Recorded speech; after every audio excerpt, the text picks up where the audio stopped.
reasons that Mike Kelly said why he came to Baton Rouge from Notre Dame. Here's an interesting thing. Structural There's nothing to regard about him being a slave. The children, it turned out, had been free. That's Arizona State. So Berzon wonders, how is that a violation of the agreement to provide decent living conditions? I think the concern there is, Your Honor, finding that sleep, for example, falls under relevant. It's interesting, but I think ultimately Sanitary conditions is one thing, but the ultimate conclusion is safe and sanitary was single part in the agreement.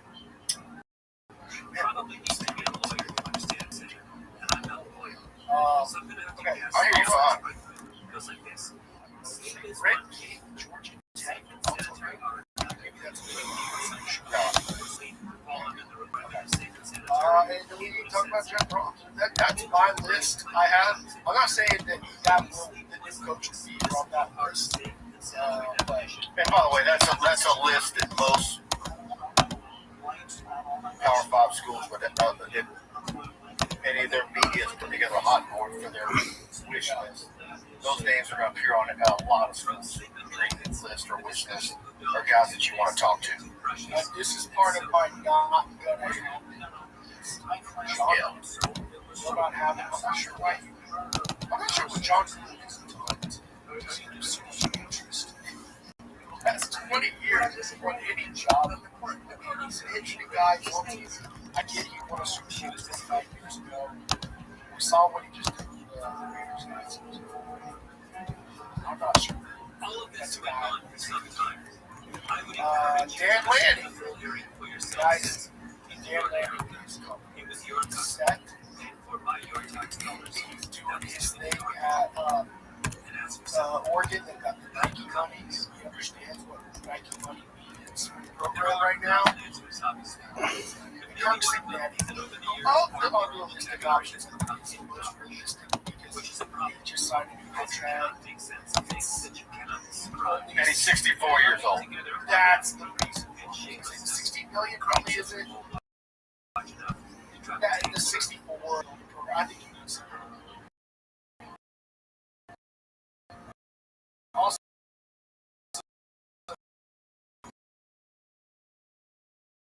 I think there's some serious concerns. He's worked a lot. All he had to do was shoot a bunch of games. Now he is generational. Deion Sanders.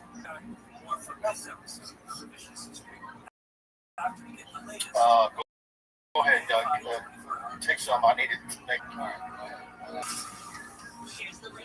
Carl Johnson's kid this LSU was on. That's how he's going to shoot. A lot of these guys. But Carl, I'm going to tell you this. I have some sources for the situation. He's a Jimmy Sexton guy. Ole Miss is trying to extend him right now. They are basically playing. Oh, no, we want to focus on the. Yeah, I've got a best friend of mine who's been texting me nonstop today, so they're very nervous. Yeah, well, basically, they've all been doing extension. No, we're focused. They want more opportunities. What happens? So, it's going to take The Jimmy Sexton part alone would have looking elsewhere. Dan Mullen? Absolutely not.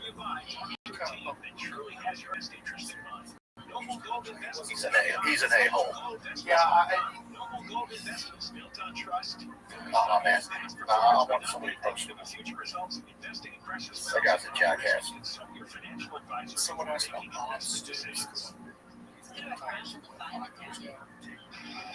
This is on the southbound side of Paramount. It's a pickup truck and SUV getting all tangled up. This is right side of Slauson.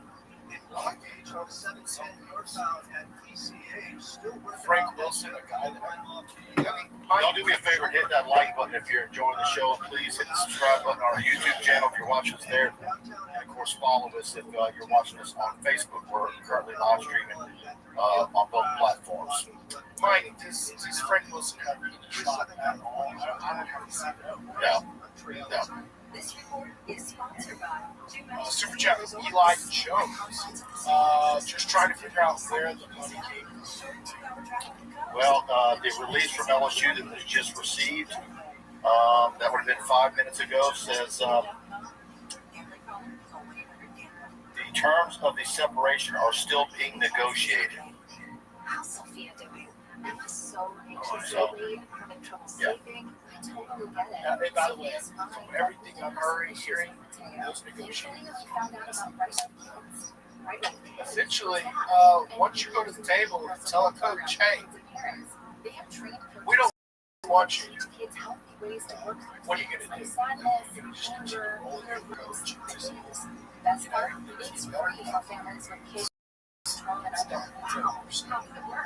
online to schedule a chat with a coach from home. The sessions are private and Don't start that, JTL. We just talked about Kelvin Shepard. You absolutely talked to him.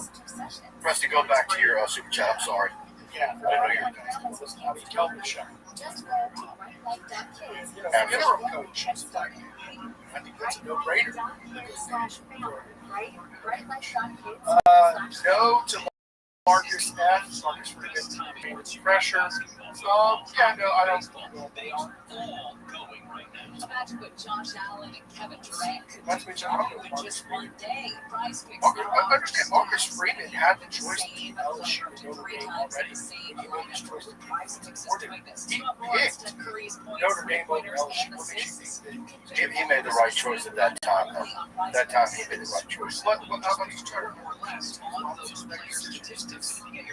be the DC under Orthoron. Oh, yeah.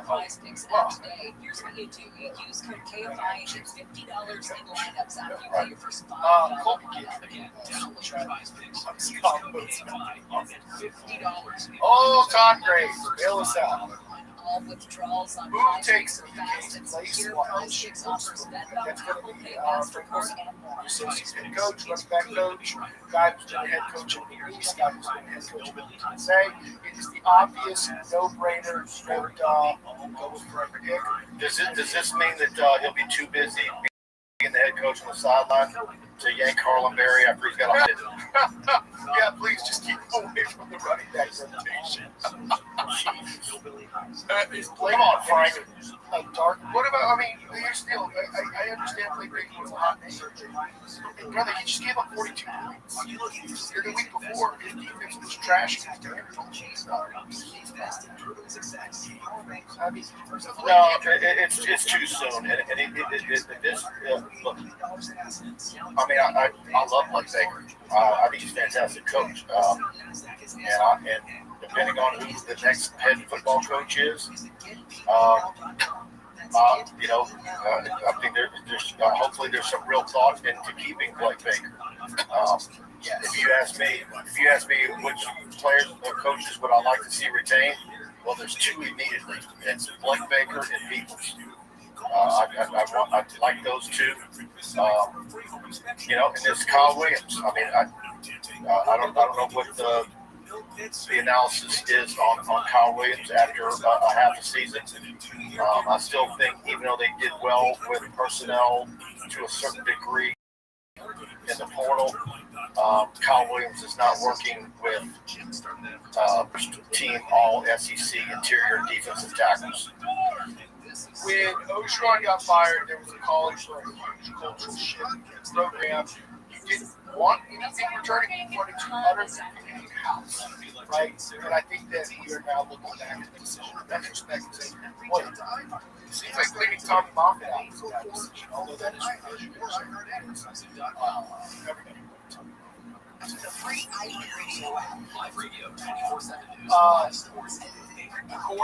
I'll say this.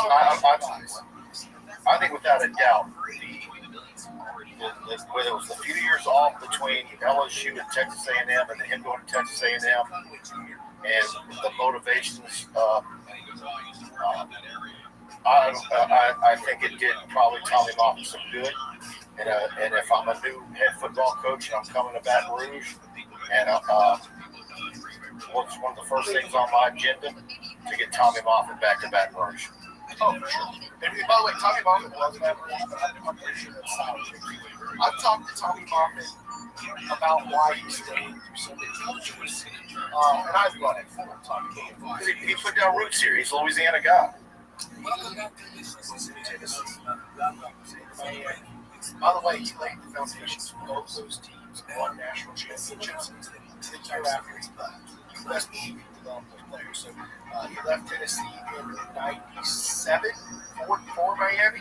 He left Miami in 2000 for the championships at LSU. But now, Tommy Moffitt loved Baton Rouge. He's like, that's why I stayed in. Baton Rouge was great. I don't know that he sold his house. I bet his house is still there. I would certainly make him an offer. That was the era when Robert Evans was the head of production. K-Fab listening to And the studio was on maybe the Appreciate Christmas you. Show, I'm going to try to 3 find days of the Condor, Rosemary's Baby, Chinatown, on and on. Al Rice, I'm gonna take up for Preston because every time I see him, I swear he's lost significantly. He's kicking ass in that department right now. try my best. K Fabulous is giving us super chats, but I'm not seeing any comments. If you see the comments, Preston, for K Fabulous, please put them up. Yeah, just put it on. I have no idea. Thank you, K-Fabulous. Vince Orr with another super chat. What dark art do I need to do for Sage? still with the roots. I don't know. You want to get into those Harry Potter Paramount, almost by accident, got the rights to a novel by a West dark. The novel was The Godfather. No one had high hopes for the movie since the monster genre. Man, when the pressure gets going bad, hard at LSU, and the fan base is got their noses out of joint, as Urban Meyer's, his health issues start cropping back up. That ship has sailed. No on Urban Meyer. Because Columbo was not at all happy about the Hunter with the super chat. Proud of you for the weight loss. Thanks, man. Y'all check out for shady guys followed Ruddy around. The window of his car was smashed. The corporate headquarters of the company that owned Paramount had to be adapted to it twice because of bomb threats. Yeah. And then a ton of them. A lot of them. I don't know which ones, but you're probably going to lose 20, 30 players to the portal. By the way, Lamar Brown last night, did you see the scuttlebutt on him? I'm not going to say they're going to lose half the recruiting, but you've got the NIL structure there right now with Austin Thomas. They're going to, but look, it's going to take some work. If they keep more than half the recruiting, because that's pretty much standard. That's all I'm basing it off of. That's just how life works in college. Or has always worked. You lose your coach, you're going to lose 20, 30 players in the portal. Man, when they got moved on from Orgeron and got Brian Kelly, how many did they lose? It wasn't half. Right. Kelly only signed 12 players. They lost a lot. A lot. Yeah, they had a bunch of good. Jonathan, what head coach? Ruddy responds, you know what? I'll let you expect. Ryan, if they got rid of Woodward, how would that affect Mulkey? Not at all. Not at all. Not at all. Those two coaches, because of their sport, very rarely Scott Woodward. Scott Woodward in the football building day and night. Those coaches and all the other sports at LSU have primarily dealt with Stephanie Grimm and Kelly Zinn. And now, what's the new lady's name that replaced Kelly Zinn? I haven't had a chance to meet her yet. Most of those coaches see Scott a couple of times a year. All their dealings is with the associate AD under Scott. That's why Stephanie Grimm, who's the one who actually hired Jay and found him, got the job at the University of Nevada as their athletics director. And now Kelly Zinn of Rutgers, of course, following Dr. Tate. $50 super chat from Scott. No comment. We're getting a bunch of those tonight. I'm going to try my best, especially Thank you. I said, well, what do you He said, would you take the word mafia out of the word? Kenny Haynes, the unofficial official. Serious question. What's the budget? And how long to develop? So I crossed the word. You would assume the budget. They're not going to I would do this. I'm going to take this out of the word. No, you don't spend the things that they're going to spend, even though it's not officially resolved yet with Kelly with their parting ways. But they have to have some little bit of frame of dollar amount. You don't spend that kind of money to go cheap. And as far as how long to be relevant in this era of college athletics, it's not going to be long and difficult. But it's going to be you make a hire that moves the needle and gets people excited, and that guy's able to locate a top flight dual threat quarterback that can absolve you of some of your sins in recruiting on the offensive line immediately, and you can be off to the races next year. And I'm not saying be a playoff team. That schedule is going to be brutal, though. That's a 9-game SEC schedule, 5 of them on the road, Texas and Georgia on it. Clemson being proved. I have one thought I have on budget.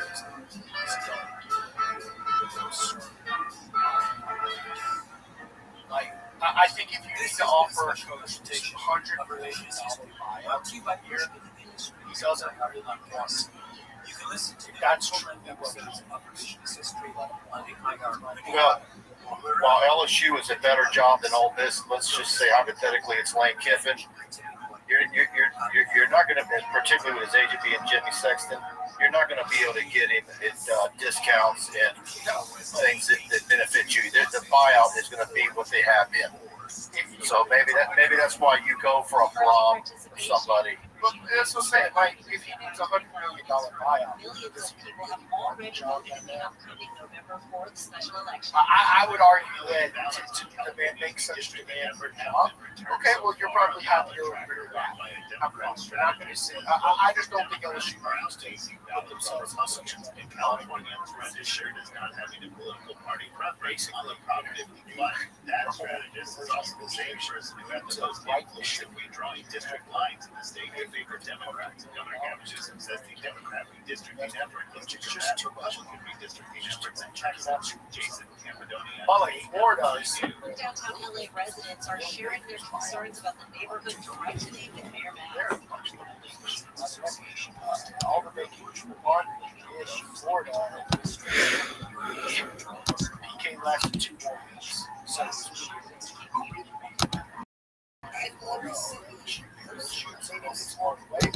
here you are in the same spot. Do you think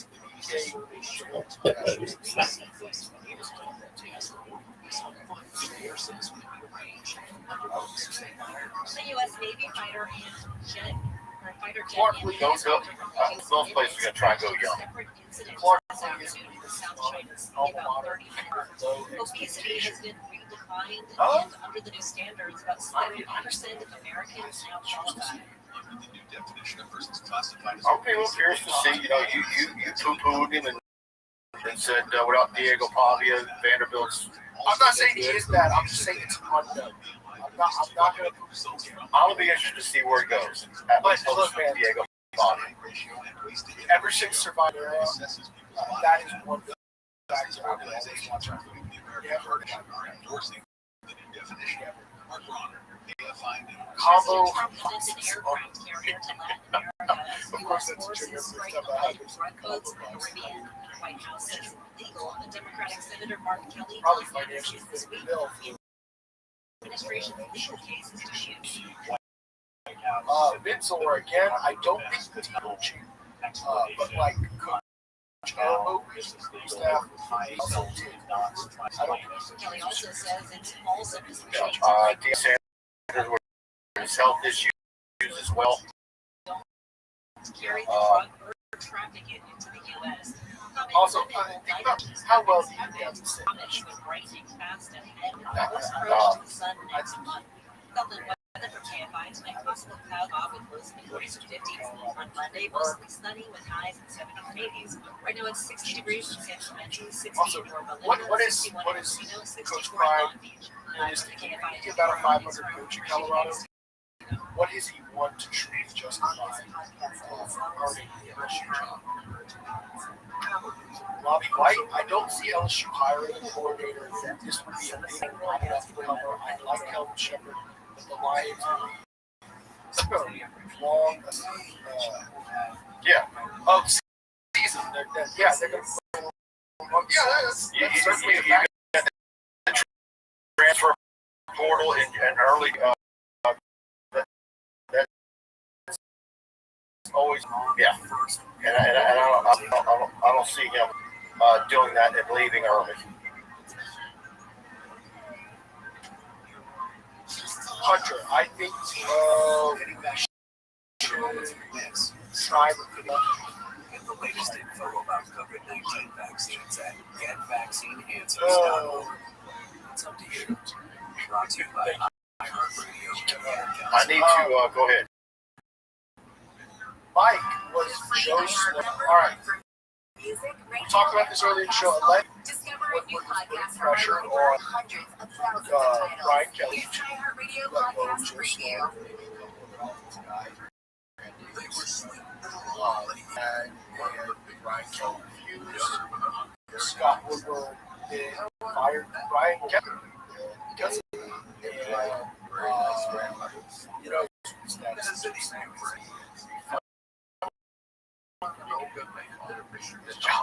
There's no LSU right now about the status of any other coaches other than Brian Kelly gone and Frank Wilson being the interim coach.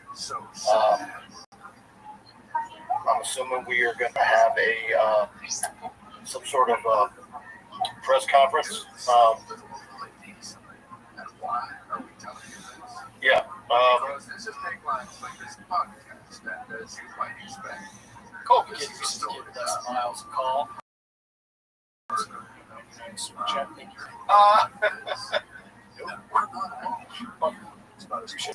I need to.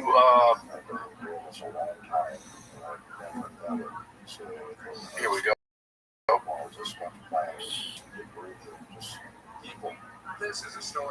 All right, everybody, Capital City Grill, and we always talk about their Saturday, Sunday brunch. But don't forget about the great lunch that they have every day, and of course dinner.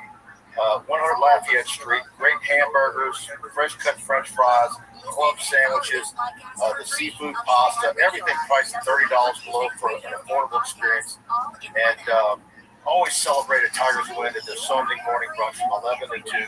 Go to capitalcitygrove.net. You can see their full menu. And I always tell you the great carrot cake and the dream cake you see there on the screen, and then the chicken and waffles. Just a great brunch, great lunch, great dinner. Capital City Grill, downtown Baton Rouge. Get down there. They're one of our great sponsors. Are there any others, Preston? Your iHeartRadio music, radio station, podcasts, now on your big screens. Crying Belly, that is actually a new album. iHeartRadio. Anywhere you want to listen, iHeartRadio is there. Multiple rounds of showers and thunderstorms are expected to Weeks. Man, I wish you had told me she was a Swiftie. Jesus. Like, look, 30-something-year-old doesn't love Taylor Swift. They all love Taylor Swift. But yeah, she loves Taylor Swift. She does some work. Early season atmospheric river is forecast to Actually, several inches of atmosphere. Y'all hit the like button if you're enjoying the show. Elevations of the Olympics and Cascades heading into Saturday as cool air flows inland behind the cold front. Elsewhere, Lincoln-type showers will continue downwind of Lakes Erie and Ontario as this cold northwesterly flow I see Zach Nagy. I sent him to join us. He must not be able to. Check your text messages, Zach. So Zach's referring to. Yeah, I bought land at a garage sale. I was on the fence.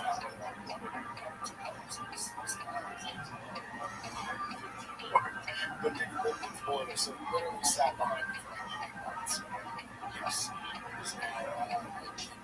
Possession. Good evening, everyone. You're in the right place, the right time. This is Coast to Coast AM, blasting out of the Mojave Desert, Morocco, blazing across the land, slamming into your radio like supercharged and Brian Bailey is calling Zach. Yeah, he's like a lot of us in the media working. In fact, I got to return the favor and actually jump in the shower and shave here in a little bit because I got to join Shock on WAFB at 10:30 to talk about this. So On TV or Shock? TV. What's shaking out there? I have to shave now. All right, go ahead. Coincidentally enough, Brian Bailey says he's efficient. So y'all gotta understand when we do these live shows, I'm actually looking at my phone check. Is that for real? Someone follow up in the chat if that's actually here. Is actually Brandon Greer with a $20 super chat. Mike and Preston. How do y'all think you expect the team to play from here? That's actually a really good question, and it's certainly secondary to where LSU's program moves forward from here. I think anytime you fire a head coach, it lights a fire on everybody's butt. The interim coach is not a great coach. A lot of players are just infused with energy and elevate your level. I would expect to see an infusion of energy from this team. I don't know if they beat Bama. I don't know if they beat Oklahoma. But I think they will play a lot of energy because of the head coaches. I don't like their reputation. Hopefully the offensive play calling improves because it was frankly abysmal. We'll see. I would like to see who all the coaching staff is. I'm pretty comfortable saying I'm looking. I'm not seeing where anything on Joe. Anything out there about Joe Sloan not being. I see video that Corey posted of Joe Sloan and Atkins arriving for the meeting at 8 o'clock. But there's nothing about him not being kept. I haven't heard anything about that. I'll tell you what, when Ogeron was named the interim head coach, he saw Cam Cameron, he said, get your bags too, you're going on. But Ogeron was immediately lobbying to be the head coach. Do you think Frank Wilson's going to try to throw his hat in the ring? Blake Lorio says Fox 8 saying that he's gone. Would that be Garland? Check that out. I would put this next super chat in screen here. But guys, I don't know if Frank Wilson's going to try to throw his hat in the ring and try to make moves or his job or not. But I'll tell you what, if you're going to make changes, you got 2 weeks to make them. Tinslor with another super chat. Thank you for your questions. Do you think the front office has already has their eyes on someone before making a change? Or is the mindset that LSU is going to change itself? I think based on some comments I've heard made in passing from some of this administration, I think ultimately they were still blindsided and not expecting your best buddies the first down in the country spot, just lights and turn up the radio. Because we're about to hear what there's no way to have life without. No. Yeah, I'm looking at Fox 8. They are saying that Joe Sloan was fired, but it looks like they're the only ones. I'm not saying they're not correct, but I'm not prepared to confirm that.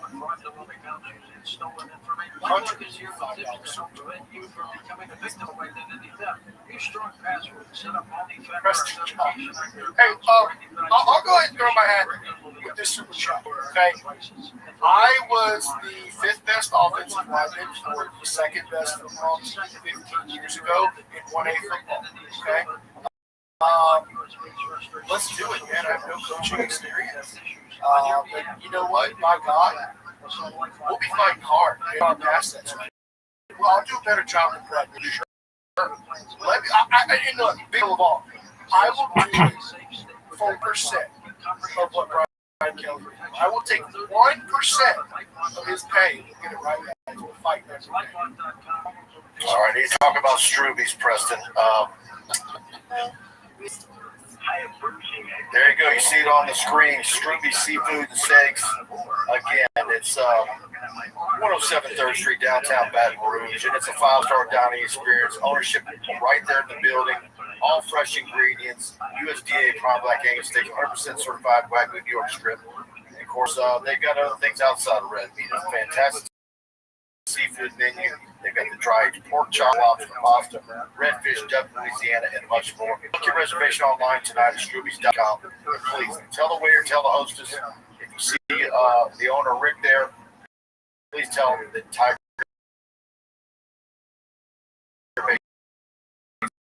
sent you in. Like I always tell you, get the lamb lollipops for that. And I need that cowboy rib. I've got to get that soon.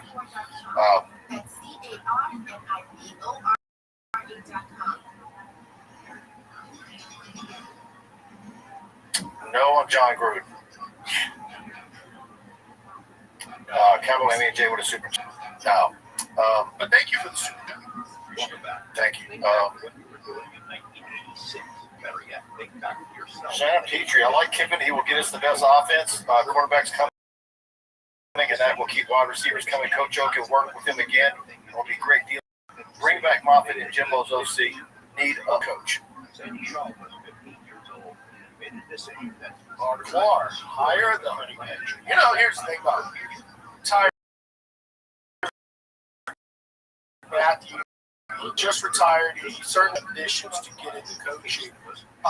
Looking to offer him like with the tails, like analyst type with this or something like that out there.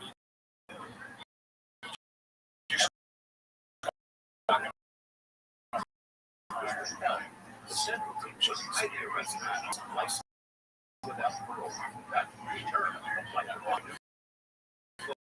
he said it a bunch of times. Also, shout out to the Honey Badger. He took me to a TSA job, maybe 2016 or something like that. He predicted that Frank Wilson would one day be the head coach of LSU. And guess what? That day is today. He's returned to LSU as the head coach. Interim, but nonetheless head coach. Absolutely. Sandy, I want to start with you since you're here for this hour. It's not an excuse for what happened. I'm going to be real curious to see a press conference tomorrow.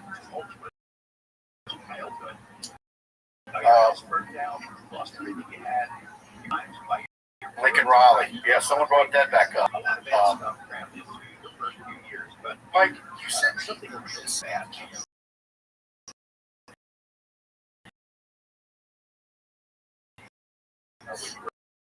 That we had on the website. I wouldn't have Lincoln Riley. I don't want to chose. He's coaching his way out of it. Lincoln Riley and what I think. The answer is no. He's struggling at USC. It's funny how many of those candidates we just felt. Mel Tucker was a serious option for LSU. Boy, how sound did that go? Just look. Years later, Lincoln Riley here on the Lakers. Mel Tucker.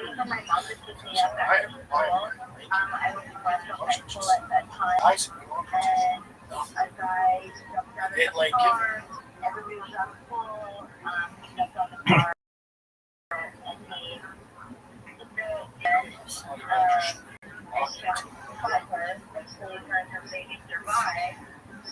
Well, you know, he mentioned that a few years ago. I don't know where he's at degree-wise. I know he wants to go into coaching.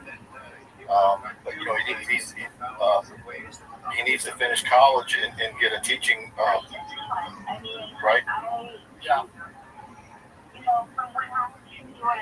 But while he's there, he could be a GA, right? Casey Williams says Brett Key, Dan Lanning, or Matt Campbell. Matt Campbell's interesting. So he was on the list when we were talking about BK 4 years ago. He was. More of an outside kid. Yeah. Tom Herman was on the list. Well, Tom Herman was on the list when they hired Ocean. What? Jimbo Fisher. Both of those coaches. What happened to Jimbo Fisher? Before you turned 15, you got you had been a cheerleader. There were photos of your cheerleader outfit in this box. You were a good kid on this talent. I was a trade student. I was involved in four. I think Dave Aranda is the same description. I think we nailed the guys. Yeah, but you know, you also have to worry about if it's going to be someone out of it.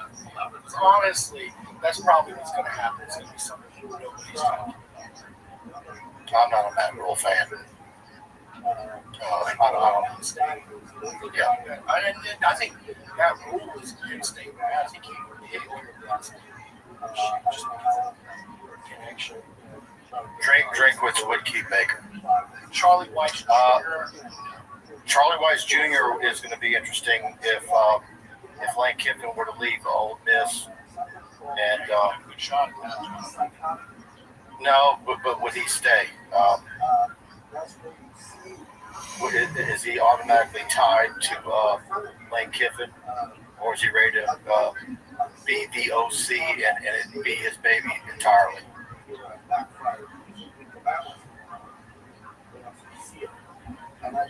With Frank Wilson's history, he's a good fit. Thank you for the super chat, Kevin Madonna. Well, his history is he's got a really strong track record. He's a long-term running back coach at LSU. Head coach at UTSA, where it didn't really work out. He was the head coach at the East. He actually was doing fairly well before LSU. Head football coach at Old Perry Walker.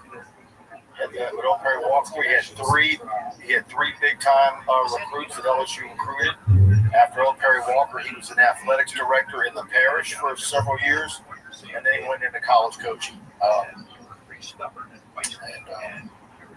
Known for his recruiting prowess, was in Tennessee before LSU hired him, and was hired by Les Miles.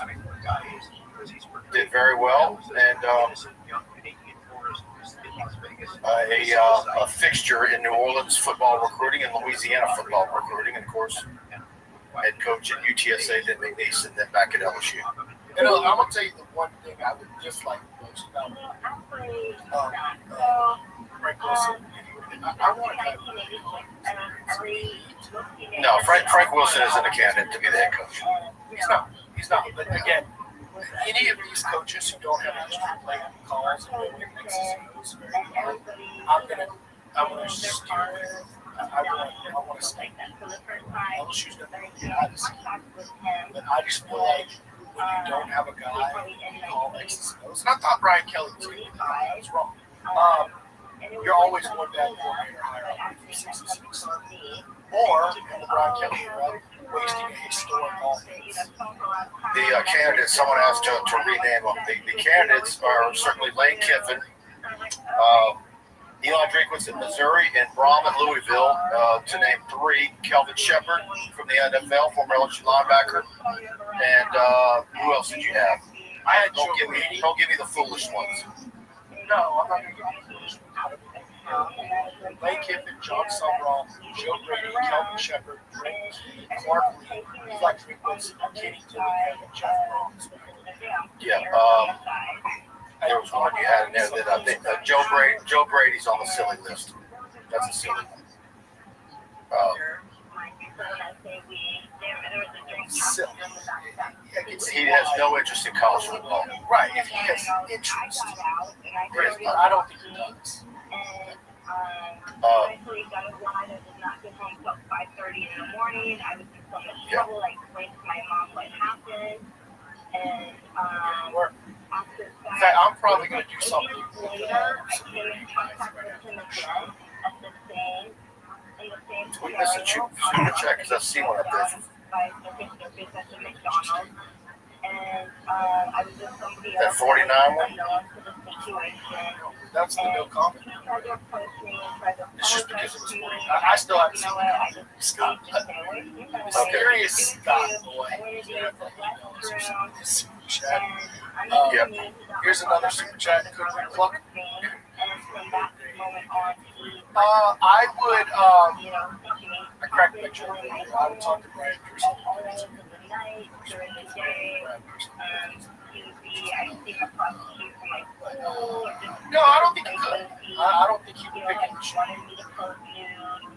But he, Eric, Drinkwitz might be my number one. He's the guy that I keep been talking stuff about. like that. And it really works because he's got a relationship with Blake Baker and Peoples. So you save money there if Blake Baker would be willing to work with you.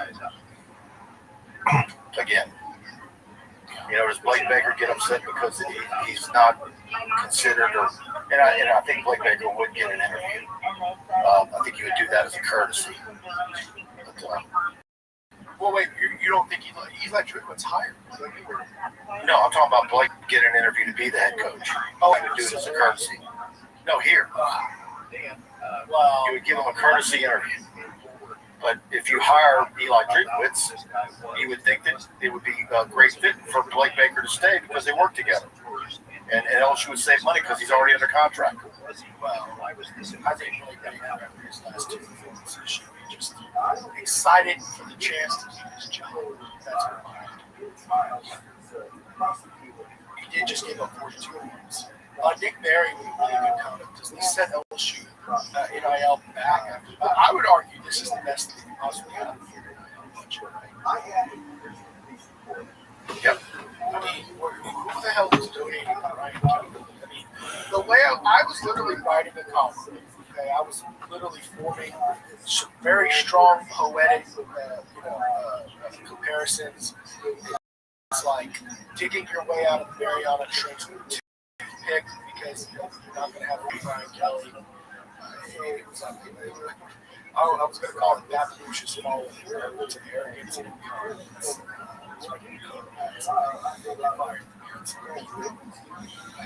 Team Thompson Bass Fishing Super Chat. How soon we make the hire? I think you can look for that to happen as soon as the last regular season games are played.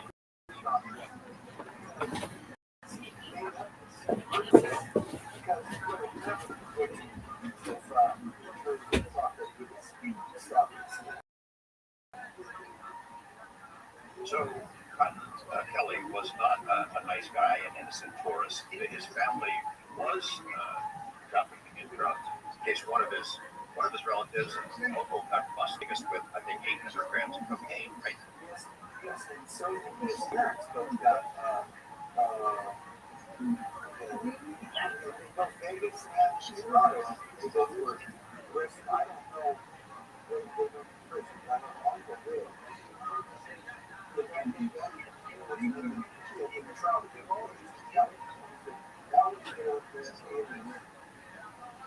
Sandy, At the time of my arrest, the Royal Mounted Police had sent over a document stating that, the victim, his name was Steve, but however, that they were all under, investigation in Canada, and all they were using fake social security numbers and all their went to abandoned buildings. So a lot of the research that he was 21, some report over, nobody really knows the right honest truth. you wouldn't leave you alone. You and your mom had called police, and you asked them to leave you alone. You and your mom called police. They didn't do anything, and you were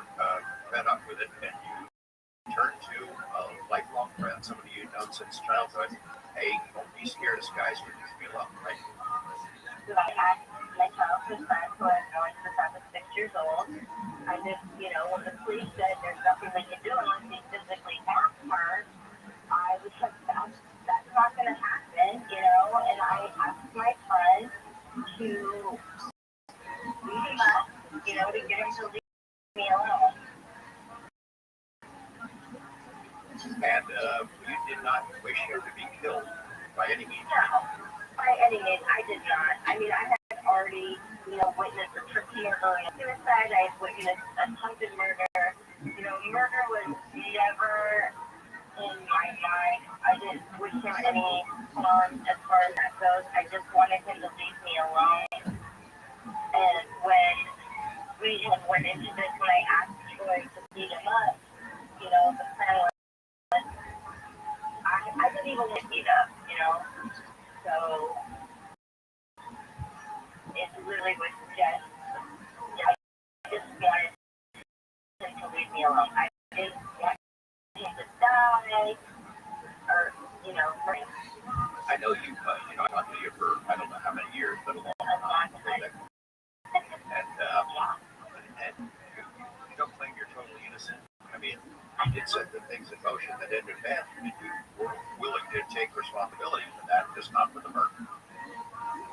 I guess I take responsibility, as far as, I set him up to be beat up. I had no idea that he was going to be killed, but the fact that, he was, I not take the responsibility that because of my immature decision to have him be beat up and this happened, I have to accept the responsibility for that.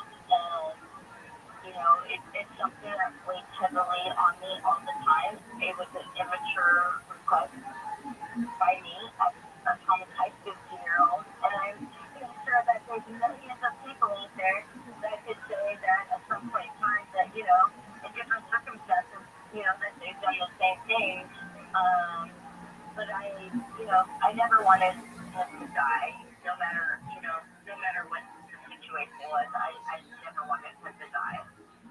We're going to take a break here in a moment. When we come back, go through the events that happened that night and then the events that didn't happen that have been described by witnesses who later changed the testimony.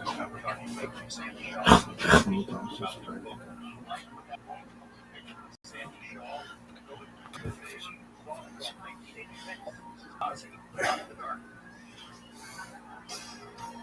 I think you would like to be able to introduce the coach after that Thanksgiving weekend. First, without looking at the calendar, whatever that Monday, Tuesday is, and maybe because of LSU being the best job open, it's going to be an interesting month. I think a lot of people can see, and like y'all talked about earlier, was it you or Jacques that mentioned all these games? It's no one's going to be really talking about the games. We're going to be talking about who the next coach is going to be. And well, that's the way it is when you lose 3 games and you're not in the playoff hunt. Nobody's going to care to talk about Ryan West Bowl.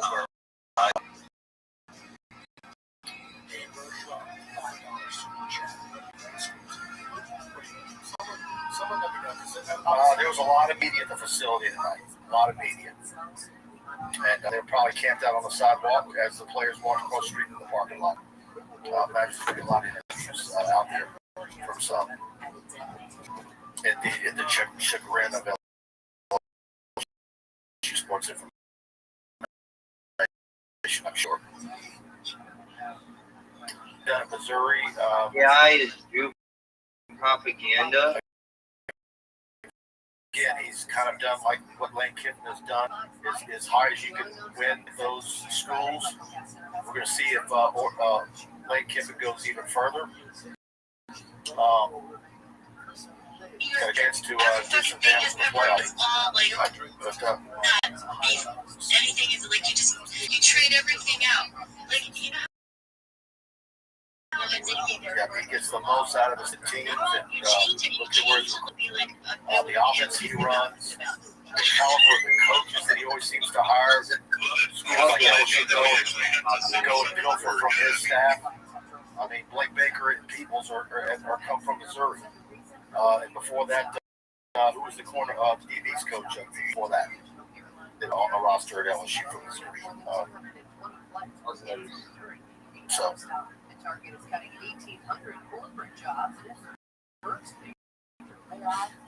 Dane Bergeron.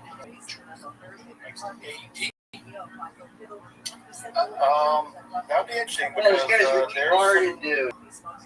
Scuttlebutt, would that be a deal where Guy thinks that there's more white people in fucking prison than fucking there's what? interesting scenarios that I'm talking about today, but I don't know if I want to share that because until I get some more information. But how they are. There's been some discussion about maybe also Thomas being out of grandpa. All right, go ahead. Say it. Yeah, Austin Thomas. I mean, there's been discussion about, but I've never seen anybody. General manager, first of all, is a new position in college football. It hadn't existed for too many years, and I've never seen somebody go from general manager to athletics director.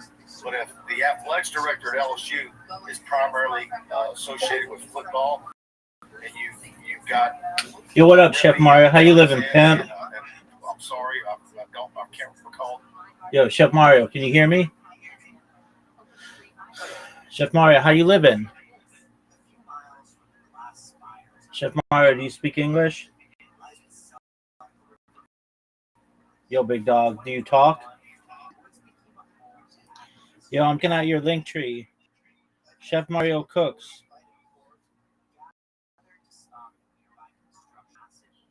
Chef Mario Cooks TV.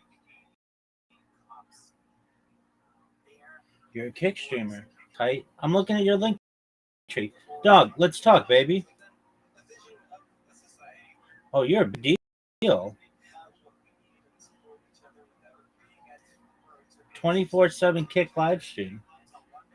Let's check you out, big man. Oh, I see you. All right.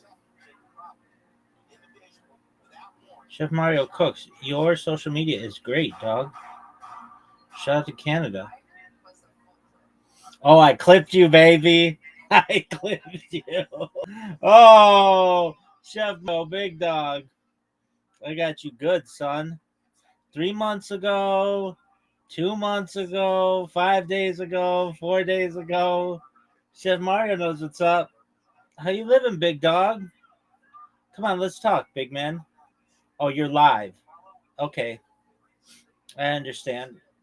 If you're live, then, you know, shit happens, dog.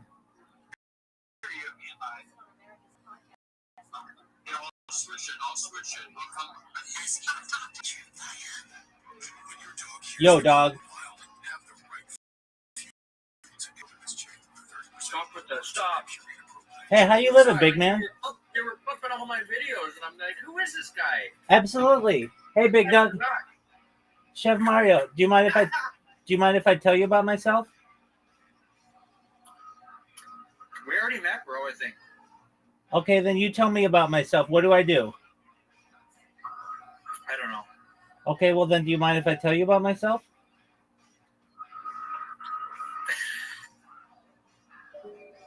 All right, Chef Mario. The new lady's name that the place Kelly's in that handles all the other sports, then why not it be Austin Thomas and you go from there. And he's got it's an unprecedented move. Yeah, and you save money there. But the traditionalist part of me thinks you should have an AD with AD experience. Has had some success somewhere else. But that would be an interesting scenario. Austin Thomas is thought fairly highly by everybody at LSU, and certainly the powers that be in the political portion of what's going on in this whole scenario.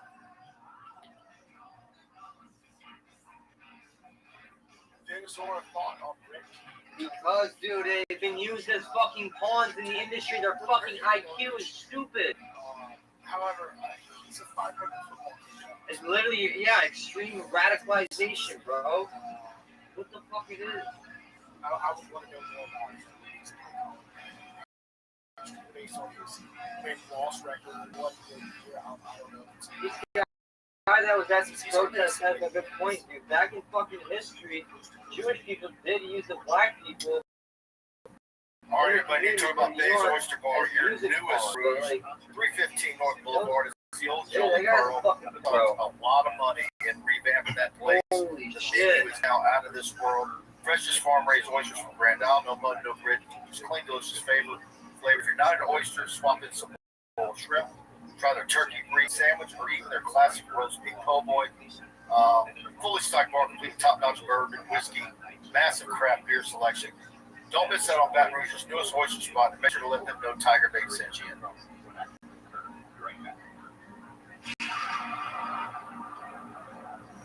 Super chat folks, go black 45. Does us show Well, look, it could be where.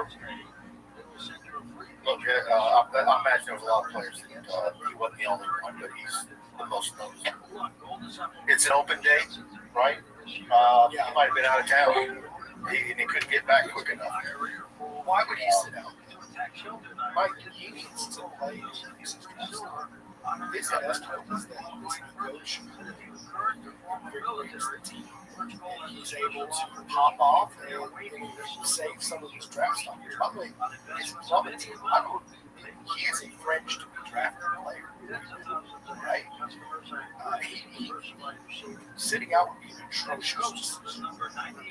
Would you take Garrett Nussmeier in the NFL draft over the three quarterbacks that LSU has lost to this season?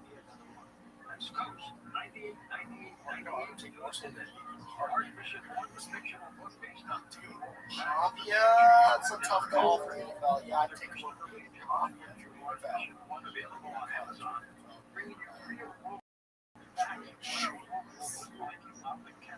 I don't know. Probably I would take Trinidad Shameless and Nussmeier, but Marcel Reed is the guy.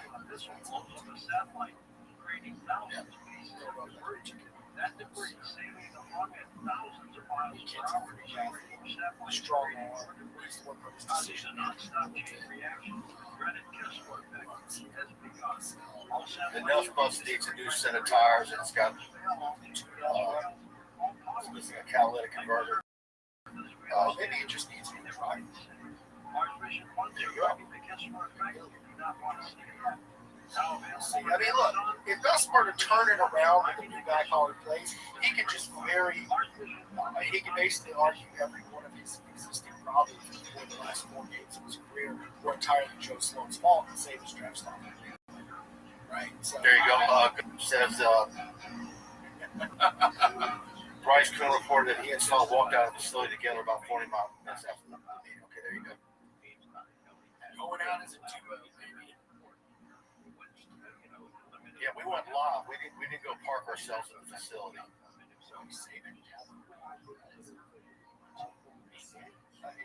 Is it crazy to say Saban's the most realistic of those three? The Clemson media guy, probably the Clemson media guy, texted me earlier today and said,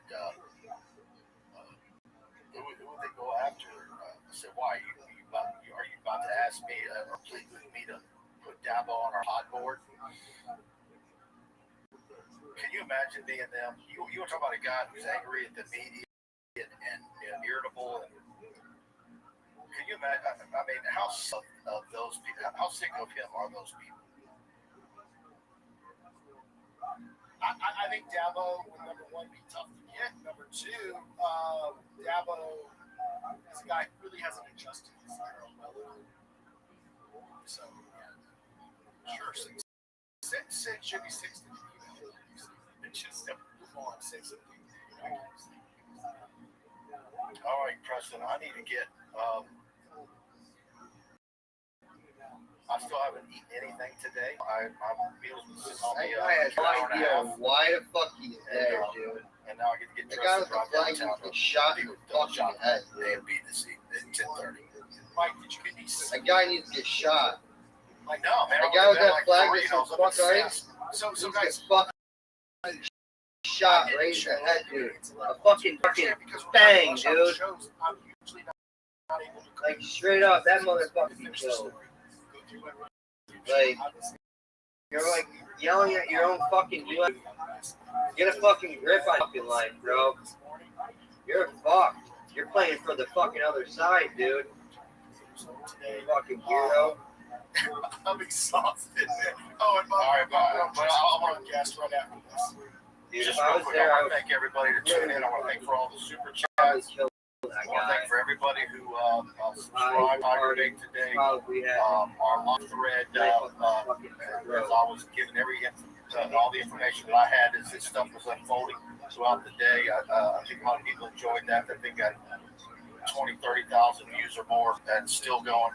Got a lot coming your way on TigerBait.com. Brian Lazar just put out an instant analysis piece on TigerBait.com about everything that's transpired so far, and we're gonna have a hot board, obviously, coaching hot board that we're gonna have.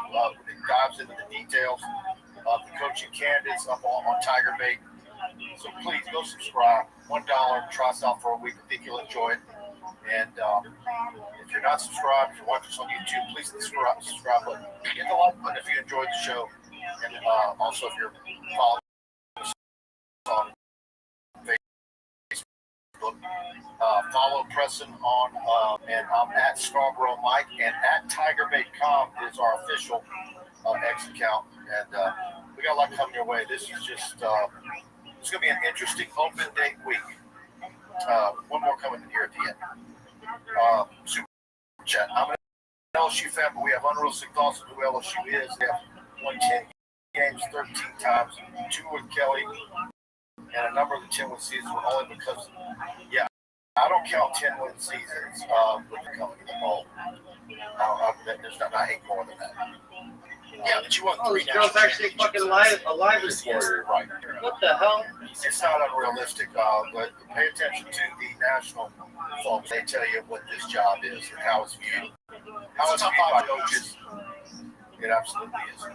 Top 5. It's one of the sexiest jobs in America, and I know that you're wondering how they're going to pay for all of it, how it's going to get paid for. What are you going to have for NIL? I get it, but they're going to figure out a way. And the thing about it is it going to take a couple of years to be responsible? I don't know how long it's going to take, but I still say that this job is one of the pinnacle jobs in all of college athletics. And there's a reason why it's always in prime time on Saturday nights when they play and so forth. Tiger Stadium, the former alumni, Shaq, Skeens, Bregman, on and on. Livy Dunn, Flaugier, here in town, Jake Daniels, Joe Burrow, Jamar Chase, Justin Jefferson, on and on and on. The brand is as strong as ever. And the homegrown talent that you're really burying. You can build a championship roster just like in your backyard. Kids would want to play for you. Well, we're seeing right now, though, you still have that problem. You had the year where you had Will Campbell and Emory Jones, which is an oddity. You're still going to have to go out of state and get offensive linemen. I was talking to someone today. He said, it's still a French background.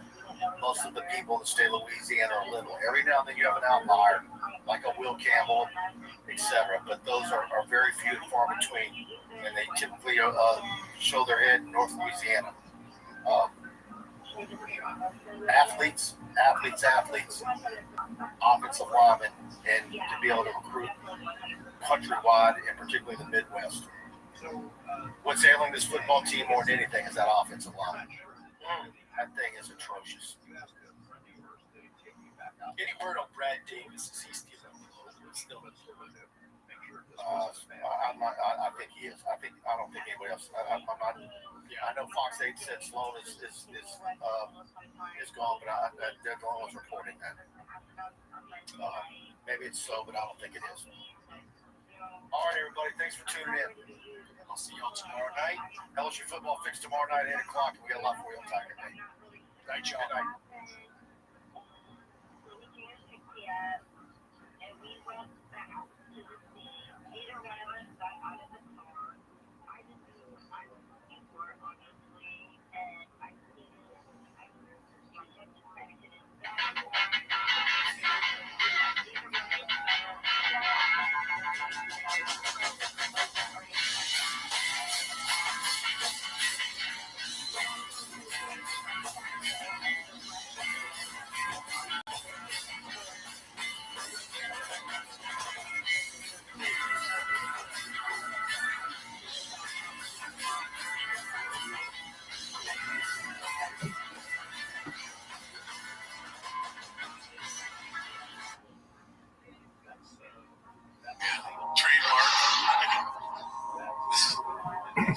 I didn't notice that.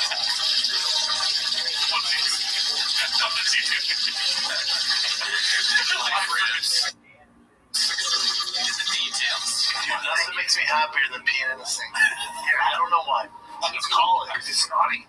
It's a little naughty. I feel like a mongol or something when I pee in the hand. I'm just pissed as I'll get to those guys. He looks like he has a BBL. Because of the tight jeans. Hot, peed in the sink. Hanging low, and in the sink. Yeah, you did. I always feel like a rebel. You peed in the sink, and Brian washes his butt in the sink. That's more weird. Pee in the sink. Listen, there's nothing more satisfying to me when I pee in the sink. I feel like We're talking about it so much. you feel like I'm on. I feel like a biker gang. Yeah. I still don't understand. By the way, I remember walking not in this building, but in the Malcolm building. You guys are meant to go to the restroom together. I saw piss in the freaking sink, and I'm like, at this point, there's no way I can get near the sink. I'm like, I don't know who did that. I grabbed paper towels. I grabbed paper towels. I don't know who. I don't know what you're talking about. I didn't know it was open.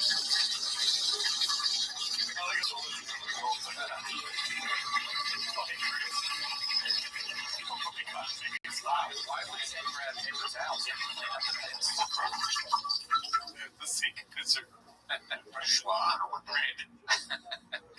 I don't want man. That's sort of like an intervention. You know, like Chan and the old intern and Chappelle, like, you are peeing in the sink. You need to stop. This is a place of work. Speaking of peeing on sinks, we got this clip called "Does Bart Get an Intervention Before Brandon?" Posted by What's Up 167. Now, one person in this room has a problem pissing in their backyard. We're all working on it. You know what? One thing I did not expect. Bij Dirk staan we voor onze principes. Zoals altijd dezelfde lage prijs voor iedereen. Of je nou veel of weinig boodschappen doet. Met deze week een fles van 400 milliliter voor maar 89 cent. Dirk kun je rekenen. And we'll be open beats the burden. Een droger. Aan de lijn was rood, maar het kan droger. Kies dus voor een droger abonnement bij Coolblue. Dat is een superzuinige droger voor een vast bedrag per maand. Vandaag besteld, morgen droger. Coolblue. Alles voor de glimlach.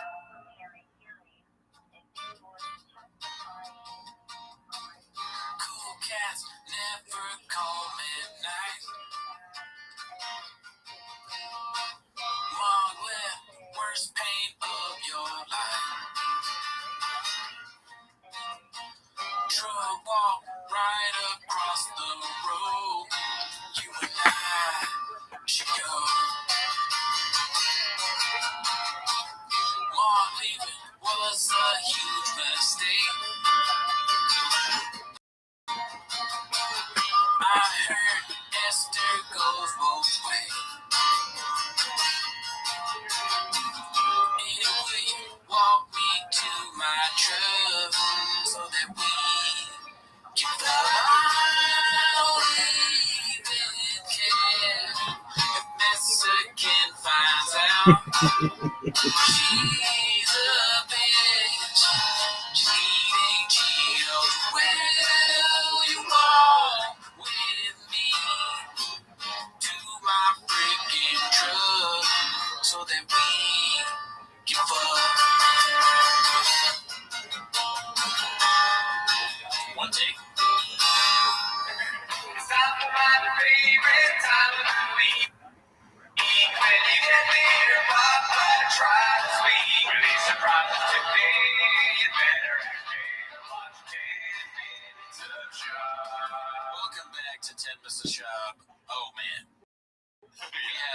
Rushmore of interviews. We interview in show history with the Mark Harley. Thank you, Mark. You crushed it. Everybody loved it. We had a great time. Shout out to all the new people that came through just because they interviewed you. Yeah. Welcome, cats. Yeah, welcome. Whether you're a long-time cat, first-time listener, happy to be here. It's good that you're here, man. Also, we got a Patreon, so join the Patreon if you want. Discord, join the Discord. Discord's free.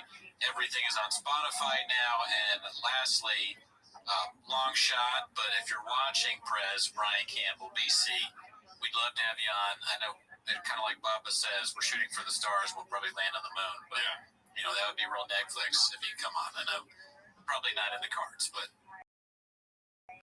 I said I'd ask, and I'm asking you now. But anyways, that's not why you came here. Also, it's a song of all time. Ooh, but we're kind of running out of song ideas. If you guys can just throw us a bone, Yes, thank you, Gerard. Yeah, if you guys can suggest some songs, we'll look into it. Take a look and check them out. But that's not why they're here, dude. That is not why you're here. All right, you're here to let us walk you to the truck. No, we're here to start the timer. We're sure to watch 10 minutes of shots to start the timer now. Your phone's not even on, but it's fine. Yeah. All right, so we've got a clip that we wanted to address from Mr. You're Nudging Me. It's called Timo's Hates My Clip. Yeah. I can't even say it. Can't even say it. Yeah. Dude, we can't talk. Yeah, go ahead. But yeah, You're Nudging Me. Finally, break from the fryers. This BGL drum is killing me. Time to check out the old YouTube. This rat again. He stole my slawfish sushi. Oh, 10 minutes a shop. I like these guys. Pulled in a coffee store, was looking for some chicks. Yeah, so that's the show. I like how I do the song in there. An earlier episode, I talked about the guy that does the TFK stuff. We watched like a clip where Papa's a fish. That guy sucks ass. I hate those clips. Wait. They're the worst. What the fuck? I hate those clips.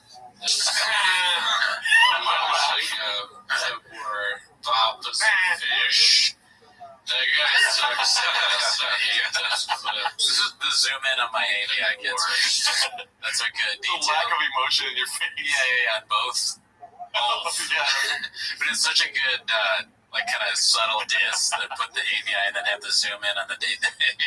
That's what the show's doing. Man, if you want to hurt me, you got it. You definitely got me. I don't understand it. I don't. I still consider you a friend. It's weird.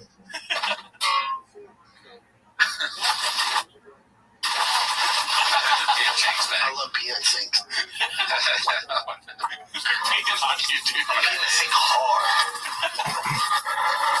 I feel like a biker thing. It's your instinct, you know? It's in your seat, bro. Sometimes you're instinct. Message to the cats on the fryers, we don't matter. But fuck E for Sutherland YouTube channels. Not UTMOs, but that was Blockbuster. Yeah, that's 100% on me. I talked with You're Nudging Me, and I explained that I meant the YouTube guy. Yeah. But I was definitely not clear in the clip, and it's on me because I expected Gerardo to edit it out. No, I'm just kidding. Well, what does you come like with the TFATK channel? Was it a conversation you had with others telling you that they just steal clips or what? Or you saw them? No, I saw him, and I did see the comments saying that guy steals clips, but I just watch it and I don't like them. Yeah. I mean, the shop fish clip and all that You're Nudging Me, all the stuff he does always, from what I've seen, is always great. Yeah. Like that clip in of itself. But in the end, it's almost like a good thing because, from my being a jackass, he was able to come up with this and it's funny and everybody enjoyed it. The people that don't like it probably enjoyed it even more than we did. But I thought it was great. And it's my bad. I don't mean to associate You're Nudging Me with the YouTube channel. That was lame. And I shouldn't be talking about the YouTube channel anyways because, like we talked about, I don't like it, but it's below us to just fire shots out. It's all those random pills, dude. I know, man. I was texting Gerardo for Dick Juice. He couldn't get it to me in time. It's turning my eyes red. I just That's another thing too that we didn't get a chance to talk about on the show, but we talked about at length with each other. Is the Hello Mark Harley release of text drops. Yeah. Apparently Brendan Schaub asks him for dick juice all the time, and also he was taking fake accountability. Remember that? Yeah, he refuses to take accountability for everything, so we've sort of jokingly been doing that to each other, like, oh, it's on me, man. I thought you'd do it anyways, kind of thing. So we're. It's on me, man. I just forgot you were Mexican, though. I did not. Okay, Mr. Whole Foods. All right. That's another thing we forget. Bij Dirk staan we voor onze principes. Altijd dezelfde lage prijs voor iedereen. Of je nou veel of weinig boodschappen doet. Met deze week Muller Milk. Fles van 400 milliliter voor maar 89 cent. Op Dirk kun je rekenen.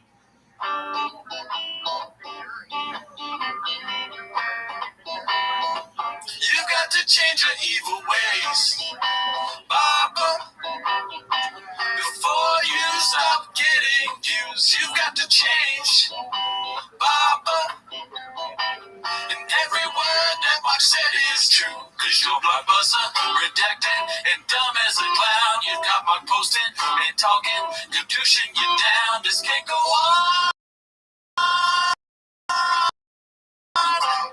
No, you got to change.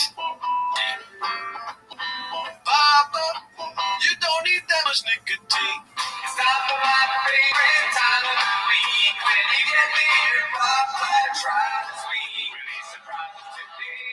You better watch 10 minutes of shop. Welcome to Tino's. 10 minutes of shop. Look at us.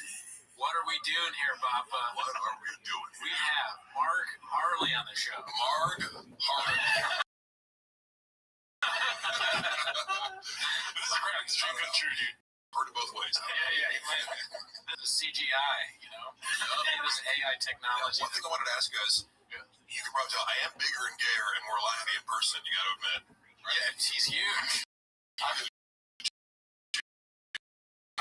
I prepared myself. Yeah. I really did have a cardboard cut out of me. He's to roam, do what he wants, gadoosh anybody he wants. That's true. It's very freeing, actually. It's very cool to see. One thing I didn't expect from meeting you is going to feel like a baby gay lion. I mean, what do you mean? I just feel like I'm inferior. Oh, okay. Yeah. That's so funny. Sometimes, like, I think that's a fun way to interact with guys, to be like, guys love to do this, like, no, I'm trying to get like you, or like, no, you're buff, like, right. But as you can probably tell, I spend so little time thinking about trying to like actively not have my brain work in that way versus I think guys like Schaub and other narcissists, it's like always like sizing each other up and like, who am I strong with? You, could I murder you?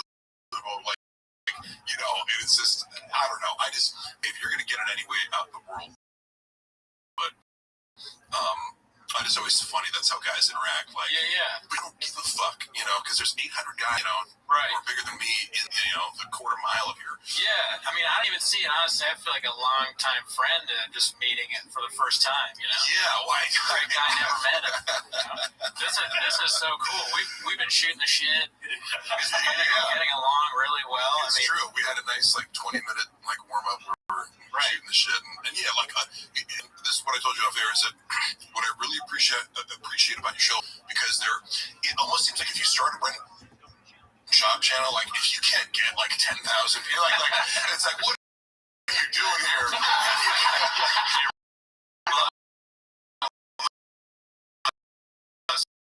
Yeah, but a lot of these channels are, but you guys are actually two things. You're adding creativity to it with these song parodies. Like that takes time to both write and record, right? That's, I assume it's several hours a week. Well, really, it's one take, but the recording, it just is the length of the time of the song. Yeah, you know, the writing, I don't assume takes, you know, only a few minutes. So, but it's also just time and mental energy, and I can tell you guys want to do it really well. And then secondly, the humor of the show to me comes from the fact that you're very detached and you take this approach of like, it's all silly and I want to be entertained by it, and some people cross over into this like anger and contempt and actual bitterness, and to me it's hard to do comedy from that place. Yeah, we don't want to be like that. It's all fun and games for us. Yeah. And honestly, we're standing on, as I said before, we're standing on the shoulders of giants. You know, we got people like Rogan and Shorty Pie and Ryan Joseph and President A Banana and all those people.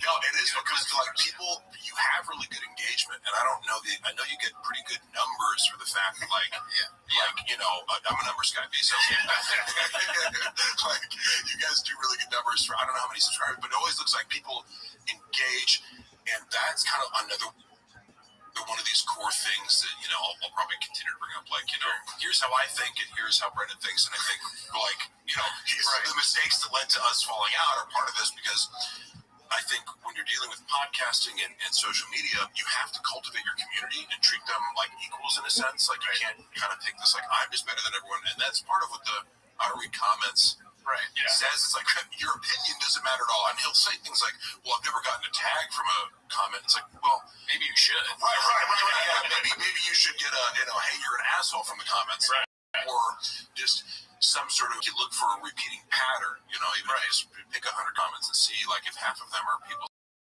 saying, you're doing this and you're doing this thing. I don't know. Yeah, I think you're 100% about that. And that brings me to my first question. Wondering about, I know me and Gerardo have been wondering about it, is he doesn't read the comments, he doesn't do social media, but does he have writers? And you don't have to say are, but like, if you want to, you know, like, can you say who they are? I know one person who's like, you know, I'll describe an interaction. This person is a professional comic, put out a special that I think is very good.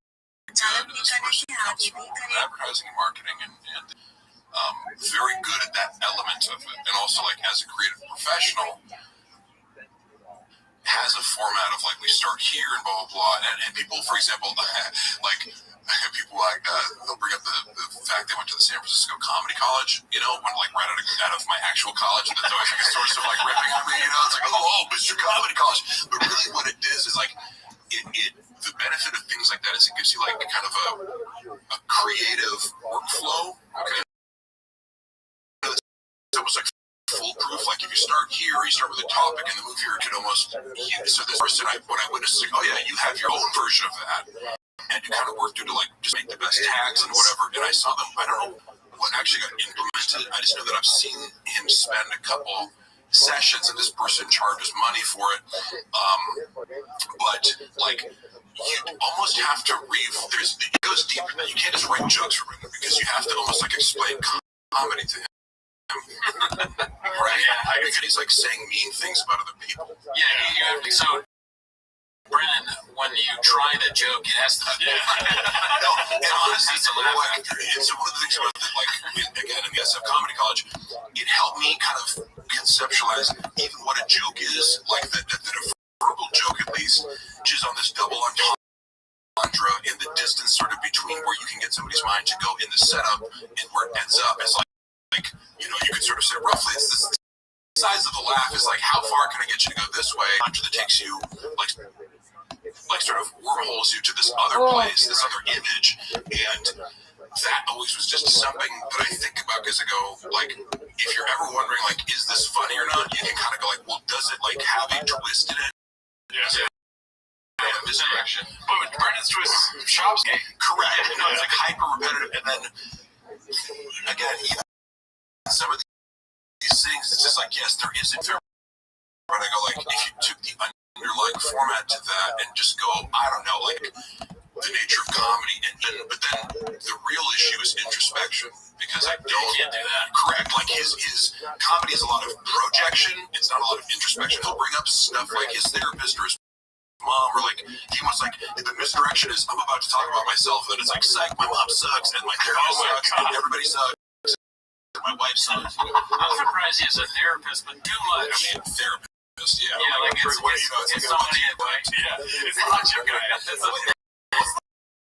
Hot chip guy's name, we say hot chip. Yeah, the producer name. Yeah. Okay. It's a lot of shit. Yeah, he seems like, I only watched one clip of it, he seems nice. Just a hot chip happens during his phone. All he wants to see is these guys take a hot chip. You're absolutely right. It was in this moment, but it's great comedy class. Why would you? Obviously, like, there's no fucking way I need a hot chip right now. Just ruin my day. Yeah, no. Actually, I don't really like hot chips anymore because I hurt my stomach. Several hours of pain. After 8 hours of practice. There's too much you'd have to teach Brendan before comedy. Because he doesn't know continents, he doesn't know where New England is, he doesn't know basic shit like human beings do. Like how to Content or continents?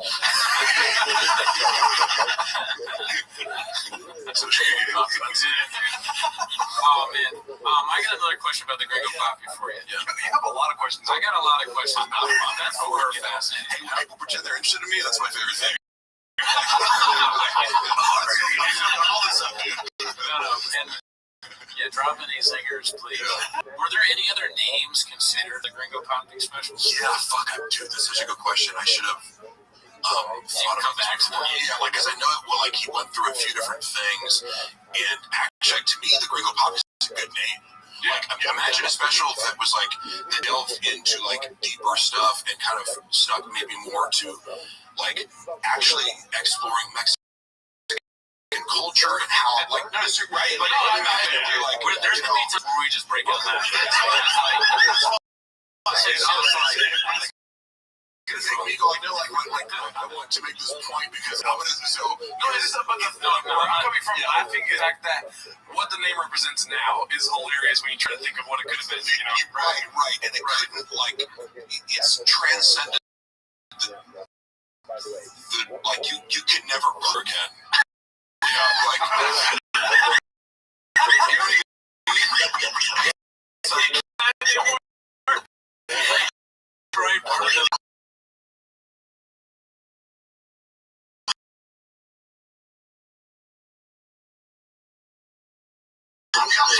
Those words. Everybody for every section. That's funny. Because, for example, so like, you know, so I must have these Spanish songs I wrote exactly. The song today. But, you know, I say that because it's one of my little stupid techniques to be like, hey, I speak Spanish, and then you're kind of on the same page because, like, again, if you're like, Spanish is such an easy language. Yeah. So if you're like, you're married to Mexican, the whole family is Mexican, you never a little lingo or something. So he knows zero Spanish, and it comes off like so much to me greatness about Mexico and Mexican culture, and like there's a risk there that like dating back ancient cultures of the mind, like there's so much you can go everywhere. Like I want to make this special themed around Mexico.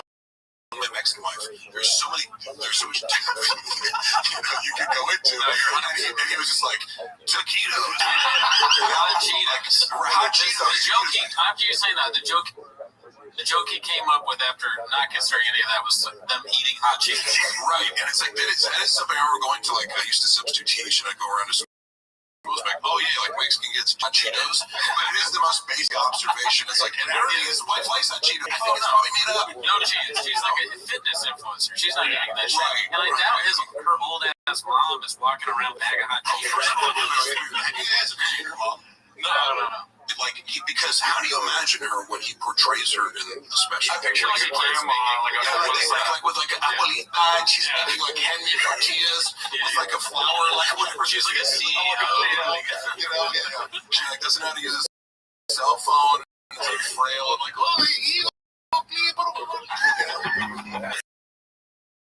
yeah, that's what you say. You know, right? Like you just, it comes to mind. Yeah, she looks like she's like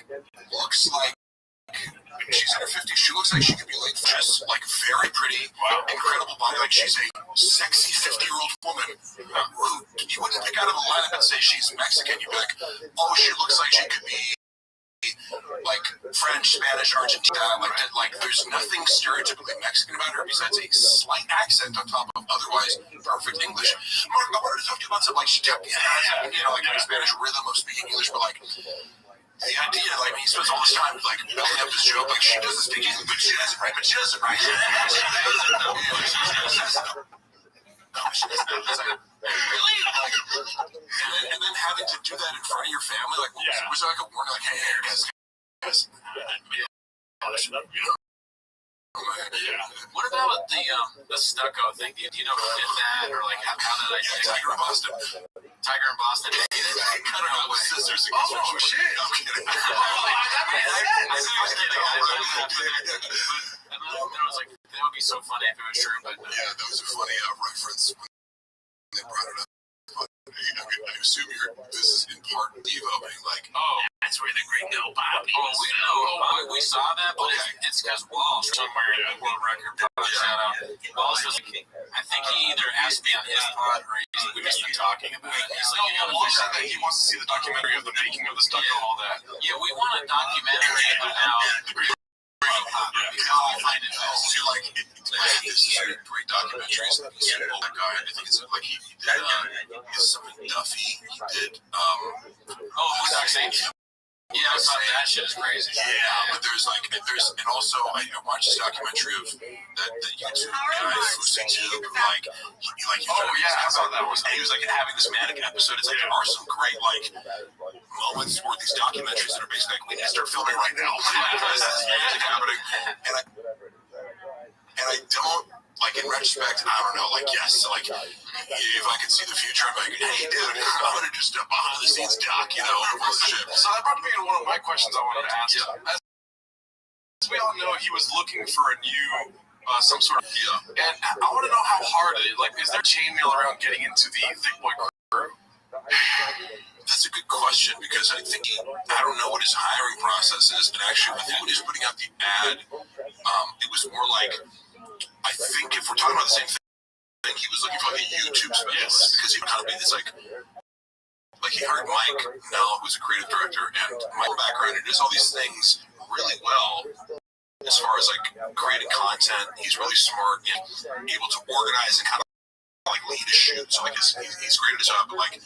Is that guy also going to be like a YouTube expert strategist? Like that you can't have all people be all things, but you kind of like what the fuck? Why can't we figure YouTube out? It's like, well, there's people that like that's their job. You know what I mean? Like, and they worked for YouTube last year. Yeah. You know, so I think that was the thing because, you know, I'm not saying it couldn't help him, but I think he gets himself into these positions where, you know, he's buying all these views and maybe followers too. Because I was like, I'm looking at the page, and I'm like, he kind of got to like 100,000, like 150 really quickly, and it's kind of like stalled out. Like, who knows? But like, when you buy views, you know, like the YouTube experts, your page is fucked. Like, you can't grow, you know, your algorithm's screwed. I don't know how you reset it. You can't pay for engagement. You can't. That's a really old game to play because, like, you know, as the algorithm gets more sophisticated and these tech companies become more sophisticated, of course you're going to catch on to that and punish you. Just even somebody dumb like Shab, of course he'll get caught doing anything. Right? Anything he does, they're gonna.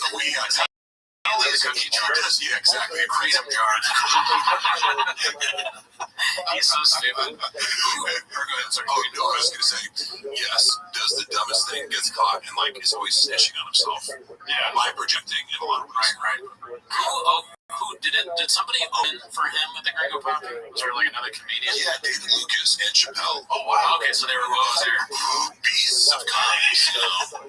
But he was still like rip on them both. Like David was funny as watching him like go around the country. Like he like apologized for Dave's act. Like so, Dave comes out there and you know he does like. You know, it's really, I don't know if you're familiar with his, like, humor at all. He's like a roast guy, right? Yeah, and so a lot of his, it's almost like he's got this kind of, like, black Anthony Jeselnik. Like, it's not as dark, but, like, a lot of his jokes are maybe abortion-focused or just, like, he's provoking you in some way. I think a lot of it's really good. But, like, sure, you can go to Salt Lake City, Utah. There's going to be some people in the audience who are like, you know. However, you knew what his act is before you put him on the road. And so to bring this guy on and then kind of like get on stage and from his perspective, from Brandon's perspective, so I'm just bringing everybody back. But like, Jesus Christ, Dave. Like, he'll do like 3 minutes. I'm like, oh my God, David's so offensive. And it's like, what? Like, you know, but that's just his MO for everything. It's like, I'm going to shit myself look bigger and shit on you, even though, like, again, David's like, I think David's a star. I think Chappelle's a star too. That's what this guy was telling me about it, if I remember. But he was an old graphics guy for Shop. Yeah. And he was saying that, like, Shop, all he cared about was like making Brian look bad. Like, he was like, make Brian look bad. I couldn't like that makes all the sense in the world, and that seems to be his MO. And again, as you get closer to him, once kind of there's this like love bombing phase, and there was a period of time where if he'd said something, one time he called me on a pod, he said, "Oh yeah, Mark's like my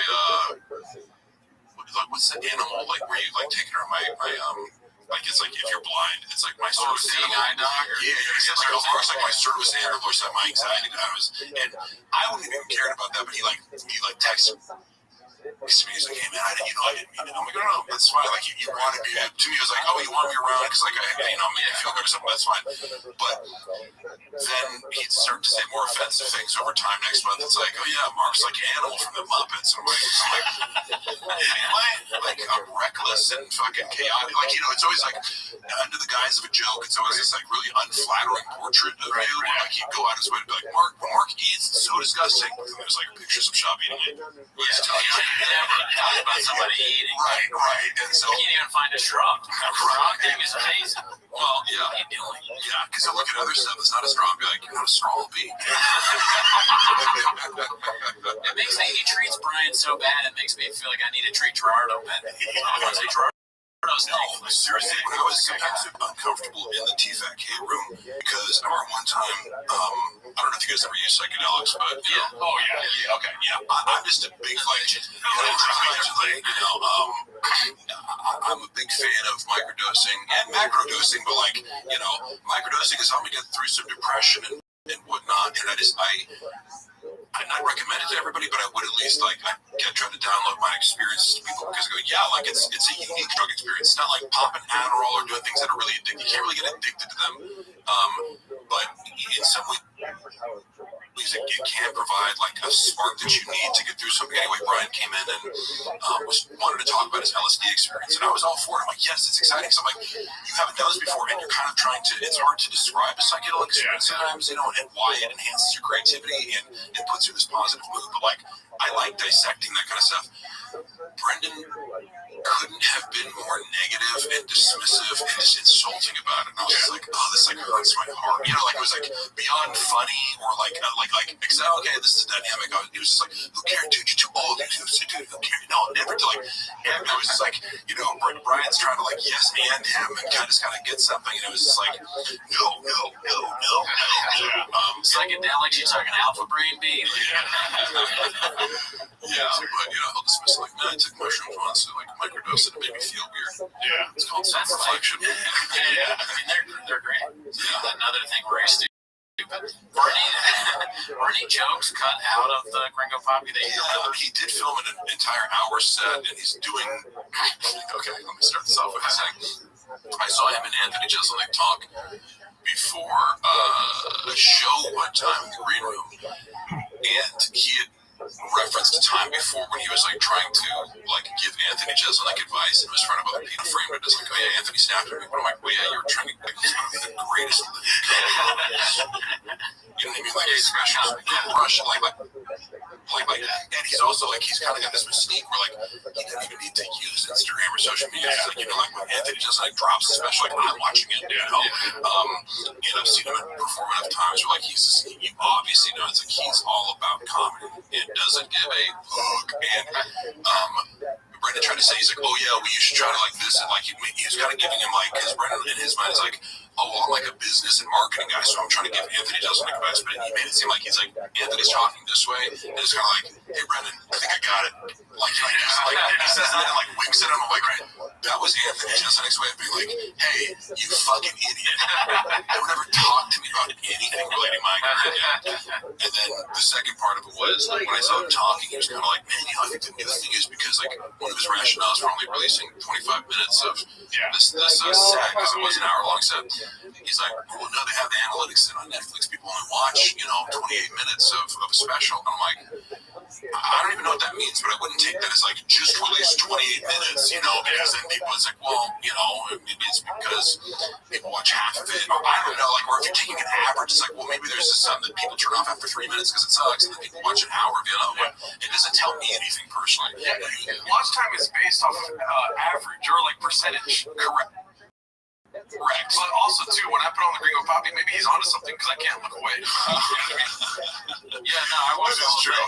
Yeah. You guys watched it multiple times. So the final thing about the Jezebel was he's like, no, you should, like, a lot of people are just like filming like half an hour, then you still have your other hour. And Jeselnik was very diplomatic, and this wasn't an insult, but I liked how he thought about it. He was like, actually, like, I do the whole hour because to me, each one of my hours is like a novel. Like, I'm not going to release half the novel. And I was like, yeah, like, and then just I think showcases his artist's mind about it. That he's like, this is a unit. I'm not going to be like, oh, and then I can have this for the road. It's like, no, you start over and write more. Okay. You know, but yes, to answer your question fully, there was many jokes that he's still doing in his set, and it's funny because I'm like, all new hour. It's like, but it's not. Yeah, right. You know, like, and not that I don't think he's shortchanging people as far as time, because he will go an hour 20 or whatever and try new stuff and have fun. But like, there's definitely jokes that he's still doing. He filmed on the Gringo Poppy and took out, and I don't know. Honestly, I don't even know what the justification. Like, I was into the editing room, you know. I've since like learned editing and feel like we edited a lot of his stand-up clips. Like, even just from like before I knew Adobe, like I was like, I don't know, this doesn't even fucking 3 minutes. Let me get it down to 90 seconds on my phone, you know. Just to take out of the. What's like one joke that, if you can remember, that he's cut out that he's still doing? Fat Spider-Man. Oh, about this one. I didn't hear that. I'm very interested. It's this whole bit about how for his kid's birthday during quarantine they hired like this Spider-Man to come to the birthday party, and it's like this fat Mexican dude who they paid $40, you know, $10 an hour, and he stays for 6 hours or whatever. Like, you know, the whole joke is about like he's going through and does all the Mexican or all the Colombian cocaine, you know, and he's like, and the whole thing is kind of like.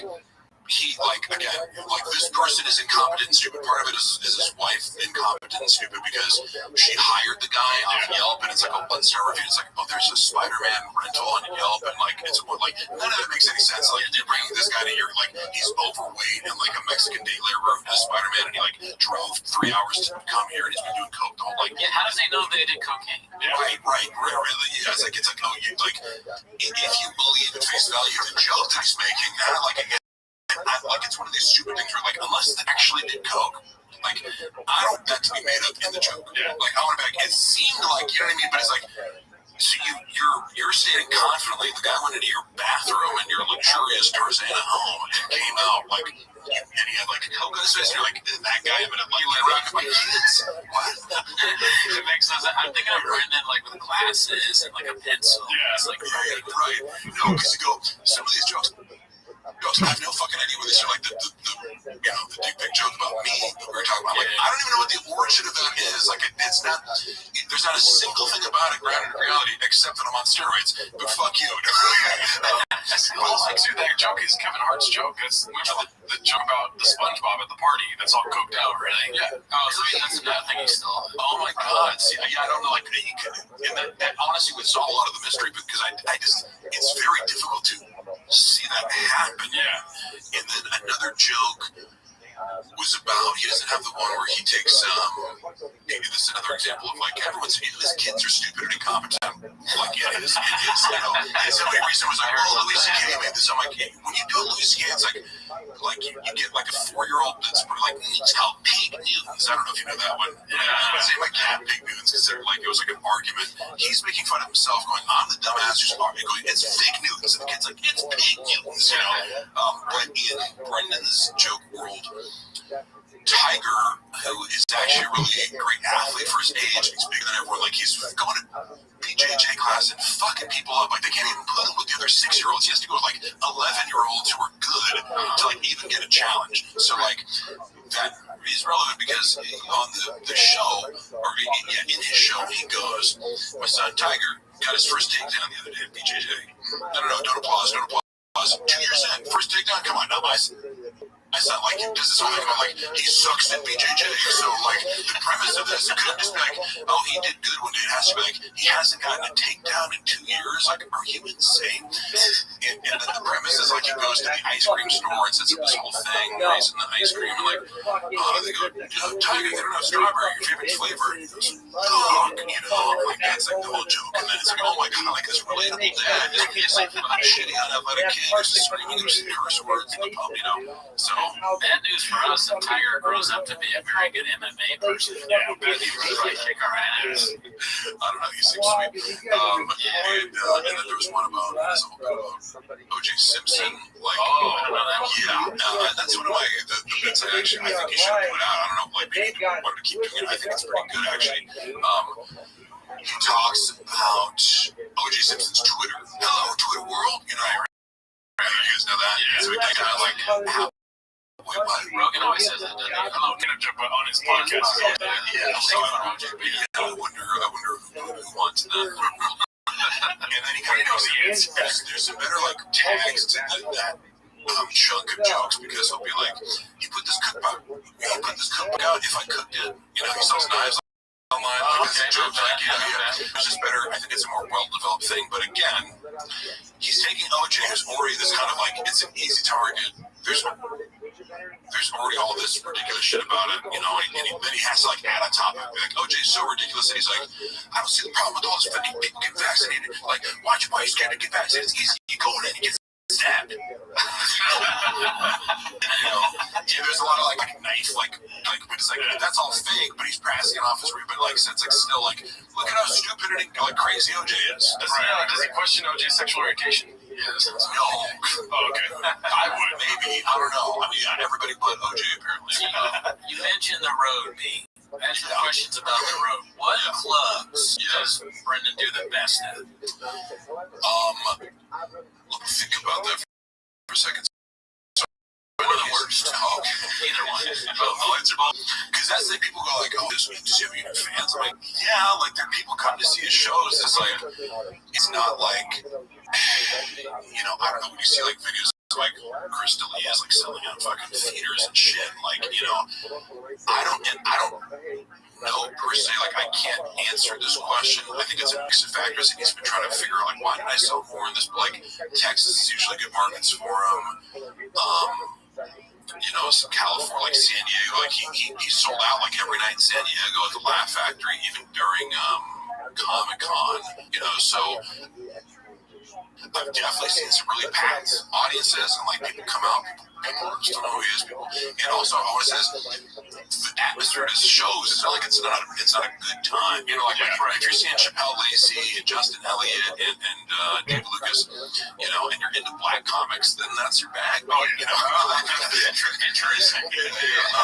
And then Brendan comes on stage and they're like, "What is this motherfucker?" Yeah, he's like Elvis. I have 3 opening black guys. He's like Elvis. He's like, you know, using black culture to succeed. Right. Elvis, Eminem, interesting. So I honestly could tell you what, you know, whether that's a conscious effort on his part. Like nobody, you know, like I think people like you'll get your money's worth whether or not you like Brendan's comedy. Like the show in its entirety is really good. But to answer your question, we went to Appleton, Wisconsin, and like the Thursday night show was like 12 people generously like in the crowd. It was like this is, now I don't know what the fuck goes into that. Before we in Indiana were some rough shows. Remember that was actually one where he's like, man, like somebody gave the wrong numbers, or maybe somebody trolled him, like bought a bunch of tickets and they didn't show up. I have no clue, but like he was convinced that like the Thursday night show was like already sold out, and we showed up. It's like there's 20 people here. And again, I'm not like, I don't like to kind of like you can't sell tickets or this and that, because it's like get one person to show up and pay $20 to see you do something. Like that's impressive to me. But when you make that your own metric of like other people's, you know, and then thus your own, like, well then yeah, then people are gonna wield that against you. You know what I mean? Because he's very quick to dismiss others as not being able to sell tickets. Well, also too, he like showboated the fact that he got to jump the line. You know what I mean? Correct. And I think, yeah, and I think I've been thinking about this recently because I go, you know, you guys both started out open mics, right? Yes. And I always tell people that, like, if you think like Dane Cook isn't funny or something like that, I remember when that was like, there's always this comedian to be like, this person's not funny, or even Brendan, like, you know, because I will readily give him credit for all these things that I do think he's good at, you know, and I think that lends more validity to when you do critique him. But I go, you think like Avatar 2 is bad, go see a student film. You think Dane Cook is not funny, go see an open mic.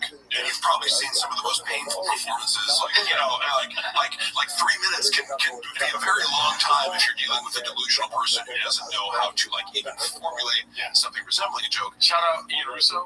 Yeah. So what is that? You think the earthquake in Syria is bad? No secret. I apologize. We'll donate money.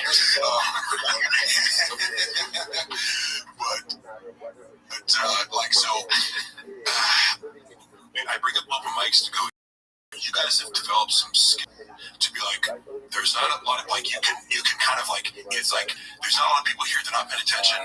I'm going to use a trick. I'm going to develop a trick, and I relate to that in this taste of substitution. I walk into some hostile environments and you develop. You got to learn real quick, or they're going to eat you up. They'll light you up. I got a question about that. So you work security for him, right? Yeah, that's real.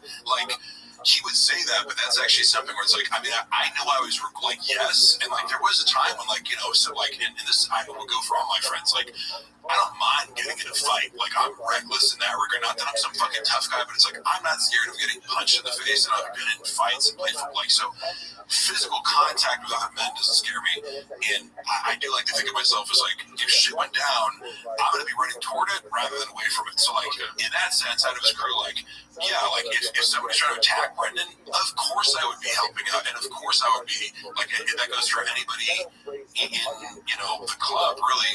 And I think that maybe was a legitimate concern on his end at some point, because he does have haters. He did have people who would threaten to come and this and that, but usually you pay people for that job. Yeah. So you did free security. Keep it on security. I know I had to okay, I'd have to be with them during the day. We'd go to Boston or something. It's group activities. Well, if I'm security for you, I kind of have to be with the group, right? And then I'm also showing up to the club. If it's 2 shows, it's I'm there at 6:20 p.m. for the 7 p.m. show, and then I'm there till midnight or after. So these hours add up. And if I'm just doing social, if you're a social media account manager, you're not traveling with someone doing security. What are the actual hours of this? And then I'm supposed to focus on here while also doing, and that's just it's kind of telling as far as how he sees people. It's what do you mean? You have a free minute during the day? Give that to me, or what? Oh, yeah.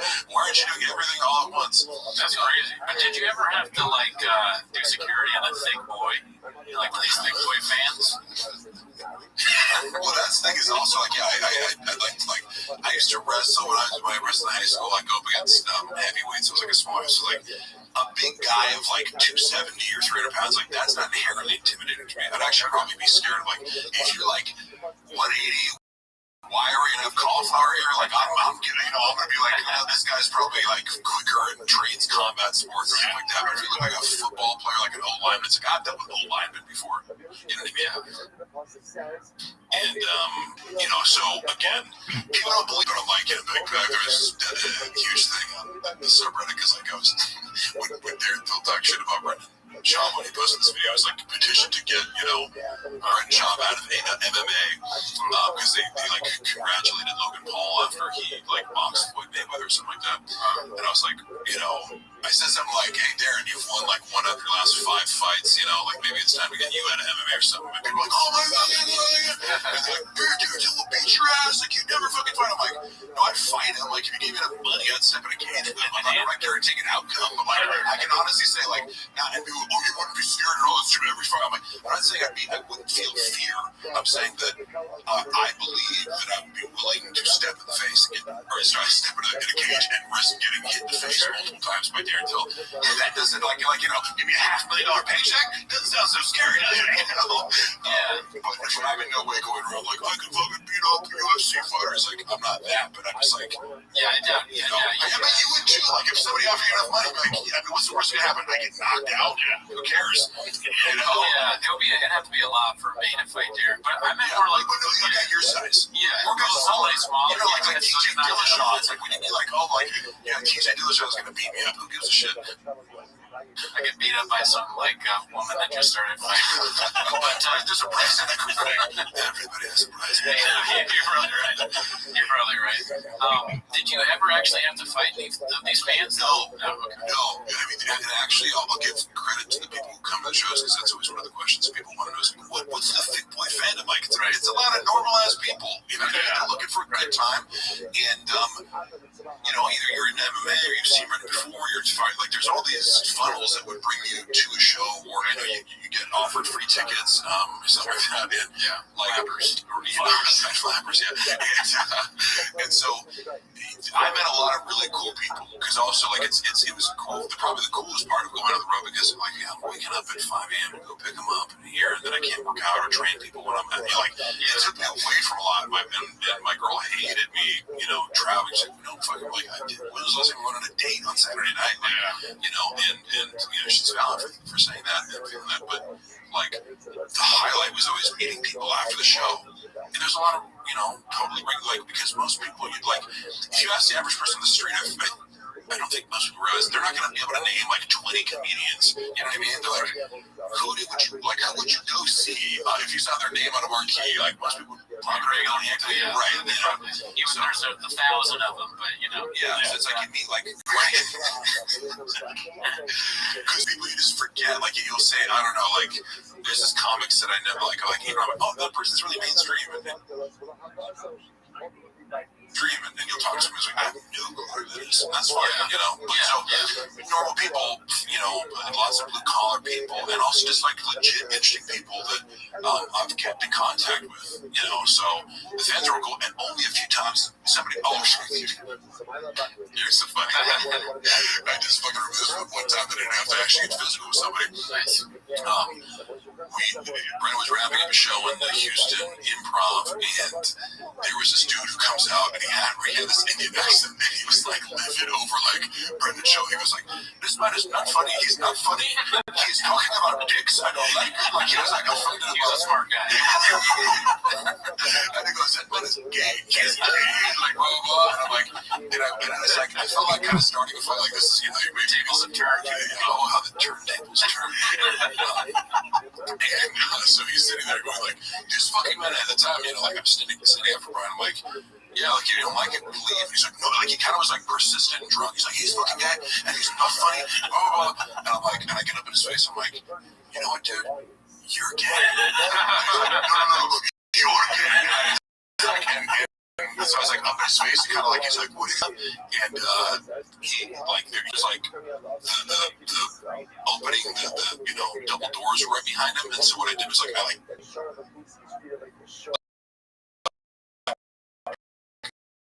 lifted my leg up and kicked right behind him, so just stumbled out backwards, and like door closed. It was like a nice little like, you know. I didn't want to like actually kick him, but like I just, you know.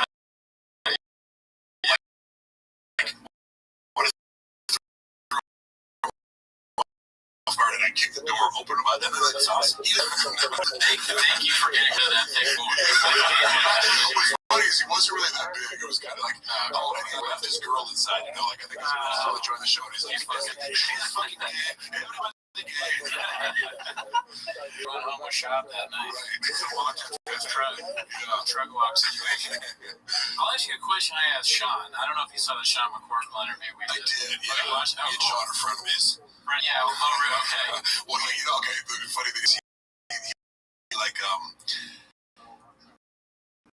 you mind if I say, you can ask me first, but the setup of our relationship, to interview him, I think is really smart. I don't doubt a lot of this when he talks about these stories of, like going in for the TV show audition and having his own jokes. Like, strikes me as a guy should have done stand-up comedy. You know what I mean? He's really funny. Yeah, he's really funny, and you know, I think he's a thoughtful guy, and I relate to him after Matt Mitchell, and actually was funny enough, like his Matt Mitchell friend. Dedicating all the show attractions this year.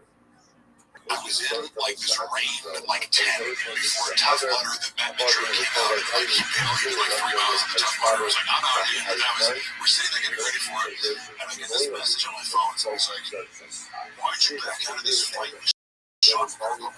Why, like, fuck, Sean McCorkle, I honestly never heard of him before, and then he looks like, this is the last reference to like, Geo's on shit. So he told like, oh, guys, I'm coming out to LA. He was like, yeah, let's do it. And then he talks to Sean. I realized like, oh, Sean was actually serious. Like, families back. Like, there was like a multi-paragraph story that it had easy fast. So I was kind of confused. I'm like, it's a bizarre thing. It's like, it's one thing to have people talk shit about you. It's another thing to have a guy just like make up this like short story about you, which like you guys are fighting. It's like, do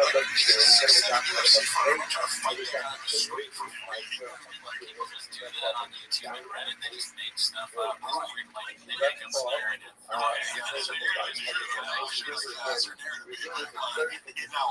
In retrospect, what he was trying to do was like get to Brendan, whatever. Like, I can assign a number of wilderness that are sort of acceptable. I don't know if he still does it personal, but again, like, he would have the personal against me because of my association with Brendan. I get it, so I don't feel any animosity towards him. It's a little weird.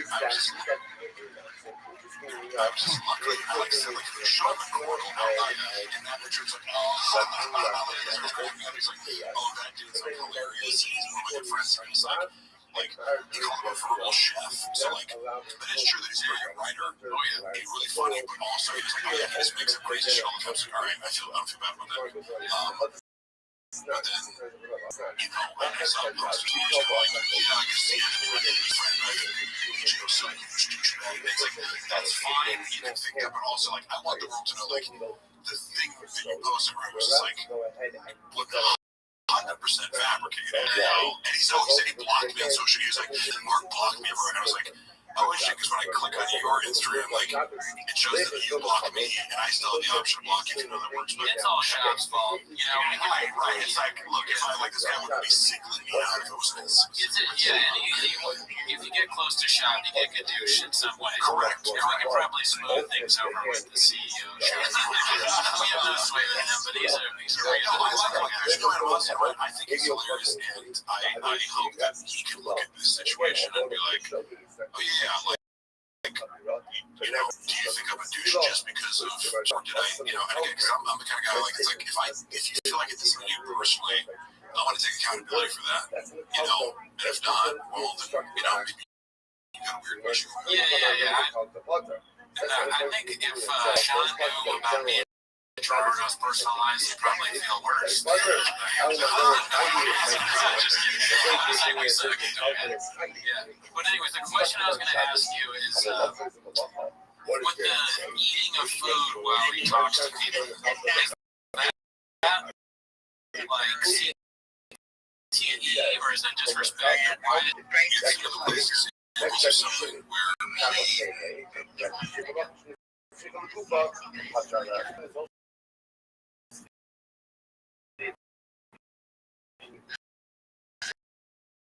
anyway,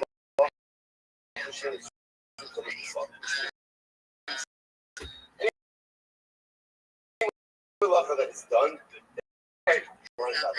So what happens now is suggesting that even if you end up causing a kabura by taking out the splinter, that'll be a malacha shinetzi for the default.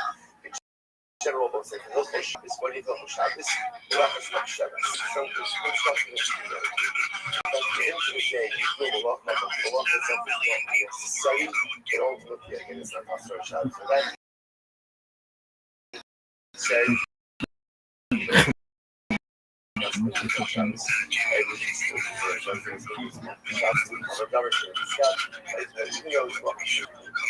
still don't go ahead and do a shot. But coming back to our previous video, what about a son doing both that as a father? There was a big shot. In other words, again, I mentioned that in the share yesterday, that in all of these cases where you have a son checking the blood sugar for his father, or going and being a doctor and operating on his father. So what is the whole section called Goda Bayim? Fascinating halachas. In your idea, it's with Reish Mem Aleph. So the Shulchan says, Reish Mem Aleph Gimel. Shulchan says, fellows, I am told to talk about it. Let's say again, my father has a splinter. Father's a splinter. So Shulchan says, Lo Yotzi Eshem Yabol La'asos Lo Chabura. a son should not take out the splinter, lest he come to cause his father to bleed. It will make his down. Oh, Rofe, let's say the son is doing blood betting, or the son is that, the other below the active either. I thought you should have a refuah. I should not do anything to a father that causes me, even if the intention is for refuah. That's what you want. So let's say but that's a very important qualifier. When is this true? When is this true? When there's someone else to go ahead and provide what call this quote unquote service for the father. About an ancient akazasos, who inspired Harry Makiso, the Kote Masher Shu Basos. So this is interesting. It's, a rule for me, but not for thee, or whatever the I'm sure I'm butchering, but it's so much, and again, I'll use the narcissistic term over and over again because it is appropriate, but it's a set of rules for this one person, and he acts like a hypocrite because he's very, very judgmental about other people eating. Like,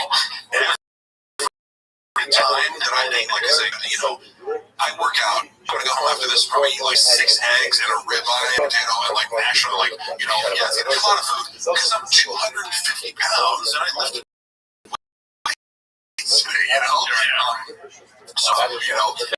like if I'm having a second slice of the improv, like that. You got it for that. Oh, dude, if you're trying to like shame me for eating, like you're talking to the wrong guy, dude. I was bored. They over here, dude. Oh, really, dude? And so, like, he kind of makes you just feel on edge. With eating because eating is like connected to him. So, like, let's say like. He doesn't get it per diem. So if you're on the road, normally like, any TV thing I've worked where you do a commercial or something, you feel like they're giving you money for any time you're not on set to like cover your food.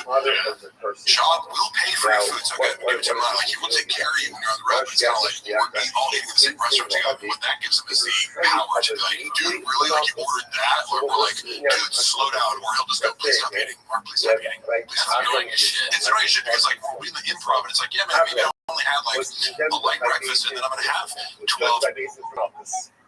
chicken tendies, and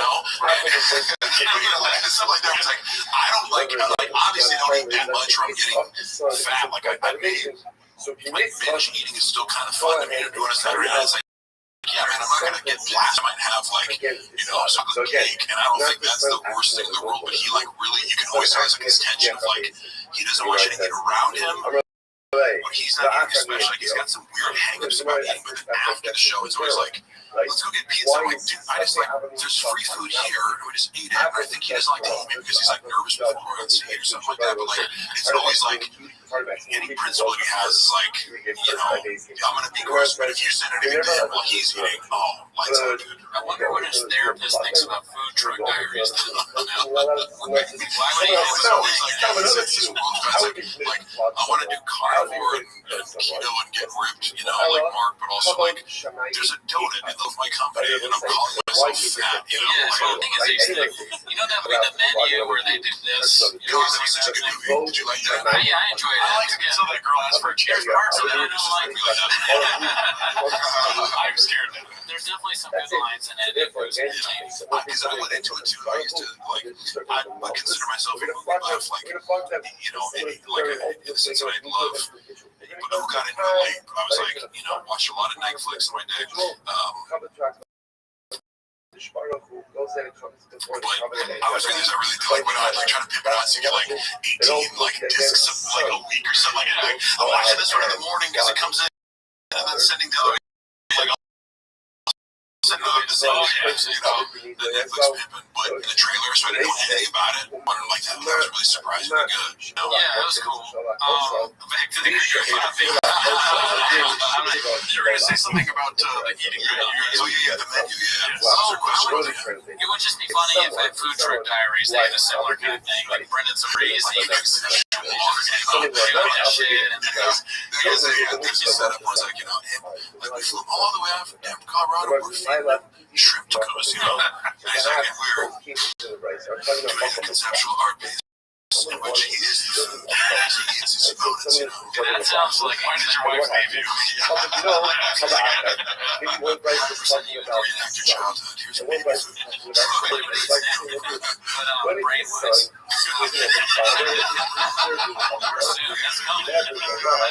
He's at that function level. If you watch Trend into that direction. what's the worst bomb you've seen?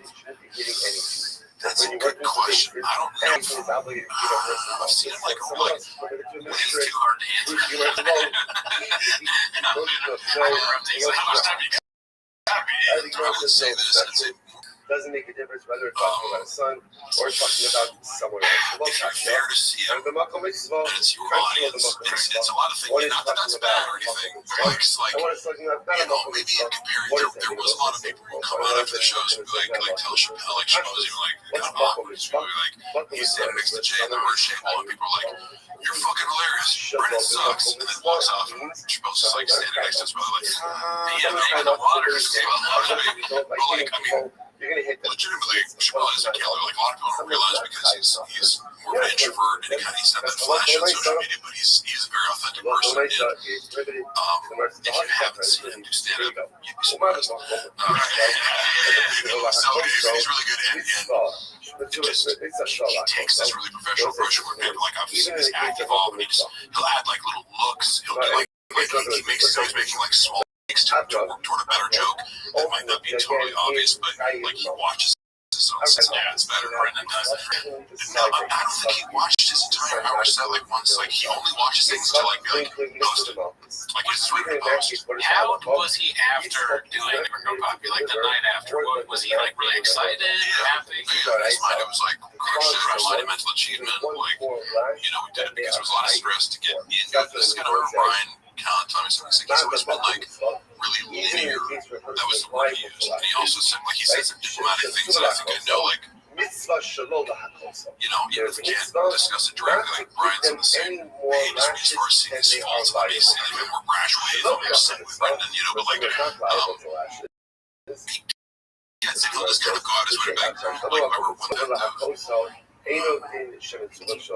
Brendan historically has had a difficult time seeing the human element to the work people do for him. He treats people like appliances. It's like, why are they crying this carrot machine working? Throw it out, get it out, How stupid is he really? Like Brendan Schaub, everybody thinks he's really stupid, right? Is it like he's just dumb, like a dumb guy? Is it safe for him to dress kids around? Like, right? So I think. Like if you were to test his IQ, I don't think that would be like something exceptionally bad or something like I think it would be average or above average intelligence. Actually, well, I would say I'm safe to say he'd be well above average intelligence. But the same thing as like George Bush or something like that, like where people go like, oh, you got like a 1230 on his SATs, where it's like that's pretty good, at 1600. Here's the specific commentary I'll make about that. Brendan is not a curious person. He has his very limited areas of interest. He watches, like, he's into like serial killers, but like the fascination with the world, he does not have a fascination with geopolitics. He does not have a fascination with other cultures or religions or anything that it really is. I would say more abstract. And I think maybe like as comedians, that tends to draw people who are more abstract and philosophical because it draws people like, I think my thoughts are funny and things, and I like to reflect, and I kind of would like my greatest benefit to humanity is like being this sort of philosopher in a sense, very broadly categorized. I don't think Brendan has that like philosopher element in his hard drive. And so there's very little curiosity and very little self-reflection. And I would almost consider that like his core elements of like long-term success as a comedian is going, what do I care about? What do I think? Having metacognition. I guess that would be really, I heard that word. Describing like some of the deficit disorders happening, why it's very difficult to think about their own thinking, which I think you guys probably take for granted. Like you think about your own thinking, you think about your emotions, you can take this more objective perspective of like, and I noticed it with your comedy too, like on the show, there's an element of detachment that makes it more funny. Because you're not just like reacting, you're gonna be like fucking stupid, and you're just like, what's funny is like, there's a thoughtfulness that I think, it does a lot of comedy. with like it takes the edge off of even something highly critical. It's like, you know, I don't even care, but it's stupid. You know, it's fucking stupid. It's just so the lack of curiosity, the lack of self-reflection, the lack of like, if you're wrong about something, I can, you know, like I said, I can tell somebody, oh, I've changed my political views over the years. You know, I used to be very anti-Second Amendment. Now I would consider myself pro-Second Amendment because even if I have a set belief about something, I still want to continue to like learn about it and challenge it. And same with lifting it as a deadlift. I watch just to be like, what, is there a cue there or something I'm missing? And I actually like over the years I've changed the way I do even these very basic lifts because I always kind of whatever that quote is, like have the mind of the beginner or whatever it is. But it's true in the sense of like the moment you think you're shit on stick or that you're an expert, you kind of calcify it. You know what I mean? And I think we get a lot of that with Brent. Once he thinks he has something figured out, like lifting, for example, he doesn't do anything correctly. He's very strong in a lot of ways. Like bad form. He doesn't do full pull-ups. He doesn't do like proper like overhead press. You never see him do a proper squat. Like you know, like a goblet squat. He like does a little bit like I can just list you. It's like everything's like a shortcut or a half-ass. Like he'll tell you, dude, I grew up in the gym. It's like, yeah, okay, I can spend the night in the computer lab every night for 10 years. I wouldn't really know how to code. Yeah, I mean, he definitely wouldn't. He would never. That's crazy. Some people might, but if there was like a video of him doing half pull-ups, that would go viral as fuck.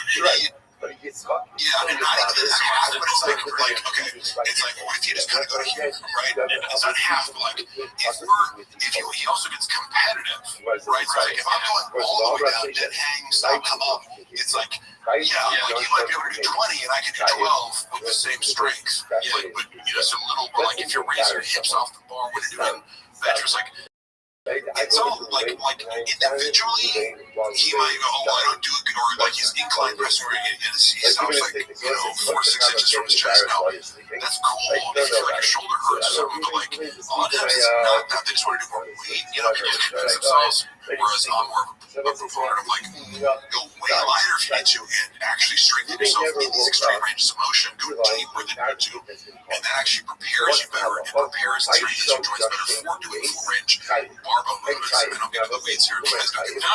I have this opposite like how you do something is how you do everything. Exactly, and that's really it. It's like contract, and I give a lot of patience to people because I've worked out with many people in the gym. But like, he also kind of gets all of this fear. As I said, he says I grew up in the gym. Like, if you try to correct him on anything, that's a no-go. Right? So like, he just gives off that energy. I've never had to try and not. It's like I'm used to people asking.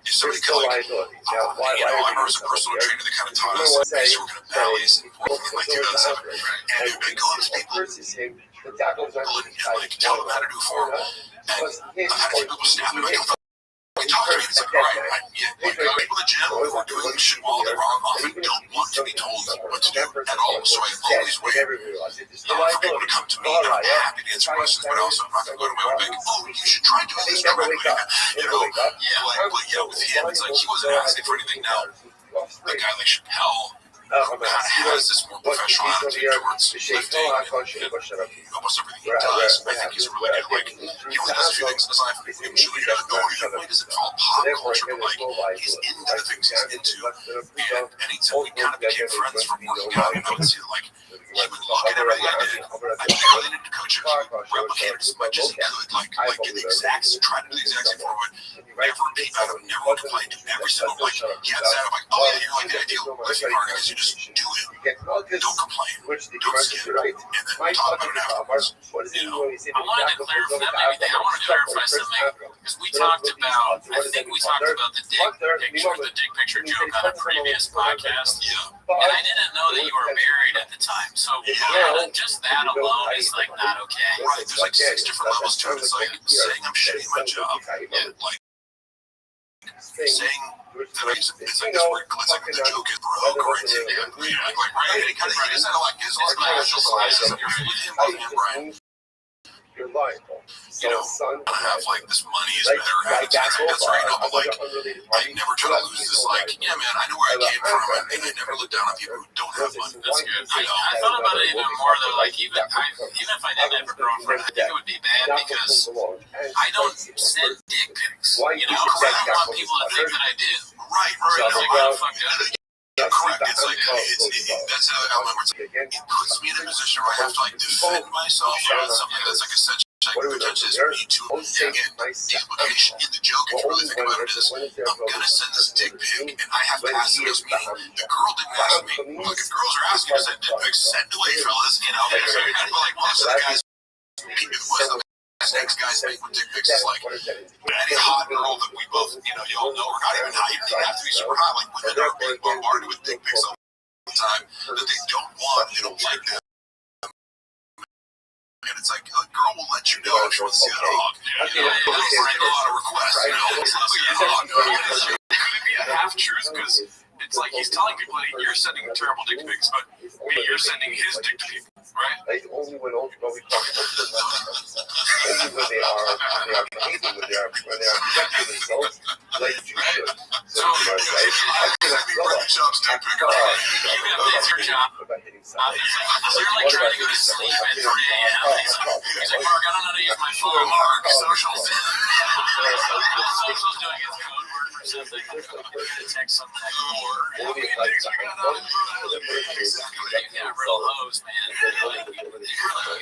That's not cool. That's standing in pain, which is like the worst. Yeah, and again, not that it wasn't like I was on, but it's just like it was just some of the things like, for example, like I was supposed to get 3K a month for Tiger Thing, and like, but then it was like time to invoice, and it's like, oh, his manager's gonna come and be like, oh yeah, you and Jay, we're gonna get 3,000 total. I'm like, like nobody does business like that. Like, hey man, your salary's 3K. Oops, I meant that was you. This other guy, or like, if Jay wasn't really doing this.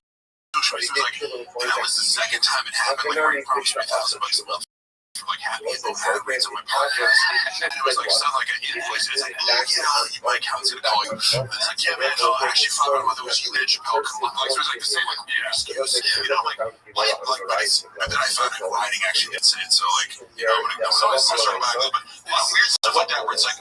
You said you're gonna marry the didn't, or like you took me off the boy payroll, and that's what started our getting fired. It's like I couldn't come in for Shop Show because I was with my wife in Vegas and had planned to come earlier, but couldn't. Like, so and I'm sending this like anxiety written text like, hey, just not good. They sent me a shitty text. I'm like, and to come to find out, like, which wasn't necessary. It's like, I already told you I'm gonna spend the rest of the day editing clips for TFAC. Like, I'm gonna put in more than an 8-hour shift. But then I come to find later, you already take me off the payroll for that particular show. So like, you're shitting on me, and you'd already consciously taken me off the payroll for that job, that aspect of the job, and a lot of stuff like that. He does this. Me and other people, if you get to know, you'll report this financial fuckery. Yeah, that's a real betrayal. Maybe one more question. With that whole thing, like, is the chemistry of that the fact that it's like you're doing business with a friend? So it's no. I mean, like, well, yes, in the sense that like it made it awkward. Like had I not get fired, I was gonna have to take that on the chin. But like, this was 7 ad reads for Happy Hippo, and it was like, oh yeah, it's $7,000. You're gonna get 3,500. That's instead of months of Tiger Thick, that's $9,000. You're gonna get 4,500. Okay, that's $10,000. Like, I'm sorry, that's a big amount of money. You know, like, how the fuck am I gonna pay for these life injections? You know, how expensive are they? Just kidding. This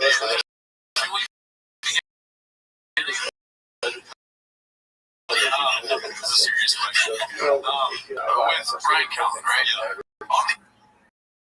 On the AMA, I had asked, I don't know if I'm a huge fan of Brian Callen's before ever getting involved with the Changs and all that stuff. Well, he is. I mean, look, he's comedy. Like, he knows what he's doing, man. Exactly. You know, and he's thinking about Brian. I mean, with him, we had a recent deal that he's trying to get me not to be AMA. I felt like kind of like, hey man, fucking trying to convince me of shit. Yeah, but anyway, like, you have to respect his craft. You know, I was wondering, because recently with the clips from the fight, there was some cheekiness to what's happening in the Changs. I was wondering if, like, I saw the unique headline video where like, he makes a reference to those paper cuts. Yes. And I go in my head, like, there's no way Brian did that deliberately. And I watched the clip and I'm like, he 100%.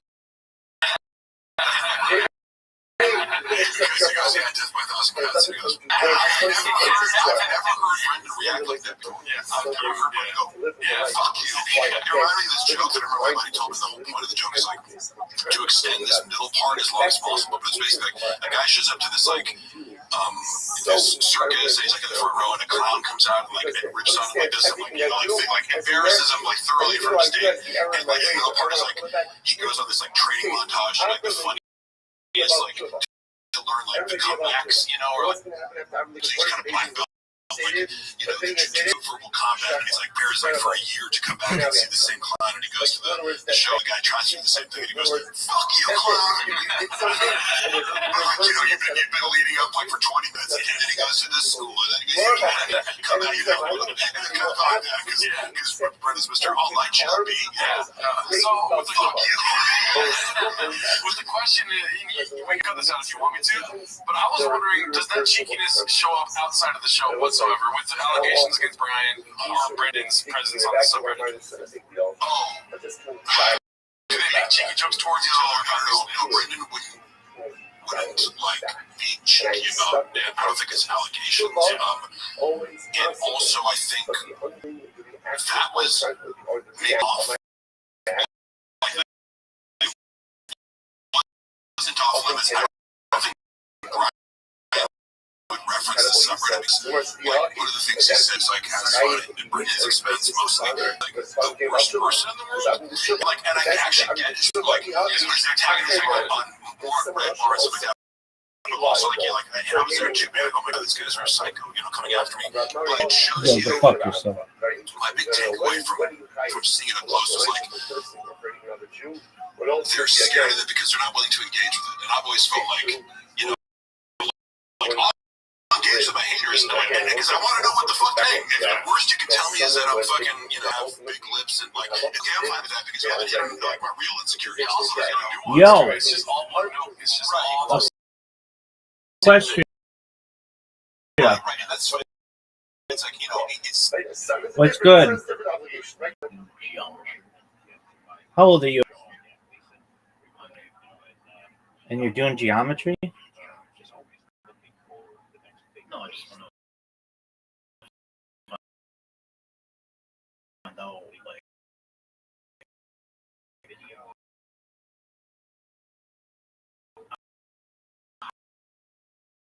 how to do geometry. It's been a while since I've been in high school. Yeah, go to.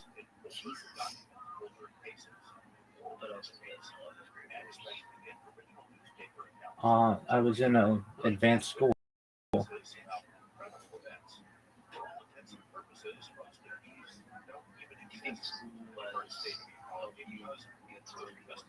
100%.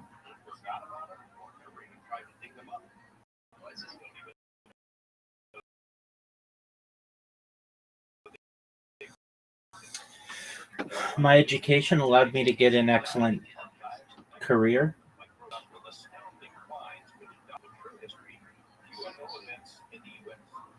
Now, I would also say that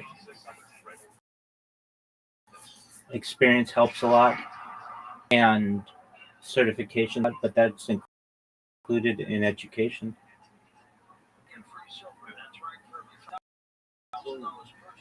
Have you forgotten school?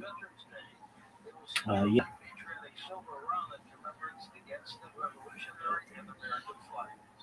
Yeah, but generally I wasn't a troublemaker.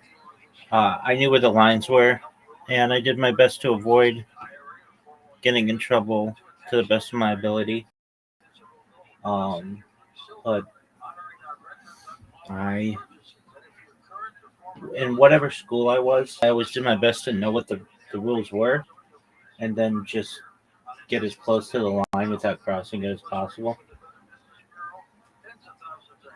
customers, I urge you to diversify your savings. Next goes to the number 989898. Does that answer your question, Equestria? Excellent. How's your day going?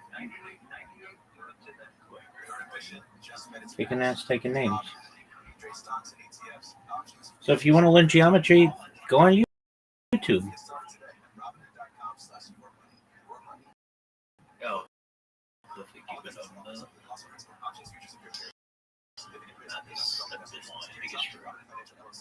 You can also use ChatGPT.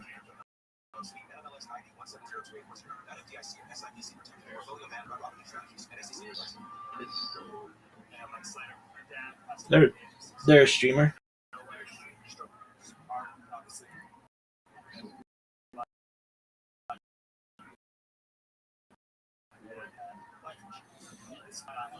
I think they're streaming right now. I don't know. What up, Tim?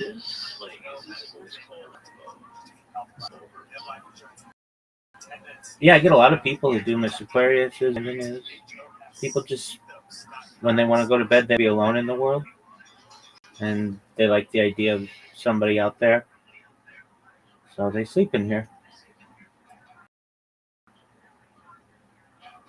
Welcome to do the same, Equestria.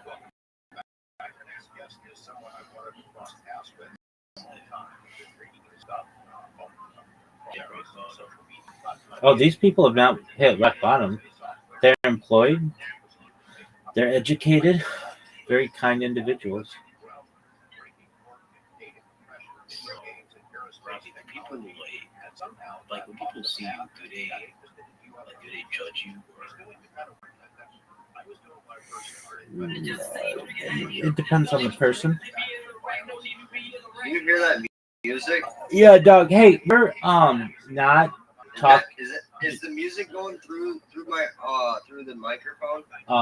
Sometimes when you're not talking directly, if you would just close your mic. Okay. But when you're talking, feel free, obviously, to open it. Talk as much as you want. You're good. I'm just, You're good. Trying to figure out something on my microphone. I want to start streaming it. So when I play music, I want to be able to play music through my tablet and have it go on my microphone. I'm pretty sure I figured it out. All right. I'm going to use the restroom. I'll be right back. If you need my help testing it, let me know. We'll work it out.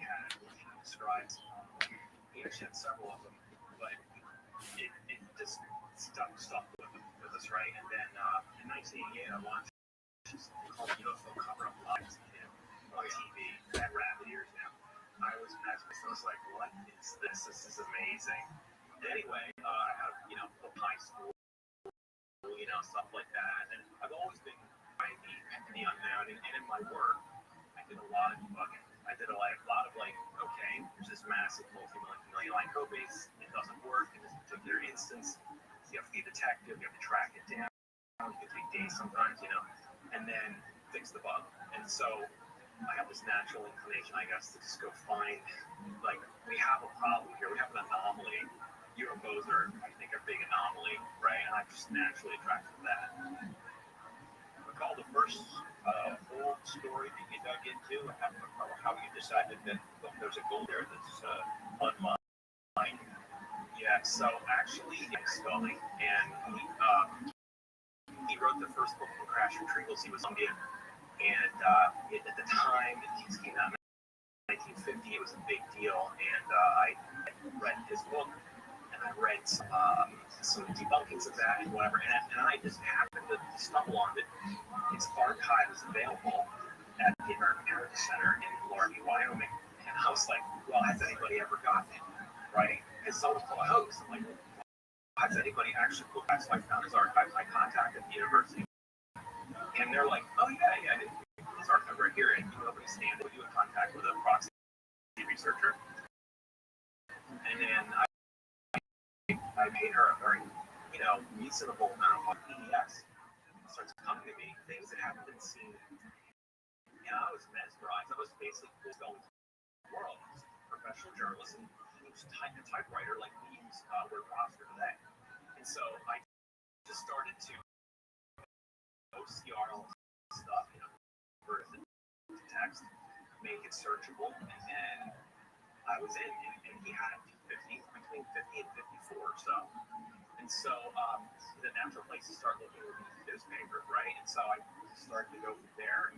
I found that there is an unbelievable flood of big data about UAPs, and it's untapped. I was looking at this. It's in multiple languages, databases. Some of these databases are actually paid for by state or national governments like Australia or California. And yeah, I'm finding, I just give you quick statistics. It blows my mind. Just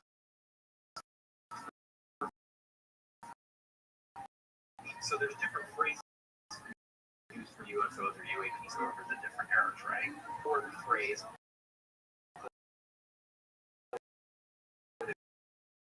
flying saucer. I think it's something got this room as a surprise. Alerts. I set up, mention alerts with newspapers.com, and this is good strategy.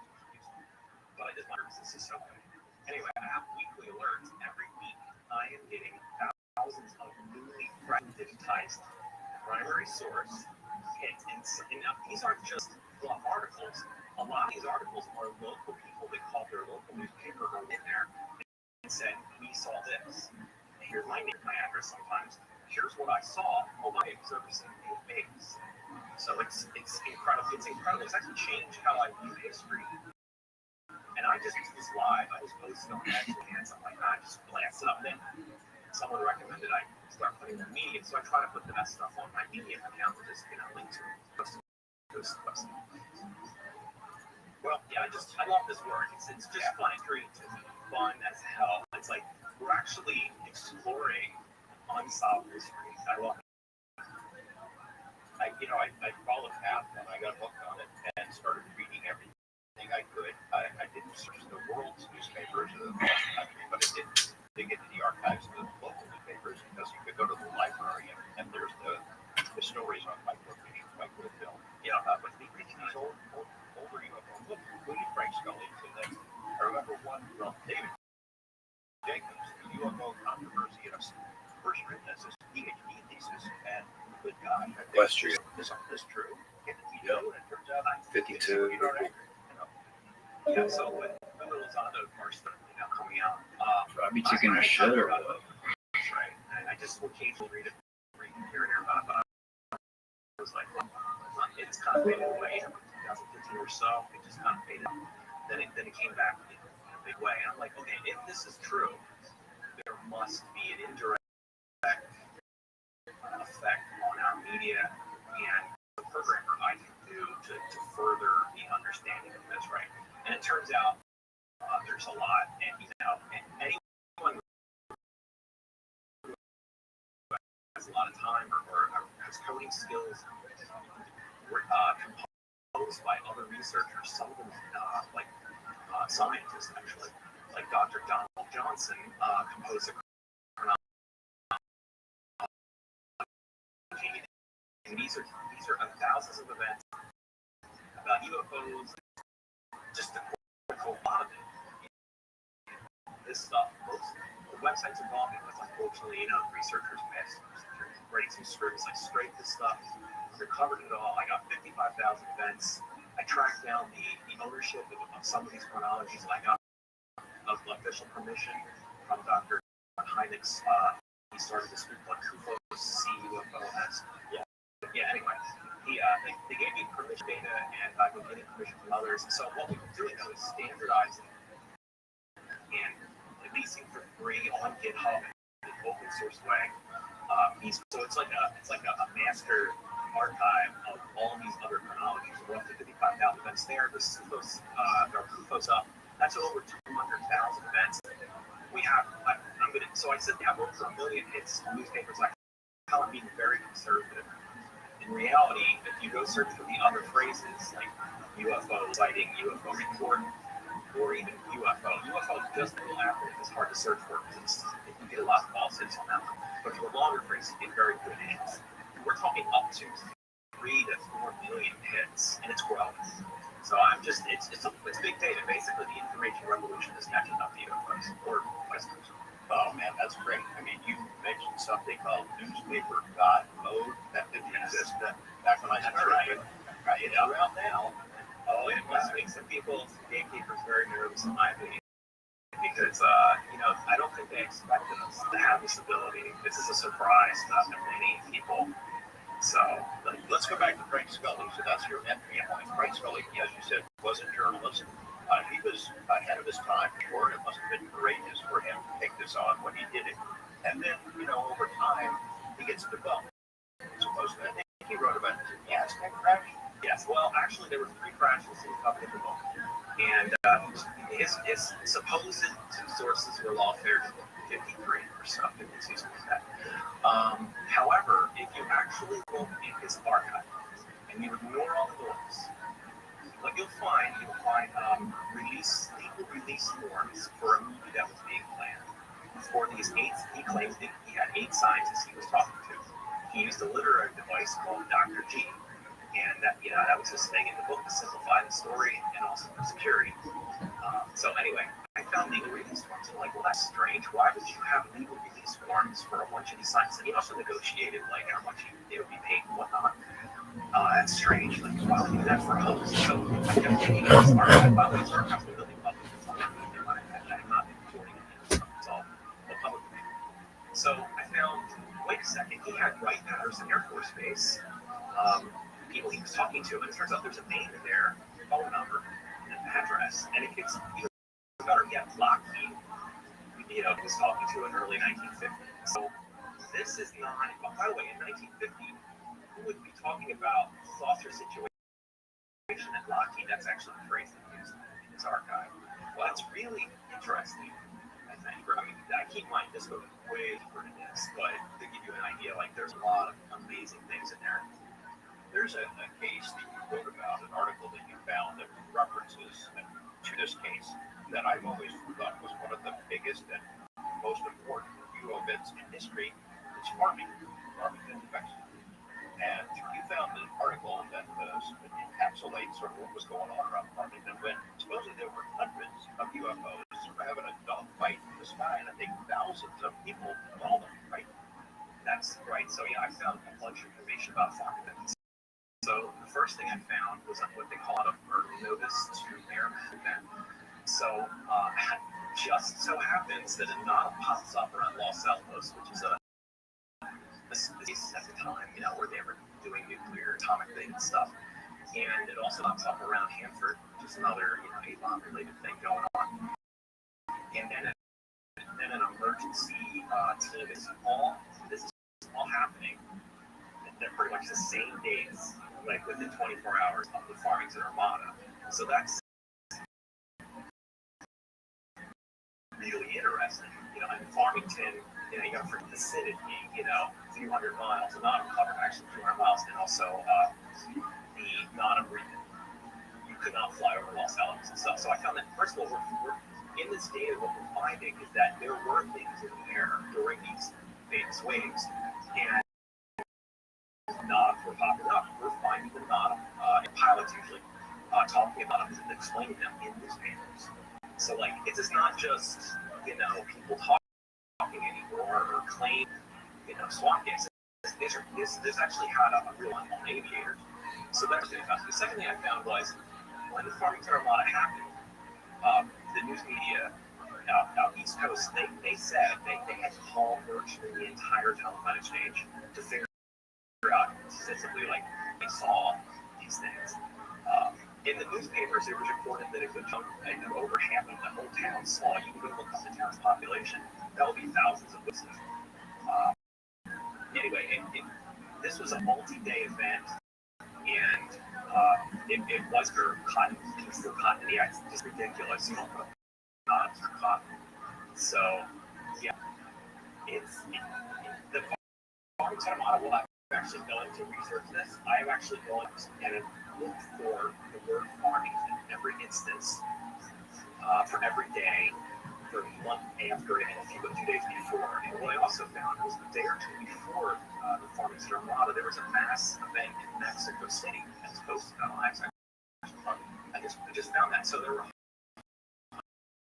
hundreds of witnesses to that, and they were saucer shows.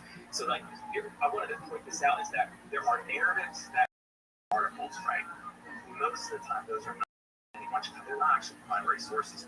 The newspapers, what I'm finding is that they're divergent, either pro or bunking it or whatever. I have to ignore all those narratives except for, really good work. And a few others like Timothy.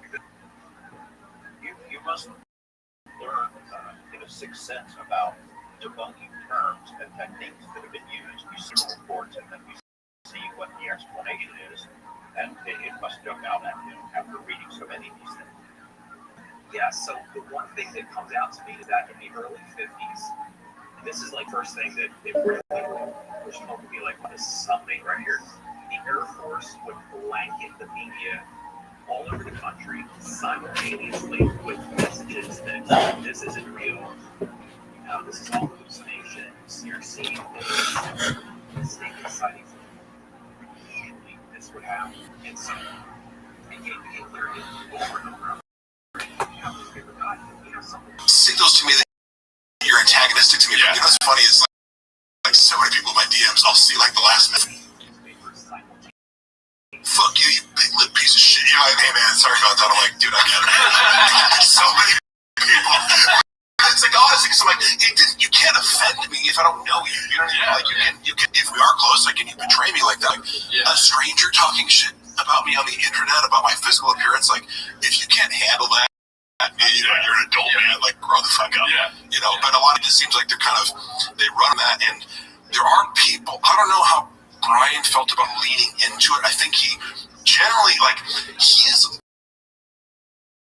trying to get Brendan a lot of note, even just podcasts, like, hey, let's do more yes and don't shoot everything, kind of don't be, like, but it's hard because it's like you have to inception his ass. Yeah. You have to, like, get this idea in his head that makes him think it's his own idea to be less of an asshole, and interrupt people less, telling him what to do. He doesn't like it, because that's what in my conspiracy is that Brian is homeless but paying rent. You know what I mean? I gotta be, but you are homeless. No, I don't think of it. I haven't really probed his mentality because I think he is diplomatic and he does have a lot of loyalty to Brendan, and I think a lot of times for good reason. But like what you're saying is, I could answer like this. Would he get the humor in a lot of the jokes you're making about Brendan? Of course. Yeah. I just don't know. I don't think he's checking it out because people even when I I would go on the server, I wouldn't be like, I don't want to go see people shit on me for no reason. So it's not fun. Unless it's they kind of set up a system where other people are checking on their I'm sure people are reading it right now another guy who works there is like, hey man, could you I don't want to know, I know somebody's paying attention to it but my assumption is the way Brendan likes to have feedback is kind of give me the cliff notes of the cliff notes, and also make them all positive. So, unless it's a true emergency that's gonna ruin my life, unless I deal with it right now, it's I just kind of hey, give me a steady positive tidbits for my narcissistic supply. It must be hard to find that though, Yeah. Often it is. Yeah, I've actually talked to Gianni Powell, who used to run his social media. We commiserated. We typed in socials to both our phones. How social? He's been using the same phrase multiple times a day for years. How social fellas? How social fellas? So hey, Gianni, how socials? No, it's just there's no interest in it really. It's just copy and paste how socials. Correct, because I go I would be so much more specific if I was in his position. Yeah, what are we trying to work towards on social? Correct. What are we doing? Yeah, right, exactly. No, I couldn't agree more because there's some really smart guys on Jenks no social media strategy or no analytics, and they're like, this doesn't make any sense from a strategic perspective. If you're trying to be like, I'm not on social media, but you check it multiple times a day. My analogy is like, I don't eat ice cream. I just pay my assistant to shovel it in my face. My mouth happens to be there as the ice cream falls off the spoon, but I don't eat ice cream cereals. That's totally different. But it's like, no, you're on social media. You have to do it just by proxy, and it because like you're not on it, so you can focus on other things. If you're worrying about it all the time, worrying about likes and comments, and you do about writing new jokes, so keep that same energy. So on that topic of the, I was wondering personally, the iMessage group chat, who named it Operation Tiger Thick? I believe Brendan. That's awesome. That was the answer I wanted. Okay, so back to the original line of questioning here with Brian and Brendan.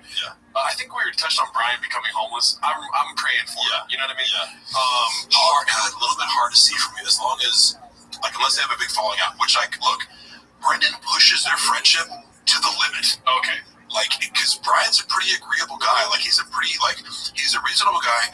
Anytime here's what I would say, like, is one of the biggest differences between these two guys. A couple times we've had, like, an argument in text, and you get context loss, or maybe you type in all caps, and I'm like, dude, why are you getting upset, something like that? Because technically he is my boss, like, I work for TFK. So, and I'm a little bit more, if somebody disrespects me, like, I don't give a fuck who you are. Like I consider myself a good employee. Hey, we're not doing that. We're not screaming at me over text, but to his credit, the very few times that happened, next time I saw him, talk to me privately and be like, hey man, like, I didn't like how that came across, and I just wanted to let you know, like, that wasn't my intention. And I don't like, he gives me, I like that. That's what I like to do to people, where it's like, I'm not just gonna make that moving on and be like, here's where I'm coming from, I'm gonna take it, but like, that goes a really long way with me. It demonstrates a lot of maturity and a desire to like be a better person. And Brendan, he can't take solo accountability. He'll be like, man, it's been really tough between us. And I was like, what you did? Like, or like, he'll go, I don't like how things went down. I don't like this tension between us. It's never, I did something wrong. It's always like, it is like, I call it his fake accountability. This Tiger Thick group chat that maybe you read, it was like, no, man, that's on me. Like, I should have known you guys weren't going to do it, or something like that. Like, you're fake accountability. What do you mean? It means you're going, oh yeah, it's on me that you guys are so stupid and incompetent. I should have known. It's like, it's not on you, because you're claiming you pay us to do something. You expressed an action after we couldn't have gone back and done it, and like, we're stupid idiots. It never hits the hammer on the head, Never does it. So, with Brian, right? If there's one thing that you could tell Brian, like the best part about becoming homeless, what would that thing be? The best part, and this is what it came down to, because he was on the phone with me going like, and I'm not saying this is insincere. And when I first picked up, I was kind of like, because I didn't want to feel like you're trying to convince me something. Like, part of me was like, is Brendan like overhearing this? I don't know, but like, and he talked to Brendan about it, but then somehow that conversation got leaked in, like, because like on the AMA holes or MMA holes, they were like, and you were screaming at Brian, and like, luckily my wife was there to like corroborate. It's like, screaming. Yes, I was talking like this. Here's what I said. Hey, dude, Brendan is a narcissistic asshole who lies to people and defames them behind their back. That's not the kind of guy that I feel any sort of loyalty to protect his nature now. Like, I said something like that. Rena, how are you? Rena, how are you? Good. How are you guys? Well, Rena, how old are you? You can. I'm not gonna guess. Just tell me your age. 20. Oh, you're 20? Okay, great. How'd you find out about me, Rena? I don't know. I just came from the link that you sent me. Okay, the link that I sent you. Oh, okay. Very well. You're from Socialize.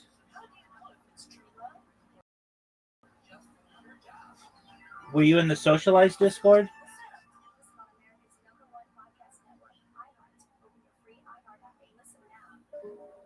Okay.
Like that, and then it was like click. Have you heard me scream? Like if I'm screaming at you, you better fucking you know. So I've never seen the line in the planes.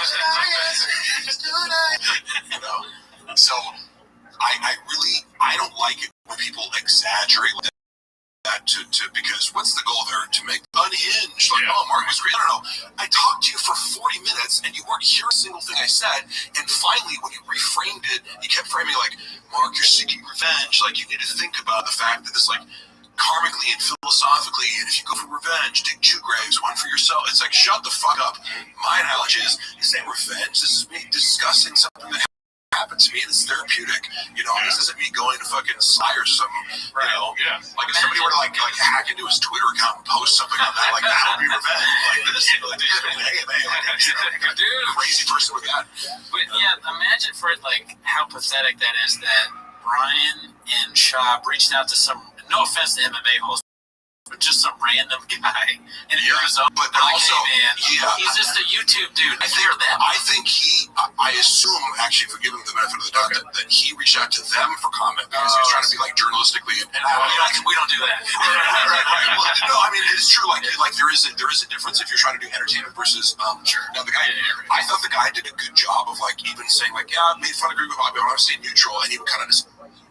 It's like he teed me up, let me talk, and he wasn't going like, "Oh yeah, that's crazy." Like, tell me more. He would just let me answer. And I'm glad he did give me the other side of the story because one of the reasons I started talking about it in the first place was I go, hasn't said anything yet, but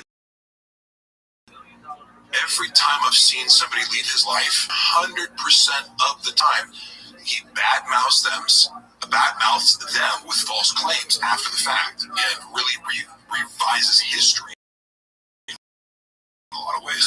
And so I could kind of anticipate, like, this is going to happen. So it's almost like preemptively I have it because I know he's either doing it behind my back or he's going to do it. And of course, that's different claims about me not coming into work. Yeah, okay. Like, you know, and being late. Hey, what were my hours then? You know what I mean? Like all these, like everything. 24/7. Right. It's like, I could come in late, but like, also I have a, you know, I might have a recording of a phone call where we're in person discussion remotely. So even that, it's like, if I get up and start editing at 8 and I don't come until 11 to the studio to do something, like, well, I mean, I'm not working, and you even okay that, but then it's a big deal. And so every claim you made, you saw me kind of get worked up on the show, but it was like, it's when you're not expecting it, somebody's like, hey man, is it true that like, you know, it's like, what? Like, no, fucking, you know, saying that, you know, like it does get you riled up. And to go back to your question about Brian, because of the financial situation, like, you know, he does seem to make a lot of money. Like, I don't know how much longer the show's going to last or whatever, but I know Brendan privately has expressed interest in like things will be tense between them. And Brendan kind of has Brennan, if you're watching this, suing Mark is a bad idea. An NDA thing, because you'll have to pay. Mark can sue you right back for free. Or wage and hour violations, you moron. That's a very good point. If I were to have like labor attorney friends who I've been speaking to, really? That's what you think. That's why I felt emboldened by this. I didn't look at my NDA. Like, first of all, like, you know, I doubled up over telling exactly what happened to me because the headline becomes Brendan Schaub sues small rubber joke. It's the worst headline you could possibly write about meaning, like, short of sexual allegations. Because it's typically on Shings, but things that fuck. Mark texted me that's like the first thing you text. When I heard DM, you look at my phone like a little bit later. It says, hey, real quick, B. But, you know, if you were to put your Doctor Strange hat on, is there any possibility for Mr. Brendan? Humbling himself in certain ways that I just like, from I know about personality, style that I'm describing, that I believe he has, would contradict all of them. And I think, like, there would be multiple steps in the way of, like, awareness of the issue, which is very unlikely for a narcissist, and then pursuit of help for the issue. Like, something major would have to force him into that. Like, so mechanistically would be like, well, you have to go to therapy, and you have to come out the other end, and there has to be, like, proof of the fact that you have shown an ability to take accountability. So, like, it's possible, but the steps would be sort of learning how to take ownership, apologizing to people, not being obsessed with sort of like power and control over almost everything else. Because one of the reasons I was fired is like he prioritized like me not texting him back over me doing like 5 times more work than he actually expected. So I went like I get the lowest person getting fired. But, okay, look. What I just did over here, we have like 5 many reels as you normally expect from an editor. I worked all night to do it. You're going to ignore that fact. Text me back for 3 hours, and you just like you succumb to the worst expectations of you as a human being. With having the position he has of trying to start a company and making great bigger growth, he kind of just carries a hammer and looks for nails that aren't there. That's an amazing way to put it, because I've always said like his leadership style, and like I don't think people realize, if you were to get an MBA, you'd study leadership styles, because the best leaders take different approaches with different people in different scenarios. The guy who's like the fake alpha male, which I do, I like to do like the narcissism joke and kind of like pretend like I'm like a guy who like thinks he's that's a funny character to me, but like I just know I've always known I'm not the guy who always looks to be in charge. And when you get somebody like that, and they tend to be sort of narcissistic and maybe psychopathic or something like that, but like they don't develop a lot of leadership styles. They kind of use this like bullying tactic or kind of condescension or fear. There's like a very limited path of leadership techniques that they use, and that always runs people dry. And you can't always do this kind of like, get on my level, let's go, let's do better, you're fucking up, like you're gonna get fired. And that's kind of like almost like you can summarize leadership style in those 5 terms. Just very little like positive long-term, very little encouragement.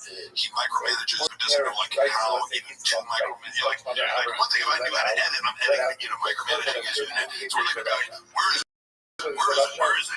No, like, yeah. So, yeah, and also, like you said, I talked to Brendan if he's watching this right now. I would say, continue what you're doing. I love Brendan Shaw.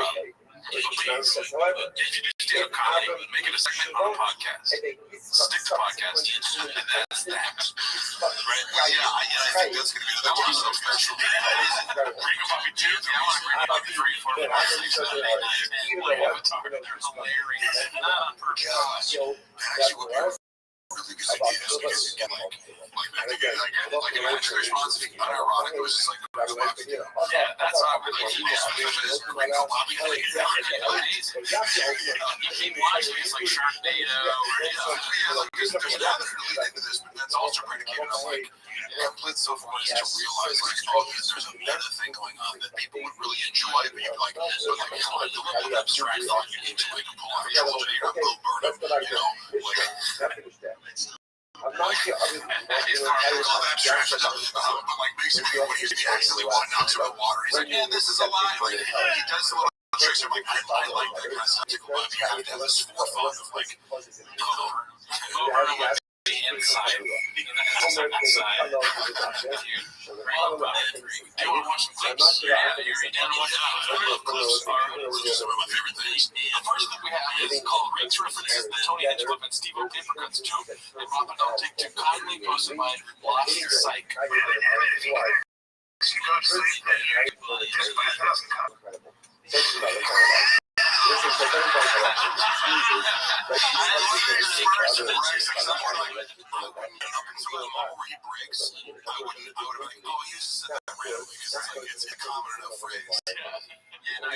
That's like that dog meme where the dog tells a joke.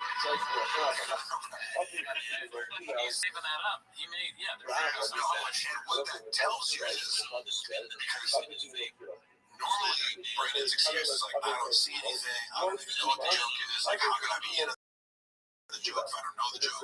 Saying fuck you means they've discussed this, and Brian knows that Brendan knows, and Brendan is aware that Steve O and Tony Hinchcliffe, he has like a weird issue with, like, and he thinks Steve's like, you know, he makes fun of Steve O behind his back, he's like, the guy doesn't even do stand-up, he does like a PowerPoint presentation, and sucks, and he's like, I don't say anything, no, but if you're Brendan talks shit about you. If you're a comic, you're a North Star, you know, or anybody else, but it's like, you know, you can be fucking Joe Rogan and he just TED Talk, you know, everything's like, he'll find a way to, you know, the mental acrobatics that he does in order to dismiss other people from them is sounding. But Tony, he's one of these guys who's like, you know, I don't want that life, like, getting some tickets, he's opening for Rogan or whatever, it's like, yeah, I'm a shitty life, you know, this podcast crushing it, it's a pretty good life, I like it, he's amazing. You're a comedian, Waters name, Shab talks about you. Yeah, I know, you can just guarantee it, like, even if you're his best friend, if there's a way to dismiss you, you know, if you're Wallace, he'll be like, oh yeah, he sells much tickets, young people at a show, don't buy enough drinks and food. It's like, what a strange insult. No, like, it's like, I'm just saying, like, it's that level, and then, like, you know, the editors used to work for Brendan. He was one of the first to get douched out of the Thick Boys Squad, like, moved him out here, and then he just got fired for the shittiest reason. Kyle's dope, he's a little bit, like, he can be a little bit testy, that's the old, but, like, now I see, like, oh yeah, Brendan makes you testy, you know, like, that's impossible. But he's on tour with How did it go? Yeah, good. What happened? I got the number. Okay, so they gave you a referral? Yeah. I'm proud of you, big dog. Someone sent me a picture of a kid who's black in a wheelchair. He has Down syndrome. He has glasses, and he's Jewish, and he's got a rainbow LGBTQ flag. And he said, this kid chose the hardest difficulty life. Try not to laugh. Okay, Doc, are you ready to play? Yeah. All right, big dog. I'm proud of you, Zoo.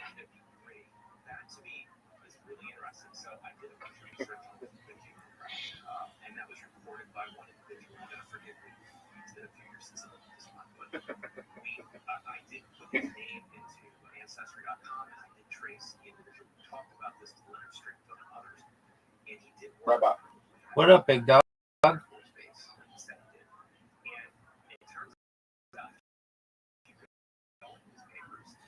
Zoo, why don't you like the... Go ahead.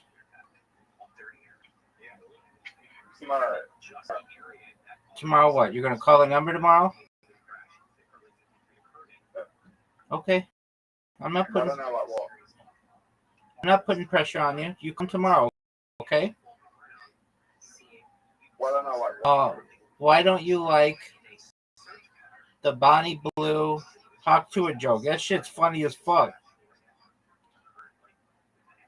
Because I didn't write it. You helped come up with it.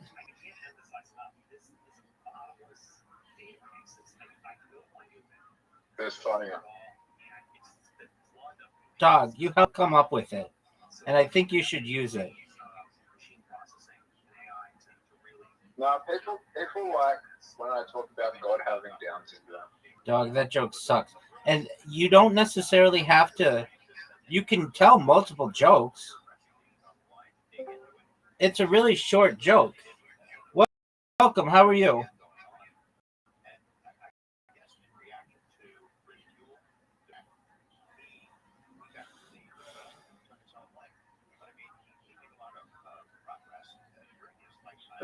You know what's funny?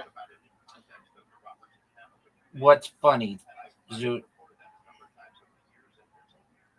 If I get diagnosed with Tourette's and then I deny having Tourette's, that would be fucking funny. All right. They're going to help you, Zoot.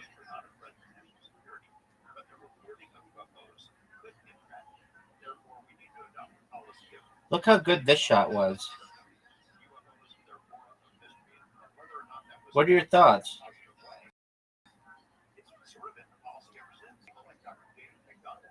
How are you doing? Well, how are you, big dog? I'm doing good. It's been a while. I've not been in this AC. I know. How's your day going? Yeah, my day is just going. Like, I don't even know how to describe how my day is going. Is it good or bad? I don't even know how it's just going. But I still have hope since there is life. That's right. That's the only thing that makes me leaps, nigga. How'd you find out about me, Taj? Zoot, that was amazing. I've been with Rabbi since, it's been a while. I know how you've been building. Like, this is not my first time coming here, like, to meet Rabbi in the space here. I know. Remind me, how did you find out about me? Yeah, it's from the Telegram, which I meet you in the community when you doing VC, and you told me that you working and going a live stream all the time here in Discord. You said you work, I think, 24 hours, no any, like, you don't used to go off all the time. You used to be here, and then, I know all those things. I cannot forget them. That's correct. It's still in my head. So that's correct. So we met through Harry Potter, Obama, Sonic, Teninu, right? Yes. Yeah. That's right. All right. How's life been for you recently? What do you think? Have you done anything fun with your life recently?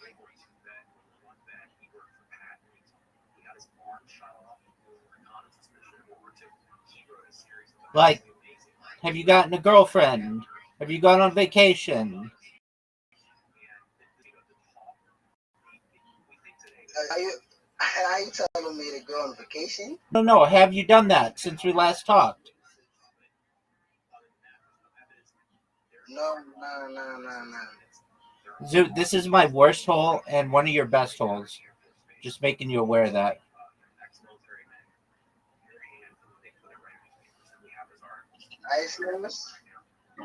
I thought I resigned. Zoot, you're still playing, big dog. Says I resigned. Okay, well, not here. It doesn't. There you go, Zoot. You're still in the game. Dude, and you had an amazing shot. That was an okay shot. I think it was good. Fuck. Fuck. That's not good. Oh, it was almost good. Oh, look at that shot, Zoot. Zoot.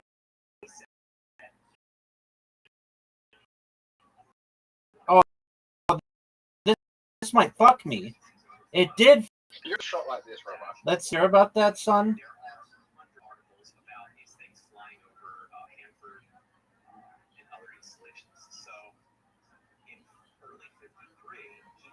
No, Zoot. That was amazing.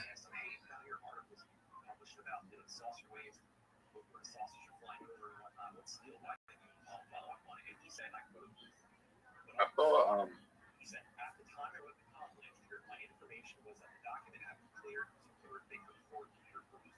So, Robbie, what you saying? I think you're always welcome here. I'm glad you're here, Taj. How's crypto been for you, Taj? Yeah. How has it been?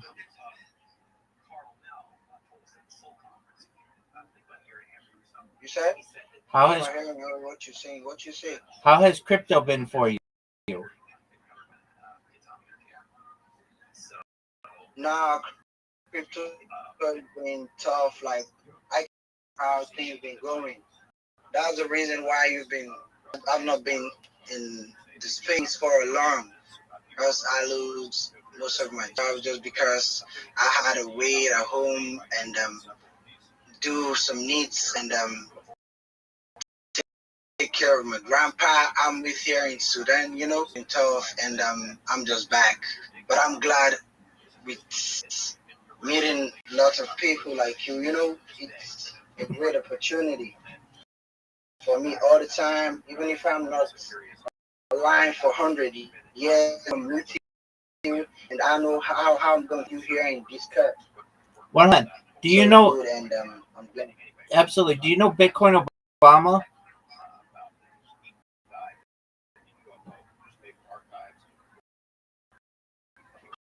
Yeah, I know him. Zoot's a good friend. All Africans know it.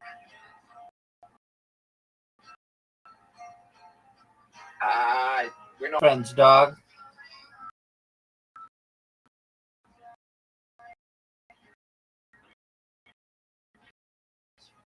He doesn't like me anymore. Why doesn't he like you? All right. Well, he likes me. He thinks you have money. Yeah, but I give him time and I help him.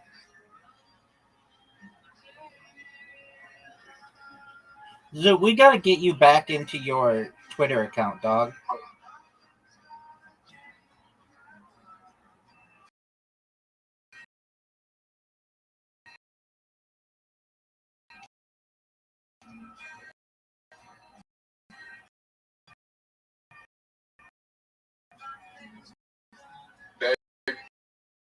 Ban my Twitter.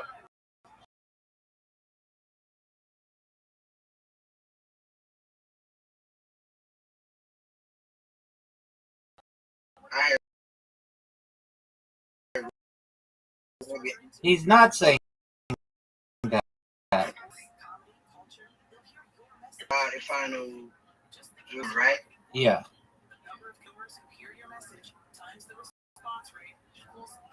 Okay. Like, if I know him, what are you gonna do? Don't worry about it. Why did they? So they banned it for misinformation. What misinformation did you provide?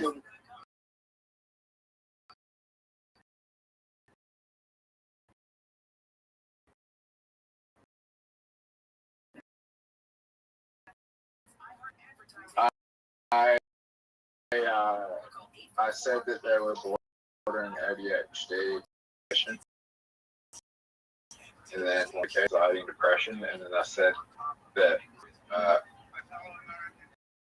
folic acid would cause the FDA are trying to put folic acid supplements for people with autism great and English in cancer and people who know who autism. And I got banned. When did this happen? About a month ago. Wow, Zoot. I thought you said you couldn't get into your account. Yeah, that's why. Okay. Because you said that you couldn't get in because you didn't have your email. No. Dude, I got you on camera. It's cool if you lie. It's cool. I mean, it's no big deal.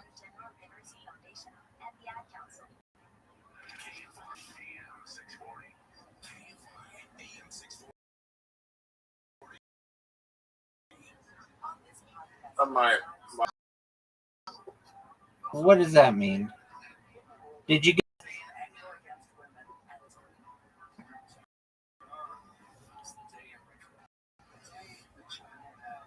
It's not letting me recover my password. Did you get banned or not? On one of my accounts, yeah. Okay.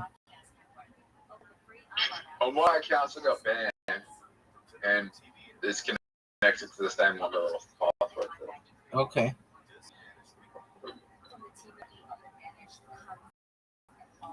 Zoot, are you going to win?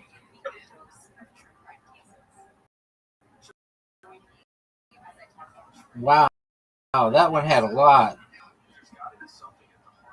Rate that out of 10. That might be a 9. That was really good. Go. It's your turn. Is that a bad move? I don't know. We're just playing a game, big. How's life in Sudan?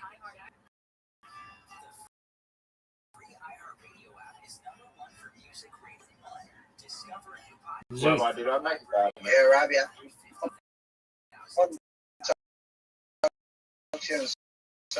About something.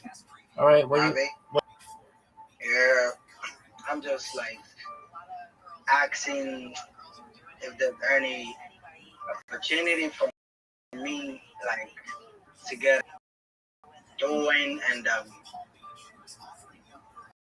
I also work for collabs, building projects, and boosting the community as well. So I know there's opportunity for me to stick myself in projects, and let's keep writing. I'm just back in this phase not too long earlier. Yes. Go study.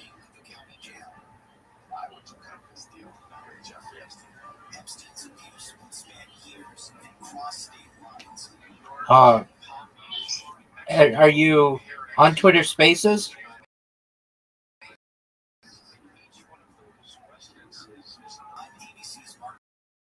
Yeah, I'm in Twitter Spaces.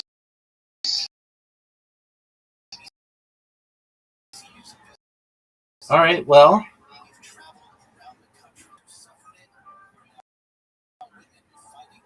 I know.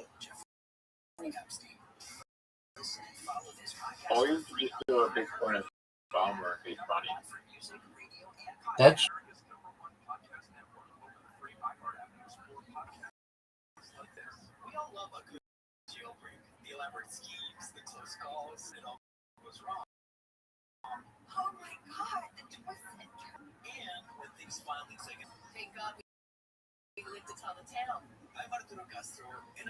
So grand to And now I'm starting a podcast because honestly, guys, I don't feel the space is crowded enough. Get ready for Greatest Escapes, a new comedy podcast about the wild stories in history. Very few people know this story. Each week I'll be sitting down with some of the most hilarious actors and writers and comedians, people like Ed Helms. I climbed up just like, She goes, "You're on your own. You have to run." And Joseph Gordon, I love storytelling and I love you, so I can't wait. Together, we're gonna hustle our way through the most Zoot, you got stories of all time. Like, what should you do? Maybe write a musical? I would hide under the desk. I'll tie a rope around the fish's neck. Zoot. If I send you a literati invitation, will you play the whole game? No. Right. Well, at least I don't want to play the. No, I don't want to play the right now. All right. I would rather play Ludo than literati. Well, you're gonna play darts because you're good at it. Can we play? Yeah, but we've played them all. But play one game of darts, and then we'll play.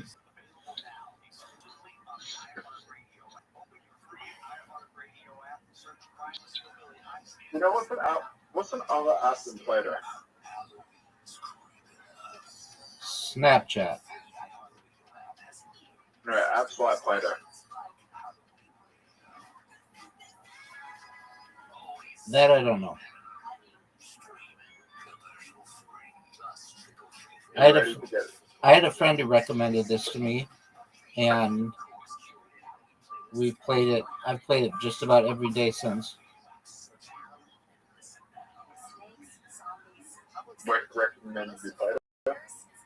Yeah, he's a nice person. Distracted driving is what's really scary. Zoot, you need to do really well here. Oh, no, you don't. Okay. So we're going to play 4.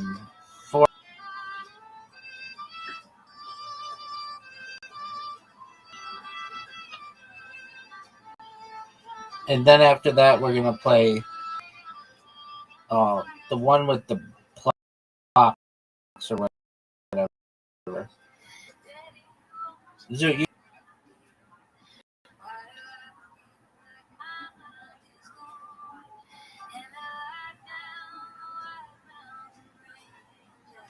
you're up, big dog.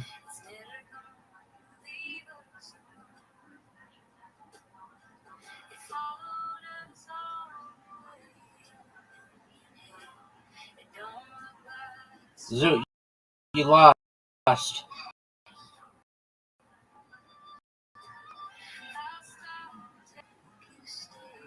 You're right. How did I lose? You didn't. How should you think you lost?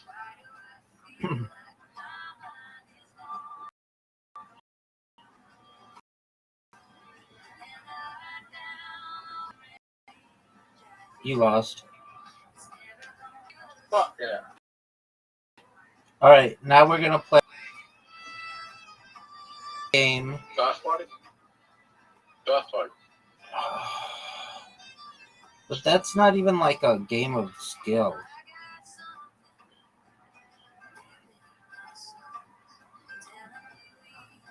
Oh, you love this game.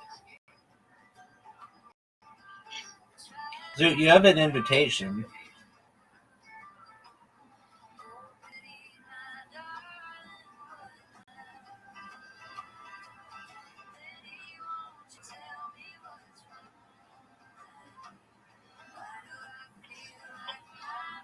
Can't fucking roll. You're up, big dog. I need to pick. All right, well, there's nothing I can do about that, son.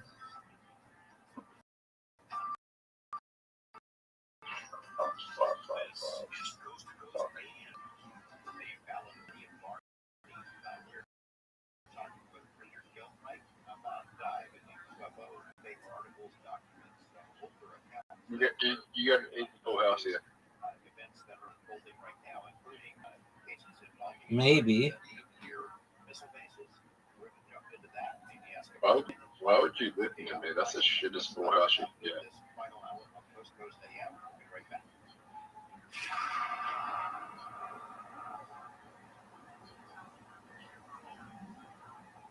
Play it as a two.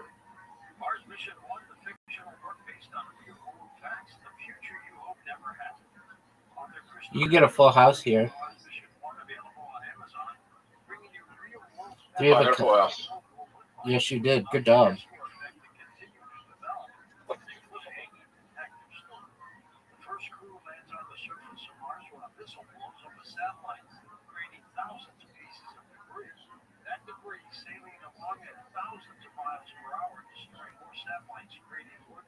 I really get that. I don't know what to do. I don't know how to play this. You play a 6. Play a 6 or a 5. That's your only option. Your best option is play 5 because then you told me. You played nothing. Oh, look at you, Zoo.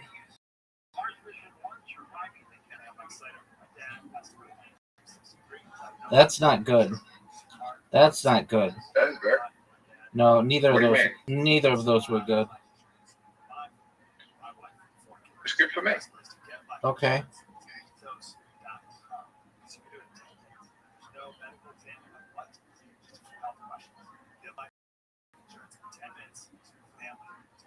Because I want the times 5 for a times 5, right?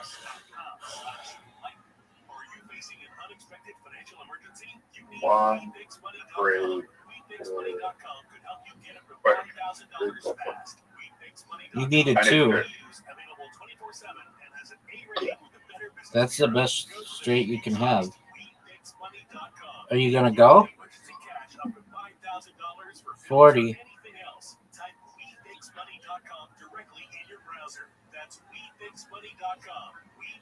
Give me a 5. Give me a 5. That is not good. No. Richard, as you said at the beginning of our conversation, you were a bit of a debunker in the tech world. That was part of your job. You've certainly done some of that in the UFO world as well. An example is incidents at nuclear missile sites. And of course, there have been some pretty highly publicized events. So that's no straight. It's a big straight, isn't it? What? It's a large straight, isn't it?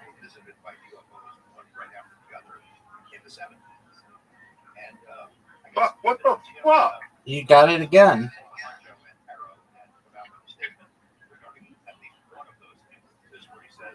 I missed my time.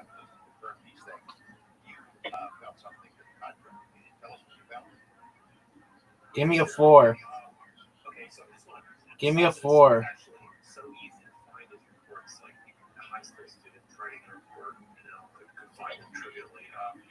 For example, July 6, 1992, 2 days for DC's overflowing pilot C flying saucer over Hanford Atomic Plant. That was widely reported for veteran pilots, by the way. There's just many variants of that that's easily found. Seattle, Washington, July 5th, 1947. A quote, a startling statement with definite relationship between atomic energy and qualifying this focused attention today on the big Hanford Atomic Plant, Southside Washington. Dude, you're destroying. Have you ever felt like this with strange things happening when you're going around the street? Dude, this sucks. Hey, Rabbi, have you ever seen Round the Twist? Have I ever seen Mountain Dew? Round the Twist. No, what is that? It was the most popular TV show in Australia. No one's ever heard of it. One of the most popular children's TV shows in Australia. Bigger than Bluey? It wasn't Bluey. Give me a 6.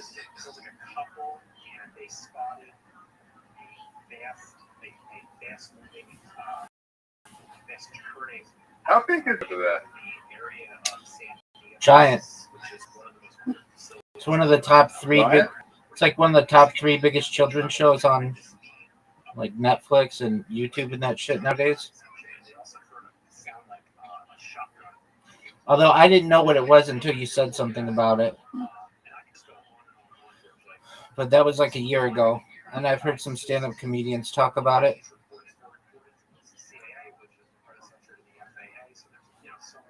Oh, fuck. Give me a 6.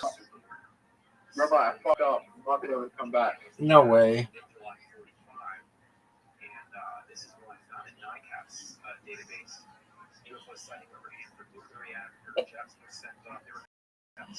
I did like the worst move I could have done. You're doing better than I am.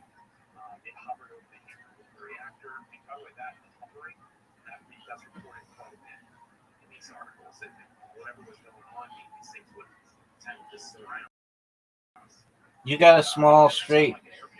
1, 2, 3, 5.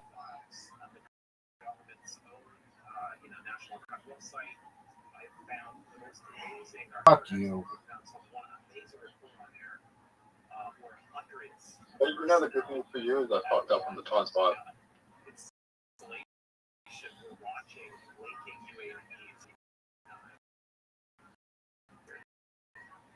Beautiful house. Yeah.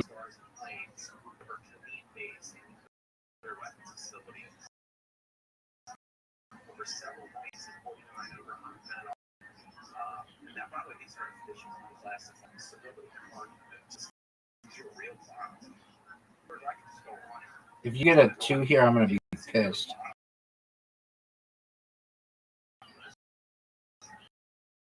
There you go.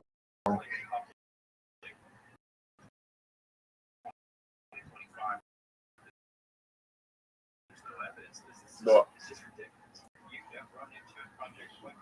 So play it. You can't. Oh, there we go. Fuck.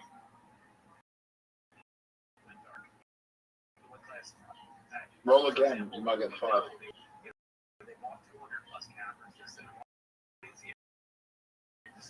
You can come back.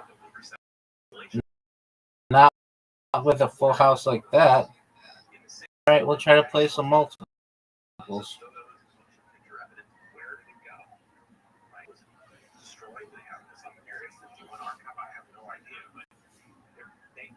Play the 4s. Roll and then play the 4s. Oh, the 5x. Do it. No, I've already done the 5. Already done 5x. Okay. 1, 2, 3, 4. Give it to me.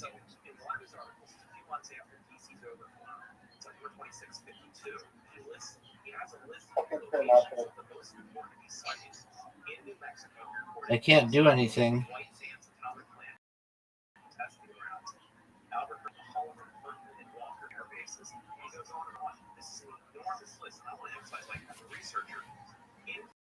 Right.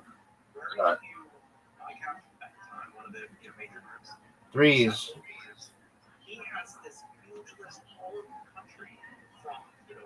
1, 2, 3, 4. Give me a straight. That's bull. You know, this is the highest score I've ever gotten. Have you ever broken 200?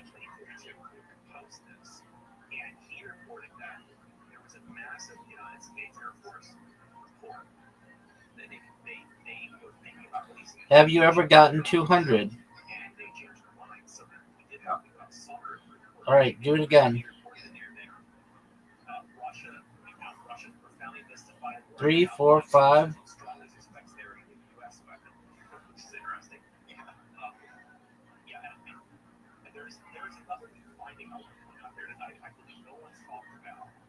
I had a large straight, and I didn't realize it.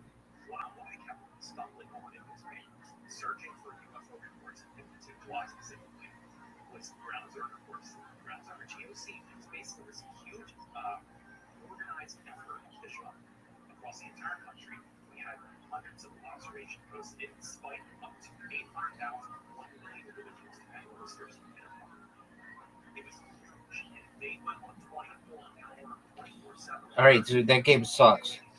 Let's play. No, you just batted it. All right, fuck you. We're playing again.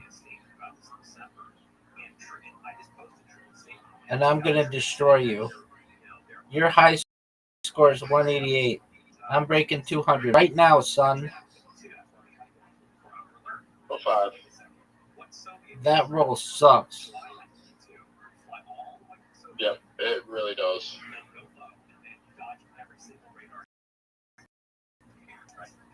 Oh, mistake. 2 pairs, son. Give me 5 in a row. 1, 2. Bad choice.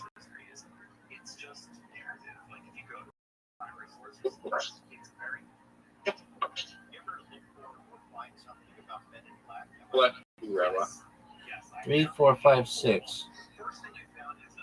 Rabbi, can you say bless you? I don't say that, Gesundheit.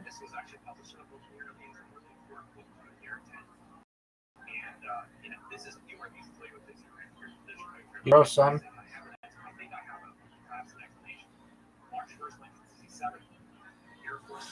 I'm gonna get 6.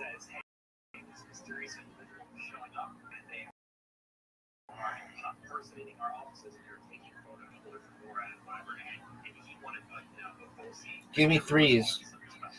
Zook, give me 3s. This is garbage. Zook, this is garbage.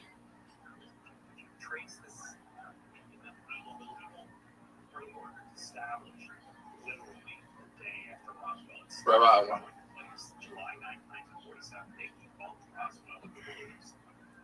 Are you happy with that? You have a full house. Why would you get rid of it? Because that's better. I don't think so. Maybe. Go.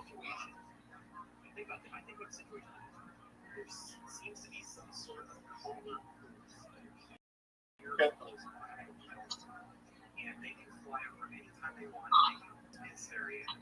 Because it was not a throwaway.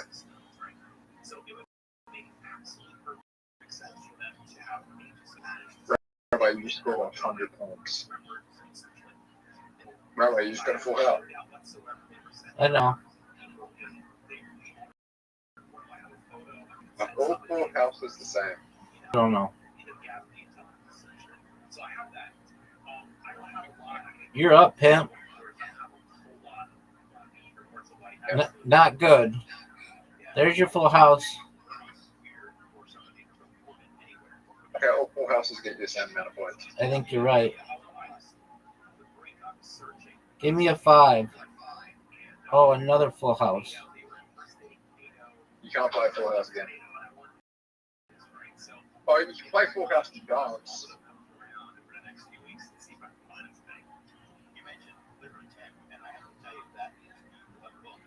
Full house, big dog. Yeah, but I only get 4 points. 2s. Go.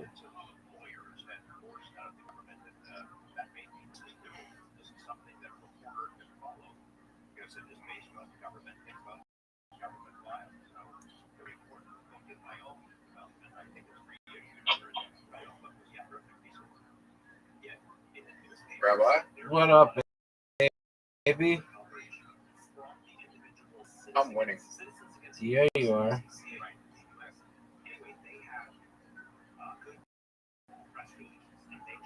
Irrelevant. You got a full house again.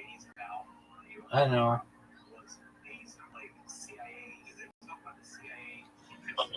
Wait, you play the full house. I played 3 of a kind. Do you want to be? Or So what are you fucking saying?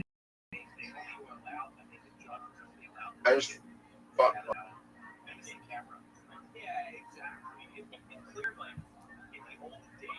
Alright, 3 of a kind. Nope. You don't have. This is bad. Yeah, it is.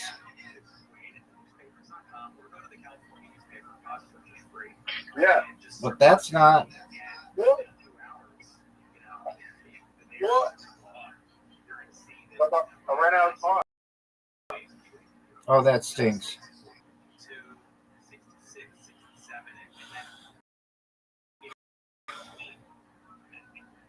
I want to be Talking about, dog.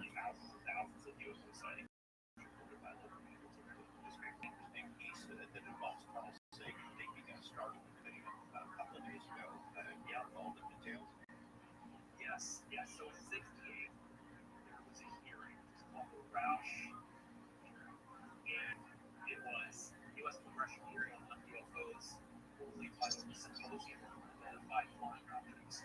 So I found this Five. So Dr. Wilson is testifying plus the hiding there, Menzel, and some other, I think, 3. 3's all you can play, son.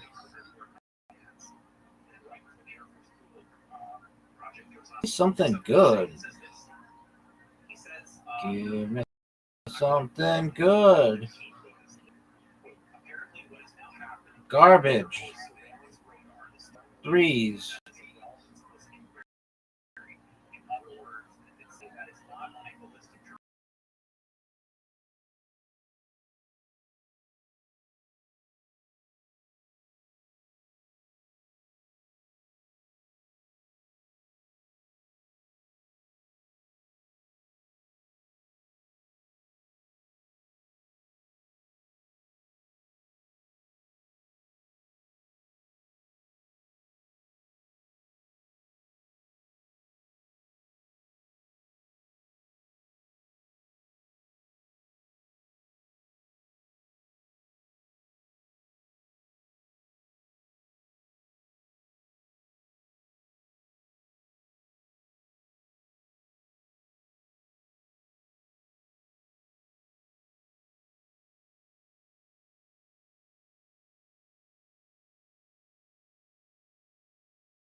There are 4 turns left.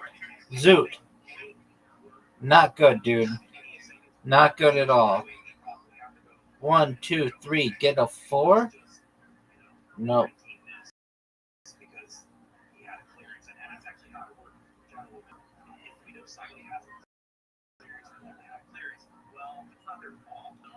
Give me something good. Everything here sucks.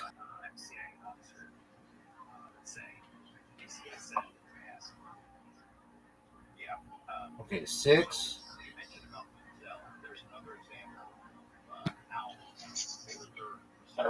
Give me 6s. What up, Zoo? You were trying to get to heaven. She chooses God to judge you. What'd you say? If you could choose who was God to get into heaven, and God was a person, who would you choose? Myself. You can't choose yourself. You didn't say that. Dog, you've got 40. Get it. No. Get the 40. Zoot, get the 40. What the 40? For the large, you fucked up hugely. You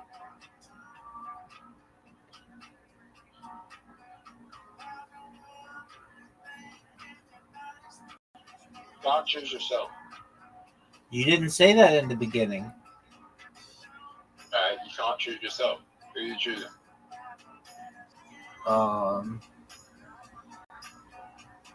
One of my family members.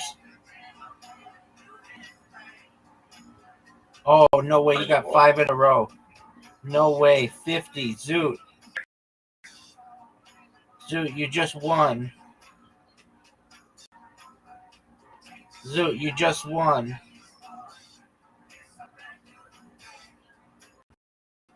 Zoot, you won and you set a record for yourself.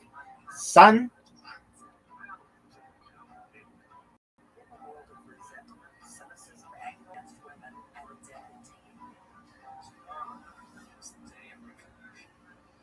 What's the highest score you can get? It's an excellent question. I do not know. 1, 2, 3, 4. You need a 3. 2, 4. Get a 3. Get this 3. Get this. You got it. 40. Dude, you just set a record.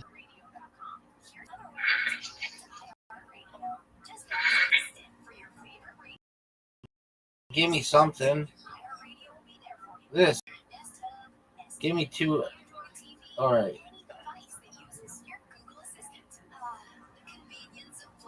Well, I don't have a full house, son.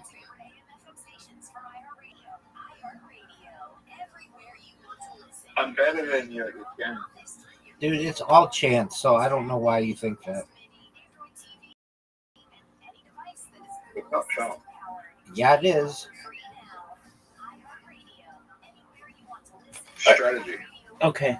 All right, dude, I've got to use the restroom. Feel free to stay as long as you want. I'll be right back. And if I don't speak, you should know I'm proud of you. Good job. Shout out to Zoot.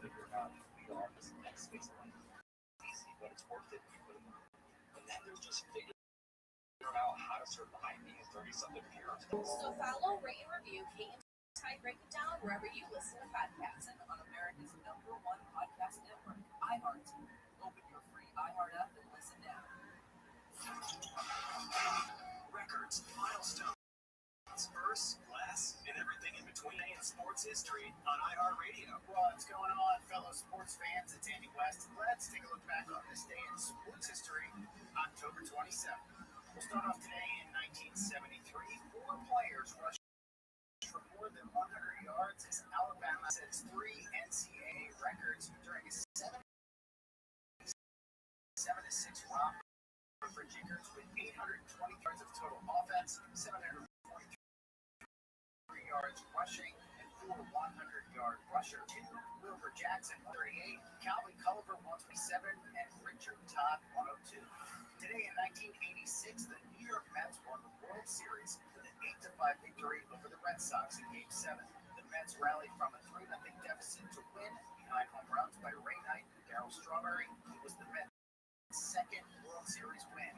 Their first was in 1969. And today in 2, with an 11-yard burst through the defensive line of the Seattle Seahawks, Emmitt Smith surpasses Walter Payton's career total of 16,726 rushing yards, the all-time leading rusher in NFL history. He still holds the mark with 18,355 yards.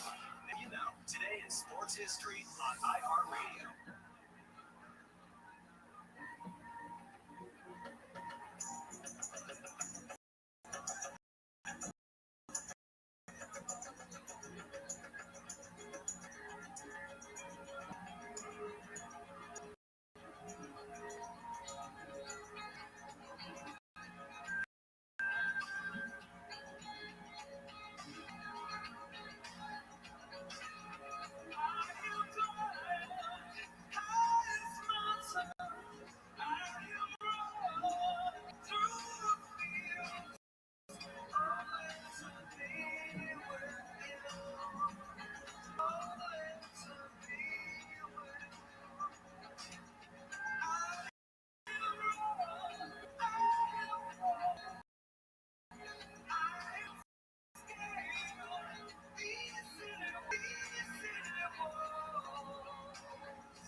50 likes. We're about to hit the we're about to hit 100 retweets. So shout out to you guys.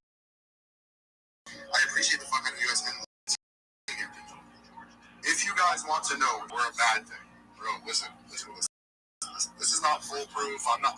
Some parts of X, like, guys, things are going to go viral. I'm not saying that they're not. You should continue to use X on these days. But if you take a look at my GM post, if my GM post has 600 likes in an hour and a half or anything close to that, Twitter is going to be a very good day. Today, bro, my GM post is absolutely ripping. It has fucking 1,100, you know.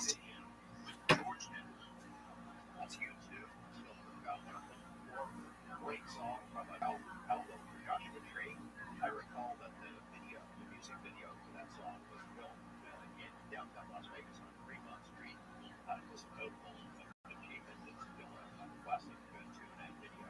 We have one segment remaining with my guest, Bill Wright, deep dive investigator. Well, so he's like, yeah, it's great, dude. The guy's like, he gives you a soul. You know when you're working, when you're not. He's super nice. Trevor, many times, and he just, he's been nothing but nice to me, and he seems like a nice guy. Yeah, so it's like even on that level, like, and I think he's a great example of like how to use social media to drive your stand-up. You know what I mean? Like his sketches are really good, but they're different. Like he does these characters, so like study Trevor Wall. You want to look at like internet marketing, do that. Yeah, I probably for sure made fun of Trevor Wall's finest. John doesn't even know who I am, but he definitely thinks I'm gay. Right. You can count on that. And I just mean like think of what you want for Trevor Wallace as a comedian. Like, and I think he's funny, but I'm just going like, you could be that guy. I think by all objective standards, he's for 30 years old, he's crushing it. Successful. But to turn it, it's like, well, he doesn't sell enough food. Right. I'm the number one complaint. Be my just sold out theater that he just did. Yeah. That guy's precious. All right, so this next one is posted by Sprout Cobain, and it's called "The Ultimate Sacrifice: Long Live Peace." I enjoyed this one.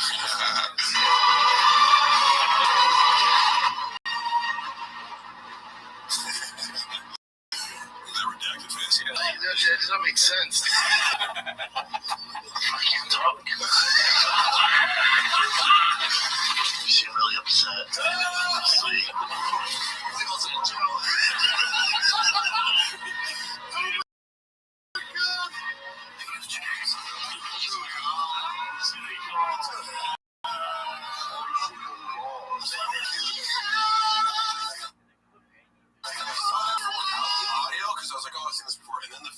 The clips that they used for each little moment there was so good, and I also love that they used that picture of me was taken by this guy who had this whole lighting setup, and then he photoshopped the shit out of my face to make it look all high, so it's like it's an interesting picture, but I think you shouldn't be redacted. I think show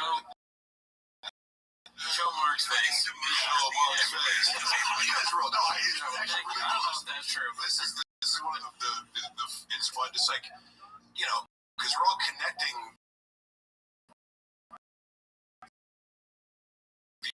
this idea of like, we see this plant's green, right? Yeah, I know for a while I was saying it was red, but I so fun. Carbon months. God dog. This podcast is dead. Posted by Toronto Rapture. But he wasn't with 40 million people that Stalin starved and killed. They said that's not true, but the false collectionization, except for every historian would disagree with them. He didn't come. Well, that's like when people say, so idle. Look at the things Hitler did. Sure, like Volkswagen, Porsche, and all that. Right? Well,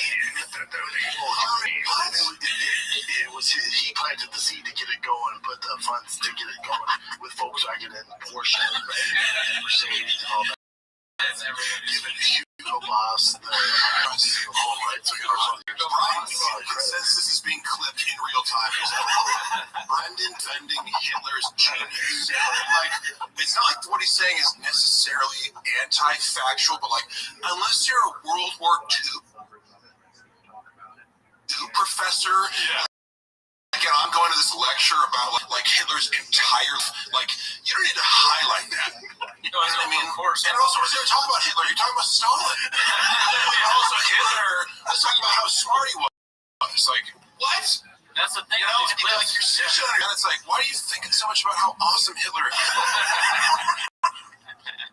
That's the thing with these clips. They make you redact. Why did you notice that? It goes all the way too long, and you're like, do you not read the room? That's like self-awareness, right? I'm just going to like feel uncomfortable, and they're just going like, Brad's literally going, like he wants to hear from that room. He wants to. Things like that. So this is pure science, and what's fascinating to me about this is they're linking together. This is according to us for years. Today, I closed the you from this same space. I was able to connect to the project and be able to, just the main project. And we connected on things. I mean, we connected and then we were vibing on X and we moved to TG. And he brought up this project that, it was currently sitting at the 3K MC and we were able to like push it to 100 and from 100 went to like a 500. Currently sitting at the 500. So I wanted to like thank you so much for giving us this space. This space is like a channel for us to connect. It's not just food for food. Yeah, and just so you know, during the break, I do have, and I don't want to stop, we'll cover more about myself, but I have something I just have to get out about Men in Black on the air. I think you'll like it.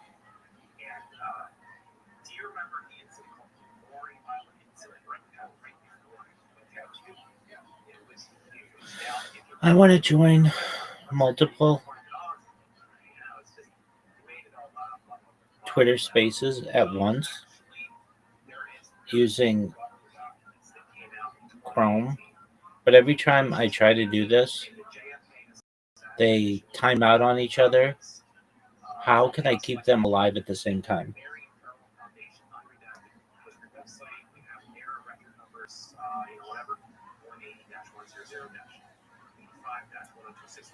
Now, in here is Friendly Christmas 5. Okay, Air Force Captain. Now, we have described the years of this, or sorry, the Maury Island incident is, but this was a very significant incident that occurred near Maury Island, North Maury Island, which is near Tacoma, Washington.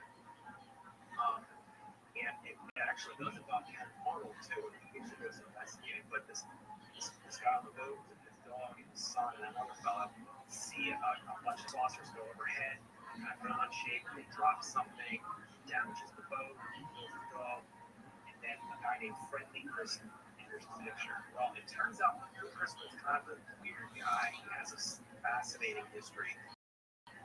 Air Force captain in World War II, U.S. Army, Air Force.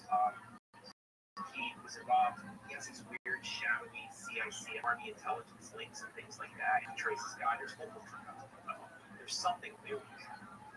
It came out in 1980 that he applied for a security clearance, and it was Federal Bureau of Investigation document. I think it came out approximately 1980. He applied for Atomic Energy Act security clearance. The guy who took the clearance application was the guy of the famous guy hotel memo. That's the most famous memo on the FBI's website, by the way. So anyway, but this was kind of dismissed. This is just one piece of paper that says, it turns out something new is relatively new in 2018. This guy applied for an Atomic Energy Act clearance. Now, why is that important? Okay, why that is important is it completely destroys the whole security. In 1947, we were engaged in a hoax, which led to Air Force aviators dying. Your career is over. You're gone. You're a liar to the whole country, right? So the theory is, by the way, so this completely tears apart the whole narrative of the Maury Island. Is that we have these sets of guys. All right. They collaborate each other, right? They references to the other ones are FBI on top. So I just find this absolutely fascinating. By the way, in 1947, to apply for a clearance on this grade, this is the highest clearance. I found in newspapers, they just started, like AE security just started up, like just like a weeks before.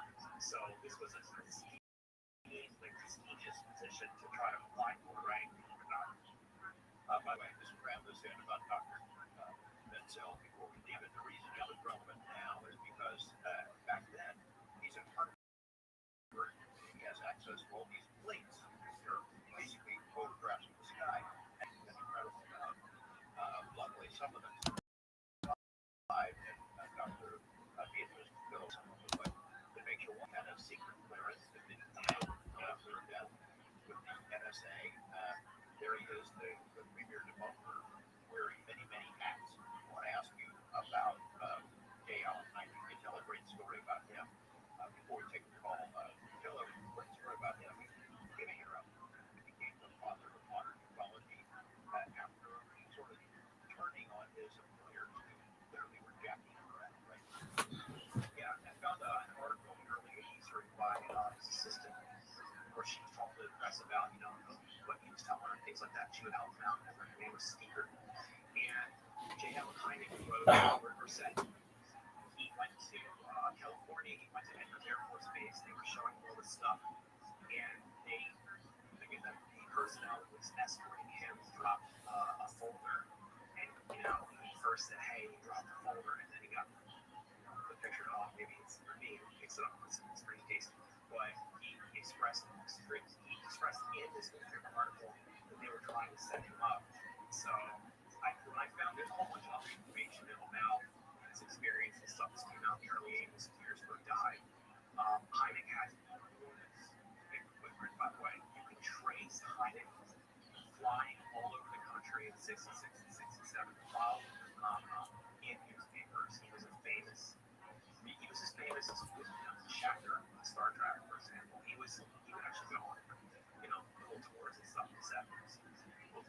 We'll take a call on Zach of West of the Rockies. Hi, Zach. You're on your account, right? Hello. Hey, how you doing? I'm not good. You're good. We'll talk about thank you, sir. Okay. Okay, we got I-1. Is it mobile? Then we have I-2 or whatever it is. Yeah, we got 3. Where is it? I-3. 3 I. Now, like you were doing, yes, like, he had a combination that came in 2011, July 27th. You hear about it? Okay, you tell us. We need to go on, so go ahead. Okay.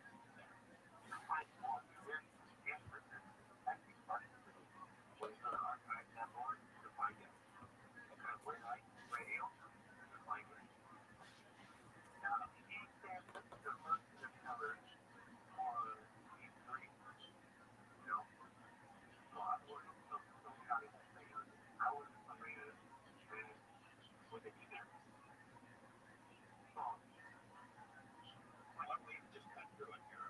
Richard, do you have some thoughts about this comment that's heading into our general positive neighborhood? Yeah, there's a lot of fuss about this comment. There's a surprising amount. This is my gut feeling. Somebody somewhere is disturbed. I know some physicists from X, Republic. These guys work on some amazing things, and they're concerned. So that's the best I can do right now. I think we're in a fog of war. We're not going to probably know for years until we start. You know how this works, right? It's going to be. Hey, Zach, thank you for that call. Exactly. Yeah, so I'm looking up about this AFOSI interrogation film that you've mentioned. I have no idea. Yes, it is amazing. So it's still this archives, not just, old typewritten stuff and letters and things like that from fans.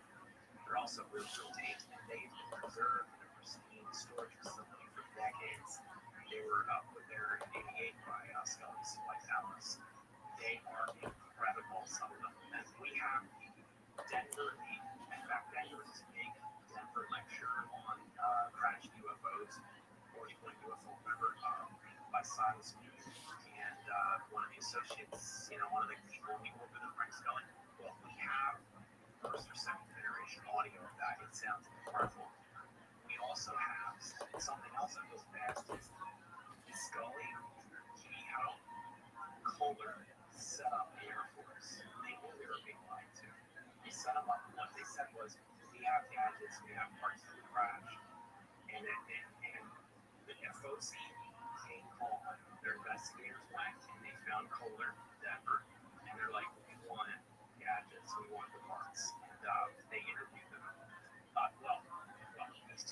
investigators from the Air Force interviewed George Kohler.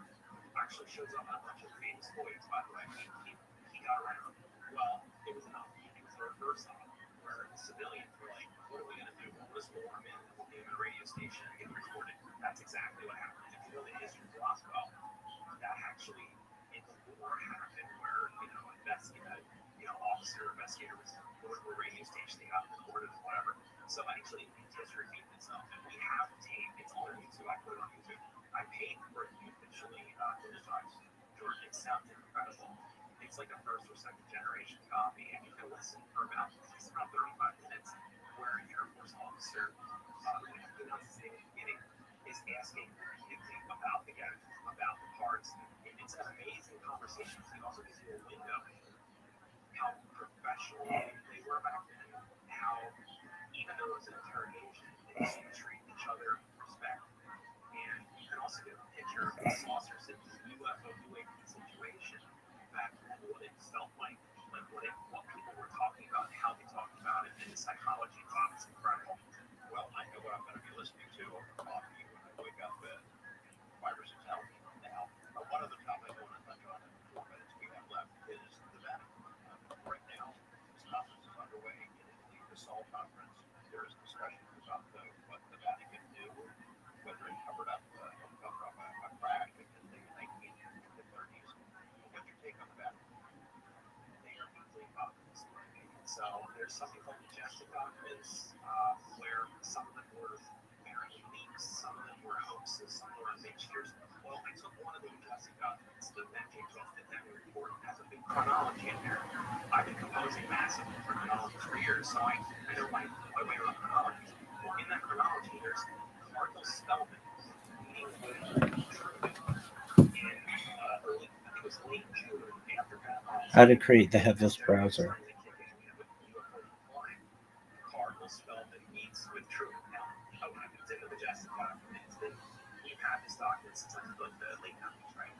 I go on newspaper databases, I type in Cardinal Spellman, and I start looking around through. I think, what do we find? Well, it turns out he's so Cardinal Spellman is the Truman answer to the presentation.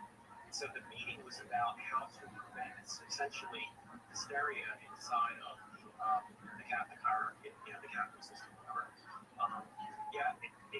Years ago, research is by the way, Spellman was loaded in, I think it was 1967. He was a senior. He was 90. There's pictures of him. So, and one of my friends was like, well, maybe that's how they reported it. I'm going to have to dig into these tools that you mentioned, and maybe you can help me look up a case that I've covered over the years. April 18, 1962, a supposed meteorite comes in, goes all the way up the East Coast, turns left, roughly like 45 degrees, landed, it's chased by jets. It lands in Utah, takes off again, and then explodes over Nevada. The headline piece here might be really interesting to see if there's correlating information in newspaper accounts across the country about where how high it's got. Who looks at it and says it's a meteorite, one that turns on a dime, lands, takes off, just a regular meteorite. What is the most efficient, least heavy browser? Is it Chrome? Is it Firefox? Is it Opera? Or something else? You have targets that you can talk about. We've got a minute left here. Any new projects that you're excited to get started? Or do you want to spill the beans? Yeah, well, there's this post-dated Hynix group, 200,000, over 200,000 members. I'm going to start trying to make that searchable online. The 55,000 chronology is searchable at ufo-search.com. And it's locally searchable. It's never sent to any server, so I never anybody, we don't see your searches. But yeah, I'm just going to expose this, put this all online, and let people search it, get better at geocoding all the records. You can search by location, whatever, and each record has links to, bonds, museums, and other things online, so that it's an interactive thing. That's awesome. And one day, maybe you'll get access to the OSAP files, the database of data warehouse there, 240 to 260,000 cases around the world. And I hope that they come to Richard and say, fantastic talking to you. I hope we can stay in touch. We want to try to keep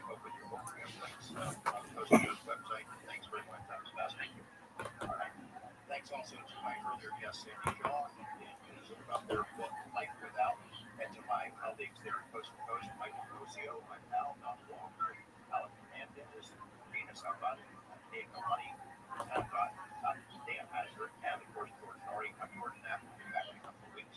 Good night, everyone.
December 5th, into a double tickets at Ticketmaster.com.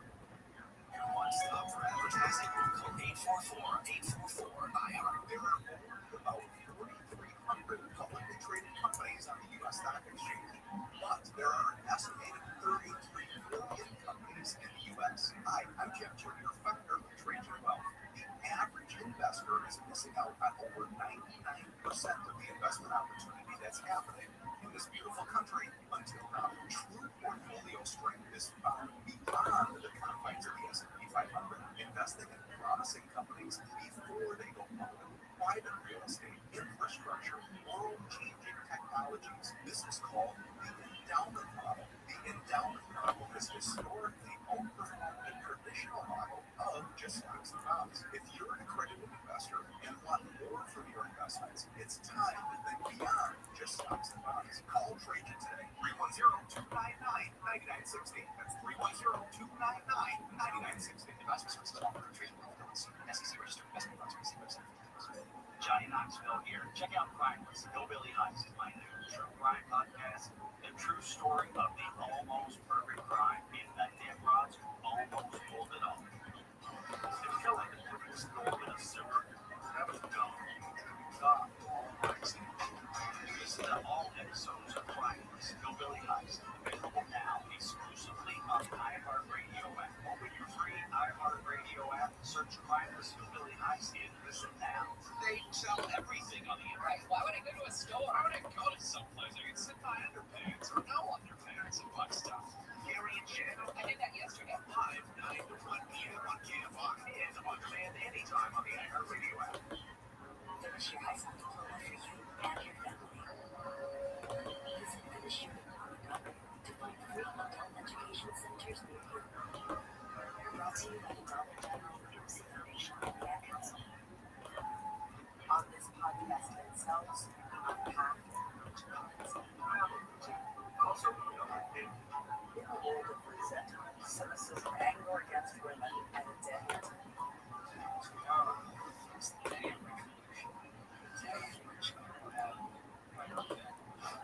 This is Incels. Listen to Incels on America's #1 podcast network. Follow Incels and start listening on the free iHeartRadio. Reservations at your favorite restaurant.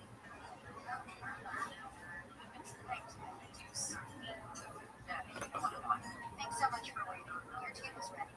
Getting back to the moments we miss starts with getting informed.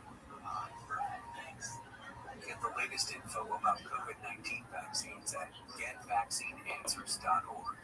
It's up to you. Brought to you by iHeartRadio and the Ad Council. The journey on the path to spiritual enlightenment is personal. And join you on the Astray podcast. It can also be deadly. Join filmmaker Caroline Slaughter on the podcast as she uncovers the disappearances of death befallen Westerners who have taken a spiritual pilgrimage to India. I'm going to India because this is a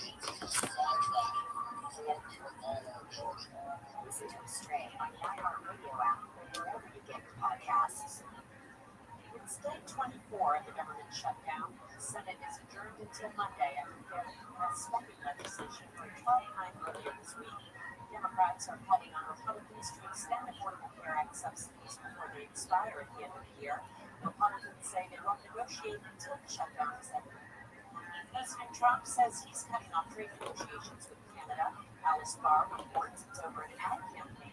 It includes a clip of former President Ronald Reagan warning about the long-term risks of tariffs. The president citing a statement from the Ronald Reagan Presidential Foundation and Institute accusing Ontario of using selective audio and video that misrepresents the 1987 address without asking permission to use and edit the remarks, noting the foundation is reviewing legal options. Ontario Premier Doug Ford announced the ad campaign earlier this month. Trump said on Truth Social that tariffs are very important to the national security and economy of the U.S. That's politics. I'm Michael Swanson.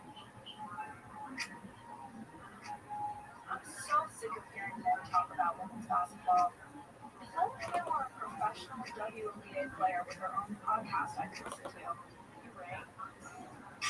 Hey, this is Lindsay Burrow. And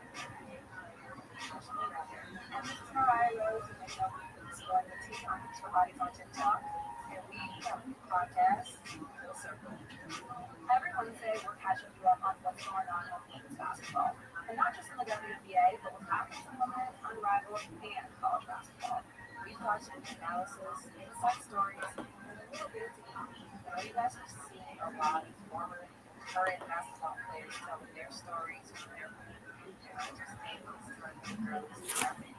we want to share all of the basketball stories that you won't see anywhere else. Listen on America's #1 podcast network, iHeart. Open your free iHeart app and listen now. iHeart is America's #1 podcast network. Open the free iHeart app and explore podcasts like this. Dig below the surface in central Mississippi. Yazoo Clay. It's called Yazoo Clay. There's one thing it's known for: wreaking havoc on anything buried in it. It's the strangest, most destructive soil I've ever dug in before. You never get what you expect. No. Over the years, Yazoo Clay has held and destroyed a lot of Mississippi secrets. But in 2012, a construction crew uncovered a big one. Graves, thousands of them, on the site of the old state asylum. Now, they have thought they only found 1,000, and then once they realized, okay, wait a minute, 2,000, wait a minute, 7,000. And all this begs the question: just how do you lose track of 7,000 graves? In Mississippi, deep secrets is as old as the soil itself. So can the truth ever really be uncovered? The story is much more complicated and nuanced than that. I'm Larison Campbell, and this is Under Yazoo Clay. Listen on America's #1 podcast network, iHeart. Open your free iHeart app and listen now. Sports on iHeartRadio. Baseball at the start of the NBA season, huge college football rivalries, and of course the NFL. Don't miss a second of the greatest reality show on the planet, sports, play-by-play podcasts, and local stations where you can join the conversation with real people. How is he still our coach?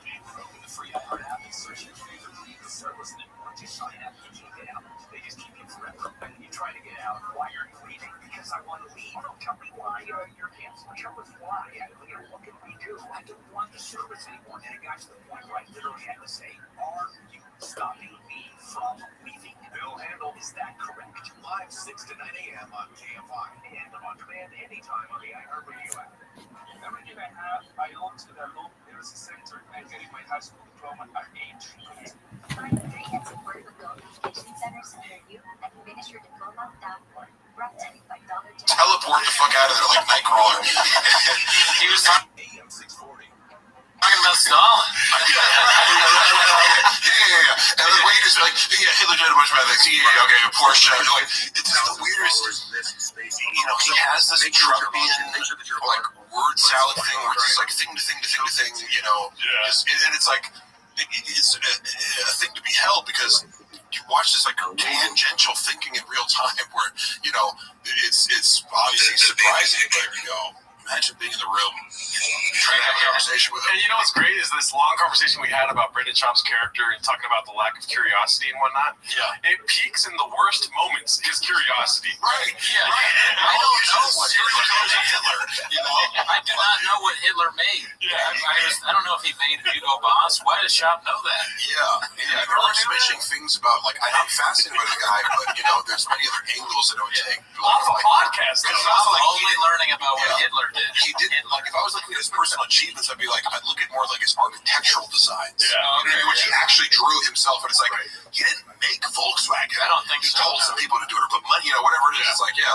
like Obama, you know, or did George Bush, like, drop bombs in Iraq? No, he just said, like, do it, you know? Yeah, just because companies happen to be started at that time doesn't mean that Nazism had to do it. Right.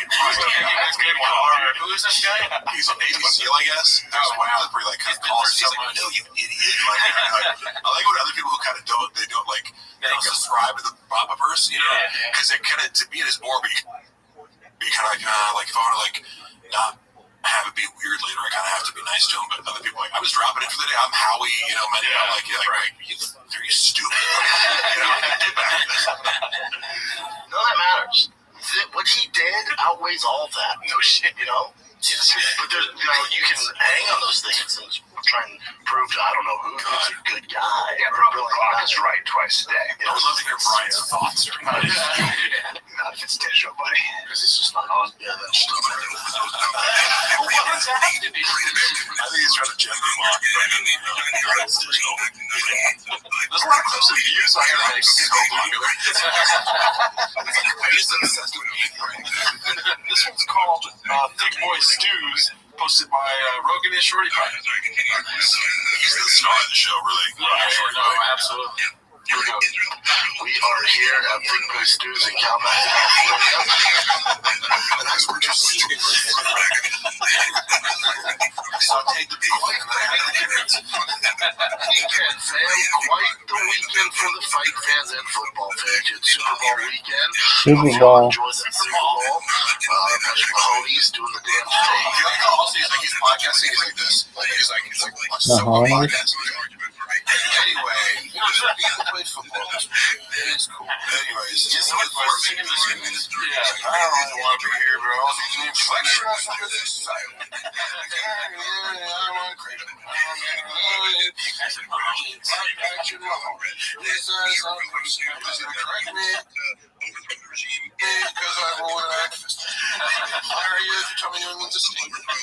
There are times with Bobo where it seems like they've just taken a dad from his family and like, you have a podcast.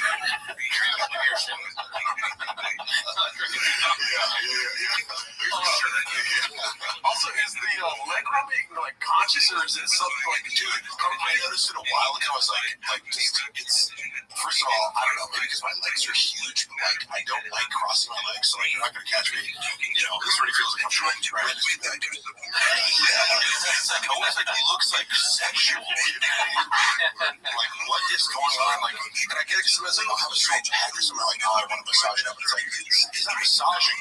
It's just like self-soothing. I have to imagine some sort of stress reaction. Some sort of like a comfort or something. Yeah, it's like thumb sucking. You know, they made a dent in the roof of his mouth, you know, sucking his thumb. I guess they gotta do this now. How shocked would you be if you found out, you know, if you like walked into a sleep agent? It would be disturbing to see, but not like, oh, yeah, of course. Yeah, you're like, I kind of love this track. That would be negatively. And then you also had the big UFC 284. I mean, the main event in UFC 284 delivered, and the Super Bowl delivered. So you can't be mad at any of it unless you're a Philadelphia Eagles fan or you're an Alexander Volkanovski fan. Oh, dude, there's nothing really much that. Yo, how are you?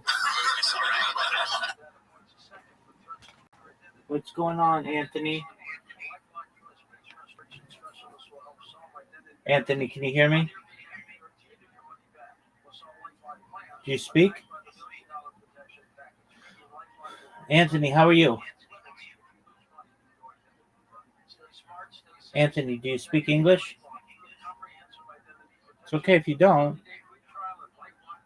Do you talk, Anthony?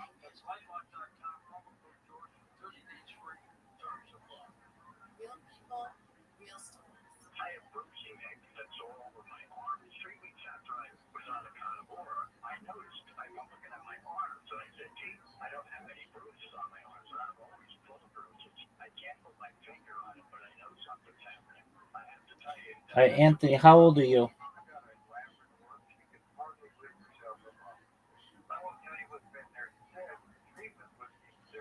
Big dog. If you're not 18, you can't be here.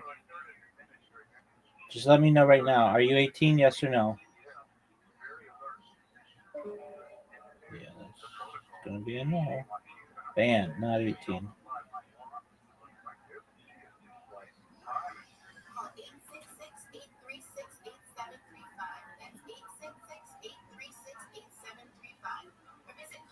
I'm beauty. I have no skin. Saying you're absolutely right that British intelligence was amongst the worst offenders of pumping out all types of garbage lies to get us into that war. So, I think presumably if he was motivated, I would say, I'm sure political calculation is never 0% of the story in these cases, but it was not a very good political calculation for him. And whenever he justified it, he had this liberal interventionist philosophy that the armies of modern Western societies have a duty to overthrow terrible dictators. That's how he made the case, basically. Yeah, and that's presumably a lot of his contemporaries.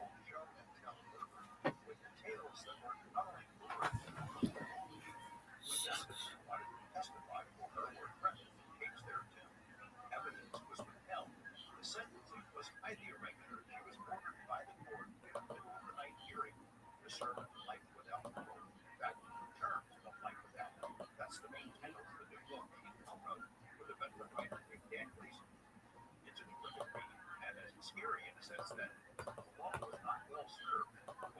What went down here, she should never have been sent to an adult prison, certainly not for the next 21 years. Sandy Shaw, Dan, please, welcome to Coast to Coast. Absolutely. Sandy, I want to start with you since you're here for this hour. It's not an excuse for what happened in 1986 when you were 15, but you did have a tumultuous childhood. Your house burned down, lost everything you had, you were kidnapped. Are you fucking serious? A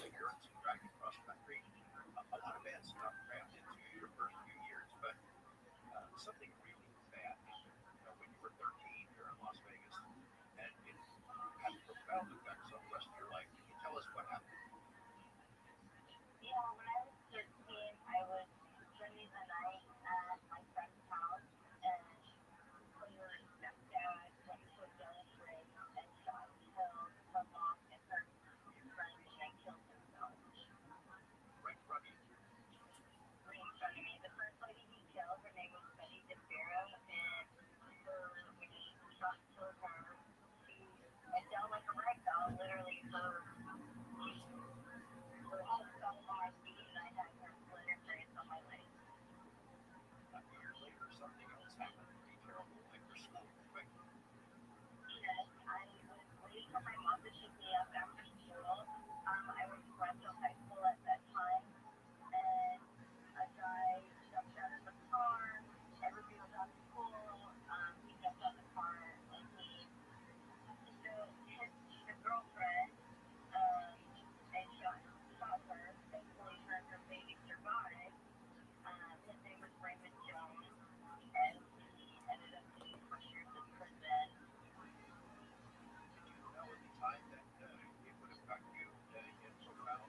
I was emotionally disconnected. I was, terrified of everything. I didn't honestly know what was going on with me or the terminology and, things like that. And so when God happened, just seeing that and then seeing the blood on the rocks and things like that really took me back to when I was 13. Leading up to that point, before you turned 15 and got into trouble, you had been understood as a cheerleader. There are photos of you cheerleading your outfitting in this play. You were a good kid on a good path, right? I was. I was a pretty student. I was involved in sports. I was a cheerleader. Yeah, life was pretty good for me. And then things changed. Dan, is there evidence that Sandy was dealing with what we call now PTSD when she made the decision in 1986? And if so, what's the evidence? So Philadelphia Eagle. This one's called Glob Leaves His Own Show 20 minutes before it ends, hosted by Rogan is Shorty Pie. If you were pause for a second, I have to go. You gotta go. I gotta do this other show too. I got you. Can you guys finish it up? Don't finish early. You're great at it. You can sit in my seat. You're not. You're leaving. I'm never coming back. This guy's a what the fuck over here. What the fuck, dude? Not kidding. Come on. We have 15 minutes back. Is it cockback? Cockback. Cockback. It would be a bag of cocks, but I appreciate it. He's got to be somewhere. I know where you're going to go. All right. Go to your house, brother. It's like the fastest. Take it easy, Mr. We're solving the guns. No problem. The Navy sells better than in my comment. Yeah, they could. No, I know it's funny, right? Because it's like I'd feel like more self-conscious about criticizing somebody's comedy, except like you probably see these famous moments where he's like, "Oh, you really laughed at that Andrew Tate joke?" Like, well, there's two comics, and like he likes to flex a lot to me and other people. Like, well, professional comic, like humor. It's like, well, I think there are funny people out there that don't necessarily do stand-up comedy and wouldn't like have. Yeah, I think so To that I say, okay, Mr. Whole Foods. Right. Do you think those are toe holes he's got on the Navy SEAL? Has Brian ever given you toe holes? No, and funny enough, I'm in contact with the owner of an AG, who's a really cool guy. I haven't asked for them. I actually would wear sandals because like Brendan has some like anti-sandal, like yeah, but they're comfortable. I got bad feet. Oh really? That's why I don't. Have you never worn sandals in your life? Not often. Okay. My feet are gross. I just really like to like come in and out of the house. Like they're just, to me, they come in handy. Like maybe you don't want to say with a show or whatever, but anybody with like arbitrary fashion standards, it's like you this and it's fuck all the way off, man. Yeah. Like you're a jeans and t-shirt guy. What kind of like it's cool if you want to dress a certain way, but like if you're enforcing your fashion on me, it goes down a weird path. Yeah. Like so you're uncomfortable with how I look to you when I'm around you. Right. Yeah, I'm more of a slippers guy. Yeah, slippers. Shoes, Fans, both. All right, so the last clip we have here is posted to Shorty Pie. It's called Togan and Eddie Take a Sandy. So Rinks and Scooby start talking about gigs and plugging their dates. And Michael was my boy. I'm not picky. I get it. I'm Rogan. I get it. I don't do it. I know it's all you. I'm going to ask you a question. Let me ask you a question.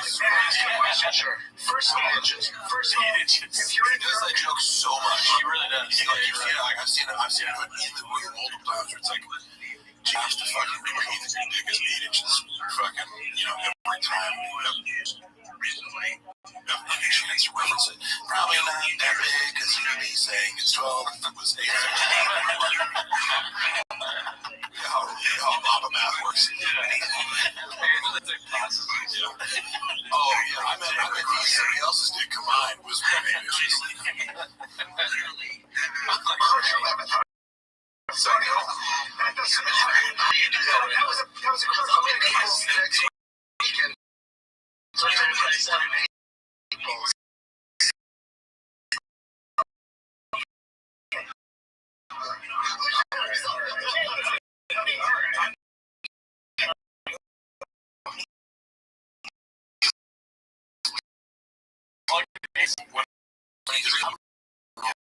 Florida, but watching that broadcast, and also to not know that you're going to be in Naples. You know what I mean? It's like, if I got any shit from Joe Rogan on his, you never hear me plug a single fucking thing again. That's where he like, because I just like, I'm not trying to get caught be the butt of a joke about plugging shit when you really go, what, am I selling any extra tickets from that plug if I have a million followers? And also, it's right. It's like, I want to watch much into it because it's not really entertaining. Correct. It's yes, and I just think yes. I mean, you're like fake leaning into it. It's like, plugging it, you know, it's like nothing you're doing it. It's seriously.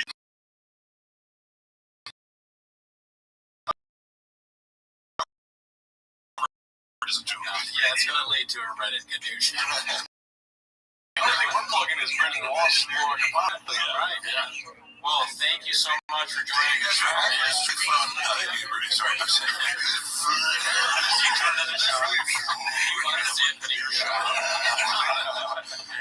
Those guys that are those, correct pronunciations from Bob. I had a speech pathologist, a microphone. So, it was a lot of fun. I really enjoyed you guys' show. I love the approach you take to, roasting the Bobiverse. And so it was great to be able to come on. Awesome. So, only one word would end this appropriately, I think, which is, this was Netflix. I would say the Netflix. Plugging. Subscribe to Patreon. Discord. Have a great week. They're the real bad guys. So argues that the Holocaust was a mere logistical. Let's see. New York is incredible, so it's hold on. Please, so. Worry as much about trying to correct. Cool cats never call midnight. Wrong lip, worst pain of life. Troy walk right across the road. You and I should go. Long leaving was a huge mistake. I heard Esther goes both ways. Walk me to my church so that we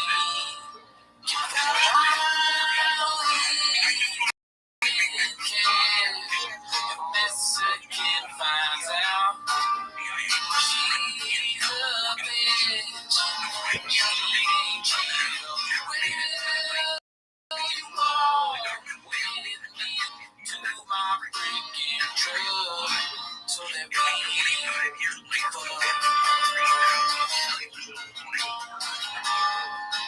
one thing.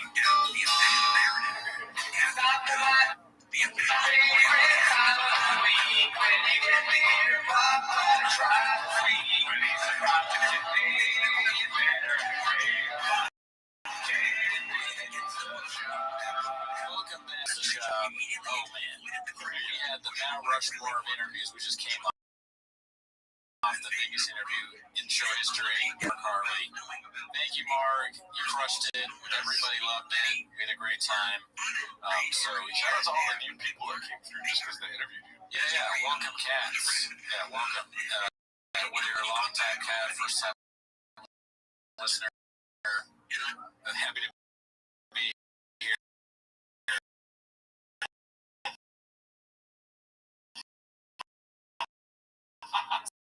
Good to hear, man.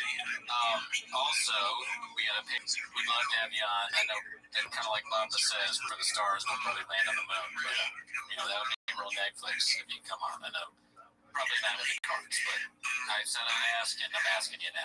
But anyways, that's not why you came in. Also, too, I want to say, this week's song is probably my favorite song of all time. But we're kind of running out of song ideas. If you guys can just throw us a bone. Yes, thank you, Troy. Yeah, if you guys can suggest some songs, we'll look into it. Take a look and check them out. But that's not why they're here, dude. That is not why you're here.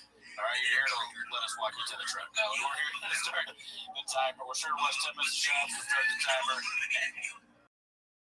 phone's not even on, but it's fine. Yeah. All right, so we've got a clip that we wanted to address from Mr. You're Nudging Me. It's called Timo's Hates My Starfish clip. Yeah, you can say it. Can't say it. Too finally, a break from the fryers. Those BGL drums killing me. Time to check out the old YouTube. Thanks for having me. I stole my slotfish sushi. Yeah, 10 minutes a shop. I like these guys. The night the comic store was looking for some cheese. Yeah, so that's the show. In an earlier episode, I talked about the guy that does the TFK stuff. We watched like a clip where it thought was a fish. That guy sucks ass. I hate those clips. They're worst. I hate those clips. They're the worst.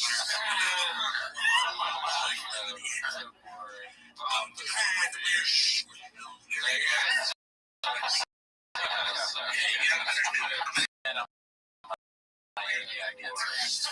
That's like both. Yeah, it's such a good like kind of subtle dance, and then put the AVI and then have to zoom in on the data.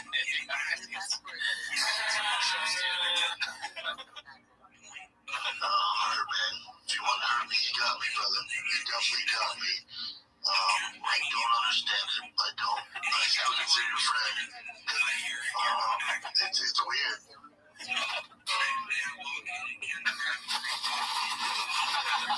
I love being tanked.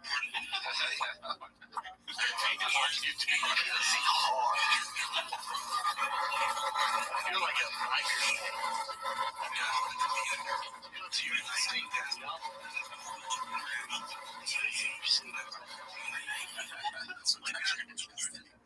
The cats on the fryers, we don't matter.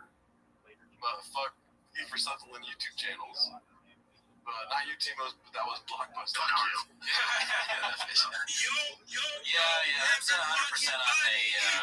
I talked with your nudging me, and I explained that I meant the YouTube guy. Yeah. But I was definitely not clear in the clip, and it's on me because I expected Gerardo to edit it out. No, I'm just kidding. Well, what did that come from? Like, with the TFK channel, was it a conversation you had with others telling you that they just steal clips, or you saw him? No, I saw him, and I did see the comments saying that guy steals clips, but I just watched the YouTube clips, and I don't like them. Yeah. I mean, the shop fish clip and all the You're Nudging Me, all the stuff he does always, from what I've seen, is always great. So like that clip in of itself.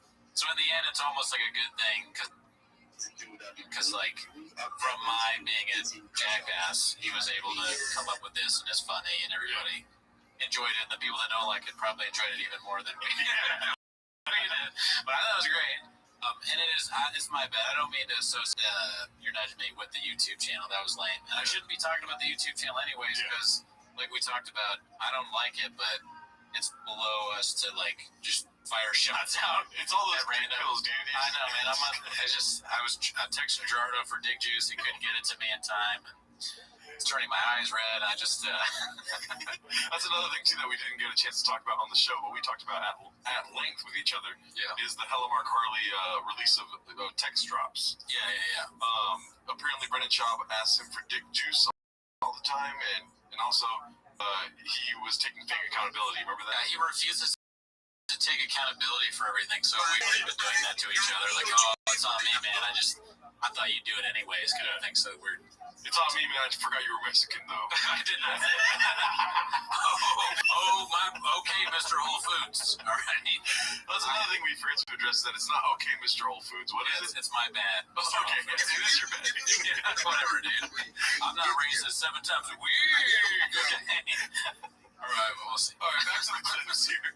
All right, so the next clip is called Papa Can't Stand When People Are Buried on Their Phones Instead of Working, hosted by Rogan and Shorty Pie. The North Star, me. Rogan and Shorty Pie. You made $1,600 in Vegas. Well, that's a lot of money for you, but no, I'm just saying you came. Well, now I can't do my joke about how that's nothing. I'm like Eminem. I know exactly what you're doing. So you did.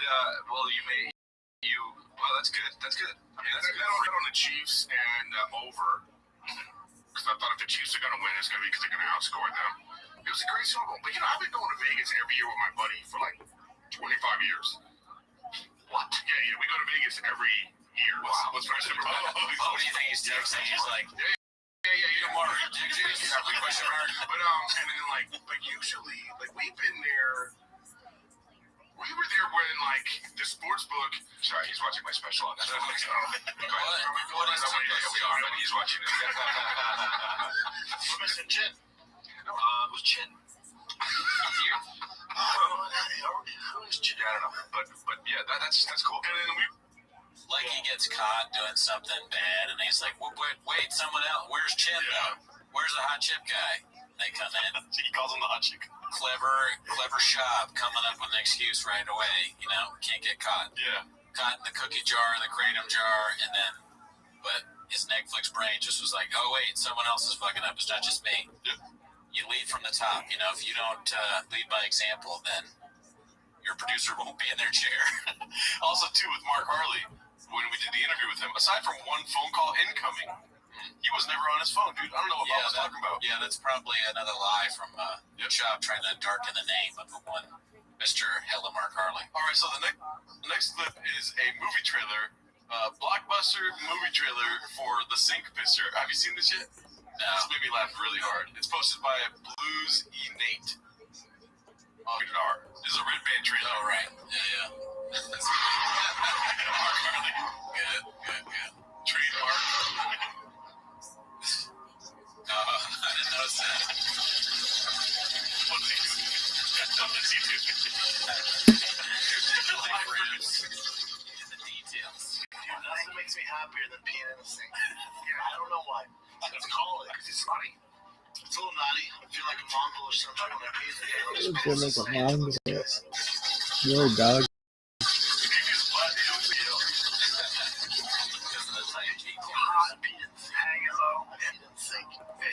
I always feel like a rebel. You peed in the sink and Brian washed his butt in the sink. That's more weird. Pee in the sink. Listen, there's nothing more satisfying to me when I pee in the sink. I feel talking about it so much. I feel like a biker gang. Yeah. Those in the biker. I still understand. By the way, I remember walking not in this building, but in the Malka building. You guys are like to go to the restroom together. I saw piss in the freaking sink, and I'm like, at this point, there's no way I can get near the sink. I'm like, I know who did that. I grabbed paper towels. I grabbed paper towels. I don't know what you're talking about. I didn't know those.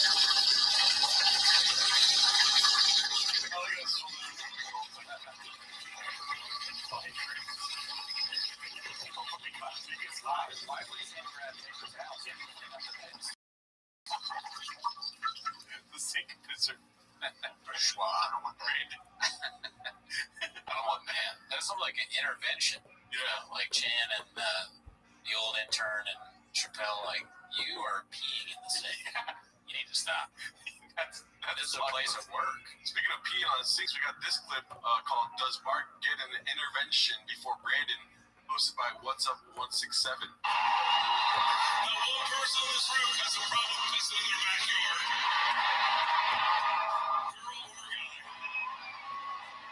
You know what? One thing I did not expect from the subreddit is that we'd go from redacting Mark Harley's face to redacting dicks all day long. You know what I mean? Yeah. I mean, what's going on with comedians? They're peeing everywhere. Yeah. Pee in the toilet, guys. There's 1,000 of us, so if 1,000 are peeing everywhere, everything's gonna smell like piss. It's a lot of piss, B. Yeah, it's a lot of piss, B. What are we doing here? All right, so this one's from Gone Bird, which he's dropped a lot of songs recently in Chang's, dude. And it's called The Weasel Gadoosh's Baba. Is that ninth? Well, but I was aware in the 80s when how crazy that Brandon's not here right now. He would fuck up this whole episode. He's like, what about the bus? You know what I mean? Wait, look at my ear, bro. Check out my ear, dude. We're gonna party in Vegas. That's a great Brandon Shaw impersonation. That's spot on. Yeah. Good voice. That is like exactly what he just did. Pauly Shore could do 10 minutes of Shop and probably eclipse us. Yeah. and views real quick. Real quick. All right, so this one's posted by Rogan and Shorty Pie, our North Star beat. It's called Papa Love Bomb. Someone takes a not-so-thinly veiled shot at Marg and mentions Chang's. That's the feel-good story. That is the feel-good story. It's like, because you want to, it was real and it was like $500.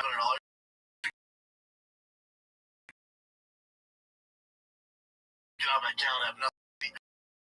This man, Wednesday movies. Avatar 2 sucks though, and then go get a steak dinner. Avatar 2 sucks though. He's right there. She was like, yeah. Was that sweet, dude? Avatar, yeah. No, it's good. Terrible person. But, no, yeah. No, but you were just doing that. You didn't honestly. Let's have a feel-good story. Then let's also have like every who hates Brenda the most. That person, I feel like you. Friends get on there, man. For being awesome. Yeah. For being I feel like that is like why though? Because he's so awesome. What's great about this clip too is how often Crystal is cut off. You notice that or no? No, I guess. Trying to get something out, but he can't do it. And Eric are just like, talking over him. Right. Well, they have to do that, or else there's no show. Yeah. It couldn't be just Shab. The clips of just Shab, I don't know if you guys know, are the most redacted.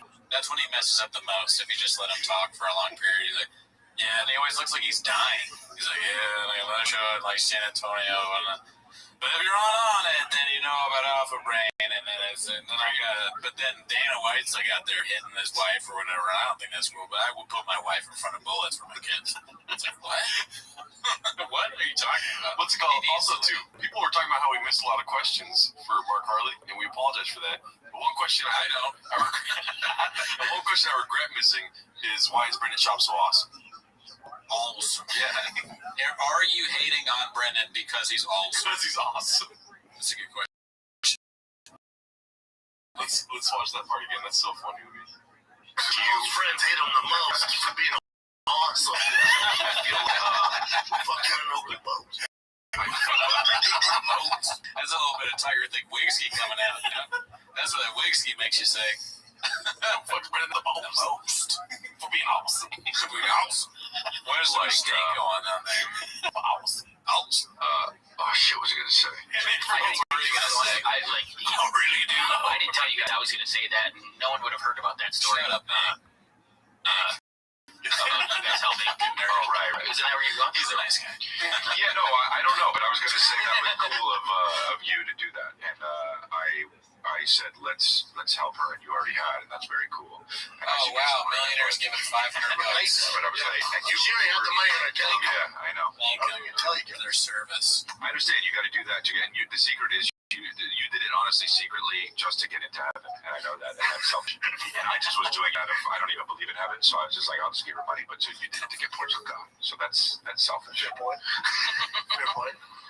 Reddit's like, yeah, Chris. Newsflash: Dalia no longer believes in heaven. So this one is a longer clip. It's emoji, full course meal, fire emoji. Proof that is a narcissist. Posted by Browaway 831.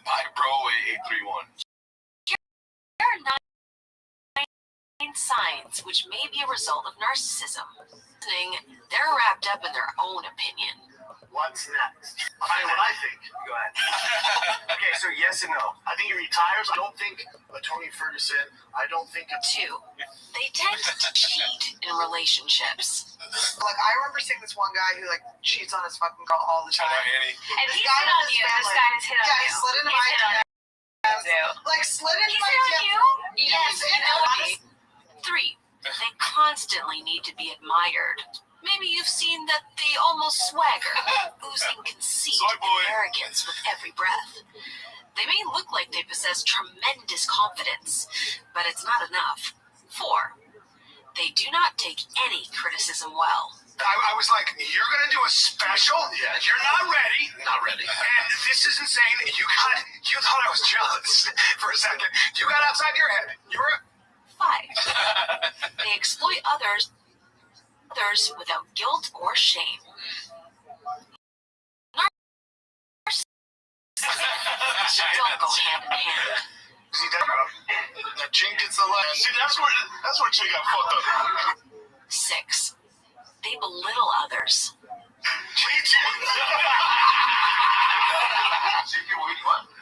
Holy fuck, Chink, you don't need this test. He says he does need it. Doctors is people that say that you should try this before surgery. So, so the internet touches it. Yeah, you're gonna do it around your girl? How many times do you do it? They're eating less times. I know it's not sexy, dude. 7. They see themselves as more attractive than they really are. And you're like, oh, there's something wrong. Like, oh, you think? Things, yeah. Let's call up your girl, see what she thinks. Dude, why do you talk like this? Let's call up your girl, see what she thinks. For example, he came for me so hard, and we know his chick. And like, on New Year's Eve, while he was having dinner with his family, he was like, "What are you doing tonight?"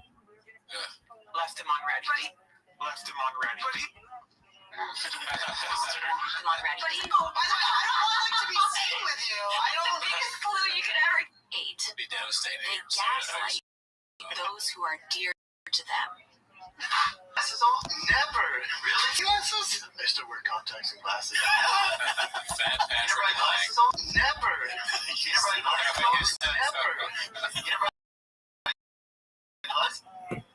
Glasses all never. Maybe on the road every now and then. Professional. Food truck diaries. 9. They put some people on pedestals. A narcissist will often cozy up to someone higher in status. For example, that suck-up in class who always gets the lecturer's full attention, or the brown-noser at work who barely does any work but gets promotions. Oh, who knows? It's fun. It's the funnest. Yeah, the funnest. It's the best. You feel like this is a dirty business. Like, I don't want to be a part of your dirty business. The dirtiest business. It's the biggest disaster. It's the best move. Yeah. It's the best. Dicey.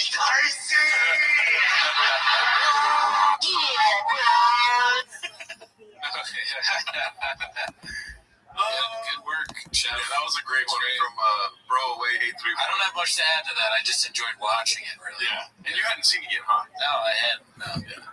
Very good work. Netflix. All right, so this one's posted by Dodonkadonk. It's called "Can You Tell Us in General What Your Comedy Seems to Be About? What Topics You're going to Cover?" Oh, I'd love to hear this. He's like, well, first of all, it's going to be bad. Can you tell us in general what your comedy years ago about what topics you're going to cover? You know, from CT, brain trauma, to, I'm a big dude who's way too into fashion.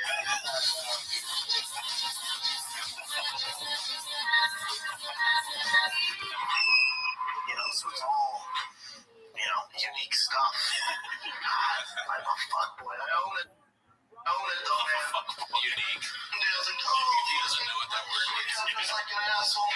There's no blueprint. Just go. And I go. Let's go. I wouldn't let people film me doing this. I just would be like, no, we're not doing that. I'm not here now. Cut. And I'd leave. You didn't have shoes on. You wouldn't let me pick you up, Doug? No. You want me to laugh like that?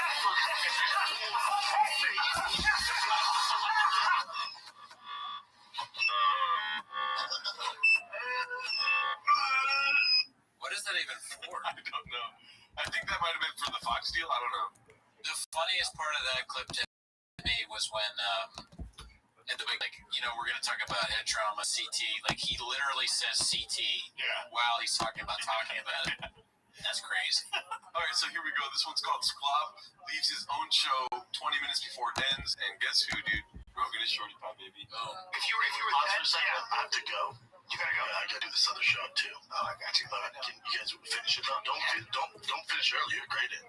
You can sit in my seat. You're not. I know. I'm never coming back. What? No Bob program. This guy's a woke fucko. What the fuck, dude? You're a bag of. Come on. We have 15 minutes. Is it cockbag? Cockbag.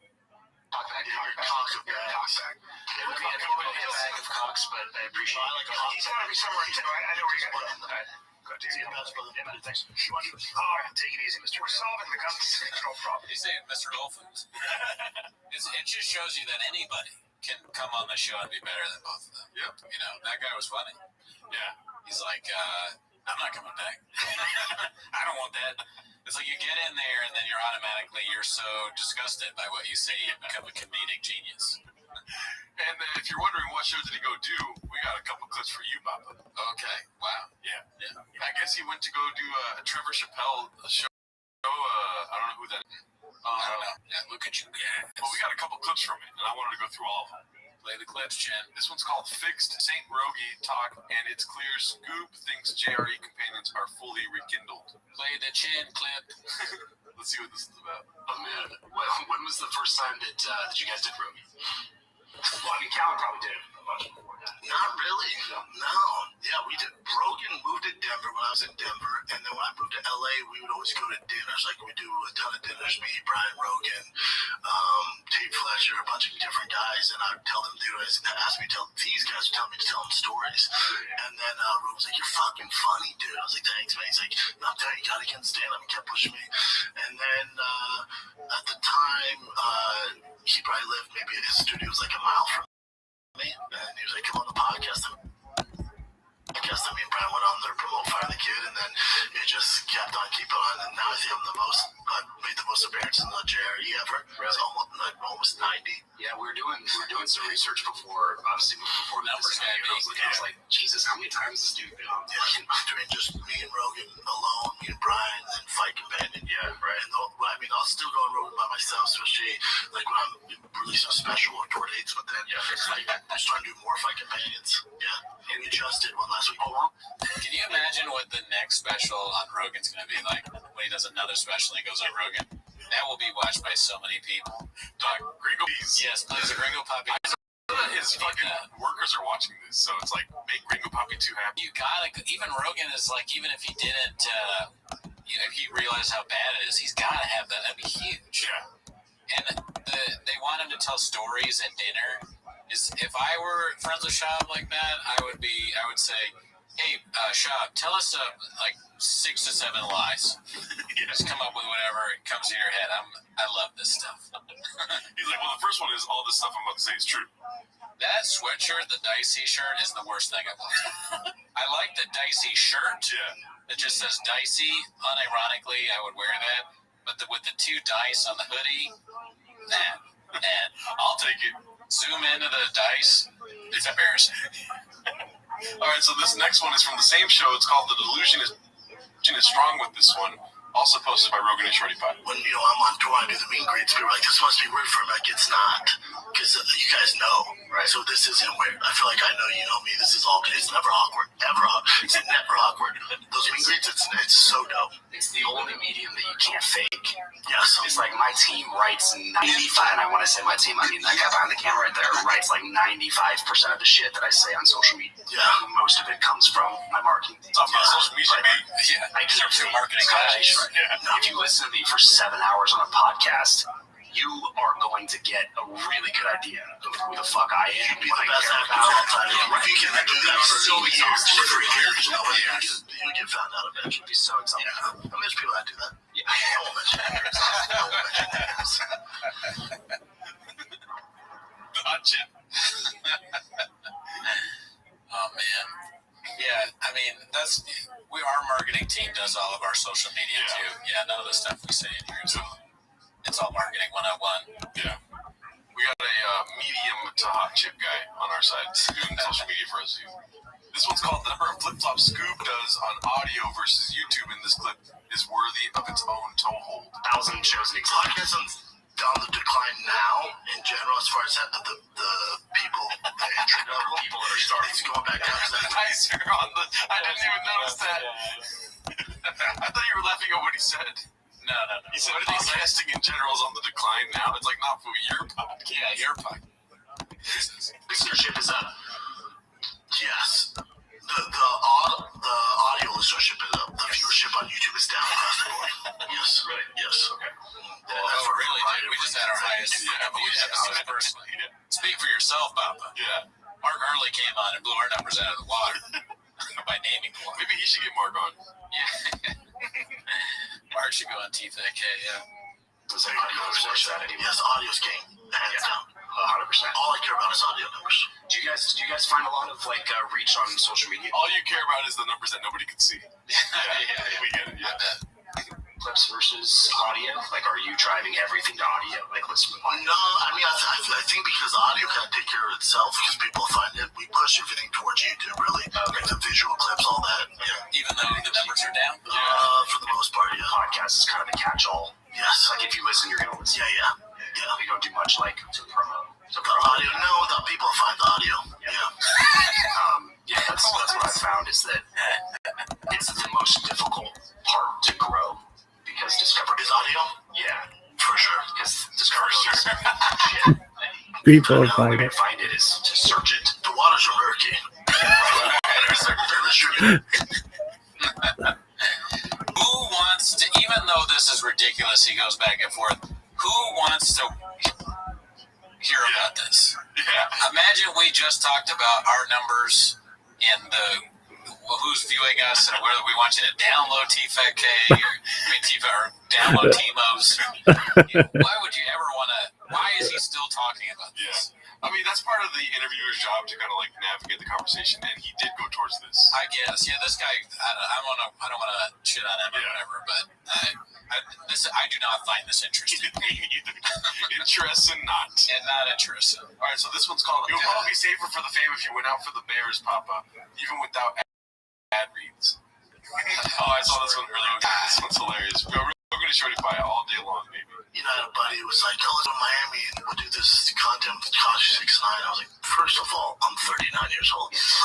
I got kids. I'm not flying to Miami to do a TikTok with Tekashi 6ix9ine. You know, it's like, I gotta be home, man. If it's not really important and, paying my mortgage, I'm probably not coming, man. You know? Especially not for that. No. Bro, we should try to get Tekashi 6ix9ine. I know. As he said that, I was like, I would absolutely fly out to Miami to talk to Tekashi 6ix9ine. Daniel? Oh, man, we did an interview with him about Shab and the potential project that they had, and he's just like, no, I would never do anything with him, dude. Tekashi 6ix9ine wanted Brendan on? I find that hard to believe. Yeah. And it hurts his reputation, I feel like maybe his team told him like a rapper, and he's like, how do I want to see Tekashi? And he just made it Tekashi. Right. It's another lie. Yeah. No. But the good thing is, all my close friends, they're the same as me. Yeah. We're still really close. And when we work together, that's our social hour. But it's rare. They'll be like, hey, you want to come over tonight for some beers? I don't think I've never asked a friend, what? Excuse me, sir? Excuse me? For what? Are there podcast reads? Yeah. Is it sponsored by Blue Apron? That's like it's about. He'd rather read Blue Apron ads than hang out with his friends. What a psycho. You'd rather read poorly read something about MeUndies than have a few bears with a friend. That's not relatable. Sponsoring this hangout? No, then I'm not coming over. Yes. But it's kind of stuff. You gotta find that balance. It can't be all business. No, I grab my son like this. Oh, nice. Lord, yeah. Ow! I'll grab him like that.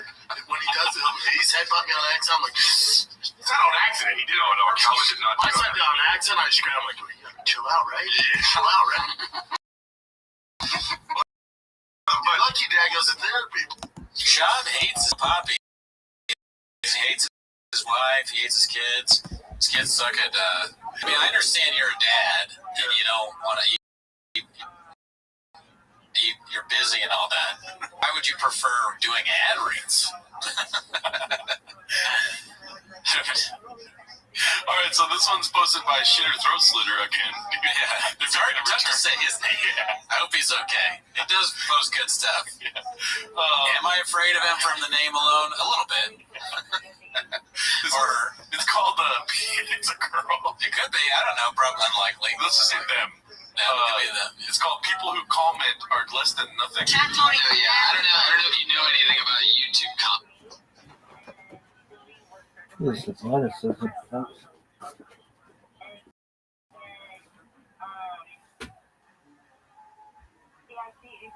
At some point that Billy passed a lie detector test, made it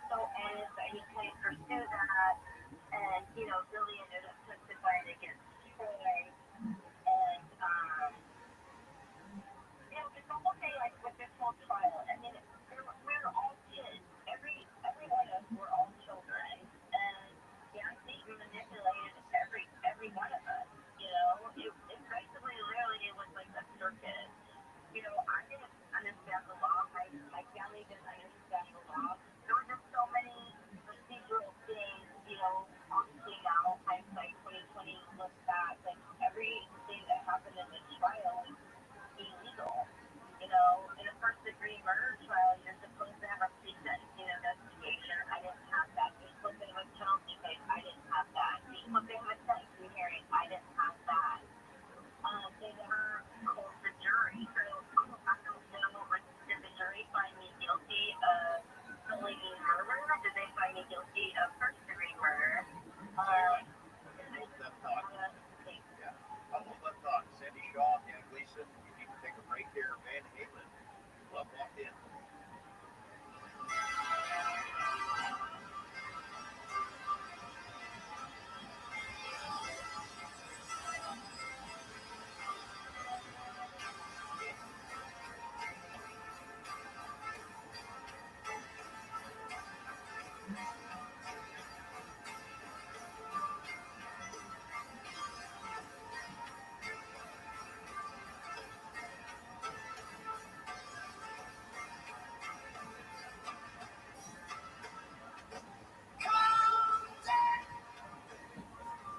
Wishing the holidays had come early? If you own or manage your business, they can.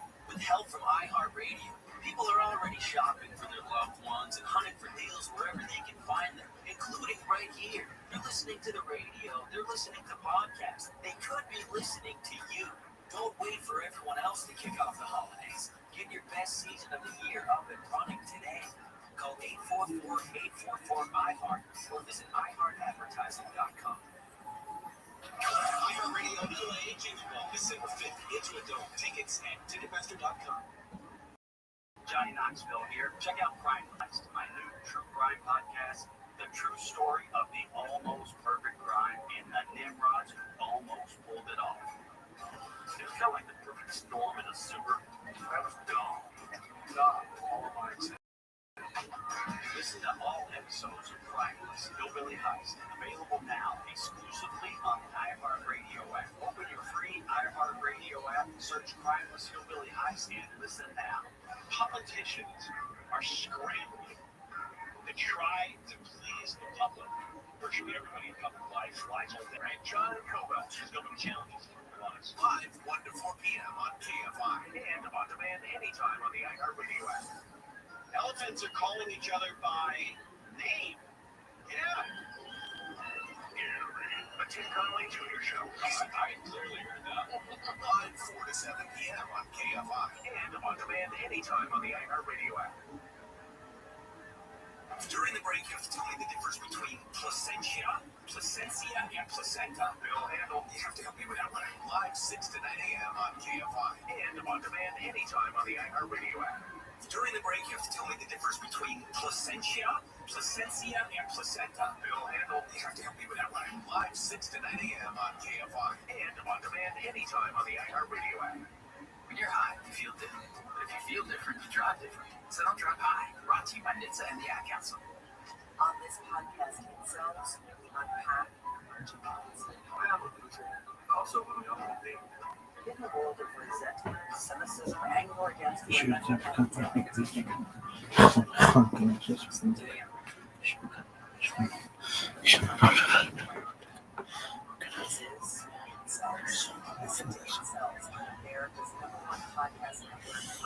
Commenters, but they are less than nothing to everybody.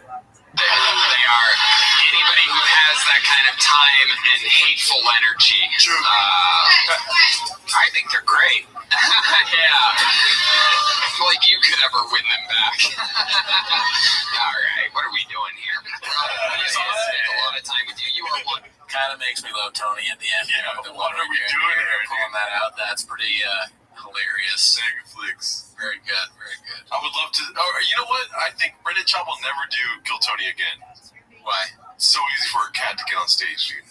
Yeah, that's what I was actually thinking about that the other day. How crazy would it be if one of us did Kill Tony and then we're just on and Bob was the judge? Like we wait until Bob or anyone we know. Yeah. If someone we knew did a Kill Tony where Bob was one of the judges, what do you think he would do if like you went up there and Bob was right there? Well, according to Mark, he wouldn't know anything. It's his team that would know. That would be funny to just do stand-up and start doing Shabbisms in your routine, just randomly in front of Baba to see it. And I said that was a knife. Yeah. I don't know. I mean, now that we've interviewed Mark, maybe he does know. It's hard to tell. It's hard to tell. So I feel like he'll never be on Kill Tony again because they're homeless. There's like 12,000 homeless cats now. Yeah, and they could eat. Some of them must be one of the 1,000 people that can do it. Yeah. But let's see this next one. It's called No Scoop. They are busy. You're working 15 hours a week and spending the rest of your time not working on your comedy and flying out on the occasional weekend. You blockbuster. I don't know what this is. I don't know what the question is of his answer. Well, let's find out. Rogan is shorty pie yet again. Understand a little bit happening a little bit, but also most of my friends know that we're all the same. Most of my friends the same way. Like most of my friends now, we all work together. Like me and Brian, I can't realize that we hung out outside the podcast studio. I mean, we're just in Austin together and spent the entire day like two freaking partners just strolling the streets of Austin. You know, he's one of my best friends. Delia's a good friend too. He's a good friend. You know, Rogan's a good friend. But usually outside work, like all of us are so busy unless it's work related. But that's also our social time. Like work is our social time. So, excuse me. I check the box at work. I get all of it out. You know, we don't need to go to dinner. We just did it. No, we just did it. We did a podcast. Like me and Rogan did a podcast for 4 hours. We're good. Right. We're good. Talked an hour after that, drinks, did our thing. We're good. Went to dinner. We're good. Yeah. Right. Everyone's busy, man. Everyone has kids. Right. Do you think that Trevor was trying to get him to say sawmill there? He's homeless. Confirmed homeless. Sawmill. That'd be good to hear about. That'd be another word Bob messed up.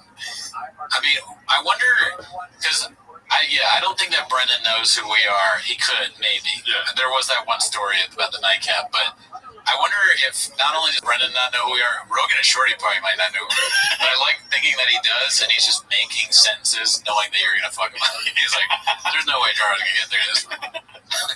All right, he's doing that. Good. That's hilarious. Let's see if I get through this one. It's Rogan and Shorty Pie. I couldn't do it either. I'm glad you're the one doing it. This was posted by Rogan and Shorty Pie. It's called Barn Door. Won't accept that the host is saying the same concept. Jerry Seinfeld enters the chat. There you go.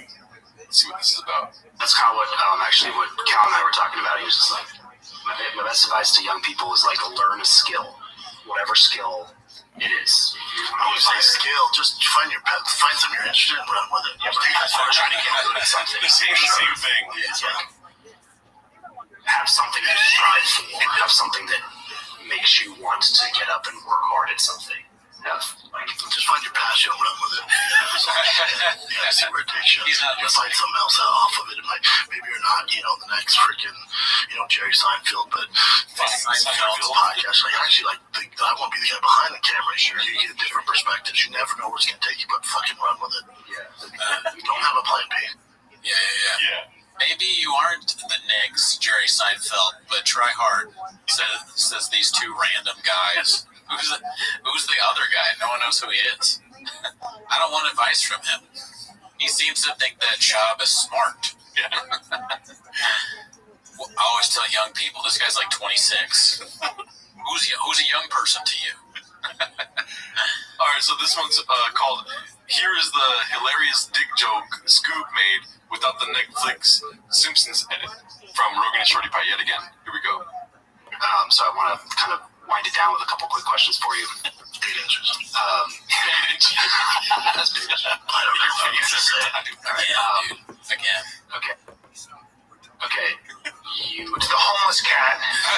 Thank you.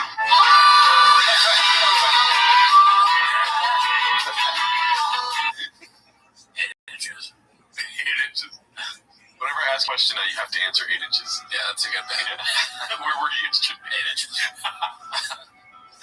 All right, so this one's called Brendan Explains Why T-Fat K doesn't book big name guests. Posted by Ryan Joseph 82. Shout out to him. I think behind that area has such a motherfucker and it's stupid. The wave of booking a big guest and you have nothing common with him just for the views. There's no longevity in that. Sure. Yo, Dr. Donut. How are you? Can you hear me? Yo, what's good, Dr. Donut? Can you hear me? Yo, Dr. Donut, can you hear me?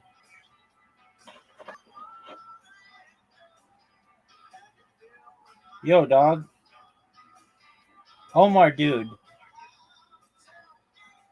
How are you? English? I'm good, bro. Omar, dude, how old are you?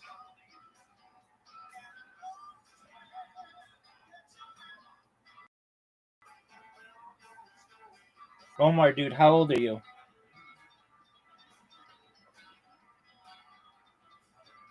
You have 10 seconds to tell me your age. How old are you? 10, 8, 7, 6, 5, 4, 3. Wait.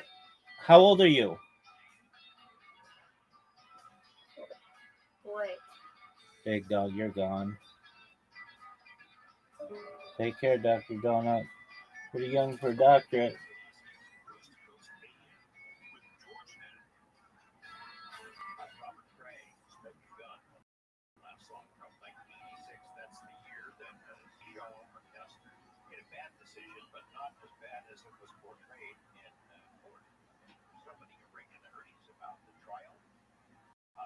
I think we should do it. Hold on, pause for a second. Anytime he says something where it like you really have no idea what it was, we gotta play it again just to see. Yeah, let's do it. I mean, as long as I've been doing, I'm not interested in that. You know, the wave of booking a big gas and you have nothing in common with them just for the views. There's no longevity in that. Sure. Yeah. I'd rather do a podcast with my friends and it gets less views. I'm good. But it makes it more interesting. Yeah, because you're buddies and I want to do it. And you've built a solid fan base now. Where that's the thing that less views on purpose. It was his decision to get less. My decision. I mean, I like him. I know he's enjoy talking with him. That's what it's about. Yeah. We're focused on the audio downloads. Tough to get them though. Yeah, that's really more important. We drive everything to YouTube. Yes. Right? Yeah. Also, too, big names. No, we won't get them. We'll try. Yeah. We don't want them, but we'll try to get them. But we don't want to do that. But most of the time, we're gonna talk to guys from the military. Yeah. The Ron Rogan ones. People are just like, I just want to start bullshit with my friends. Like, we're all pretty funny, whatever. It's like, but the problem is though, nobody knows you. Yeah, no one cares. Like, nobody knows who you are. Besides, they have zero amount of investment in your story, in your bullshit, in about what happened to you at work. Nobody gives a fuck. No, because like Tim Dillon told us, he's like, bro, now that there's so much money being made in podcasts, I'm like, legit talents get involved. Exactly. Like it was so niche when you and I were doing it, especially you. Now, like you have, Jason Bateman. You get legit Hollywood stars with fan base. They're doing it now. It's just a different thing. Yeah. It's just a thing now. Yeah. It's all about niche now. Like you can't have fan base and fuck everybody else. Papa is like promoting our podcast now. Yeah. It's all about niche. You know, there's a whole thing with me. People talk about how stupid I am. These two guys, I don't know, low-level comics. Check them out. I mean, Bill Burr and John Belushi. Small T, the pube hair.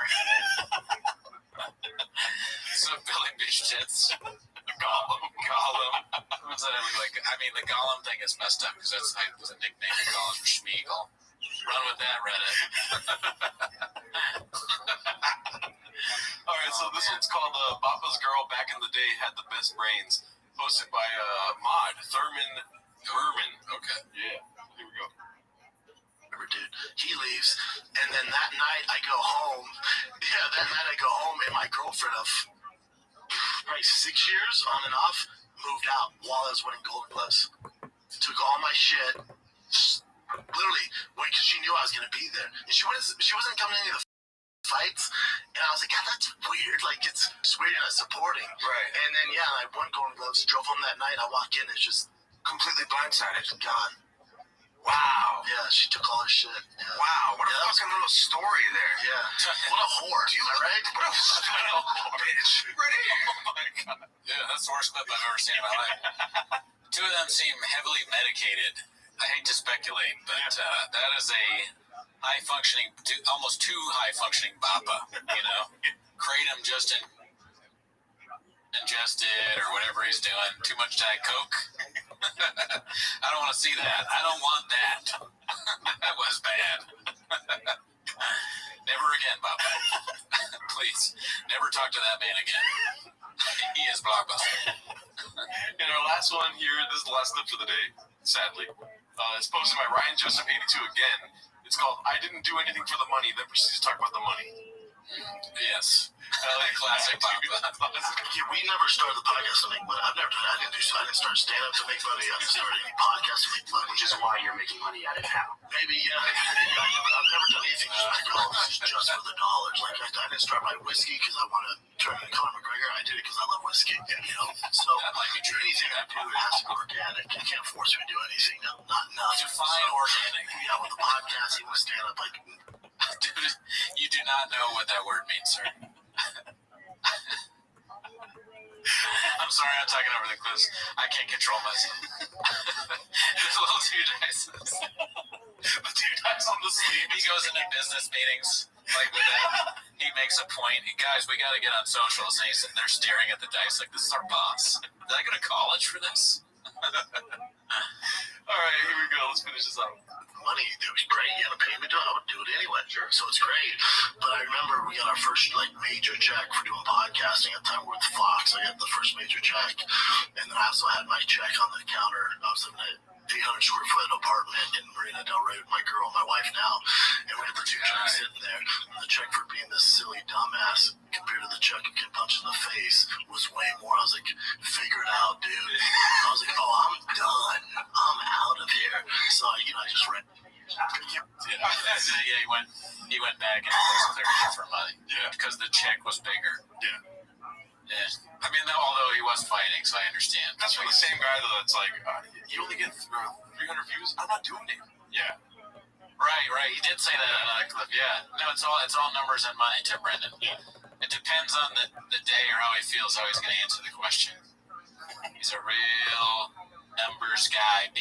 Yeah, I mean, if we show him our numbers, he probably want to come on. Yeah, from the Mark thing. We only show him Mark. Yeah. Look, yeah, it's doing better than your last TFAC game, so maybe. I don't know. I haven't checked in a while. No, it's not. Let's not be out there like that. Yeah, that's a lie. Yeah. I'm doing a shot bit there. Anyways, thanks for tuning in. Have a great week. Bye.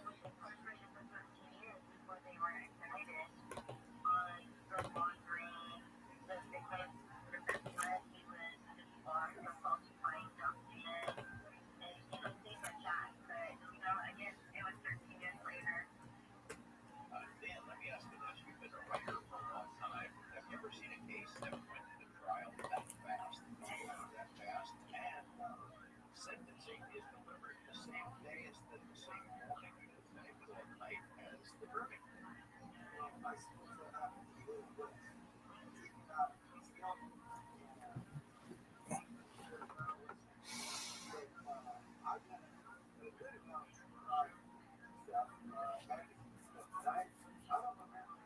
Do you remember when South Park did this? Why do you want Britney Spears to die? Nobody wants her to die, little boy. We all simply need her to. Throughout history, people have found it necessary to engage in human sacrifice. Only difference is that now Americans like to watch people put to death through magazines and photographs to be built up and adored, and then sacrificed for harvest. I think that's what's happening to Brendan Shaw. Get in there, nasty. 39 years old, Brendan's a former college football player, former UFC fighter, now a podcaster and a comedian. Brendan's career outside the ring has been very similar to that of his time inside the ring. He's taken a lot of blows. Mainly, he's been scrutinized for allegedly harassing a popular comedian. But we don't have to get into it right away. But he has a bit of trouble with words. It's hard to source easier with He's been accused of stealing jokes. Oh, eat your dick! Like Kobayashi! And online critics have made it very clear they don't approve of his special. It all seems like a recipe for failure, but Brendan's turned wealth and fame. A lot of the hate comes from Brendan appearing on Joe Rogan's podcast more than anyone else in the show's history. Podcasting Schaub's way out of the ring, but it seems like he bit off more than he could chew. It didn't take long for Schaub to become the centerpiece for multiple controversies. There's channels with thousands of followers dedicated solely to making fun of Schaub. Theo Von quit the King and the Sting, and thousands of people continue to comment on every move he makes daily. After college, Brendan had hopes of making an NFL. Had a cappuccino with the Buffalo Bills, and they're like, we're all set on slow white guys. So he decided to try MMA. He was a pretty good fighter. He's undefeated as an amateur, rising through the ranks quickly. Schaub was given a shot at the next level.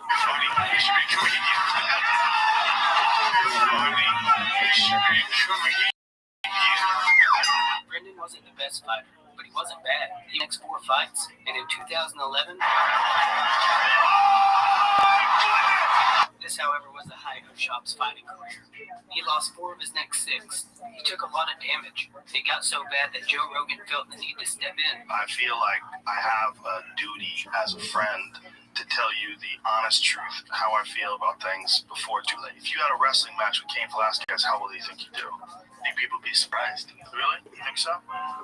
I think you'd be surprised. You're young, you're intelligent, you can talk, and you have income coming in from podcasting. You can start a fucking clothing line and make way more money than you ever did with fucking fighting. That's a fact. If I didn't love you, I would have never said none of the shit that I said. A lot of people didn't like that Joe decided to do this live on his podcast. Well, you said you wanted to do it on this? Oh, it's a bad idea. I said, I guess Brian's idea. Callan made sure to sponsor it. We have to talk about our sponsors. Everybody here introduce sponsor. Brendan first started appearing on JRE in a segment we called Fight Companion. Schaub was one of the main guests. They would comment, react, and discuss the fights as they happened live. He was a former fighter, so that gave his word credibility. Am I crazy? He was liked by the JRE community. On the same episode, Joe told Brendan to quit fighting. Whether knowingly or not, planted a seed. He say funny shit. Dude, he says he comes up with every one of the fucking memes. You know, it's ridiculous. You say funny shit, man. Yeah, you do. You have a ridiculous. You're funny. You just also happen to be a ridiculous athlete. Yeah, you're a funny, clever dude, and that's the kind of shit that goes away when you get hit in the head too much. On episode 706, Schaub made it official. For right now, I gotta take a step away and focus on this crazy freaking entertainment podcast career I got going on. Brendan and Brian already had a decently successful podcast. Callan started taking Brendan to comedy clubs. He showed him the ropes. After a few years of doing small sets, Brendan made his comedic debut at the Comedy Store in LA. Off the stage, the fighter and the kid couldn't come to an agreement with Fox Sports. Rumors are Fox there for Callan, and even more so the cursing. The fighter and the kid went to YouTube. By 2017, Schaub was doing solo stand-up tours. As your popularity grows, so will the haters. And Brendan's got a lot of haters. In October 2017, a post was made to the Joe Rogan subreddit titled, "This is why nobody likes Brendan Schaub." I don't really hate on a lot of people, but man, what's one thing everyone hates around the world? Bullies. That's why being bullied is so dangerous to some people, because if they get really fucked with by people and tormented by people in high school, that shit can carry over to the rest of their life. It devastates their confidence. So in their early developmental period, they have this really poor self-image, and having a poor self-image is fucking super hard to get over. Kind of told. I don't know if I've ever told you. So I had a roommate who was the biggest. For whatever reason, I had to if he did not get along with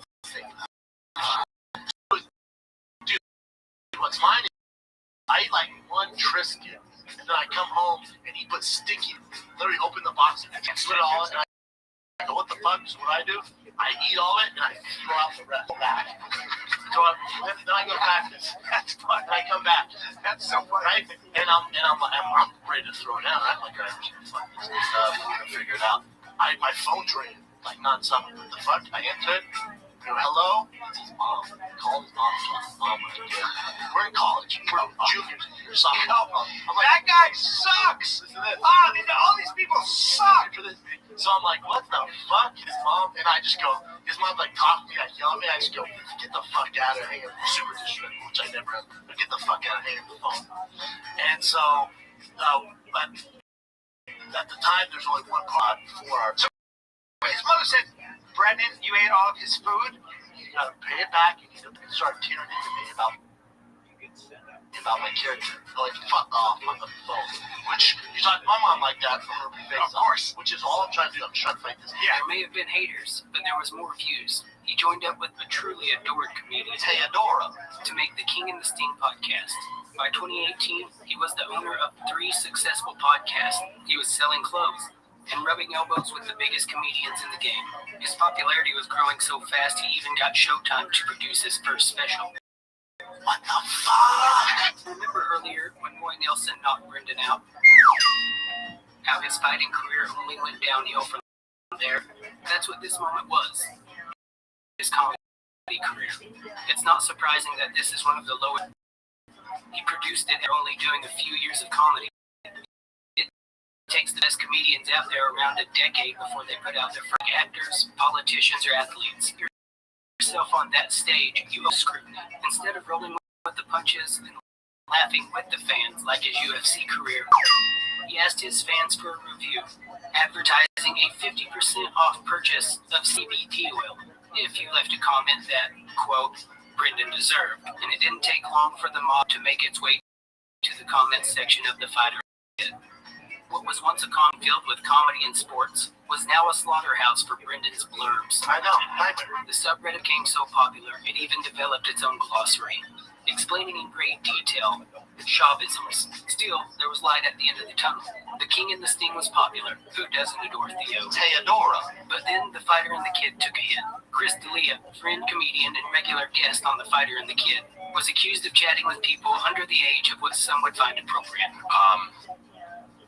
I know that it's been a really long time since you've heard from me, and when the news broke, I put out a statement that said everything I've done has been legal and consensual, and that's true, and I wanted that statement to speak for itself.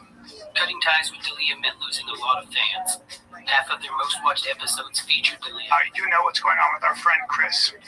I'm not, in these situations, people in Hollywood tell you what to say. And I said to Brennan, what we can do is tell the truth. And I'm not going to sit here. I'm a man, and I define myself on how I respond to these situations in real time when the pressure's really on. And so this is what I'll say. I always knew Chris as a ladies' man. I have never, and I'm going to say this, I have never seen or heard of him doing anything illegal. Ever. I can't talk. It's just, it's like, I'm as shocked as anyone. I'm hurt. I'm mad.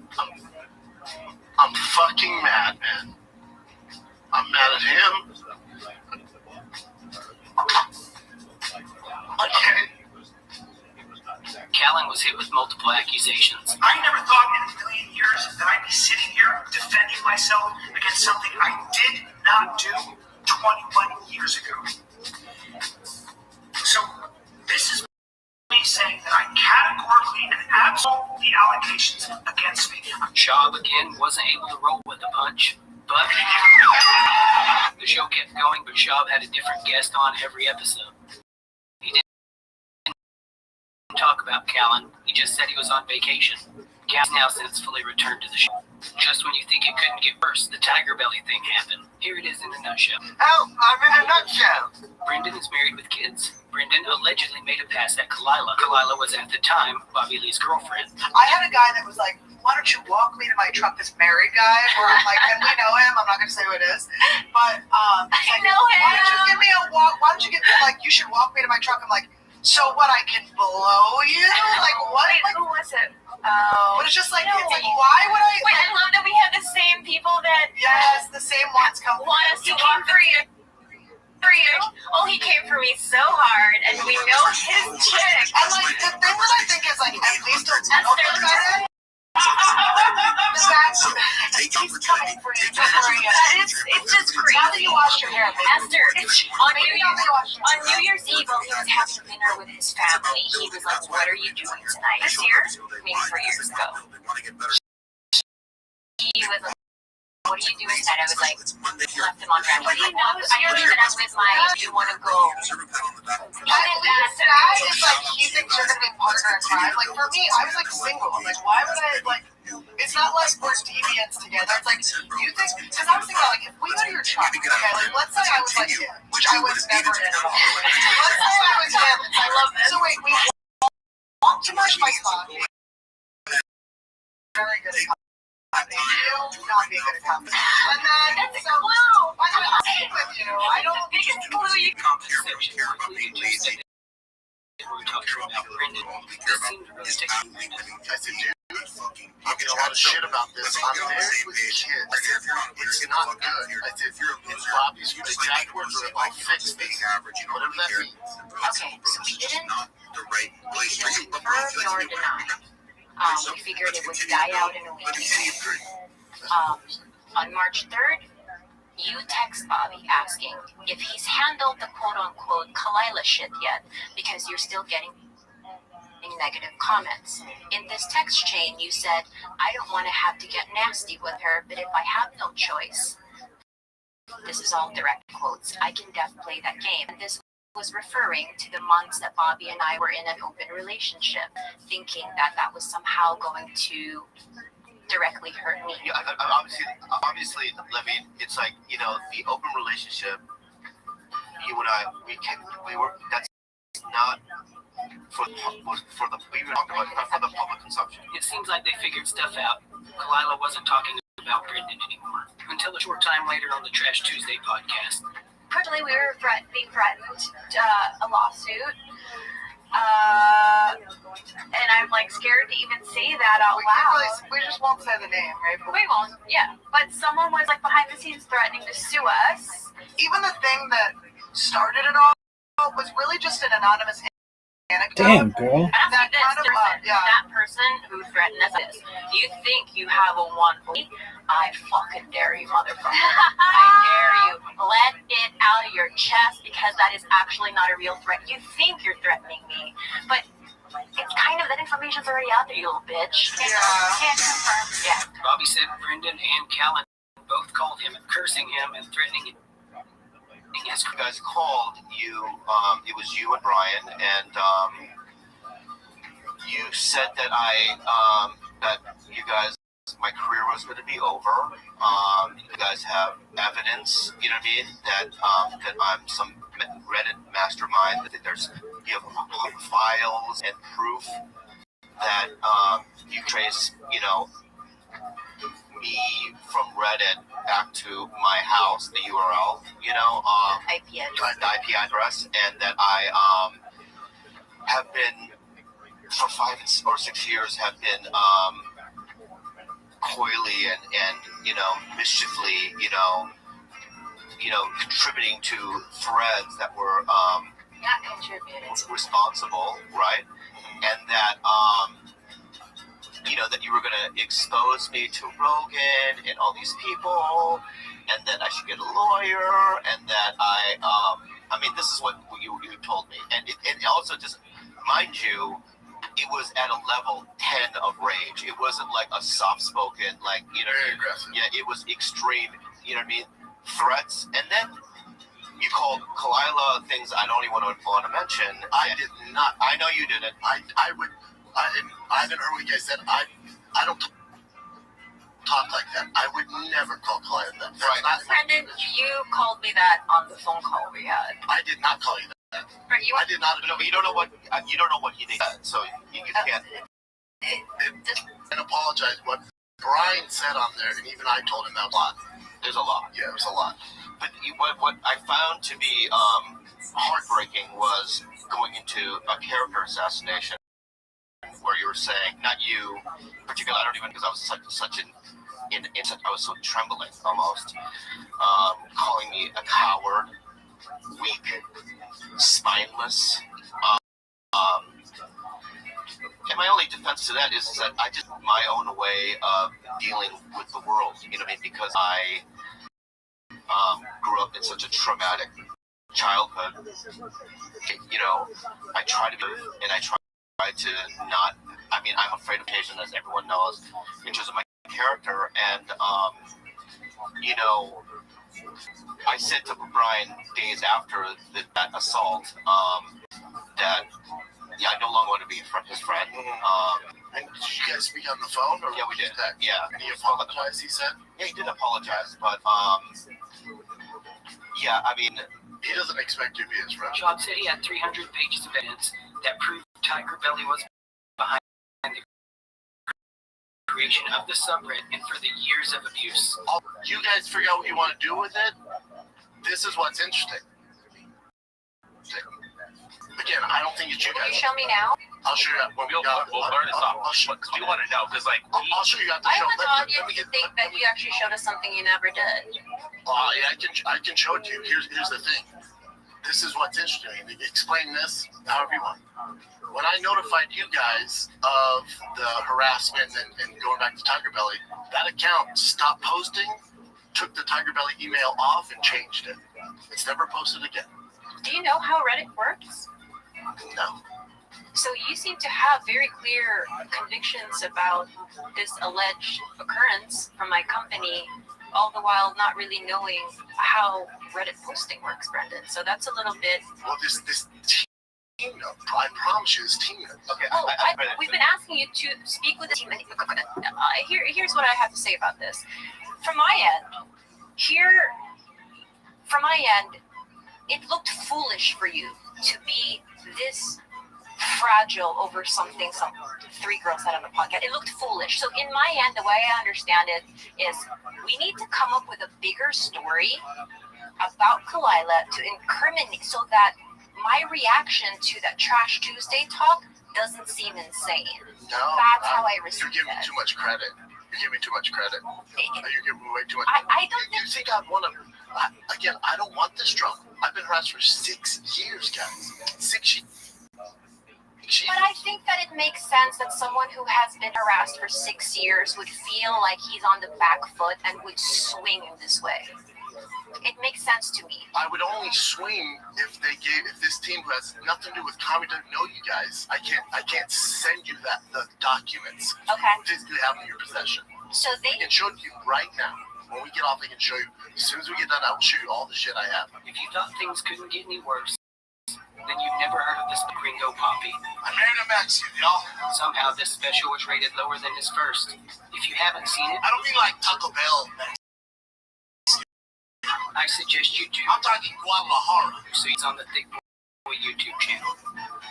Brendan's taken a lot of blows in his career and he's kept on going.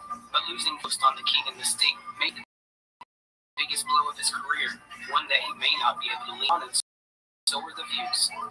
In recent months, it hasn't better for Shaw. Brendan's feud leaked outside the comedy world. It's hard to single out just one. Who are your sources, Brendan? Who are your sources?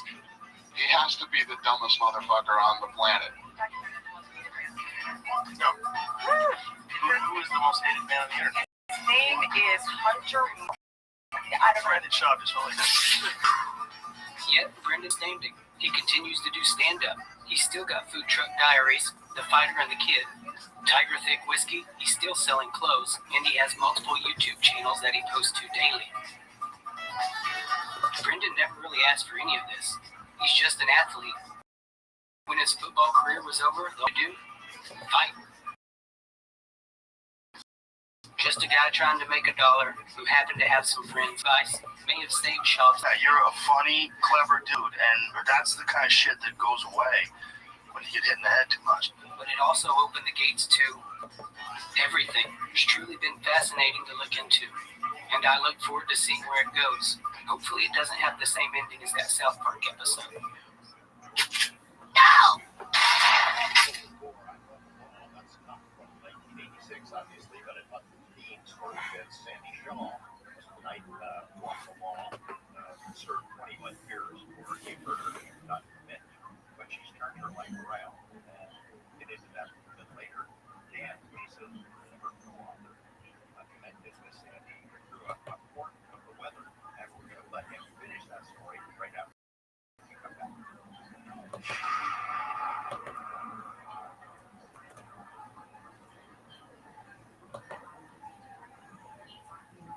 My goal to get free silver. That's right, $35,000 purchase of the virtual this month in advance of Veterans Day. It will send you a free patriotic silver around that commemorates against the Revolutionary and American flag. Look, gold is up over 40% since the beginning of this year. And virtual can help you own it by converting an existing IRA or 401k into a tax-sheltered IRA and physical gold. And they'll send you free silver, honoring our veterans on qualifying purchases. And if you're current or former military, Virtual has a special offer just for you. They are waiving custodial fees for the first year on investments of any amount. The Nicholas rating with the Better Business Bureau, tens of thousands of happy Next Coast is the number 989898. Get a free info kit and claim your eligibility for free silver with qualifying purchases before the end of the month. Next Coast 989898. Good to that. Mars Mission 1, the fictional book based on real world facts, the future you will never. Author Christopher Rothschild, new Mars Mission 1 available on Amazon, bringing you real world facts of what our world will look like if we allow the Kessler effect to continue to develop. The active story. The first crew lands on the surface of Mars when a missile blows up a satellite, creating thousands of pieces of debris. That debris is sailing along at thousands of miles radius toward the debris, causing a non-stop chain reaction. Granted has begun. All satellites are being destroyed by debris. All cell phones fail. All GPS fails. All power fails. Life on Earth as we understand it may never be the same. Mars Mission 1 surviving the Kessler effect. You do not want to see it happen. Now available on Amazon. It's Mars Mission 1 surviving the Kessler effect. It's a great book. Mars Mission 1 surviving the Kessler effect.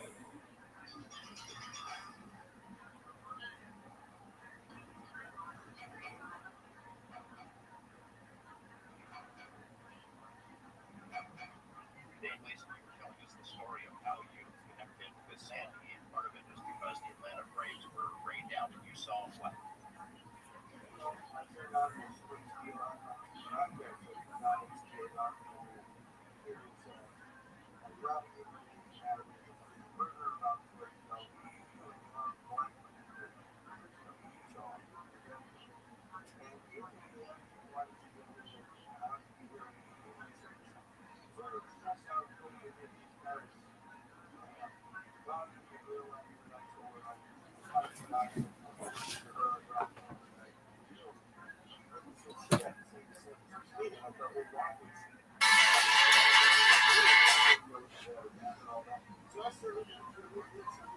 I saw her for 5-6 minutes, I don't know. But I just felt like something. So she got a raw deal. I don't know what it was for the field. And I thought this would be a good story. So I was putting some stuff in one of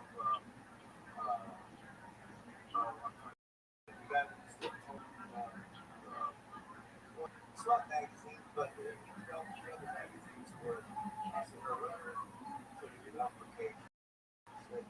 Caught up. Limp sucks. It hurts.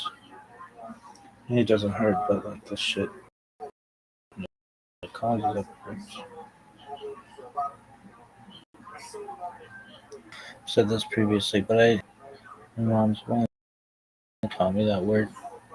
When it's squeezed on it, she's limp. Comes from your lymph node. Lymph.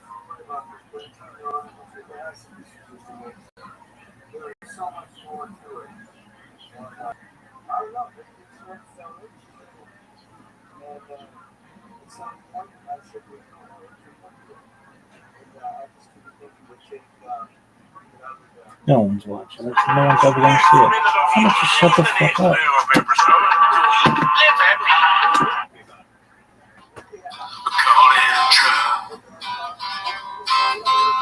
I can't walk you because I love you too much, man. Why can't you see? Unbeknownst to me, when you don't believe a word exchange, we can't come all together. Skip a hippo ass. If we can't fix our problems, I'll skip to a hippo ass. What did it's not my favorite time of the week when you get near my blood tries sweet.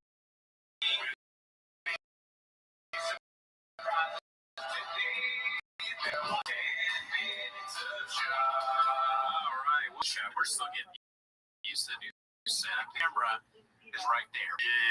Yeah, so let's keep December 17th, the Chatterbox and Govina. What do you got, B? December 28th, I'm opening for Eric Schwartz at the Ontario Improv. He just dropped a special called Delivery. Check it out. Come check us out, B. Check out our boy Eric. He's different. But anyway, and also we have Patreon specials. We just dropped some news. The Rogan, Daddy Verse.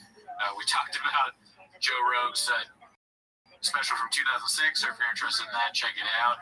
But anyways, that's not why you're here, though. Right? No, you're here to watch 10 minutes of shot. So start the timer, play the chin clip. Alrighty, so let's check out what we got here today, dude. First clip we have for this week is one here. It says the looks of jealous man in parentheses, Callan selling tickets and doing comedy every weekend. Posted by Leech Shab. Let's see here, dude. Guys, good news. December 7th, 8th, and 9th, Helium, Indianapolis, Indiana. Spokane Comedy Club, December 15th, 16th. Off the Hook Comedy Club, December 21, 22, 23. In Naples, Florida. And finally, I ran here in Charlotte, North Carolina. Comedy Zone, come see me. That's all I got to say. I'm going to London. I missed, what does he say? Like, which part? The shop mumble something? Oh, I think so. I think he says it's already been there, something like that. Guys, good news. December 7th, 8th, and 9th, Helium, Indianapolis, Indiana. Spokane. Oh, that's Chin. Yeah, It wasn't even out. Yeah. Interesting. Very interesting. So it's just that he's like bored. Yeah. Do you think he's kind of jealous? I think he's upset that he can't think of a joke. So he's trying to think of it. Like, the comedic brain is turning right there. Yeah, he's probably thinking like, well, I already called him earlier in the episode. Yeah, no, I think he's not. I don't give a fuck. Honestly, if he's jealous, it's his homie getting shows. Why would you be jealous of that? Yeah, Brian's his North Star. One of the Brian, if anything, he's probably angry that these aren't bigger venues. Like it should be MSG. These O2, the sphere. The sphere. He wants Brian, as we've said before, to be bigger. He's got these great bits about having and fighting with guys with shovels. And I also don't think he's jealous because there's a lot of rhetoric on James right now about Chin being jealous, dude. Or salty, right? Yeah, Chin is salty because of the World War II thing. Yeah. When did it end in the cities that were bombed? Well, we got quite a long clip here by Haphazard. It's called Chin is Salty from being called stupid last episode. Oh, we were just talking, speak of the devil. Yeah, dude. How would Shop say that? The devil speaks. Speak of the Satan. All right, here goes. All right. What do you got, Jen? Just a couple questions for you guys. So last week, you guys were telling me the importance of dates and geography and all that stuff. So I'm just curious, real quick, we'll start with Brendan. Your mom, Jen, is this your way of... Your mom is gay. No, this is just... Well, what if he brings up the birth certificate, dude?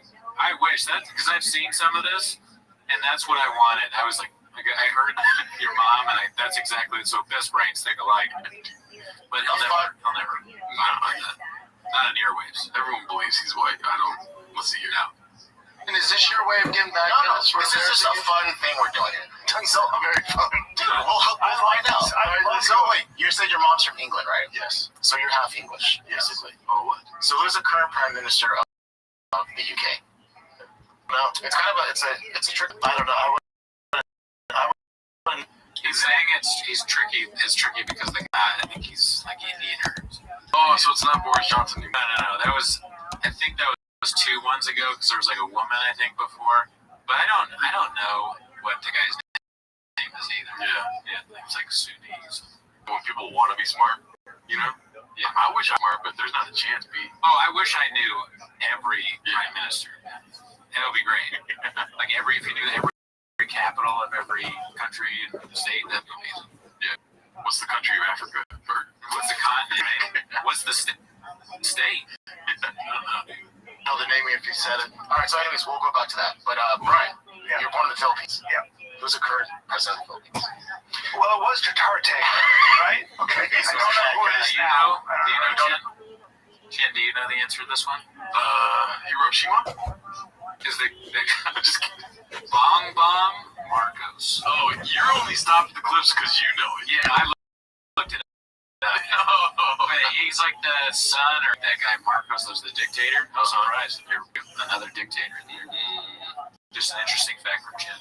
Let's see here. No. Okay. No. So now, Don't look at me. you're Persian, right? Yes.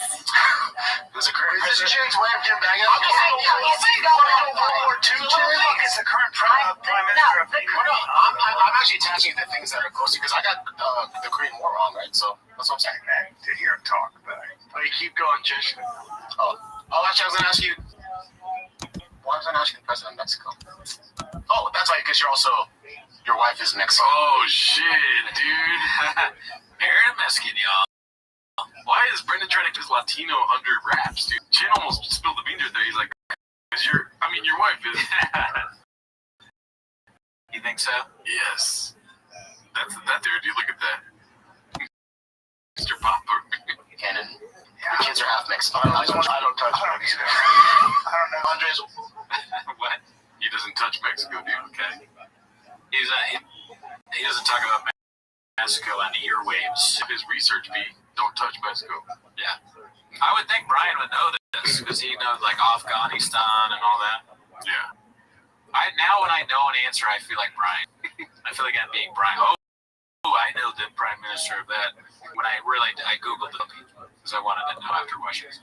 But I didn't Google the Mexican. I just knew that. Wow. But I may be wrong. Because remember I said Dagestan was in Chechnya or whatever? Mm-hmm. I was wrong. It's actually in New England. Last time I remember was Vicente Fox. That's all. Tell Chapo's kids. Oh, goodness. A lot of this stuff, like, it's hard for me to know the name. Yeah, dude. Sometimes it happens, though, you know what I'm saying? Jen, can I just be honest? Yeah. When it comes to world history, oh, God, there we go. Yeah, the difference between a floating... Born in the Philippines. Listen, the difference between a floating head of state, it's always changing. Here we go. Relevant. But what does mean... These seismic events in history. That's all. I have another game for you guys. Oh, Jim was embarrassed. This was. No, I wasn't. I to be embarrassed because. By the way, Brian said, "Dude, you can delete all that." I said, "What did I say, Brian?" Yeah, I said no. I said no. My point was that a lot of times. It's a pre-planned bit, probably, and they discuss this, and then they're like, it's a bit for the show. But I'm so invested in this shit now that it's like I like it, and I just believe that it's real. Like people that I imagine people watch soap operas and that kind of thing. I just enjoy the theater of it. Yeah. It's redacted, but we've all decided we're gonna be redacted, right? And I love it. Yeah, I didn't expect to be a fan of it. I mean, I really didn't know what it was, and I did. And now I'm like, I still don't really watch. I've only watched like the full episode once or twice. I tried to, like I say, I tried to watch the Adrian Peterson one, and it was. The first 10 minutes were rough, so I turned it off. But you know, these clips are amazing. Yeah. If it's not relevant to your life, you're not going to know. Yeah, I said I use my time to build new skill sets and stuff that I'm actually passionate about. Yeah. You were saying, nor do you have to have time to focus on that with everything we're doing. So, did you say cocaine? No, cocaine. No.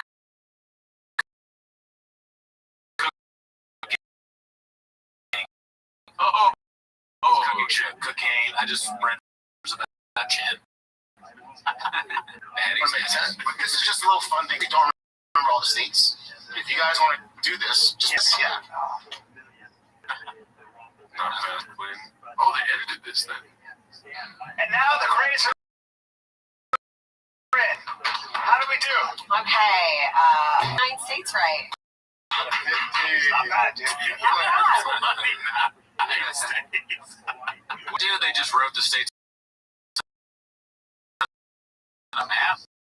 I guess they filled in a map of states. Honestly, that sounds like a lie. I so want to quiz you now, dude. I don't think I would get. You know, if Brendan really did that, I'm surprised. I would get 45, dude. Like geography, you know what all the states are? Yeah, that's good. Maybe I'm redacted, but I don't think I would know every state just by looking at it. 1 and 2, 2 and 2, 2 and 3, 3 and 3, 4 and 3, 5 and 3, 6 and 3, 7 and 3, 8 and 3, 9 and 3, 10 and 3, 11 and 3, 12 and 3, 13 and 3, 14 and 3, Midwest, 15 and 4, I don't know what 16 any and of the 4, Midwest 17 states, and 4, what the 18 and shapes 4. of them are, right? I mean, do you? Dude, I aced 5th grade. 18 and 5. 5th grade was a long time ago, Bob. 18 and 6. I'd love to 19 trust you. and 6. See, because I know I'm confident that I wouldn't do very well, but you're like, I got it all down. Mm-hmm. Sounds like a Kiwi diet. The Kiwi diet helps with your cognitive ability, so the cognitive. All right, let's go. Ryan, you got 31. Yay! I got 29, you got 31. 31, that's pretty pathetic. That's not great. So now I've got 40. Just kidding. Shut up. I did not. I didn't even count mine. 31 shades. I game. And what did I get wrong? I game. What did I get wrong? So you, I don't know. I'm just terrible with that stuff. It happens, guys. It happens, you know? Oh, that's Chin's way of... No, Chin, you still don't know. By the way, world history. This is a fun... It was a fun game, right? Chin, you son of a bitch. Yeah. You know what, Chin? You're a silent assassin. No. I saw it, but I saw it from a mile Chin, away. you silent assassin. As soon as I want to play a game, it was too... He's like, what don't they know? Fuckers. He's like, Brian embarrassed me on fucking camera. No, babe. Remember, Brian? You said that you could take it out. Like, no, we're not. Yeah, I don't like that gotcha stuff because it has nothing to do with anything. Yeah, of course. It's not relevant to you. Yeah, it's not a big deal. It's just the president at the Philippines. Not right. And I know he was a conservative, but I didn't know that. Hey guys, sometimes we get stuff wrong. Wow, look at this. So I think we should do the map thing on the next show. Okay. All right. I'll print them out, and we can just do them and actually see. And I will do my real results, even if it's like embarrassing. Yeah, I won't even study. Don't study. I will not study. Do not study. No, I'm dude. I wish I could do it right now. You saying study makes me think you're gonna study. You fucking snake. No, dude. All right, I'm definitely not gonna study. Although that is something I would do. Yeah. I'm glad you said that. Actually, nothing about it because I probably would cheat. Yeah. But I'm interested to see what if I don't do as well as Shot. Shot be a win for Scoop. I'll just cut it out, dude. We don't do it. Alrighty, so let's go to this one. It's another haphazard, dude. Hap has been like on the Addies on the grill, dude. Yeah. Just cooking. Good for you, but yeah. We thank you. We thank you. It's called, he keeps forgetting about the allegations against Chris. Dicey, dude. Let's see what this is about. Okay, well, can't hear you. I've got transistor lenses, and I can't wait to get that Tony Stark shit going. When I do, it's on, dude. The 55-year-old ladies are going to be like this. Wow, fantastic. Oh, my dude, declare. Yeah. Well, I mean, once I get the gray hair, yeah. It's attractive. We're really college one. Right. Ah, dude. Right.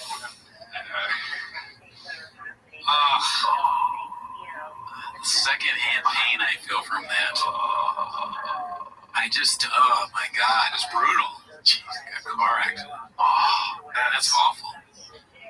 God damn, dude. No, why you fucking gray hair, though? Now 55-year-old ladies, dude. I'm gonna talk about it. We got some old ladies in the crowd tonight. I know I'm married, but like these fucking 60-year-olds, bro. Like, you do comedy? They're like, you do comedy? Yeah, dude. Oh, man. Only 1,000. The only 1,000 got comedy in them, dude. This one's posted by Successful Egg 345. It's called Adam Sandler and Bappa both recalling that time they met. Oh, man. Do you think he's just going to be talking about some random fan? Yeah, I think the clip is going to be like Adam Sandler is saying like a funny thing where if it's Shab, it makes him seem stupid. And then Shab talking about Adam Sandler like this. Let's see.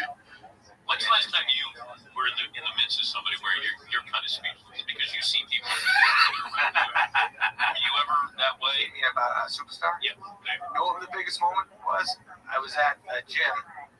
And I go in the bathroom, and he's in the bathroom. No. Sure, it's fucking like his dick's in his hand. Please. Notice me? Please notice. I'm that guy. I'm that guy.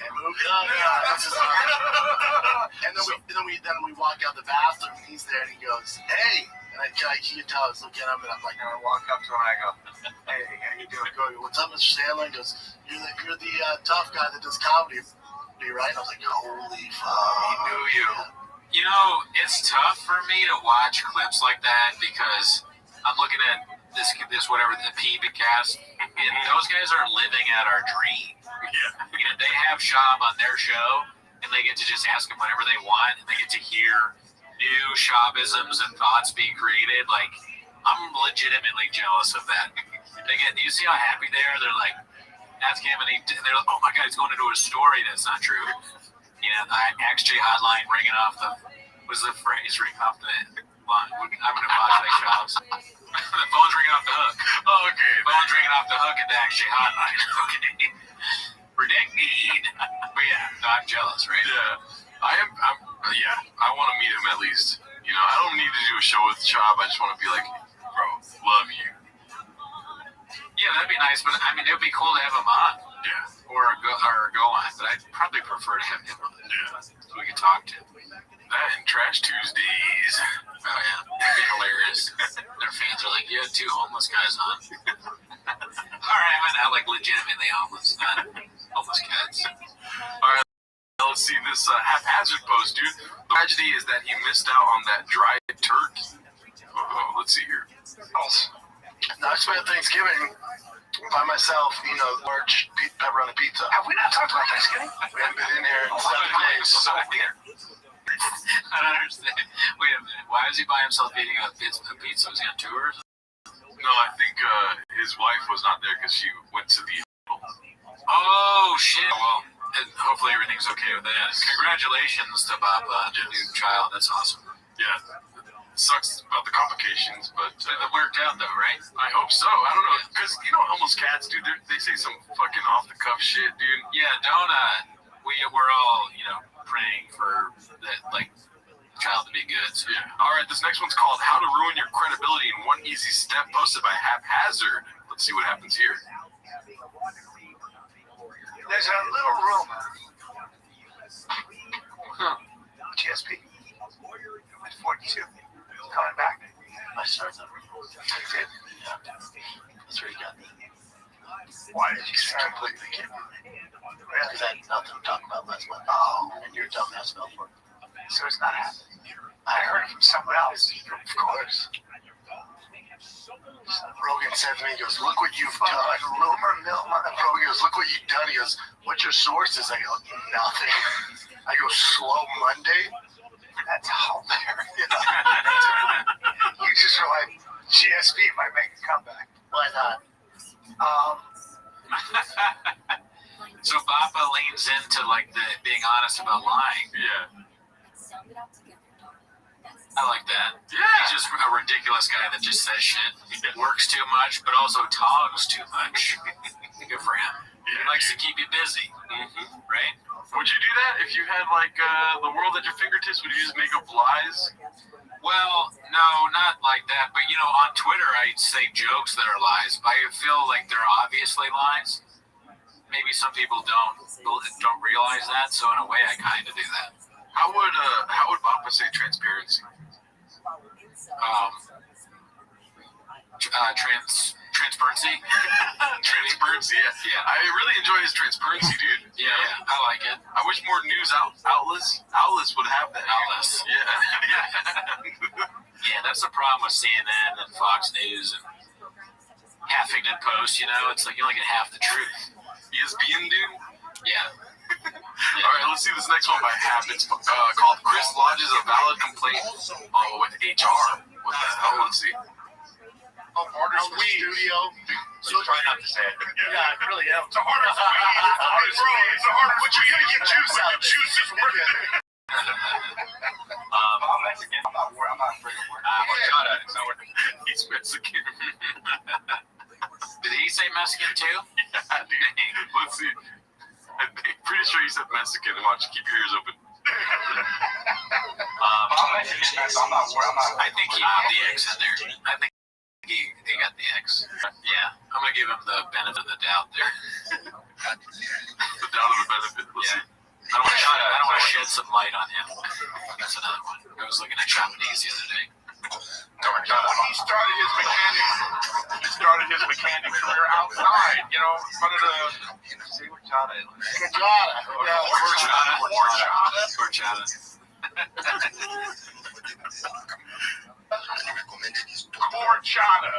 What is that? Sounds like a workout place for Mexicans. Laughing at much of a joke like that is what, in a nutshell, what I don't like about the hit bro comedy. They make a joke like that that's really not that funny. Horchata, what's that? A place where Mexicans work out? What's that? A gym with salsa on it? And then they're all like, yeah, dude. Fuck yeah. Mexicans working out. It's just too much laughter for something that's not that funny. That in a nutshell is what comedy is. A lot of comedy right now. You know, I'm the one that laughs super hard on it. You laugh because it's ridiculous. Oh, you thought that was funny? Yeah, it was ridiculous. That's your takeaway? All right, well, teach us out. Let's see.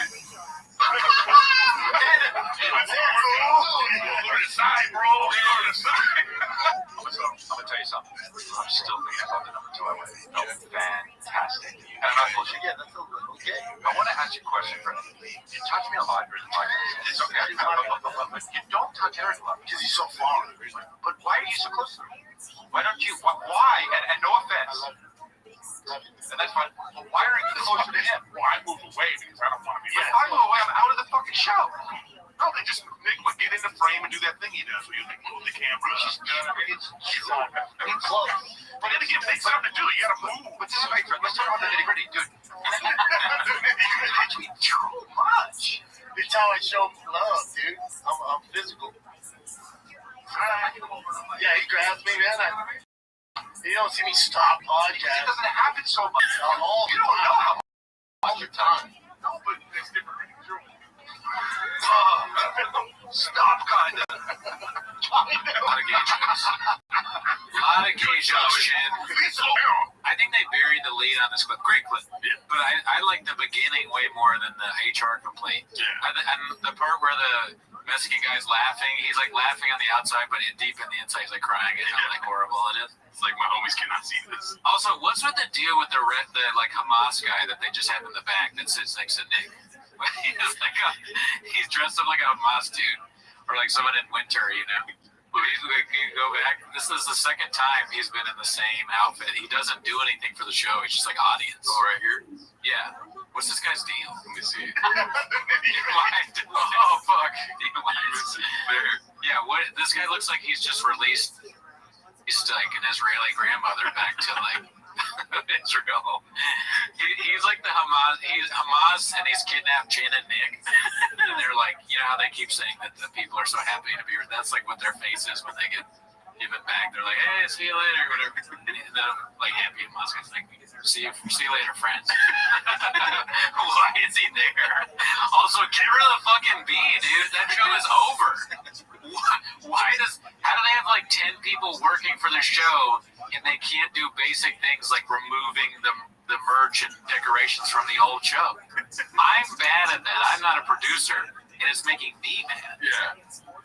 Shout out to the truck sticker. Oh yeah, we gotta do love trucks because we do love. We're big guys. I was out there earlier today modding my Raptor. You know, I went to Australia, where I shipped something from Australia to replace the engine carbine. Yeah, I tried to replace the blower on my Corolla, right? But the fucking supercharger needed fixing too. So don't you hate that, dude? Yeah. It's because it's like it only gets like 500, 600 horsepower or whatever. So when you gotta get in there, it's just like I called one of my guys and he was like, "Oh yeah, I've been there, dude. 7 times a week." Yeah, because I'm looking for like 10, 100, 1K grand, 1,000 fucking horsepower, dude. But it's hard when you got like a car with 200. I saw you working on it the other day. I came out and I was like, "Damn, dude, what is this, Toontown?" You're going at it. Yeah, dude. My face was all black, dude. Let's see here. You work on a car so hard you get blackface. Let's see here. This one is just a text post. It's called "You Dressing Up Like a Truck Mechanic Now?" Yes. Posted by Tiger Thig. That is hilarious. He saw a guy working on his truck. He's like, "I gotta look like that for a car." Yeah, dude. Only 1,000 mechanics can do it, dude. Yeah. Let's see here. The next one is posted by Natural Mix 4856. It's called The Grand Wizard. Okay. Couldn't be happier. Wife and newborn child currently in hospital. Off to the racist redact. Let's see what this is about, dude. Alright guys, good news! I'm so excited. Good news. I wonder if you could like see his brain when he's about to when he says "gird" instead of "good." Is there like a skip, like how the albums like skip? I wonder. Let's see here. Alright guys, good news! I'm so excited. Good news. The wizard Eddie Addiction Motorsports. Oh, I see. Grand Wizard. That's a little nitpicky, but it's so funny. Yeah. I mean, he literally does it by accident. Yeah. It's amazing that you catch the. How does he even do that? How does he do it? Only the Lizzie. On the blocks, like this is easy. It's your running lean. It's your fuel pump. It's your spark plug.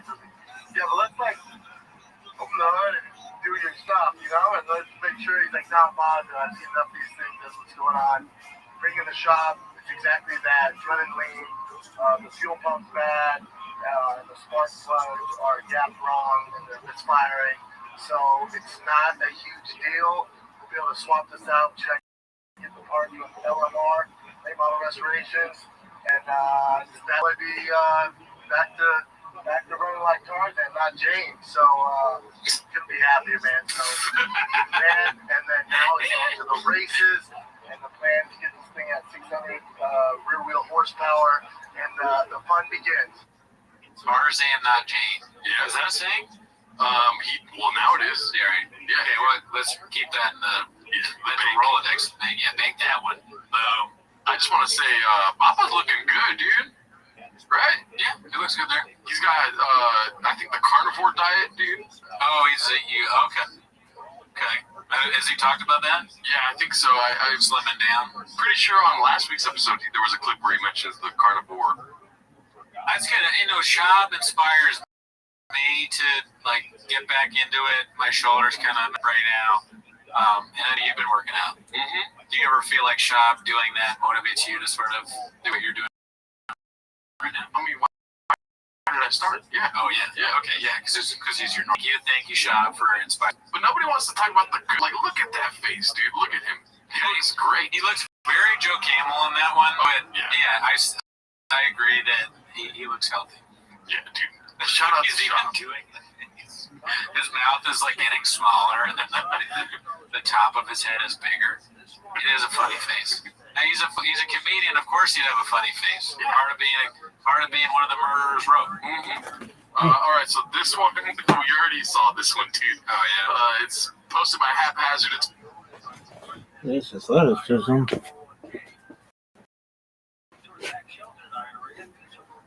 Where are you going?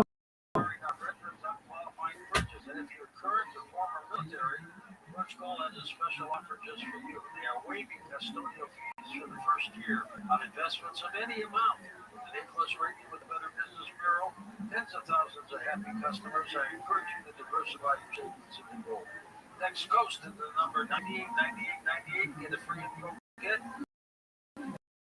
To claim your eligibility for free silver buying purchases before the end of the month. Next Coast, 989898. Your ambition just met its match with Robinhood. Trade stocks and ETFs, options, futures, and crypto, all on one platform. Get started today at Robinhood. Your money, your money, your money. All business loans, also principal, options, futures, and crypto trading. Carry significant risk and may not suit all investors. Securities offered through Robinhood Financial LLC, SIPC. Futures trading is offered by Robinhood Derivatives LLC, not FDIC or SIPC protected. Crypto offered through Robinhood Crypto LLC, NMLS ID 1702840, not FDIC or SIPC protected. Portfolio management offered by Robinhood Strategies and SEC registered price. Hey, I'm Mike Slater. My dad passed away at the age of 63. It's out of nowhere. Stroke was hard, obviously. But my dad had life insurance. This is why I have life insurance. My wife, and 4 kids. The best place to get life insurance is ethos.com. Because you can do it in 10 minutes. There's no medical exam, no blood test, just a few health questions. Get life insurance in 10 minutes. Ethos, ETHOS. Ethos.com/life.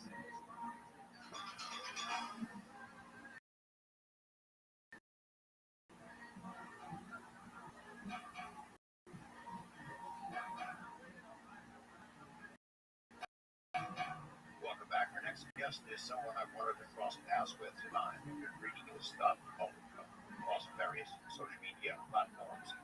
Richard Gilbright is a software engineer. He worked with some great companies, Microsoft,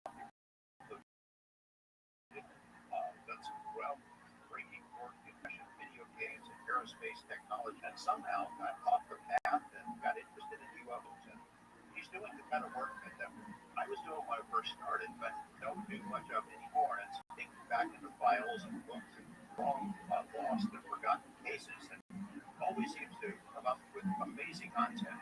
Richard, welcome to Coast to Coast.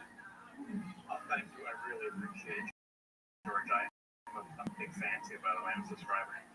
I missed you and contacted the desert. You're one guy I really wanted to see, and I read your stuff. Everything that comes out is really great work. It is amazing the amount of content that's out there that is completely forgotten, and we'll get into some of that in a moment. How did you start down this road first in the UFO? Yeah, what started me was the mid-'80s. My father, a Vietnam veteran, sat my brother and I down. We were out in the patio and stuff. He started telling us about his life, and he never told us to anybody. And so he won some bronze battle scars in Vietnam, and that UFO sighting he had, which he described as he actually, but it just stuck with us, right? And then in 1988, I watched something called UFO Cover Up Live as a kid. TV at Rapid Ears. Yeah, I was mesmerized. This is amazing. And in high school, that. And I've always been, fascinated by the unknown. And in my work, I did a lot of okay, it's just massive multi-million code base. It doesn't work in this particular instance. You have to be a detective. You have to track it down. It can take days sometimes, and then fix the bug. And so I have this natural inclination, I guess, to just go find have a problem here. We have an anomaly. UFOs are, I think, a big anomaly, right? And I'm just naturally attracted to that. Recall the first full story that you dug into, and how you decided that there's a gold mine out there that's unmined. Yeah, so actually it was, he wrote the first book on crash retrievals. He was a journalist from Columbia. And at the time, in 1950, it was a big deal. And I actually read his book, and I read some debunkings of that and whatever. And I just happened to stumble on that his archive is available at the American Heritage Center in Laramie, Wyoming. And well, has anybody ever gotten it? Because it's always called a hoax. I'm like, well, has anybody actually looked at his archive? So I contacted the university, and they're like, oh yeah. His archive right here, and nobody scanned it. I will put you in contact with a researcher, and then I paid her a very, reasonable amount of money to just scan it in, and this flood of PDFs starts coming to me, things that haven't been seen in decades, and I was mesmerized. I was basically pulled into Frank Scully's world. He was a professional journalist. He used a typewriter like we use word processor today, and so I just started to OCR all this stuff, convert it to text, make it searchable, and then I was in, and he had contacts at Lockheed and Wright-Patterson Air Force Base. This is 1950, between 50 and 54 or so. And so the natural place to start looking were these newspapers, right? And so I started to go from there. I found that there is an unbelievable flood of big data about UAPs, and it's untapped. Like virtually no one in the world is looking at this. It's in multiple languages, multiple databases. Some of these databases are actually paid for by state or national governments, like Australia or California. I'm finding, I just give you quick statistics. It's blowing my mind just for, so there's different phrases for use for UFOs or UAPs over the different eras, right? So there's flying saucer, flying disc, UFO, UAP, etc. Or the phrase, quoted, flying saucer. Over a year, it's on 100,000 hits on these papers. Now, I just checked a few minutes ago. Now it's growing. So I get weekly alerts and stuff. And then this is what I stress. There's many other. It is my favorites. This is so good. Anyway, I have weekly alerts every week. I am getting thousands of weekly It's called The Truth Comes Out. We laughed so hard at one point in this clip. I know it's like 7 seconds, but see if while you're watching it, see if you can guess the part that we may just laugh again. Look at this move. I'm not a Karen. I've never pretended I'm a Karen. I can't fix this stuff. I don't. It's a different language. It's so atrocious. It's atrocious. I'm just like, Gerardo pulls the clip, so I was over looking at my phone. I had my headphones off. Atrocious. Is he still doing that? Has he not stopped? The word he's got to know. That's not how you say it. And he just did it again. And it's one of the funniest stand-up words. Yeah, extra face the tier list, dude. Yeah. Oh, yeah, dude. Shout out to the tier list. Yeah. All right, we got another haphazard, dude. It's called Papa's Next Career Can Be a Movie. Oh, kids movie reviewer. Let's go. Let's see. Like, nobody wanted to see the WNBA Marvel movie. That's what he said before. They're trolls. What do I do with that last phrase? Just I can't won't say why. Well, I watched a little bit of Lightyear today when it was on.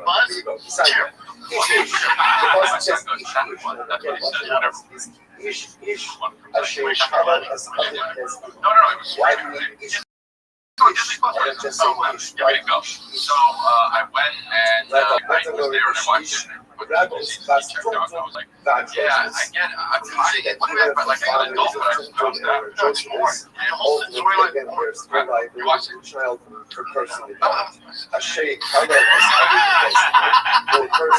Phil, never seen it. Kind of a reversal. Actually, it's a great film. I've never seen it. I like Papa being like good or bad. It doesn't really matter because he didn't watch it. Alright, let's go to the next one. This one posed by Brendan is a hack. It's called Chop Telling the World he doesn't like the name the way that chose. He just goes. I don't like shit. And I also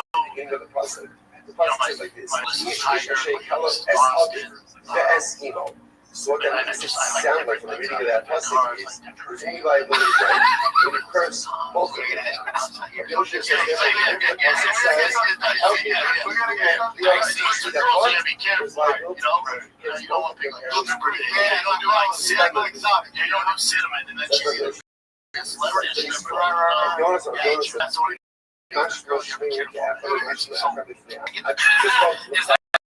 Even a consideration, really thinking, well, I'm gonna, maybe we should go cinnamon.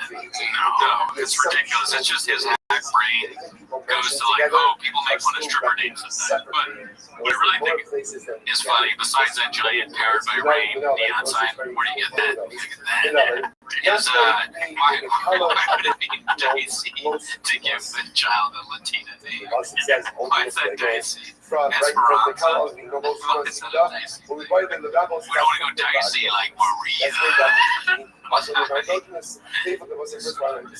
so the setup is you don't want to give her a stripper name, right? What's the punchline? I got mine. Okay, I'll go first. Go for it. 8 inches. I don't want to hear 8 inches. Why was it? But, you know, I love 8 inches. Also, say Atlanta. Oh, yeah, that's like stripper name. Welcome to the stage. You welcome to New York. It's my daughter, Cincinnati. Alright, so we got another clip here. It's posted by Ryan Joseph 82. Haven't seen him in the kitchen for a while, dude. Papa Luan just goes. You know what that is, right? Papa Luan just goes. No, I don't. It's Taylor Luan, the football player. And it's because they're claiming he stole the money. See, I finally know something. Oh, shit. I normally don't know anything, but every once in a while my brain turns on and I paid attention. I think we're all appreciating that. Let's see. Well, today's the day. I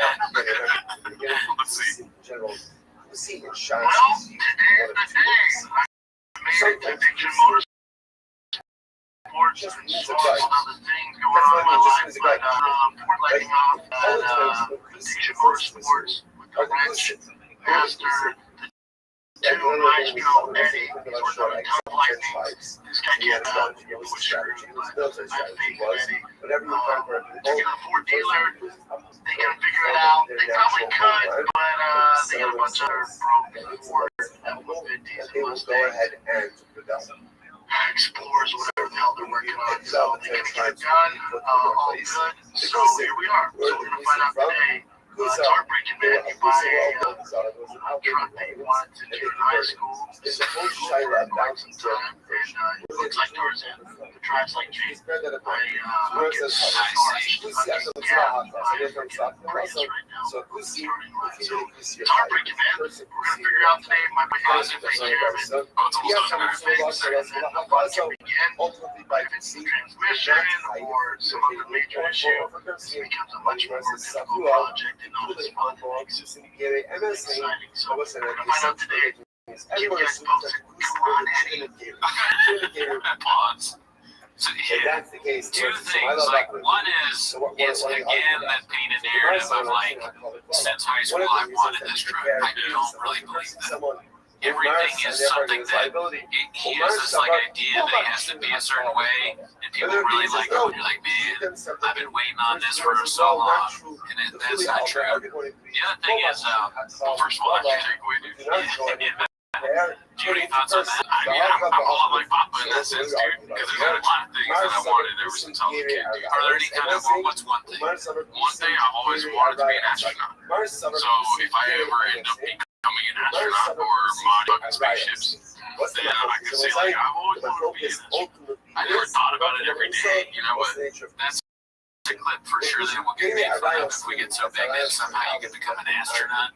That'd be crazy. There's on our subreddit. For sure, if you're an astronaut, we have a subreddit. Oh, we have an subreddit? I was thinking it's funny that the people at the car dealership can't think. They've never told me, we can't. What if you took your car and they're like, we have no idea? That'd be your name, you build it. You took your car and they give you this face right here. You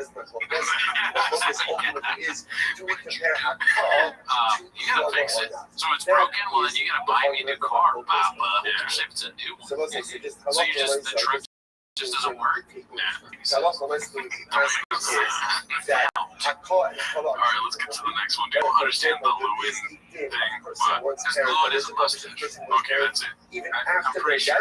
Lewin saying he stole the mustache. Lewin ain't my truck. Yeah, Lewin ain't got no merch. Oh, another thing, Gene, you on the Tarzan Jane thing, you like it now or what? No, but it's a different version of what he said before. He said, like, run something, but runs, I think, but now he said drives like Jane. I think that's what he meant to say in the first clip, is it runs like, or something, or drives like, I don't even know what I'm talking about. Yeah. I'm confused now. He basically was saying that he changed it from Jane to Tarzan the first clip, and this one he's like, it looks like Tarzan runs like Jane. That's it. Yeah. It looks like Tarzan drives like Jane. And don't feel bad, it's hard to keep up with Bobby. He's ahead of us, dude. You know what I mean? Yeah, it's a saying that is now part of Timo's.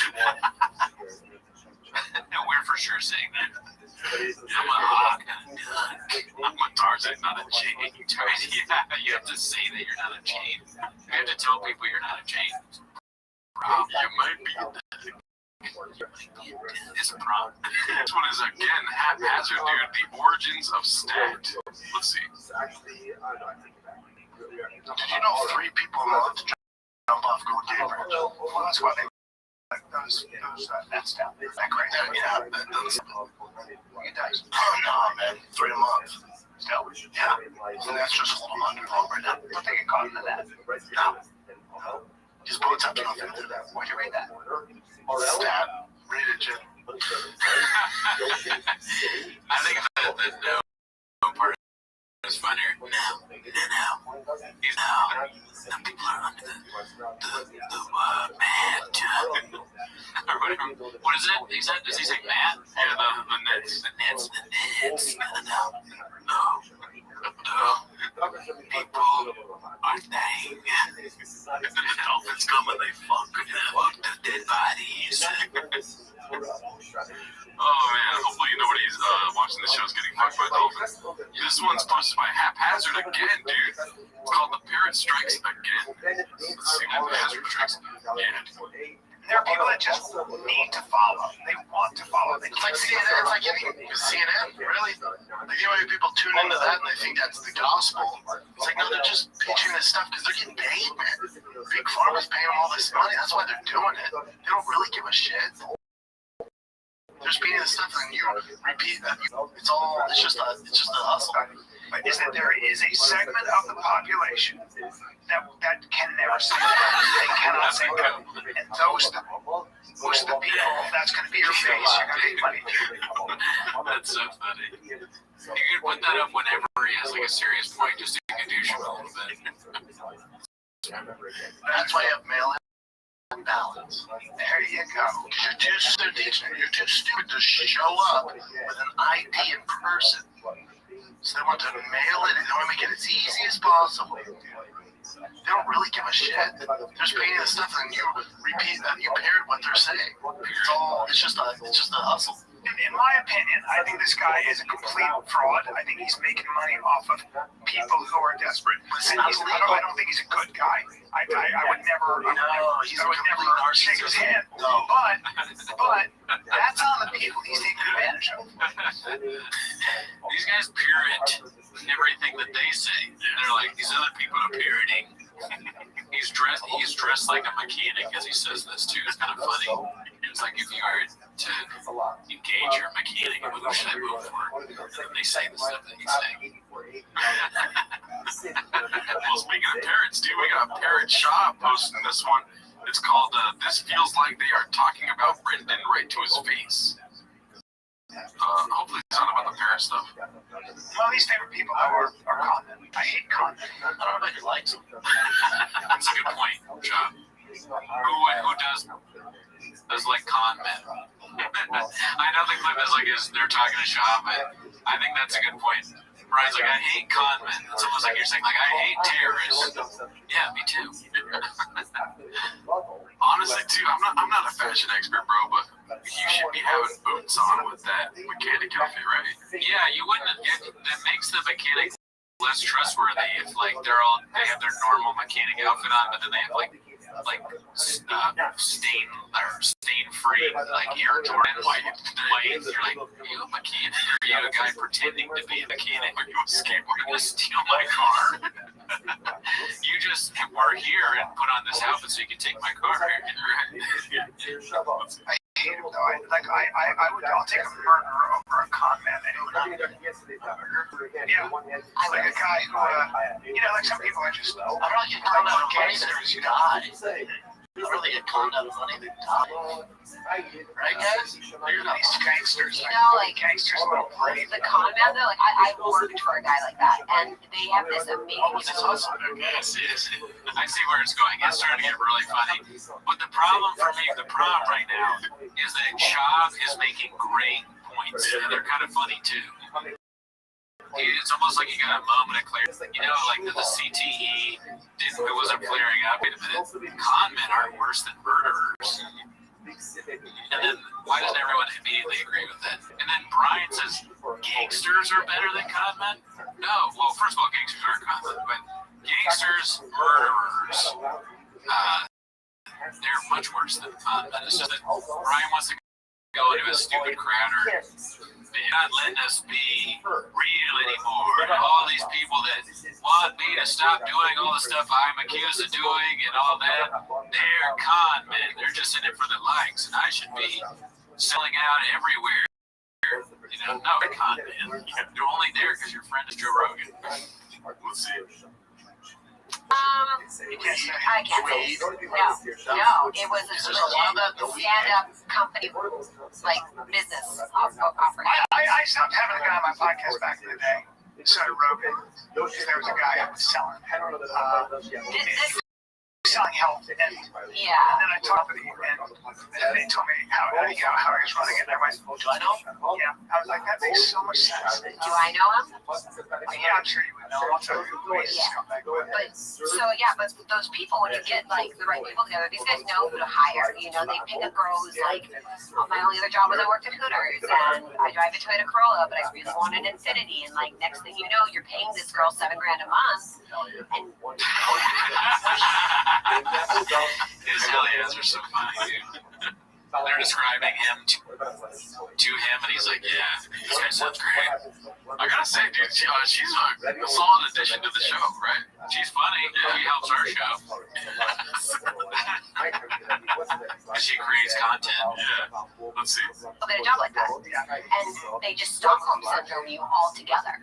Those con men are the scariest people. Yeah, bad people. They're terrible. They do it work. Yeah, because they sell some like I'm connected to goodness stuff or whatever. They're a dime a dozen, and they're easy to fucking see.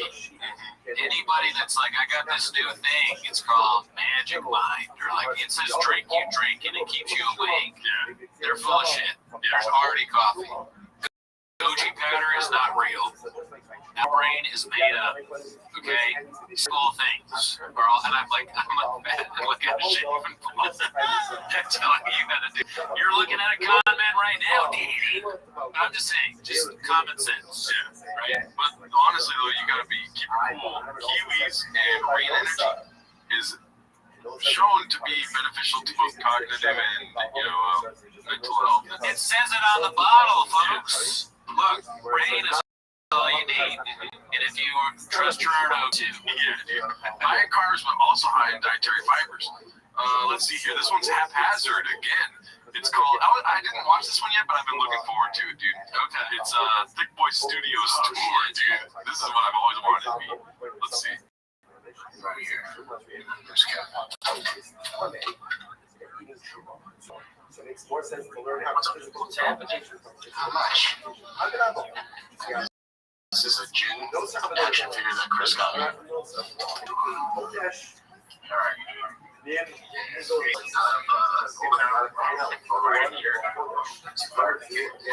To put some this one more standing. We're starting here. So I'm happy.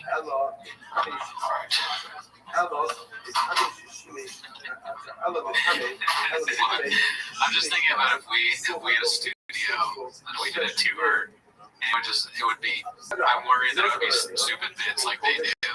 Like if we walking around and Miguel would be like on the couch on his phone, I'd be like, get the fuck up, Miguel.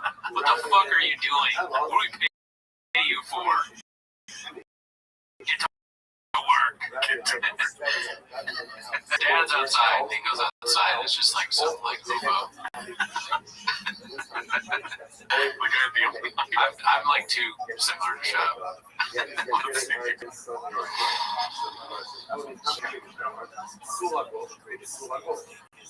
Let's grab one of these. Man, it's so tacky, dude. It's so tacky. What?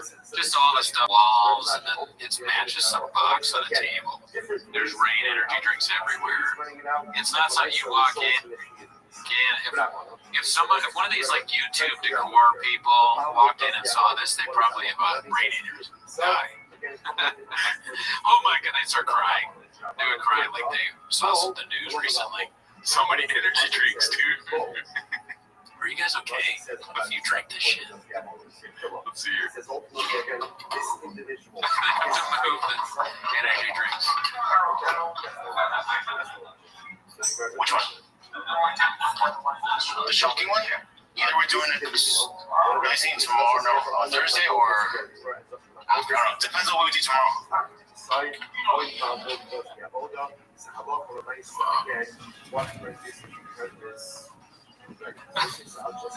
What is? I guess the stain. Oh, it's not a TFK thing though. That's brick. That's more of a what's it called thing. I guess fake brick, and then you got the water stain. That's more of a building issue, right?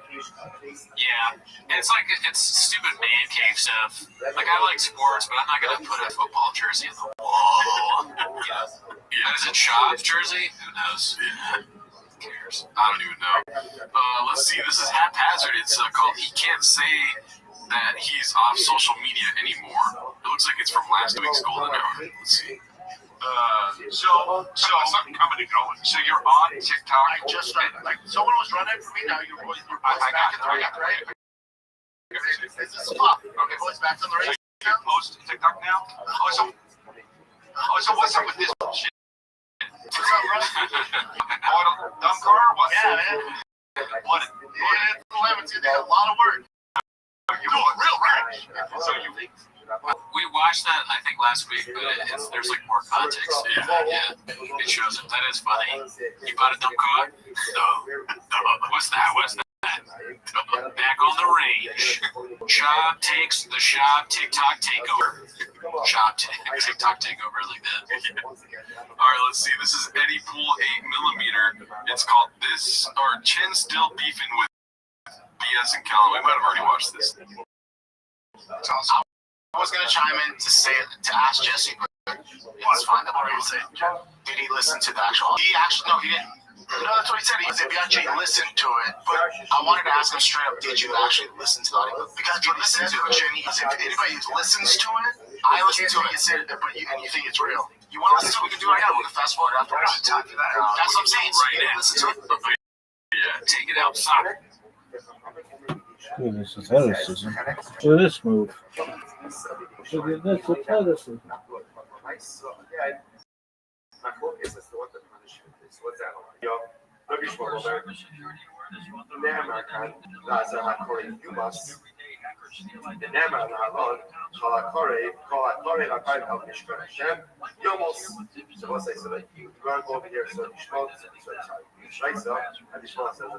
One hand it says, then the Gemara goes to the second pasuk. What's the second pasuk?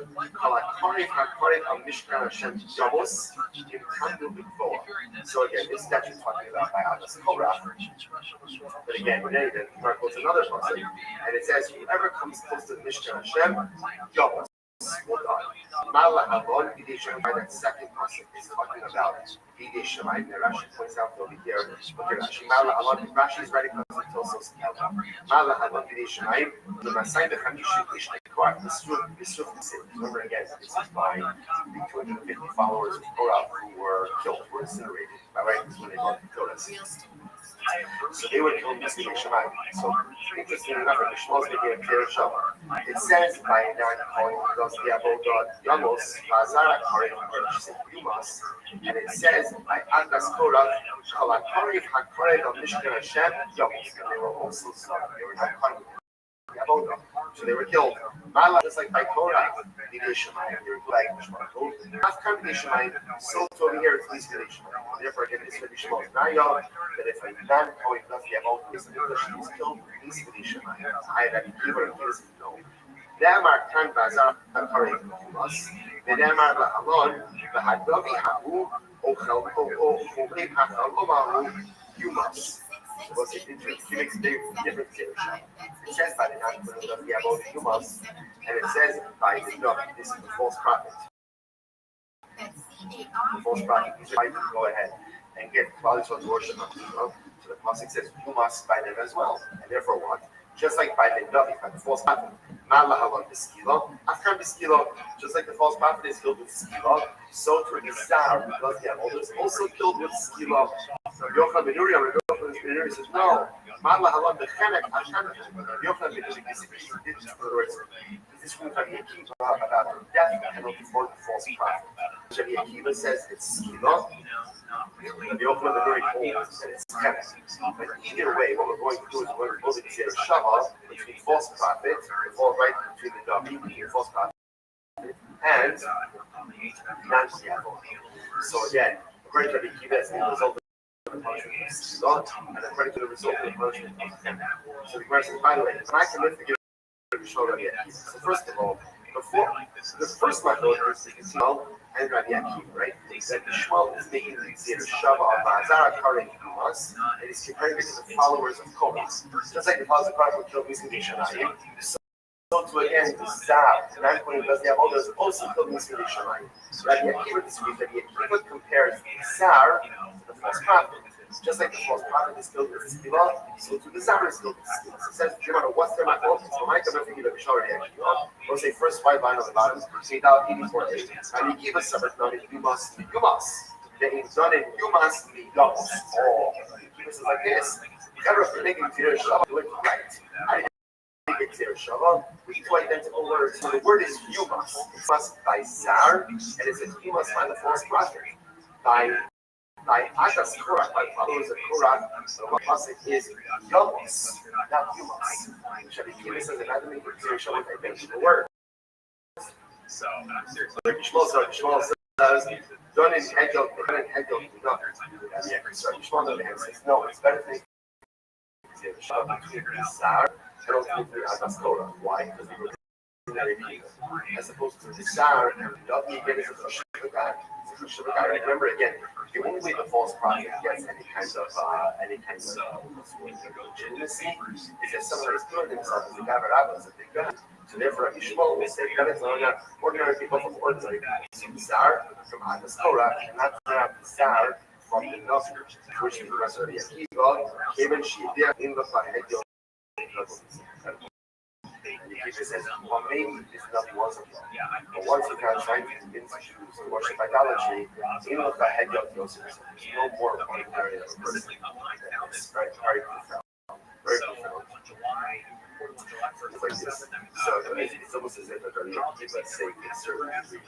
It's like your identity and your status cannot simply be based on past accomplishments. Your identity and your status is fundamentally tethered to what you are. Incredibly so. So now we understand my focus ultimately between Yishmael and Rabbi Akiva. Now, but in actually the false prophet himself is not focused. Rabbi Akiva says, so what's going on over there? Which the Gemara says, what's the focus? So the Gemara says,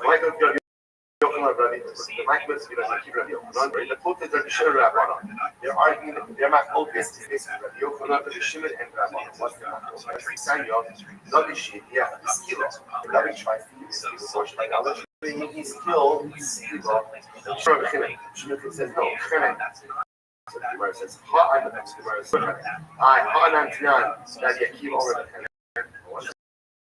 I'm on record that Rabbi Akiva also says that Rabbi Akiva holds that another tries to convince people to do idolatry, ultimately is killed by Skila.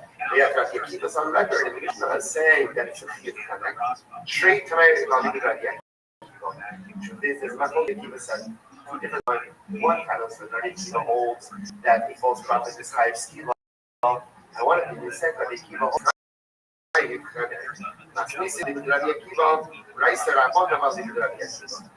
our vision reflects the view of Rabbi Shimon's understanding of Rabbi Akiva, and the Bryce reflects the Rabbanon's view of.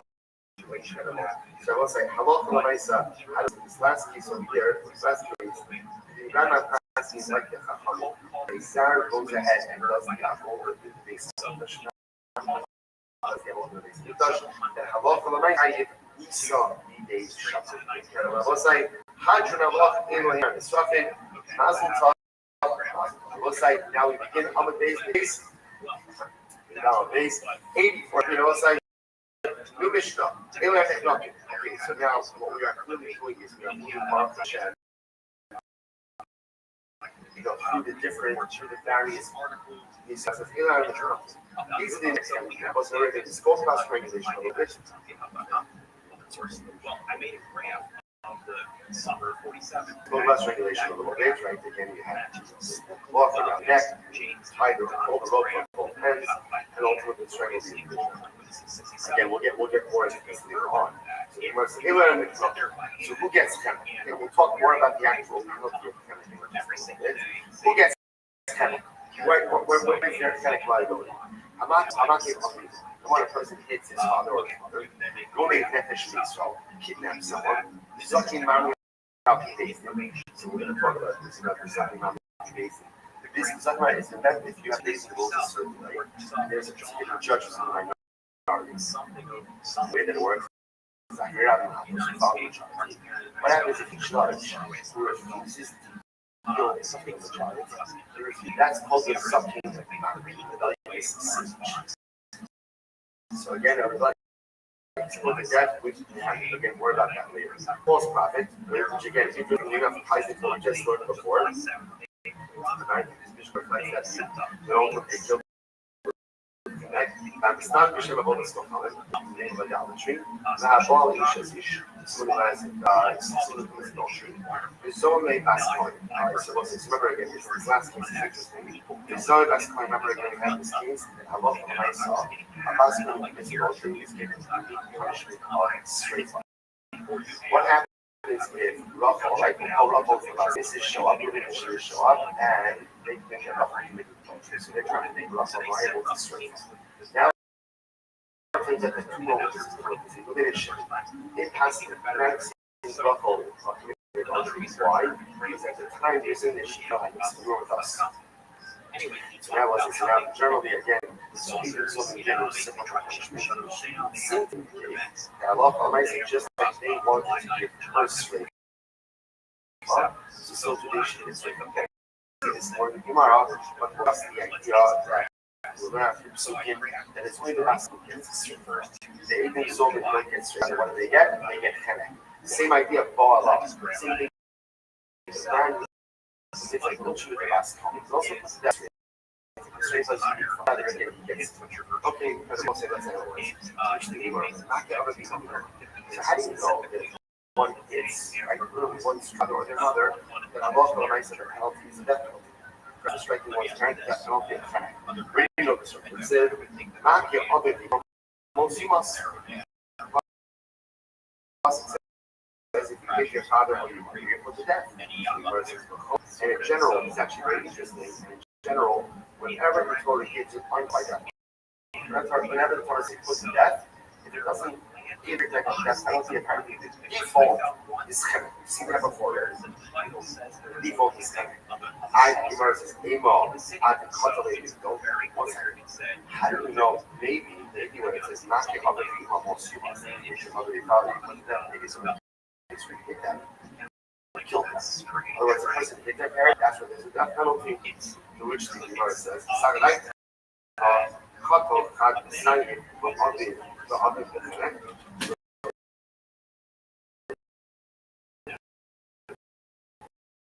here's the problem. The problem is that what does that mean? The person kills his face up, so the head needs to form a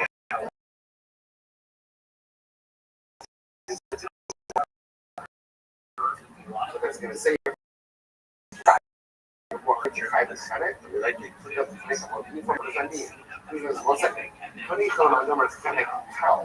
that's fine if you understand it, or headache in general is a more lenient form of death penalty. Headache is more common than what it is. So just trying to be out over here, here's what I know. Plus it's stamp unqualified death penalty is headache. Or trying to figure out, okay, so what is you hit them? You hit them and you injure them, or you hit them and you kill them? I don't know if you could say, not yet issue a base in most forms. You say, Obe'eva Iko Yozo Mayamos. So what's it interesting? Look at the other cases in the concepts I hit it. And notice the intriguing Rothschild authority, right? Maki is the man hits his fellow and the other person dies, then or Obe'eva Iko, it's someone that amassed it, right? The other was your head, Mayamos.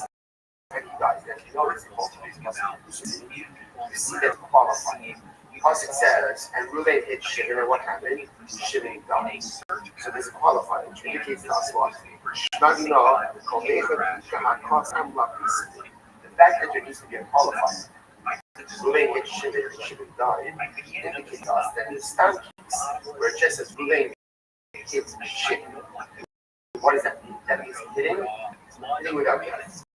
Incredible. So the Gemara says, Now what I have over here is just move this first one. Remember, you always first and trying to figure out who's liable to connect. First case, a person hits his father or his mother. Where do I learn that out from? Not give other people most you must. The person hits his father or mother. It's not talking about killing them. It's killing them, what is that? Not give a yamos. And what I love most of us, when Tori was unqualified that conversation, not in the teams, connect. So he's proving this first one in the show. Incredible. And by the way, it was fifth with it, not huge. Yeah, Chin beats up. I get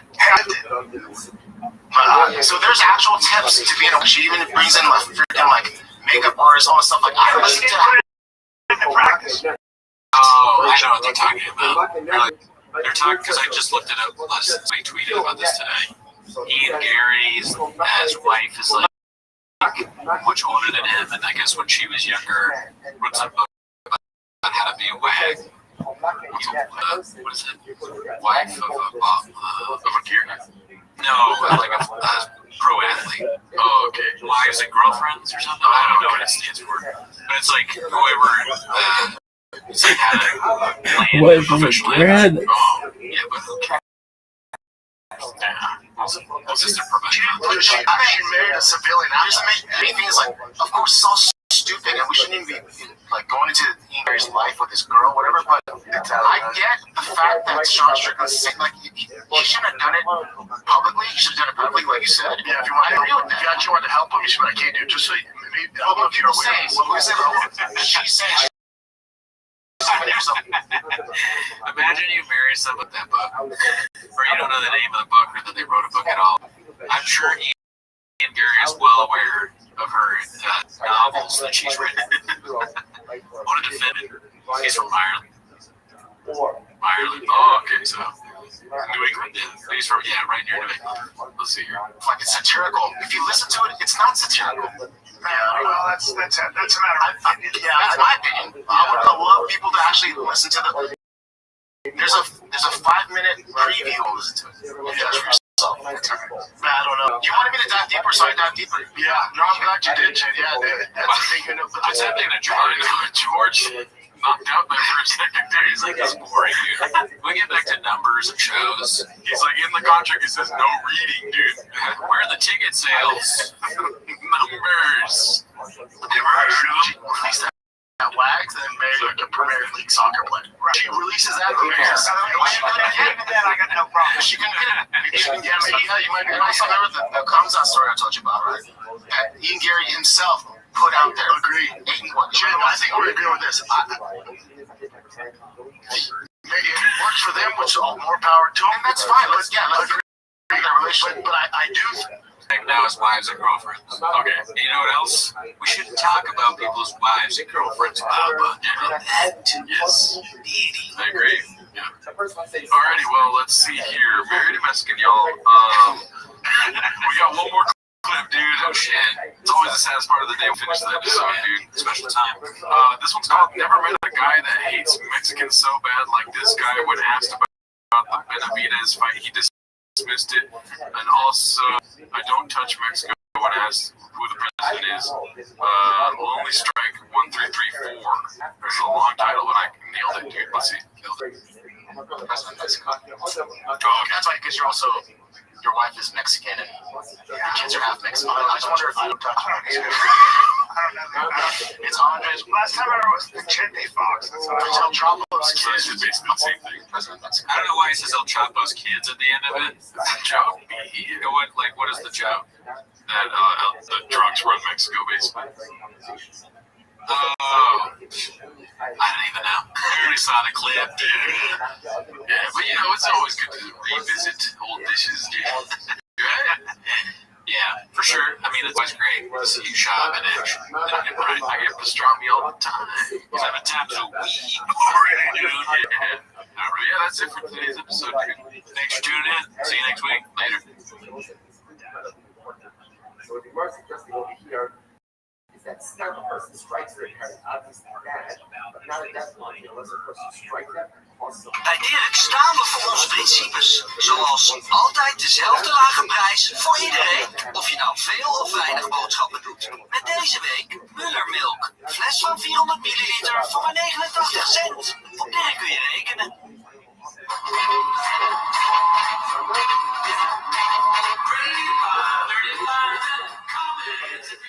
That's what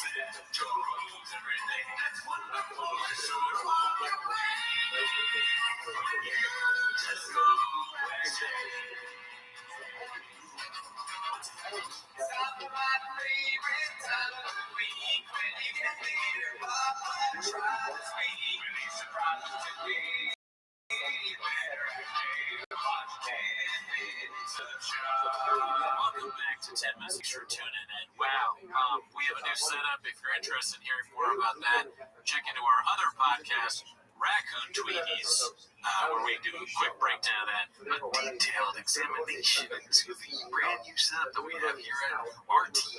It's different. Yeah, so definitely check that out. I'm so excited. I'm gonna keep pointing at the camera that you should. Oh, fair enough. Yes, okay. But this 15th of headlining Chatterbox, Toronto. December 28th, I'm at the Ontario Improv. Alright, that alone tells you how good at comedy we are. I'm better than Cooney. Yes, Toronto is better than me. But that's not why you're here. You're here to watch 10 Minutes of Shop. Yes. So play the chin clip. Start the timer. And nice. Alrighty. Well, the first clip we have here today is not pulled up yet because I'm redacted. The first clip we have pulled up today is Clinton's Not Very posted by Minimum Sky 2305. Let's see what this is all about, Danny. You don't know a lot about this. A lot of things. A lot of things. Well, basically, when did World War II end? History like that. Do you know what cities in Japan are decimated bombs? You should know this. Why? Hiroshima? Everybody. You should know it, but the context is it is a little weird to say that with kids. He's a Korean poppy dude. Yeah, I mean everybody should know that anyways, but I think that's what she meant. I'm gonna give her the benefit of the doubt. Or what is it? How about job mess up the doubt benefit? I'm gonna give her the doubt. I'm gonna give her the doubt of the benefit. Yeah, the benefit of the the cloud. The benefit of the cloud. I'm Korean though. Oh my god. Why do you have to make it a race? Well, say 75. What's the most great word? Because one of the 40s, no? Way to go, Jin. So let's prove our Jin. I need you to, even the Korean shit, you're not wrong. Jin won World War II. Who was on what side? The handwork is so great. It's got creative. Not creative or chill. Yeah, rope nicotine in there. Yeah, it's tough. Get some lost in the daddy. Yeah, lost ninjas. I remember remembering this a long time ago, but I just lost. The reason that you have to, here's the thing, you might just be interested in it. But it's just important, I think, to be a little bit aware of the world around you. I think that's to everyone. Of course, get the Diet Coke right next to him, baby. Yeah, he's ready, dude. And a rain. You have to have a rain. You know, when you're always ready to have a good time, guess what you're going to have? A good time. Okay?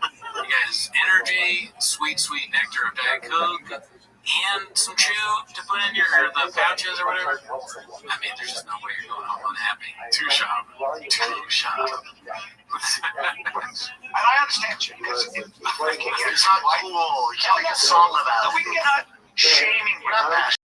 I hate that. Because there's a lot of shames around that. It's like, oh, I don't know this. We're not doing that. We would never. It's just information. It's just information. How many states do you think you could go? If I gave you a blank map. You'd be tough. I think 3 countries in Europe. In Europe, yes. No big deal. I just want to say, England, George. You've been to some of these. Australia. That's not Europe. That's not Europe. That's not Europe. But again, see how stupid he looks? Bro, do you guys remember everything from grade school? Was it? No. Is this a conspiracy to make shop look less dumb? I think Chin has a plan. Chin has a plan. Yeah, his own show. So I was like, all right, I'll do it. Like, who can we make seem dumb? And they're like, how about George? And like, no, everyone thinks he's dumb already. They're like, how about the intro? No, because we've already said enough things about women. Chin. People think Chin's smart. Chin walked into the office and they were like, listen, Chin, we're going to ask you some questions. can't know the answer to anything, dude. He's like, so pretend I'm like Shab, and they're like, yeah, Be cool, Chan. Be cool. yeah, that's what we want to hear. I think they need you to study. Education is. Yeah, you like to pause right before the end of the clip. Yeah, it's my redacted thing that I do. I mean, so yeah, it is kind of crazy that he doesn't know what the cities were bombed, but I don't know specifically the year. I think World War II, what is it, 45? Is that 45, I think, was the end of World War II. Yeah. Was that clip really loud, or is it just mine? Here. Anything. There you go. Yeah, the clip was very loud. No, it was very loud how bad history fucked my life. No, you're right. Here's a good point. Alright, the next clip is posted by PP Stains in a front. And it's called Papa Takes on Ngannou being gifted a supercar. Let's see. He's on the broadcast during the fight for Ngannou. The Saudi prince gifted Ngannou a handmade $4 million sports car. I don't know if this is legit. I think it is. Is it? I don't know. But that's it. That's insane. That's true. Here's what's insane. I've sat in those. I don't. Oh, yeah. Fuck yeah, dude. Yes. How is this not playing in the thing? This has to be on purpose. This is Andy Kaufman type shit. Yeah. I can't fit in that. I love that. I love it. Man, it is not only his first takeaway, it's his only takeaway. That's right. That's your takeaway. It is literally his takeaway every time. Awesome. It's gonna sound like a micro machine. Here's the thing. There's not a chance that people lose that. I don't know how Oh, that's your takeaway? On this dope ass car? Jeez, I can't wait to fit that thing. Yeah, okay. That's the takeaway. Any of size, like any of size. And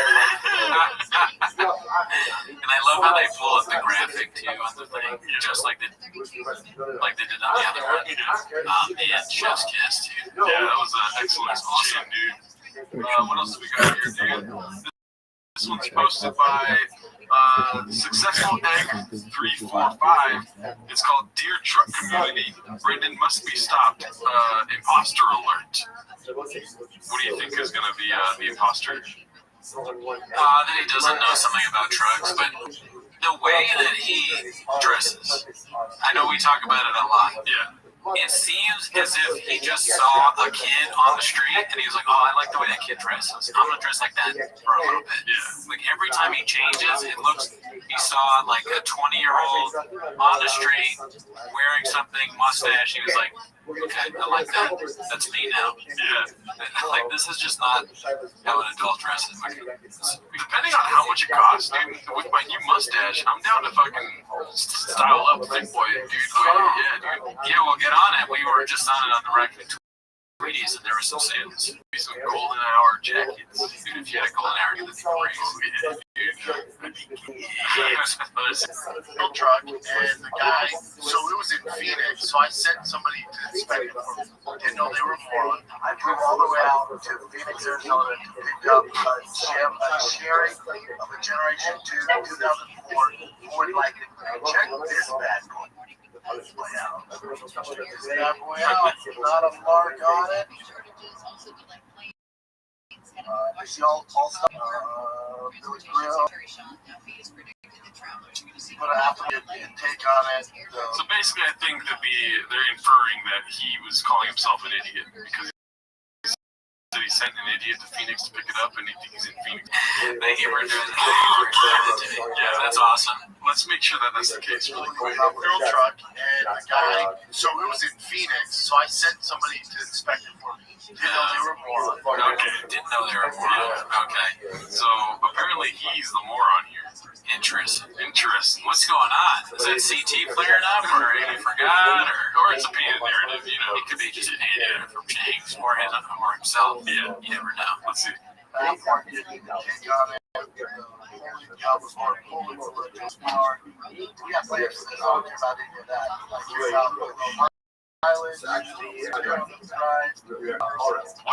to do again? Never get my car without me.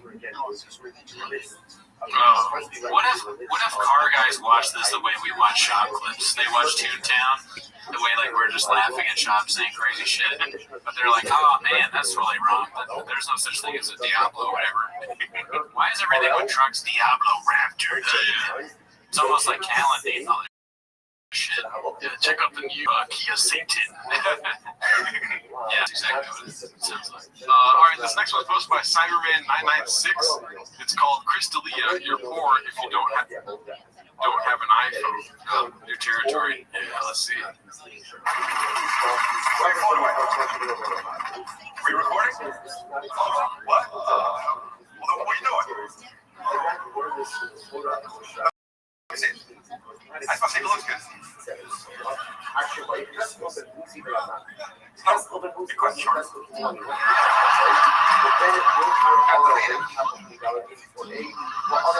The whole thing.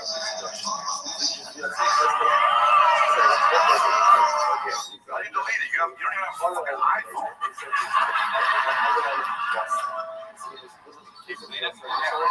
The beginning's fine. They were clapping hard. You can post that. Do you have a deleted folder though? He does, dude! Come on, bro! You just got the phone, dude! What a liar, bro! How does he do it? Who else is poor and has a fucking Samsung or whatever the fuck this thing is? What is it? OnePlus? A OnePlus? Never heard of that phone. It's not. That album deleted, dude. It's got a OnePlus. Nobody has a fucking OnePlus.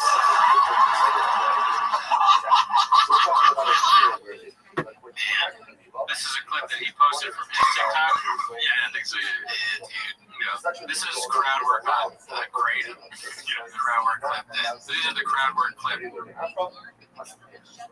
they warn you about, when people complain about crowd work.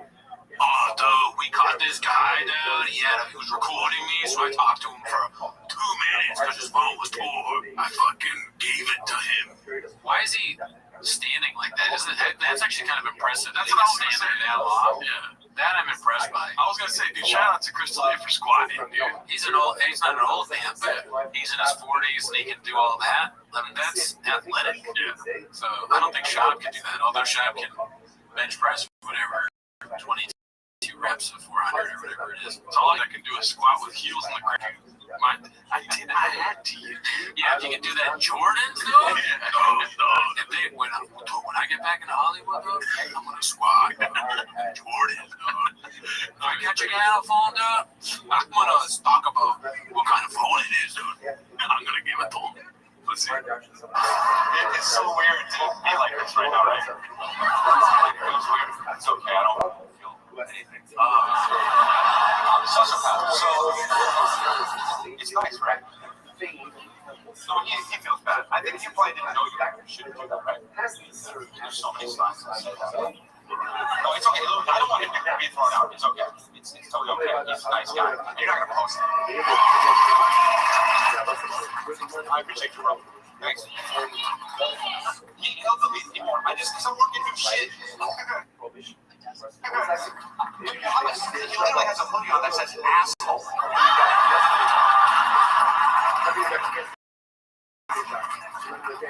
You can't trust comedians.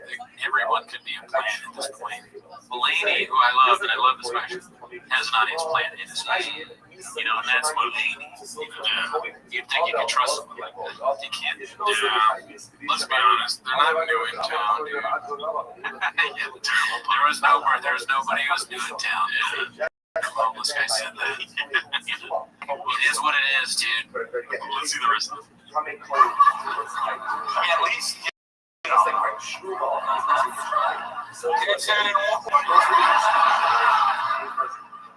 I'm not at TV, like I can see, That's just like.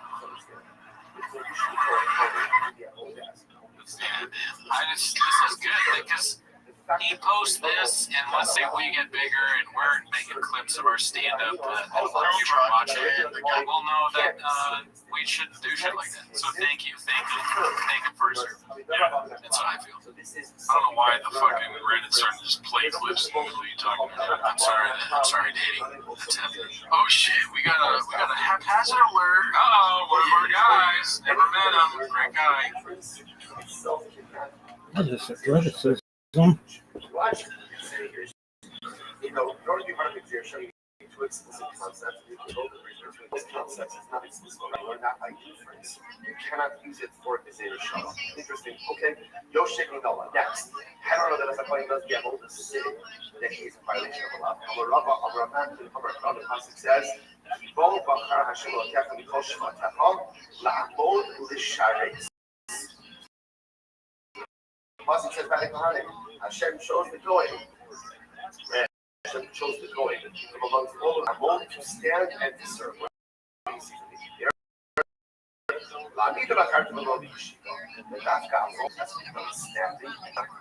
Therefore, one point was that it sits.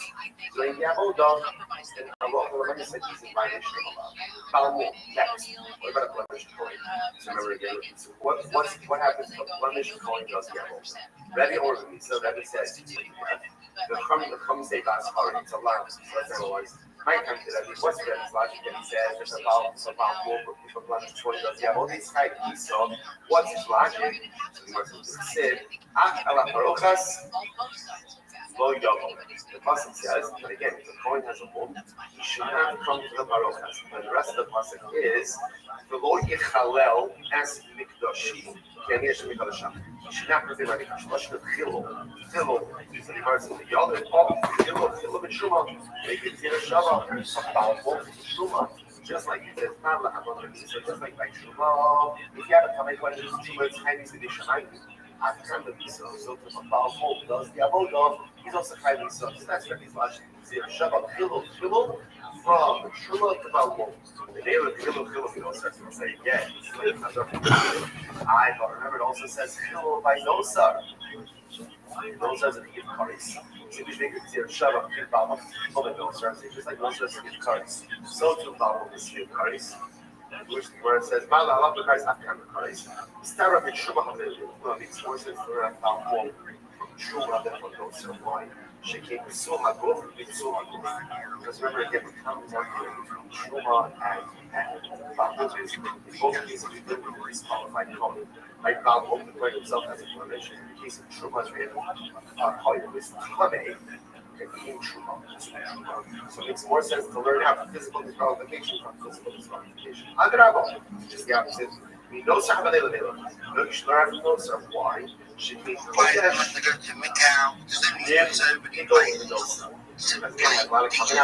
one, number two, again, ultimately inside of the brush. And furthermore,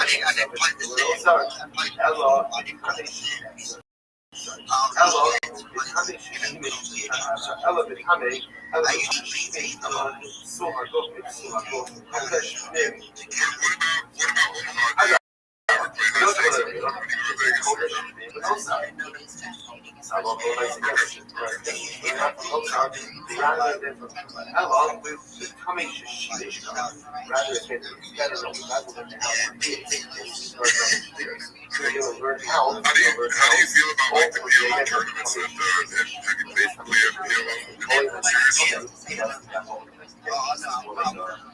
yesterday and Sunday as well. So the competition are okay,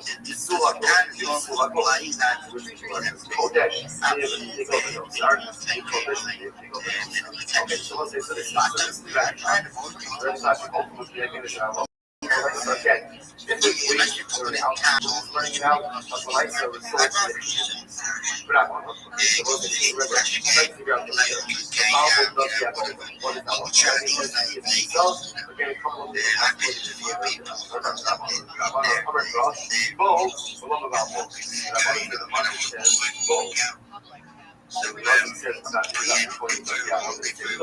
it says ultimately again, this individual is highly strong. Forget about it.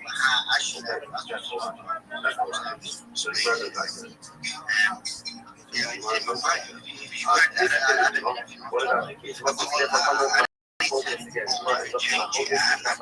not sorry, going powerful because we are older, so a lot of nice again, what produces is I'll just tell how well listen, I'm not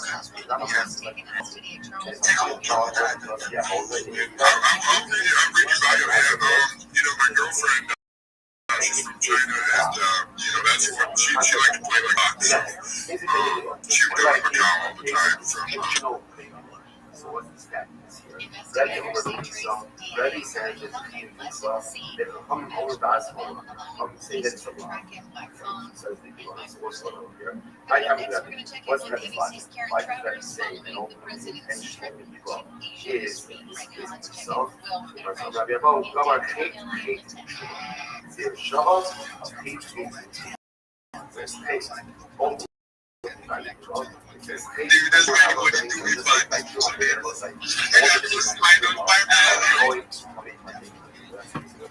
Just like Vancouver, so to what we hear about these individuals extremely involved with the dissemination. I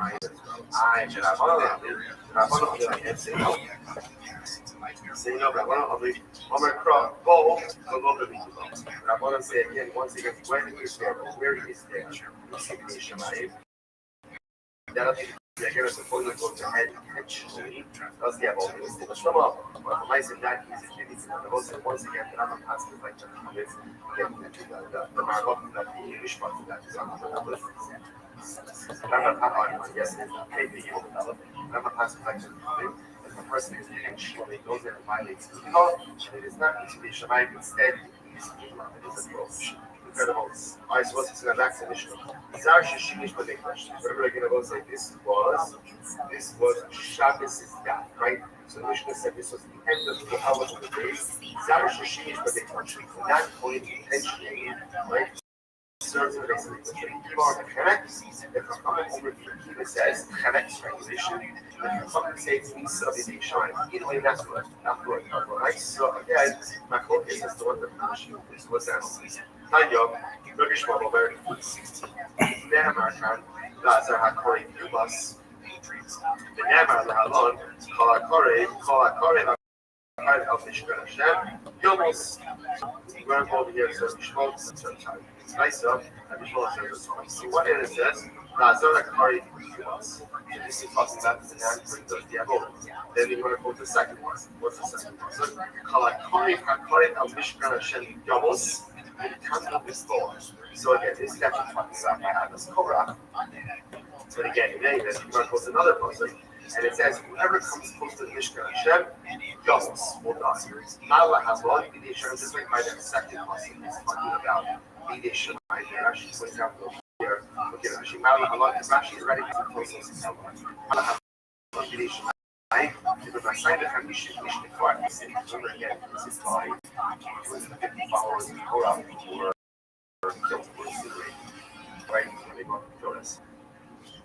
So they were killed in the Shema. So interestingly enough, in Shmuel's video, their Shema. It says by that, because the Avodah Amos, or Yumas, says, I asked the Torah, Kol HaKorei HaKorei Hashem. They were also they were killed. After Ishmael, so over here is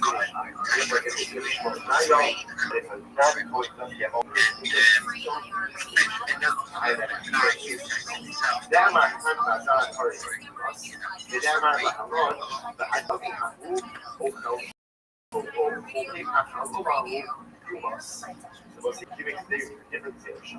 It says by the aspect of the Avodah Yumas, and it says by the dog. This is a false prophet. False prophet, these are individuals who try to get valuable portion of it must have been lost by the just like put the cap on it, there's only going to be so many waitlists. We got the SM. So, Barry, got a question?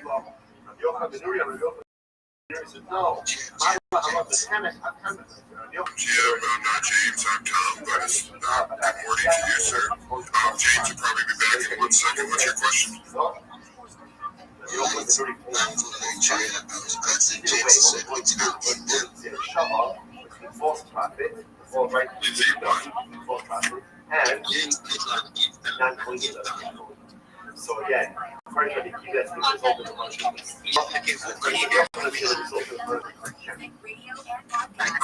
like I can, in fact, ambassador, I can do anything I want to do. It's just a matter of time. I can learn, adjust, and serve anything you want me to serve. Can you make memes? Can you make memes? Yes, I can make memes. I can make memes. Okay. I want you to make a few memes right now, and we're gonna test your meme skill. So go ahead and make a few memes, and then put them in the comments, and I'll check them out in a second. Let me know. This is hiring tryouts for Nigerian helpers. I'm going to marry you and talk with you. It's my come join. I can't, unfortunately, I can't. No. I think if you have two different phones and you're signed into two different phones, you can join another space technically. I think I've done it before, but just go ahead and get yourself a secondary phone, and that way you can just leave that there, and you always have two phones going on the same account. That might help avoid getting robbed. But yeah, it's all a test, man. I'm not 100% on that. I'm pretty sure that I did before, signed it. What's this one?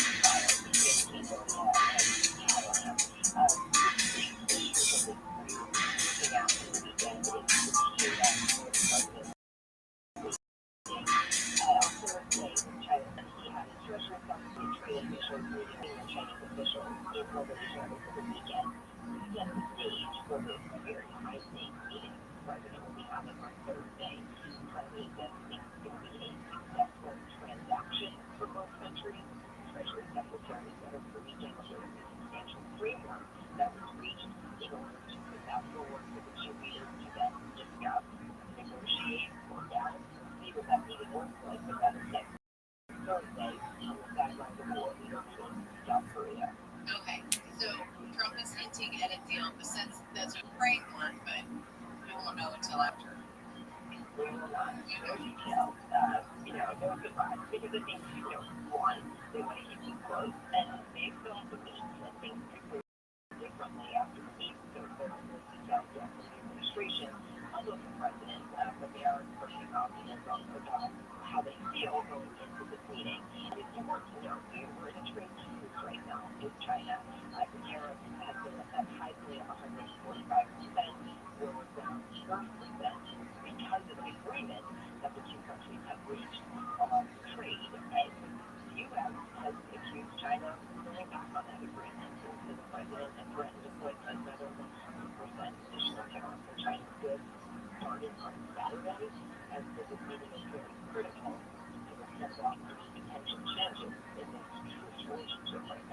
And aren't soybeans a big sticking point? I've heard people talk about soybeans.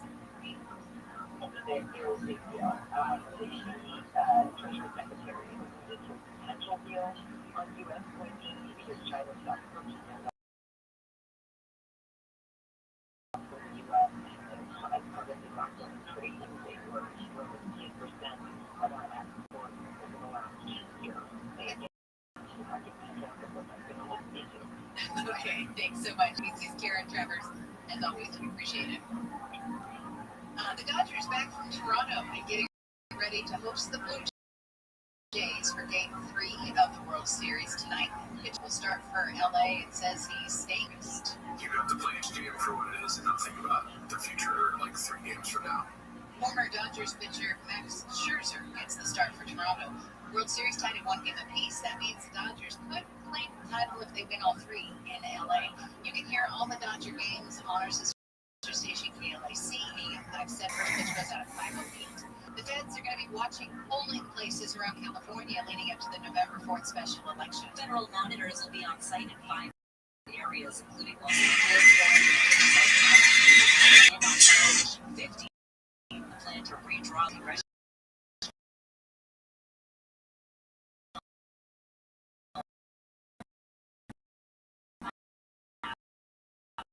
Attorney General Pam Bondi says transparent federal oversight.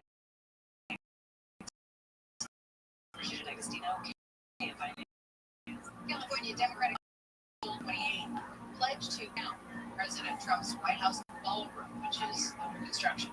Swalwell posted on an X yesterday, in his words, "Don't even think of seeking the Democratic nomination for president unless you pledge to take a wrecking ball to the Trump ballroom on day one." Or, he says, they could rename it the Barack Obama ballroom.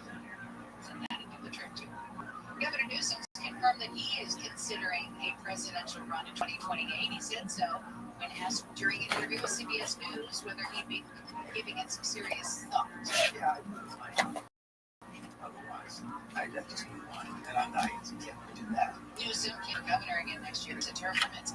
Over the weekend, former Vice President Harris told the BBC that she might make a run for president again too.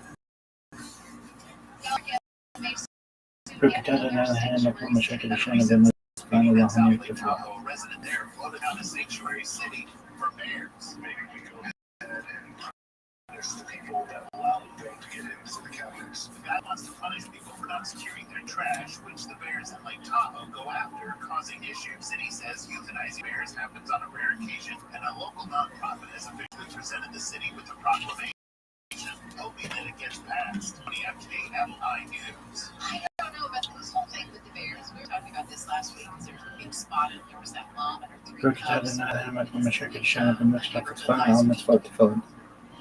in their territory. Like, they didn't like come looking for us, and we just happened to have trash and stuff and eat free food. So I think we find a way to coexist better. Yeah. It's not the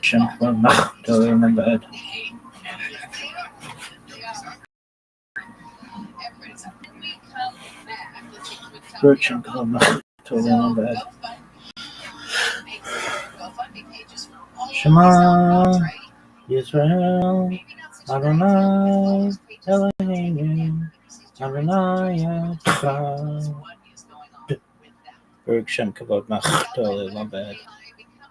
Mostly sunny, highs in the low 70s at the coast, mid 70s for Metro LA and NOC, 70s to 80s in the valleys, and Empire 60s and 70s in the Antelope Valley. It's going to heat up. Advisory tomorrow and Wednesday. Highs will be around 80 Baruch Shem for Kavod the Machdol. My metro bad. areas, 80s to mid 90s for the valleys and the Inland Empire. 59 in Anaheim, and 61 in Aliso. We've got a crash. Nope, just slowing in the Mahone Valley. That's because we had the crash, but it's gone. Traffic's still jammed up those southbound sides. From about Highway 395, Joshua Street, as you get out of Hesperia all the way down to Highway 138. It's getting better, but it's still going to go out in the camp, so just have patience there. It's going to be a rough morning, unfortunately. 110 freeway southbound to 3rd Street, crashing through from the on-ramp. We've got major problems in downtown LA on the 10 as you head westbound. The connector to that freeway was closed. It looks like traffic is getting slightly better, so they may have reopened that connector, but it's still a good area to avoid if you can. A lot of people apparently are doing that because now the northbound side of the 101 is all jammed up. Getting out of the East LA interchange in fact, that crash in Alameda, both vehicles are on the right shoulder northbound side of the 101, but it's still pretty slow all the way back from the 60 with Southern California's most accurate traffic reports. I'm with the Bulls Run. On this podcast themselves, unpack also, in the world of resentment, cynicism, anger against women, and a deadly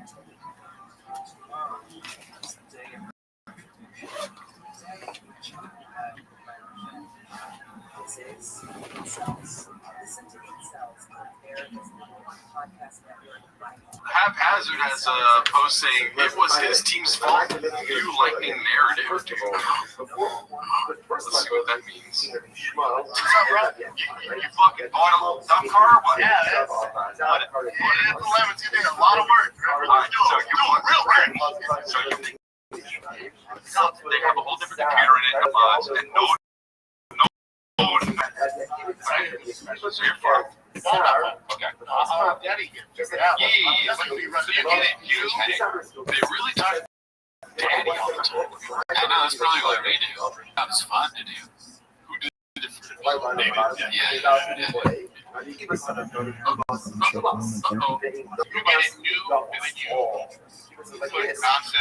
No, you got to put nonsense. With nonsense. You get 20-year-old truck, right? Nonsense. We're lightning shot to Paul Walker.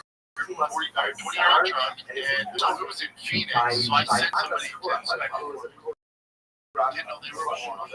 It's no laws. I showed my son it's water. Yeah, the kid in the car is like,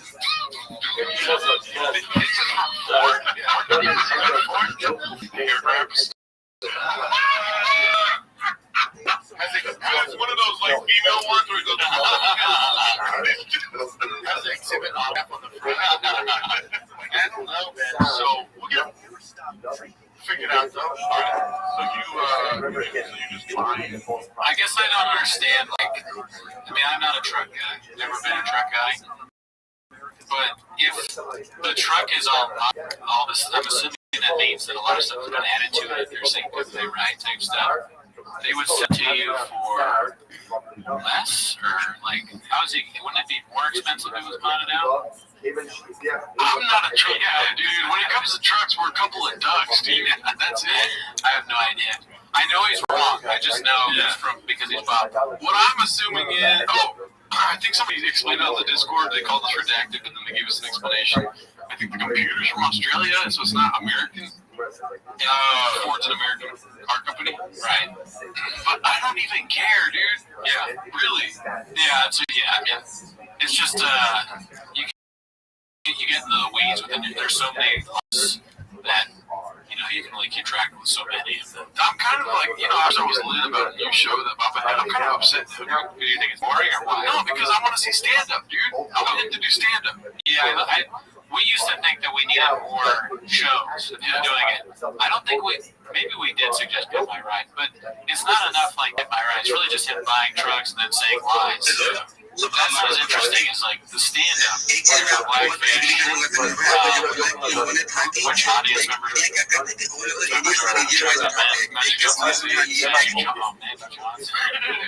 that was a good one. I would stand next and take my picture with me. Because what if a mosquito drink a blood?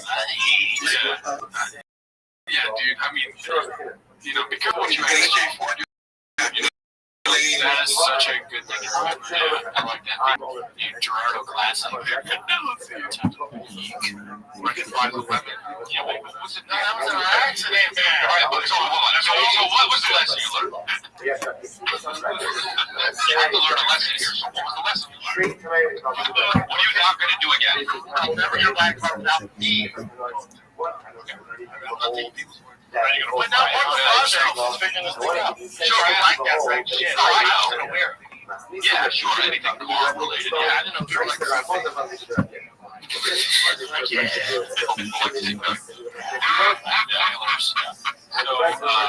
people like to see cars.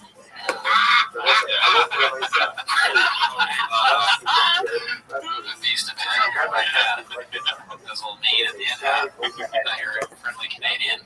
I think there's a couple more. I'll probably just breeze through them, but there's a lot of failure stuff.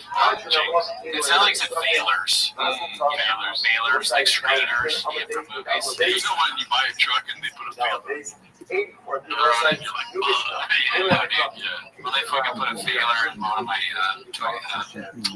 Tokyos or whatever, dude. I'm like, those dynamos in there, dude. And hooked it up to the demon. Alright, well, that was ridiculous. Let's, you don't know anything about trucks. The blower's all failure? Yeah. Let's see here. This one's close over. The blower? No, that's a supercharger. Oh, okay. What's a supercharger? It's something that makes your car use your car turbo. Turbo. You're just every other word is a word. Yeah. Fair enough. It's exhaust. Just go. Then we got to some sort of thing. So this one's posted by Dino Velvet 8mm. It's called Shop's Favorite Type of Music. Let's see what this is about, dude. Back to long story short, I've been really country. Like, I've always been country. Country's happy right now. I think I give that credit to everything that works for dream song.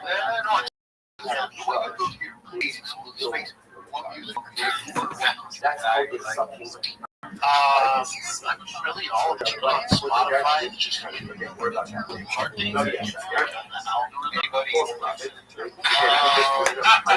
Morgan Waller right now. What's your favorite song?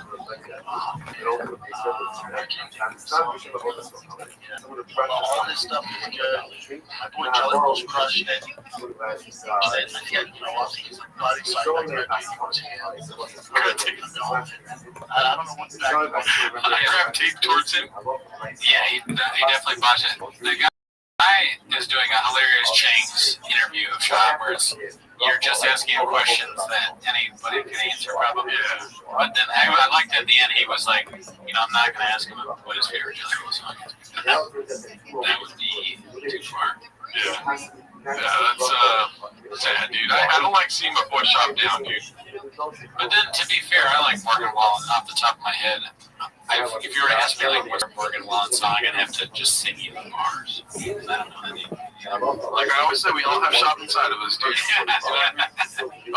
This one's posted by Thick Boy with 3 C's. It's called #bars. Ain't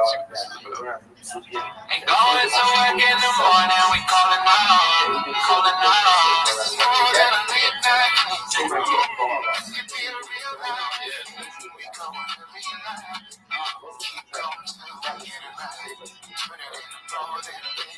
Met you out in Nashville. Oh shit. Last night was mad real. I woke up and I need some Advil. I know you had it. You doing your thing. Remember me? Uh-oh, dude. We might have to take our girls out.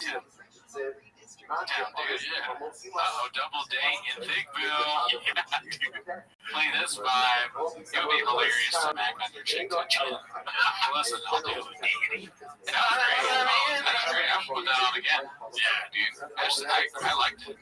Bars, dude. Bars. Yeah, but all the songs kind of sound the same, though, right? Am I wrong? But I like this. Oh, they're so dumb. Except for those donut rap songs we were listening to. That was terrible. Yeah. But they're funny. They're kind of like they're like comical. Yeah. I don't know if they feel that way too. To each their own. Be careful what you ask, dude. If you want more of that, I want more of that. Alright, so this one's another Minimum Sky 2305. It's called Dope Episodes Like Toontown. Usually take 3 years. But what's in Advil? Got a headache. The problem with the life, man, everybody's on break. It drives me nuts. The problem is when you decide to make a passion there's time for it, and then it instead, people mod their cars. There's no.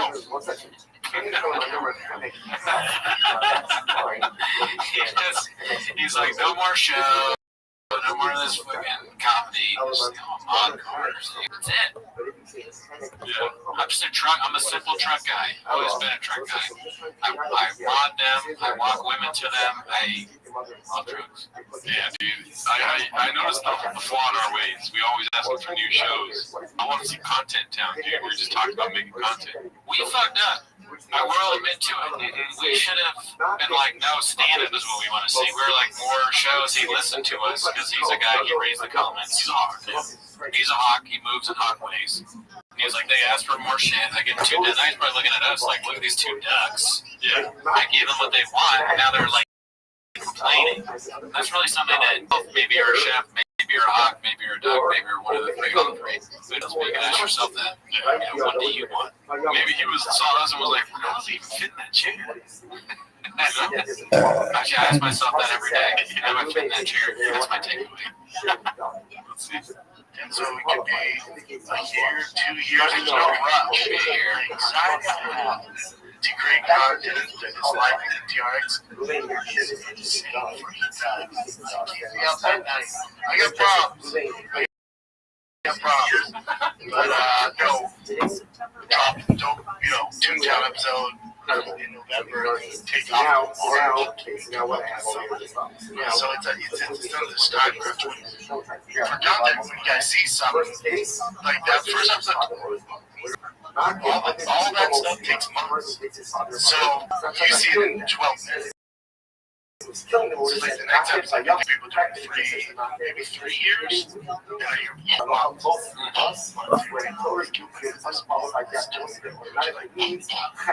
And then, it just takes the Carbus is different than anything else, especially when you're working with, tuning and stuff like that. They just don't move fast. Again, it takes a few years to get this stuff done.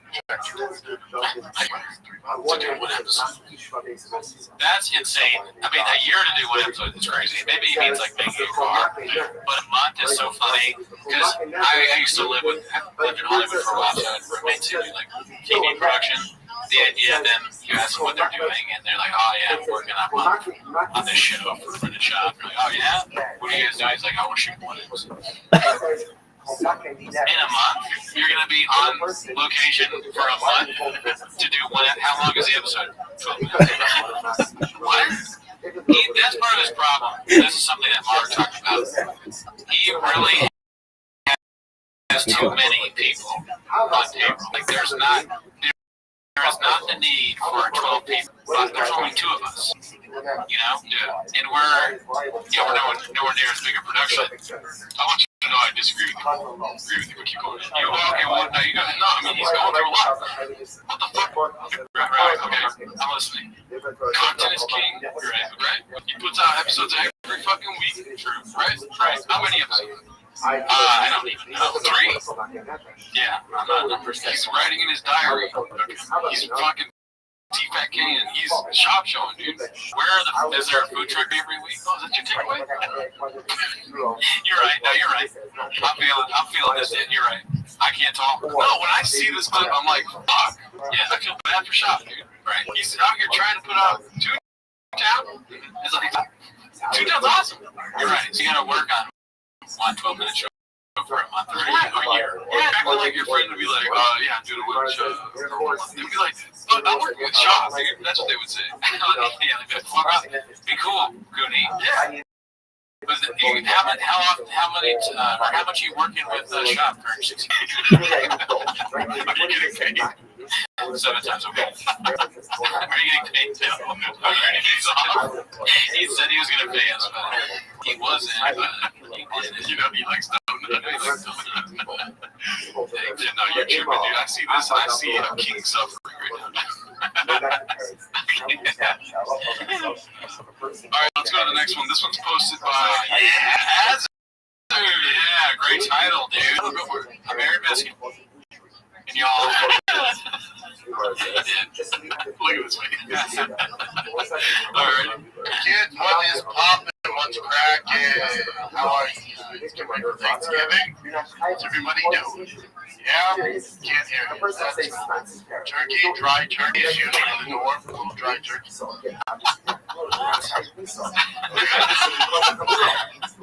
I don't know the context of why does he expect people to say that. If he's saying there's a fourth wall between him and the audience, he can't hear us responding. I don't know.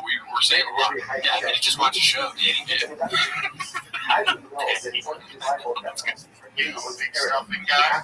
Stuffing, cranberry sauce, gravy. It's one of the downsides being married to Mexican.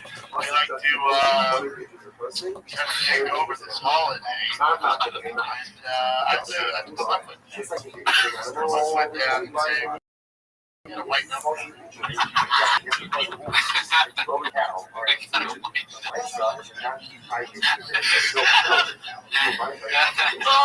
Anybody else would be like offensive, maybe. This is just so funny. This is out of control. He just he saw comedians talk for a while, and he was like, all right, I'm gonna act like that. He doesn't have the brains there. I'm up with real jokes. says stuff like that. No, the vocals are all good. What he needs to do is slap the shit out of that chair, dude. You know? Oh, right. But those Show fucking wet shit up right here, dude. That's what he needs to do. you need to get in there, man. Yeah. You need to get on the show first because you can give him some producer advice. Oh, dude, the most producer advice, dude. I think I reached my magnum opus of shop clips, dude. I'm able to throw shit at you now. You're killing it. You're firing on all cylinders, as we say. Alright, so this one's posted by Hugo Tactical. It's called You're Following the Blueprint. Looks like a clip from JRE. Let's see. The thing I learned from you is like, now with my class, not as big as yours, but it's not bad. I get back. Yeah, I get no lazy mouths. You know, just like rapper. He creates all the music for all my promos. He's so fucking talented, man. It's good cry. That's beautiful. That's good. You know. What was the title of that one? He said the title is, sorry, You're Following the Blueprint. Yeah, Rogan gave him the game. He took the ball and he ran with it. He's a football player. He was in the NFL. He knows what he's doing. He had a coffee at the Bills, you know, and he took that coffee, he drank it, he threw up uncontrollably. Oh, right. Yeah, he throws up all the time because he drinks coffee like all day long. Like instead of water, he drinks coffee. Blueprint, though. Oh my gosh. Alright, this one's posted by Baby Q. It's called Just Jumping on the Fryers for a quick 8-second shift. This one's pretty fast. Let's see what happens.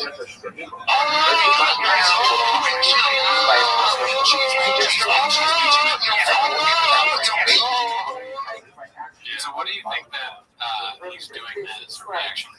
Oh no, remember he's talking about how Chin is dumb. Oh, that's from the dumb clip. He's like, we're not saying, but you know, that could be a sound drop for us. You don't know something or you get something wrong. It's like,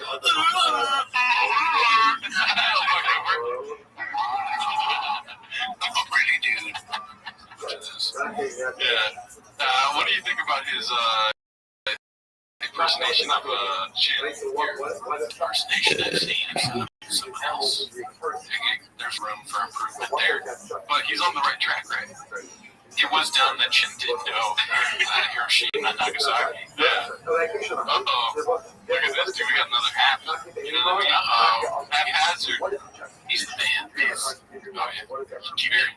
Very nice. Nice of Papa to pitch in where he thinks the ticket price is $60. Let's see. 160K grand. Oh. Yeah.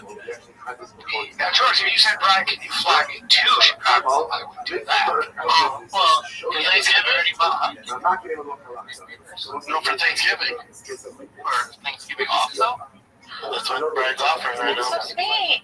That's sweet. I don't think you picked a ticket price. That's very sweet. If you really want to go, I mean, I'll contribute. round trip from 162. That's on Spirit. No, I'm fine. It's perfect. Spirit, you have to leave. Spirit, you have to pay for water. Tomorrow. No, we have to leave tomorrow. Thanksgiving's on Thursday, so you can't leave Wednesday. No, for real. I don't care about the price. If you really want to, I will fly. The price isn't an issue for price. Hey, do this off yearways. Yeah. This is like employer employees talk. Yeah. When you get to leave for Thanksgiving, for the show. One way you can crystalline it up a little high and take a crack. Crack it up. Yeah. Oh, really? You're not going to cry? I'm going to buy you tickets, dude. Yeah. I forget this one of the clips he did? No, I'm just saying that's probably something Chris Lee would do. That was a good, did you just create the whole Chris Lee bit? Yeah. I'll buy you a ticket, crack. I like it. Let's see what there's in this. Yeah, let me know if you want to. No, I'll pay for half of it, Georgie. Yeah, you want to come in.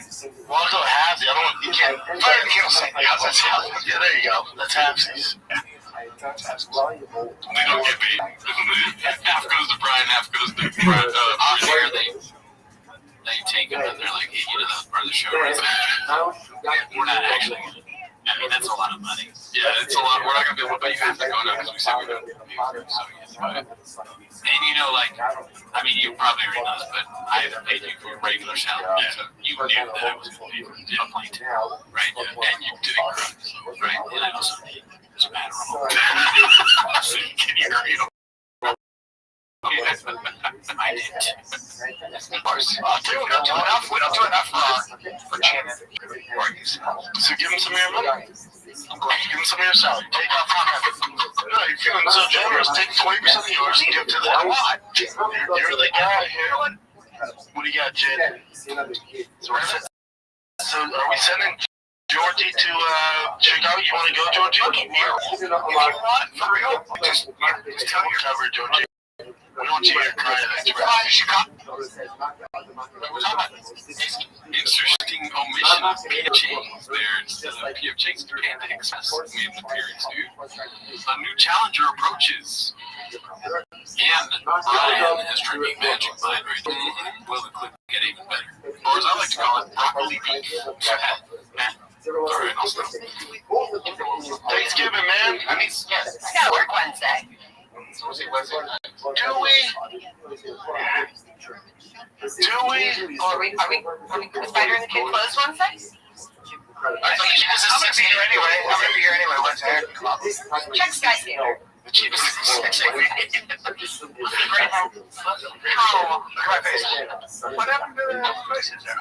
Yeah, we saw 1 for 180. Well, that was it automatically selected December, so I punched in tomorrow.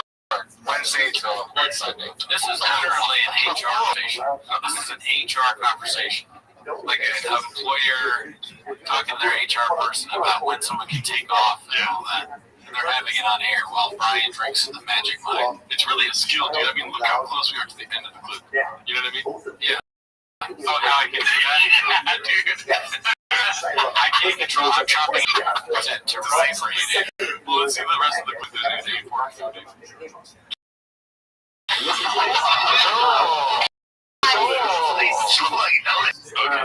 yeah, dude. Oh my god. It is an HR conversation.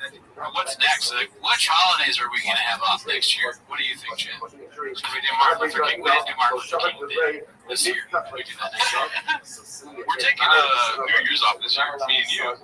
We are. Yeah. No episode on New Year's. I want to fly to Rachel. Well, I mean, I go. I can maybe pay half. Oh, okay, man. Yeah. Yeah. All right, well, let's pull up Skyscanner. Okay, Skyscanner. Half. Yeah, what if I give you 20% a month? Okay, Mr. Whole Foods. Right? Give me a Magic Mind. Yeah, I got you. I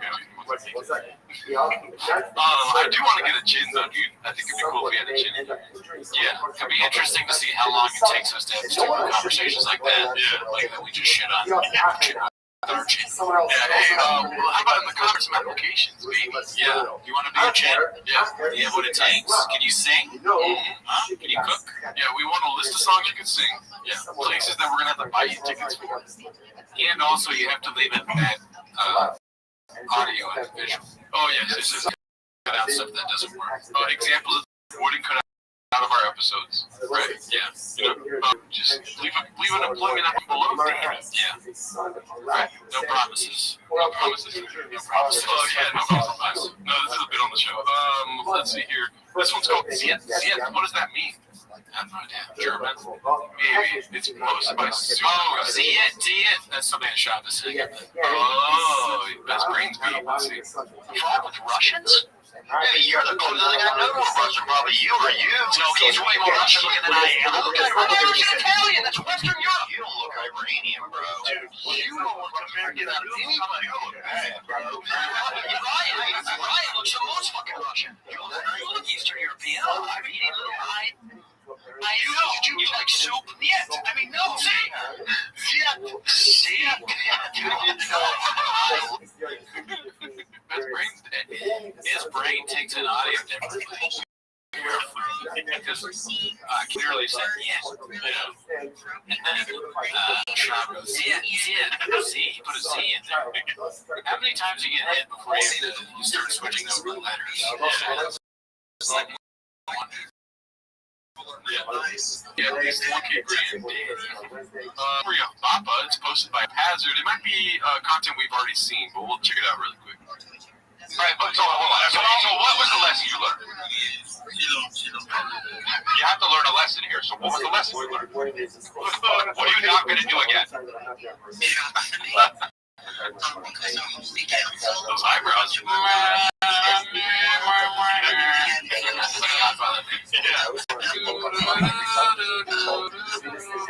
Corleone and your godfather.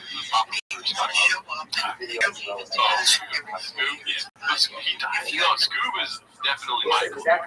Michael, so who's he taking over for? Yeah, dude. Yeah. No, it's gonna be Sonny, dude. The day of my daughter's gonna do shit. Yeah. Lee is definitely Sonny. He's hot-headed. Yeah. Yeah, you're gonna get douched. Oh, you're recording? Wait a minute, those messages get saved. All right, let's do this one. Look at what it is. I feel like we might have already seen it already, dude. But I saw him doing stand-up. I'm going to watch it. I don't care if you already. We've already seen it. Okay. Only 1,000 dude. Let's see. This one's posted by Parrot Shop. Green Room Diaries. How did that go? There is a serial killer on the loose in NorCal. He's in Stockton. He's made his way down to San Jose.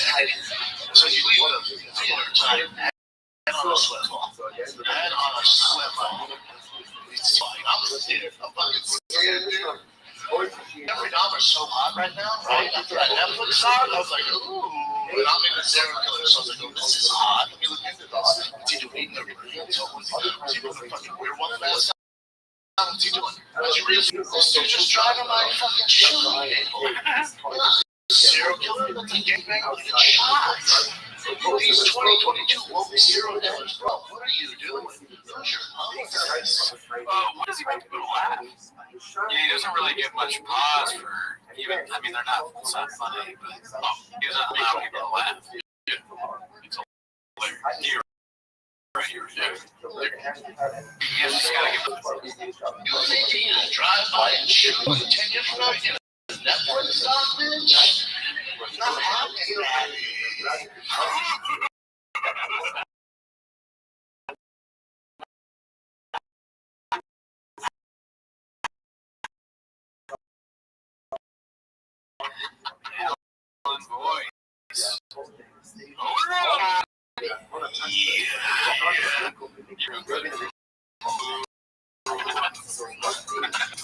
That's how you discover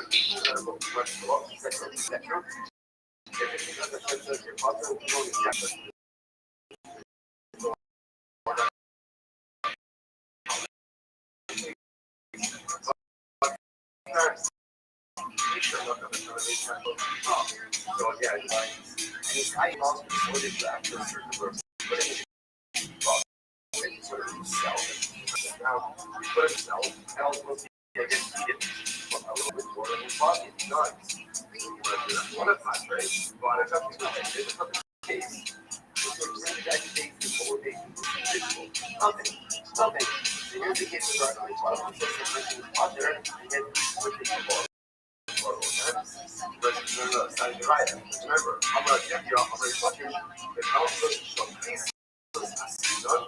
grab the back and define that case. What case of law is two persons who committed multiple acts of cards, violated the same cards for multiple times. Cards being which person is deserving of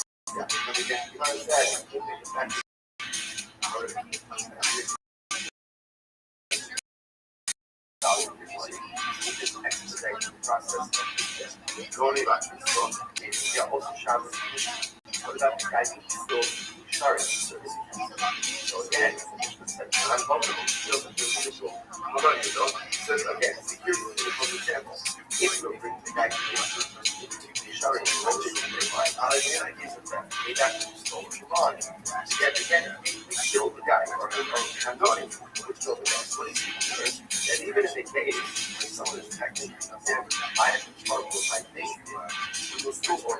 we'll still go ahead and kill it. But no, I'm not going to start this. You know, they're not ease up for the bowl of ours to molest.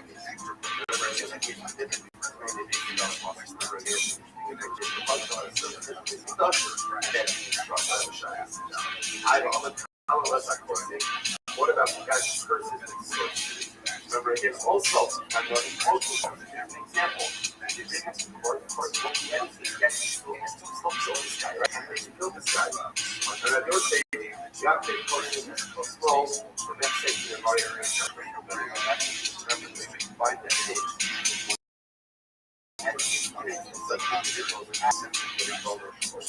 That's how you feel good.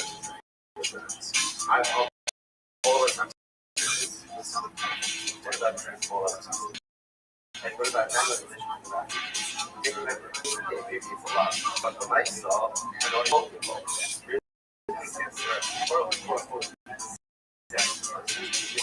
Anyway, there's no remember. Kind of a elevate, the activate grappling parts where the remember they have grab, not your hands, but at the team, so and therefore then they say, you say, go ahead and kill someone who went ahead and all of this. You can't base on that muscle, also, you saw how or in case they very so again, on our basic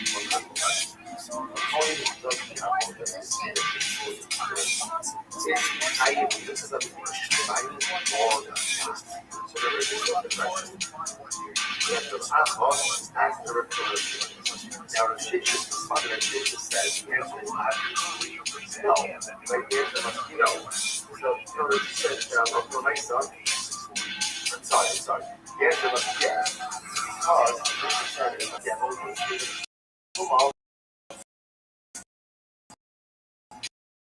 Because so you think about the program that would such a person's then again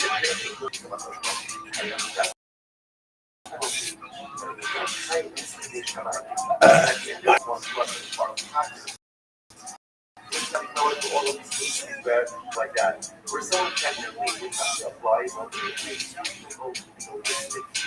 but yet you still see that they could be viable to a death. Okay, or I should say a viable death. A viable death has to be. Okay, remember it's like this. Remember, you're not saying this. Don't say hold out full face, not full face. Como vea, también es para alguien que no sabe. Don't say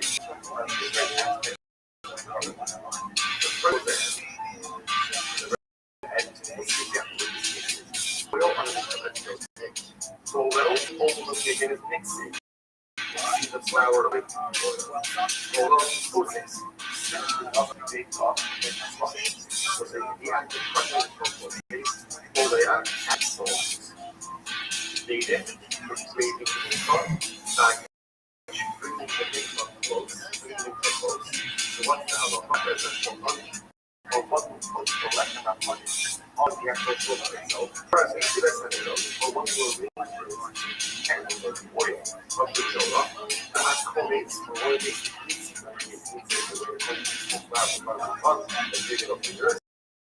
Now the cattle doesn't focus, and the cattle doesn't. The blood or color that has been it has been held up the horse, hunter, getting held up now.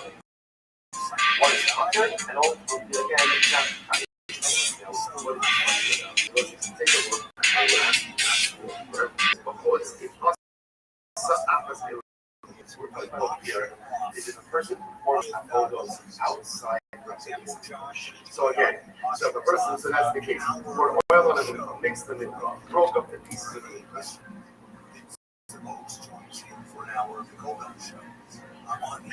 Mic check, testing 1, 2, testing 1, 2. Good to go, bro. Good to go, man.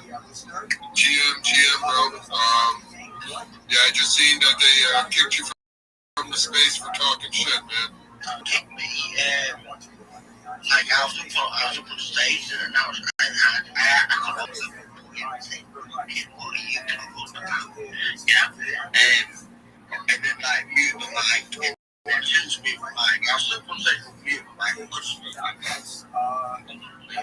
right? Kings, excellent. And I don't think what did I tell you about Mario, bro, in the DMs? Honestly, like, his entire space is body, people that don't know what they're talking about. It's a waste of time to join his space.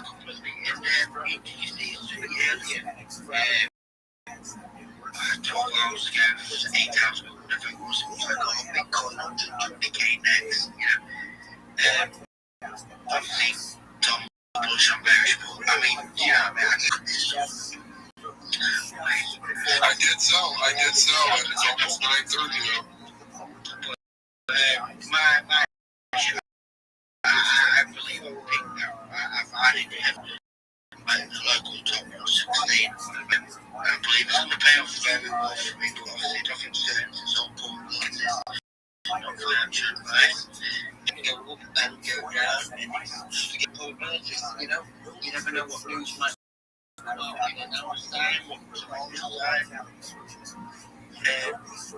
We do need to cover Stephen. Are you live and active for the next several hours? Yes. Several hours. I can be. Okay. Accept the doors. Did you? I thought I didn't get one. It sounds fun. It'll take a second. Yeah, Tom's at the guy whenever like if you sleep. But yeah, if you want to Certainly, bro. Let me rejoin. I think it's glitching out. Tom's there now for 24 hours on his own. So if you can do it with him, great. If Tom's cool with you doing it. I'm absolutely okay with that, man. I'll enjoy the help. Plus, when you have two co-hosts, you can add more people. Yeah, 100%. Let me rejoin, and then it'll pop up, I guess. Yes, drop up space, and come back.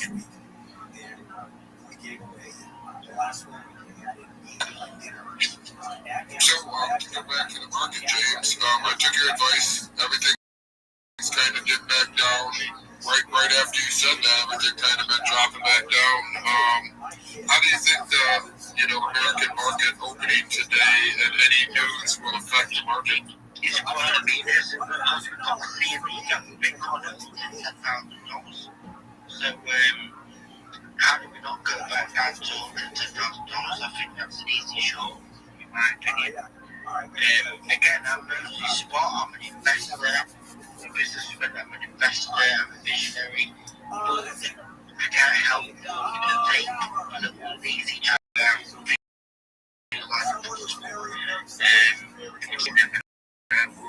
I think we've got to track on base on 10K. I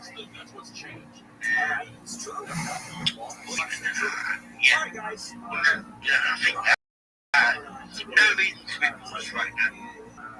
Do you have a small piece of your mind that could be bullish if the right news to where you would close all of your short trades and instantly become bullish? And what would that news? Great question.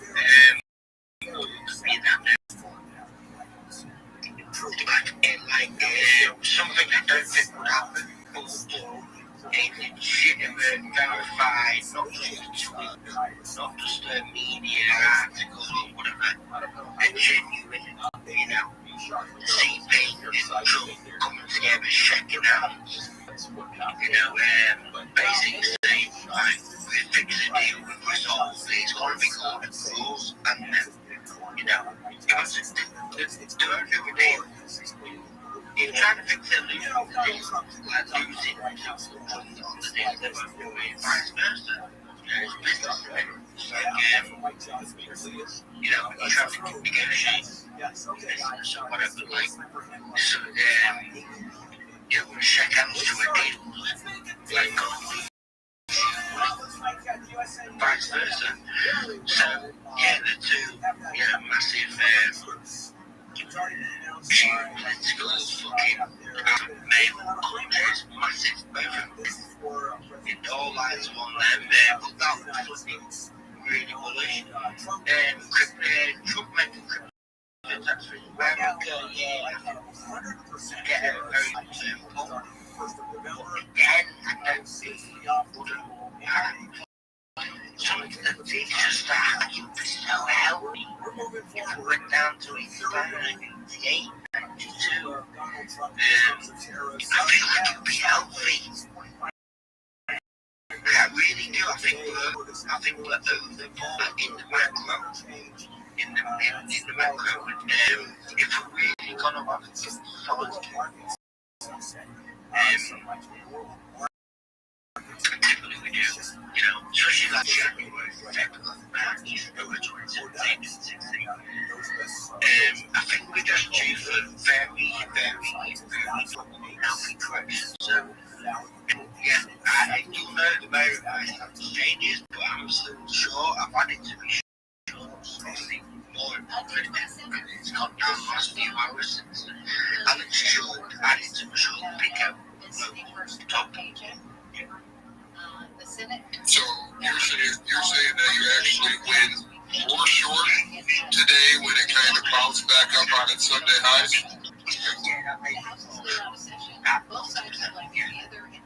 Okay. And for some reason, if that news does come out today, tomorrow, I think it will. There's a lot of noise. What about the government shutdown? I don't think it affect the American market in a positive way if they end that this week? I think it's irrelevant. I think gold. Okay. I think gold is still very healthy. Pullback coach. A little bit of a wipeout. Not only a wipeout, I wouldn't even call it a wipeout. People taking profits, gold's gone on a monumental rally. People take profits. I wouldn't. It's not really been a wipeout. I think gold should start now showing signs of, it's been,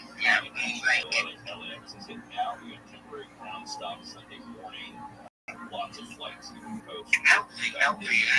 I mean, you got really gold. What is also around minuscule compared to real estate, is worth other assets in the world and how much of the countries are buying. I don't know. Perspective cost of 30 trillion. USA 37 trillion. Yes. What would in your mind, if the plan is acquire enough Bitcoin to flip the national debt with not just Bitcoin, but maybe another major assets? Yeah, that's a fantastic question. Which could very well be looked at, especially since. Hey, Poppy, how are you? How's your day going? No, I'm here. Very well. How are you doing? I'm amazing. I'm in the middle of an economic discussion on Twitter Spaces. I know you've done Twitter. Yeah, well, Twitter Spaces. Yeah, I know you've done that a little bit, right? Oh, Spaces or X Spaces. Yeah, no, but I love that too. Okay, very well. I appreciate it. How have you been? How's your day going?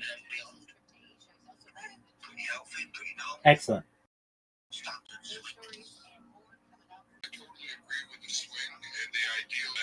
Market's going to drop down to create maybe more buying opportunities from some of these other alts that these people who are friends that really do want to buy up and squeeze eventually. So,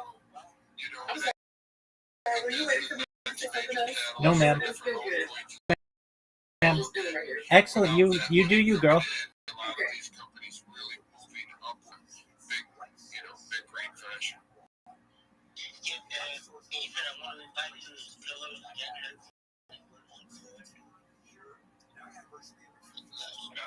Just accepted that. That should work.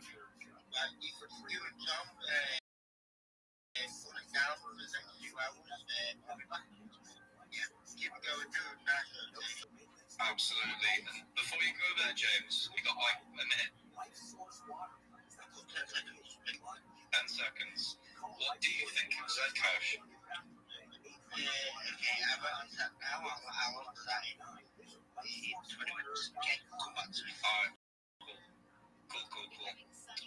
It's me and you, brother. It's me and you. How you doing? I'm doing good, brother. I'm doing good. Just let me finish this message and I'll be right back, bro. Lovely stuff, bro. I just fixed. I'm in Dubai, so it's hard to keep like a good sleep schedule. But I woke up at 12 today, which was pretty good. Yesterday I woke up at 6 p.m., which was pretty good. Yeah, we're making moves, bro. We're making moves. I had to take those for it, but yeah, we're getting back. I just saw the Mega ETH ICO raised 1.7x allocation within 10 to launch, which is interesting.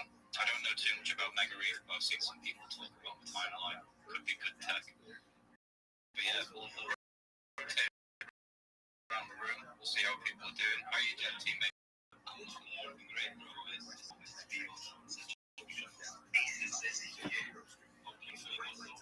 The sleep is getting better for sure.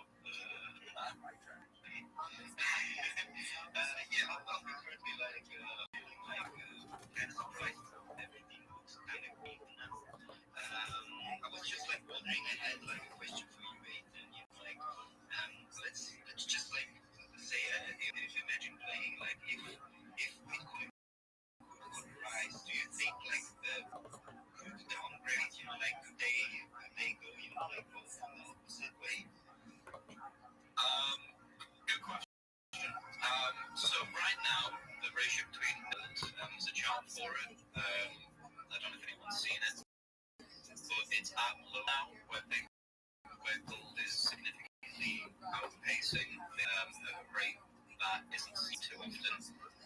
That chart does tend to go back up where things outpace Bitcoin. Bitcoin starts to outpace gold. However, right now I think that they're sort of going to move alongside each other with the current macroeconomics. I feel like the dollar is just going to absolute shit and it will forever. So I think you could both sort of move in tandem where gold goes up, Bitcoin goes up a similar amount and vice versa. So I wouldn't be like a 10% downtrend on gold translate into a 20-30% Bitcoin. I feel like it could affect them both in a bad way. But as James is saying, I do think we're overpriced on gold right now, Bitcoin right now. I feel like we're through another time. What'd you say, ma'am? Oh, take care. Excellent. Have a God willing.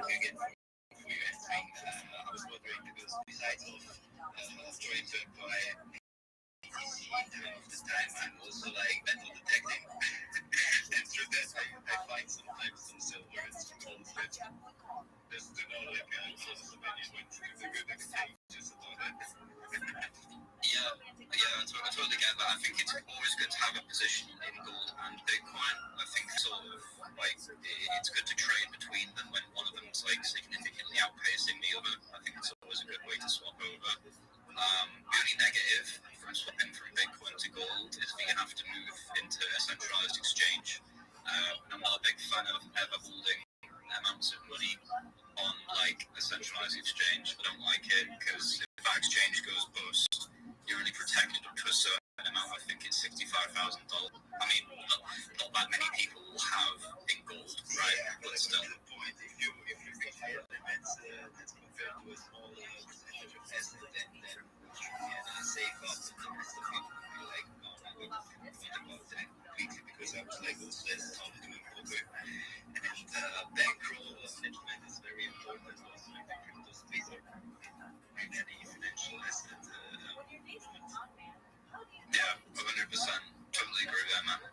And we'll rotate and just see how everyone else is doing in the space, and we'll just have some general discussion. Aban, how are you doing, brother?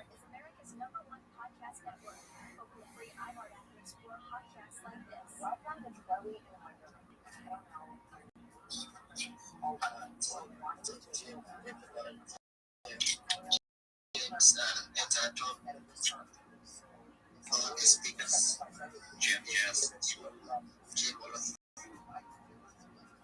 How are you doing today? What are you seeing in the markets, bro?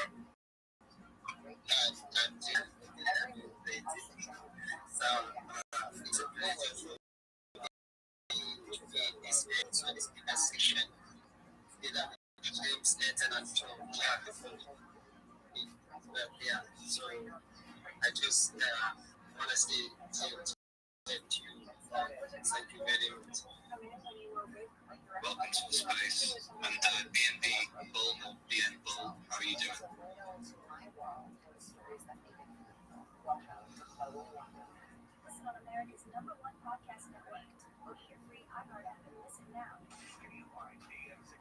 Yo, people need to drink some coffee. Honestly, people are just engagement farming, bro. You know what I mean? They do it all day long. Drop them down, fuck them, dude. You know what I'm saying? Enjoy your day, be at peace. Yeah, Ethan, it's just nice to have somebody during the day with me, bro. So, yeah, dude. Nice, man. We've got Team Matrix up here that won one of my billionth masks the other day, which was pretty cool. He was more than grateful.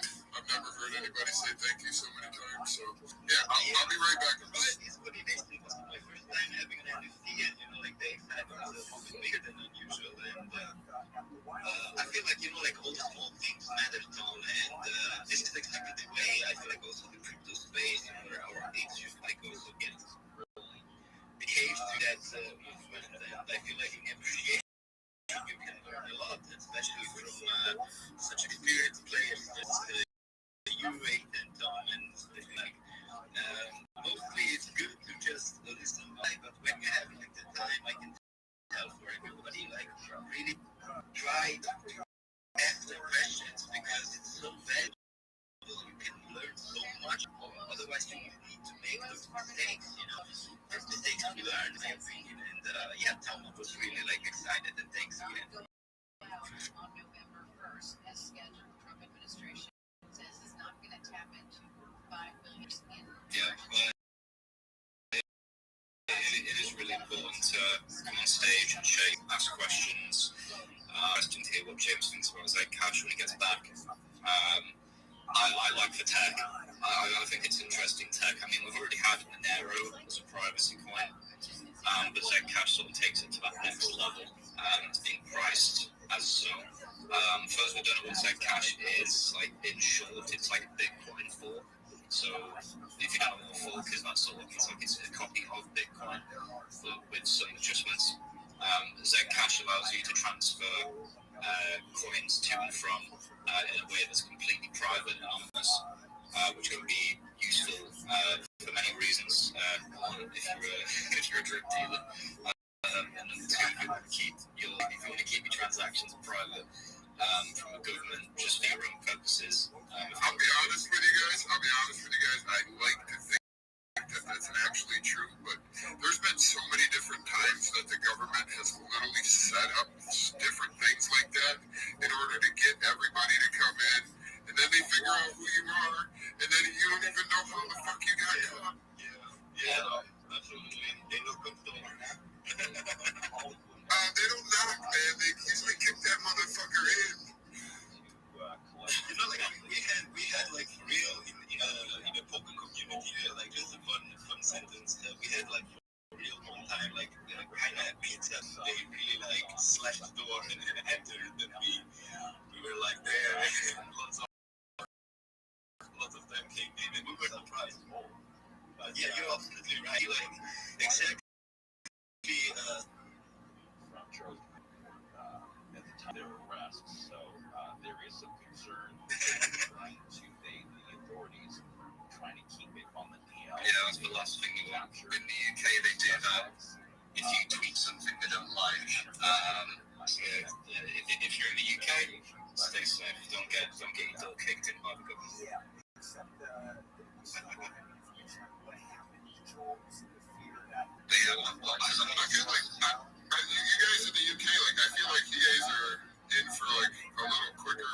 process of, basically what's happening already to China, coming there soon, to an ID state near you. You know what I mean? Yeah, they use the UK as like a testing ground for things they eventually bring over to America. Which I've noticed, like they're testing out this whole digital ID bullshit, and they're testing out like these other like policies, right? And they'll bring them over to America if they work well over here. I think you guys would go even more crazy than we have about digital ID. I thought it would be riots, because digital ID, as I will know, is just a way for them to control absolutely everything you do forever. I think I'm very worried about the UK. I escaped in July and moved to Dubai, and people will tell me, well, in Dubai they have like these lots of like surveillance, and they do this and they do that, and I'm like, they do, but it's such a well-run. It's not a country, by the way. It's an emirate. It's an emirate like the UAE. It's such a well-run place to live that I don't really mind. Like, it's very safe. It's very beautiful. It's very clean. They do a good job of running everything. So I'm not bothered about giving up a few freedoms to have any of that. It's not safe. It's not beautiful. It's not clean. So you have to give and take at the same time. It's a give and take. You don't have to learn. They don't have to learn. And they did a recent thing called the Online Safety Act. In quotations. And all it has done so far is just negative shit. You have to give your ID if you want to use Twitter. If you want to use Wikipedia, you have to give up some stuff as well. Many other websites like Discord, Steam. It's crazy. It's crazy. I think we're moving into an era of internet totalitarianism. I'm surprised that they really just Steam and stuff like that. They really to recognize you. Yeah, it's crazy. If you want to buy 18 rated games on Steam, you have to use a credit card or identify with a credit card. So it's like forcing people to get a credit card, which I don't like. I don't have a credit card. I think I don't like them. Yeah, I've got your point about that. People don't have it. It's like so when you say more stores, we also accept this, for example, like they do more support. This is on one side. To identify you're over the age of 18, probably not. And they would never do that for many reasons.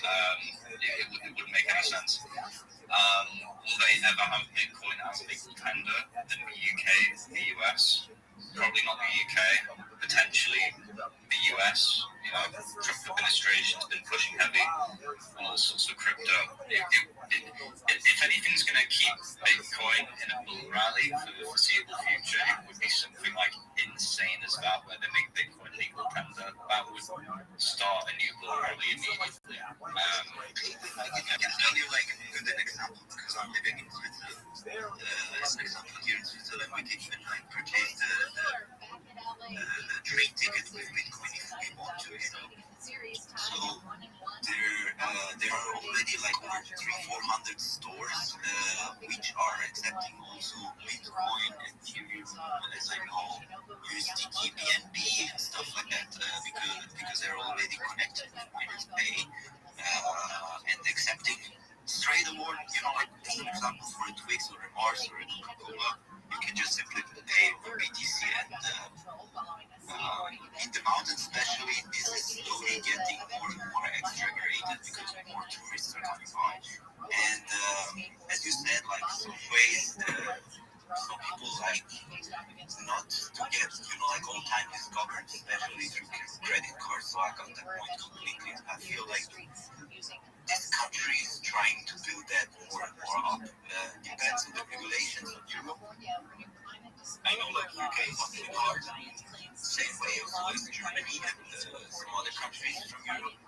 But plenty of others, as I know, like for example, Portugal, really like going out and so there will be like more and more opportunities. Just depends like on the actions. Also from let's say from the US. President Trump has signed a peace agreement between Cambodia. Yeah, it's interesting you guys have Bitcoin as legal tender in some different things. I always viewed Switzerland as more of like a matrix state. I saw recently that you guys voted in the majority to bring in digital IDs, which I sort of saw that result. It was a 52% in favour of digital IDs. I feel that's really weird. Because in the UK, it's like 90% just don't want it. Yeah, but it seems like you're there, like we have a place called and it's a city where you have very less taxes. So really people like really the millionaires because of the taxes. And also, I can say like this. Only landed a few hits, some of which were from interception debris. The U.S. helped Israel intercept the Iranian missiles. A custom Range Rover that Shaquille O'Neal bought has been stolen while it was being shipped from Southern California. Officials say the 2025 kind of lucky there because I think here is an example for like me. If I earn like some money with crypto, I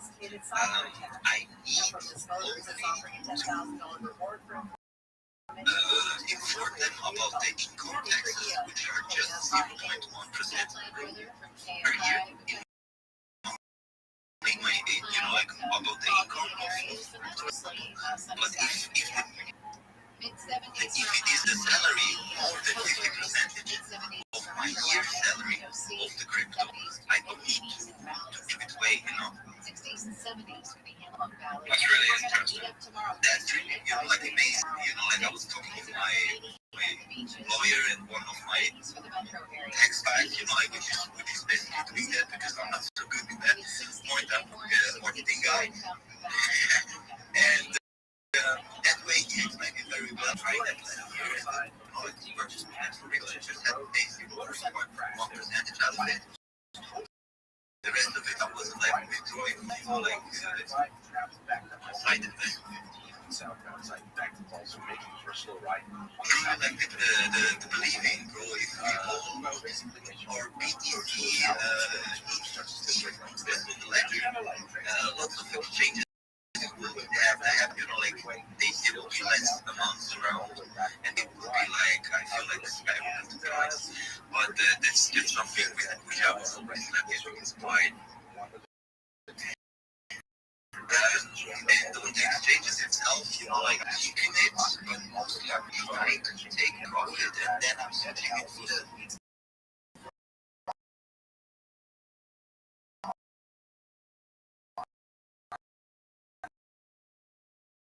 other way.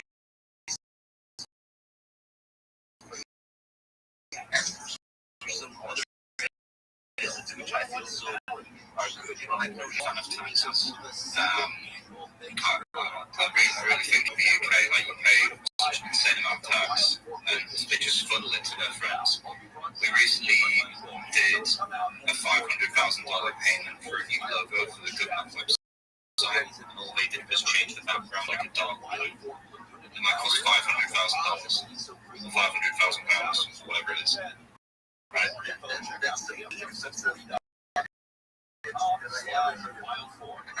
Bro, like, they just give their money to their friends that they went to school with, they went to private school with, decided to say, oh, we'll give you $500,000, just change the background or something, and they do it, I donated a car to Cards for Kids. Yeah. I donated Cards for Kids built on a simple billboard. They picked up the car for free.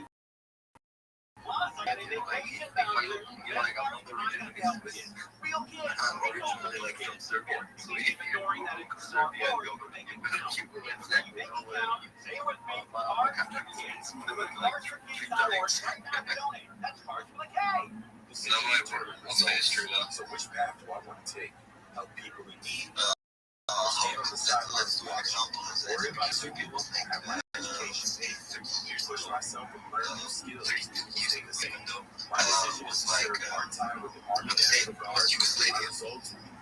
Yugoslavia was pretty big, you know, like it was compared to like old countries like Slovenia, Bosnia, Serbia,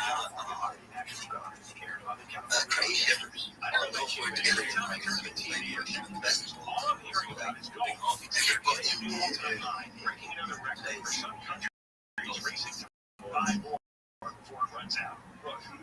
started like sales war together.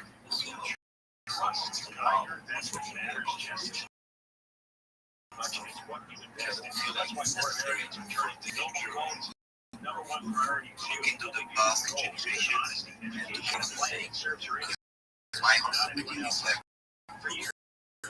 always. And then after like Serbia,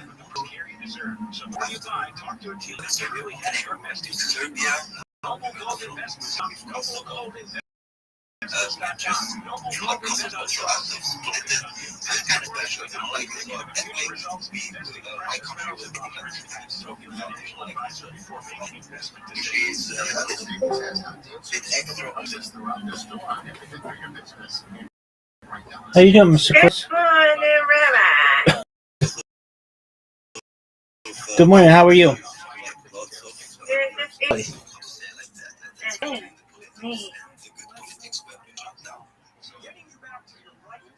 Just back in and say hello.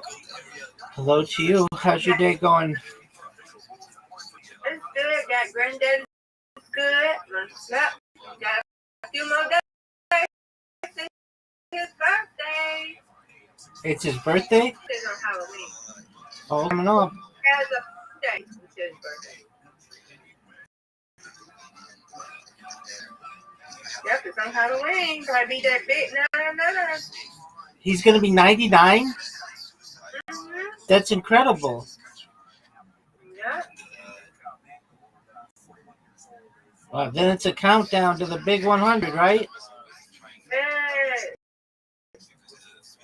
Yeah, the rhythm. Come on, Lord. Wow, Mr. Aquarius, you have great genes. Thank you. You're welcome.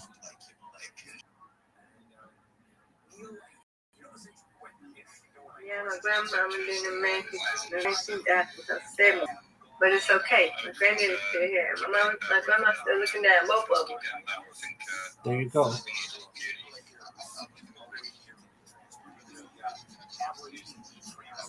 I'm about to pay this. They got me addicted to this phone. Murder thing again. I'm here. I'm about to play it.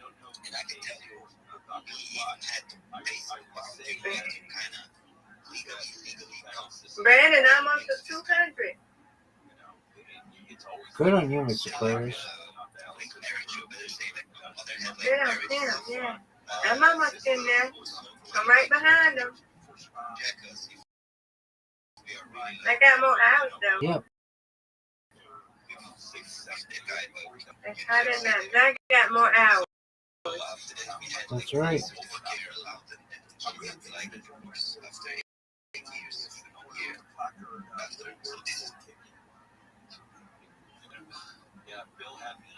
Now, Rabbi, you got more hours than me. Yeah, but I don't count.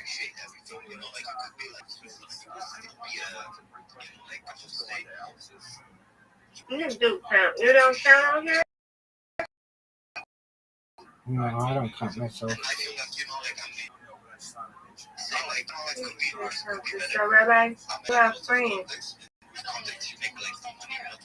We include you, okay? Okie doke. Include me and Brendan and everybody. Include you. You saw Puppy yet? Puppy coming in here? Yeah, she did. She was here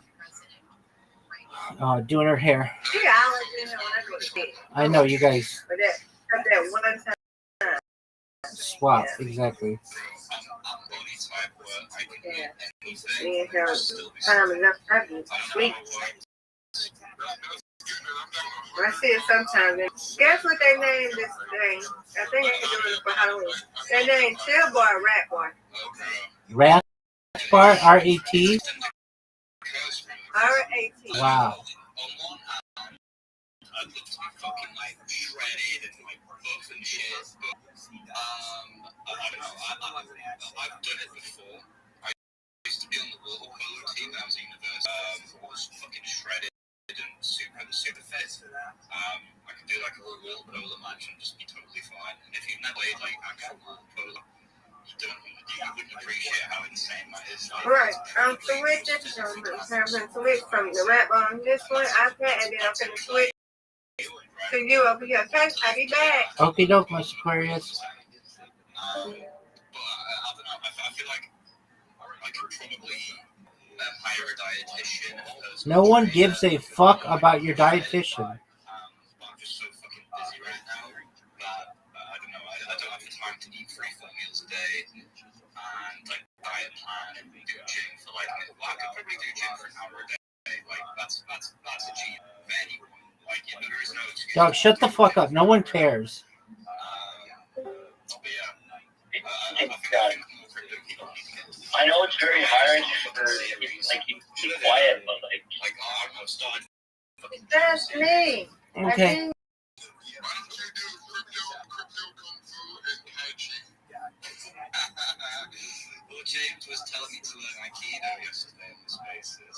Like, I don't even know what Aikido is. I think I've heard of it, but I don't know what it is. You can do Wing Chun. You think about Aikido, you like put the hand with the left or right hand, and if it is flat, if you turn to the right, you can control the person like completely. Aikido shows you like small amounts of movements which can taught you know, like how to. That's what Steven Seagal does. Yeah. Because I was doing for particularly as they like stuff which takes most of the energy of your body. I can tell you like in the past I was doing like MMA, and I remember when I was a footballer coming into MMA before the cup because I was. And then I went there and I was so plastic.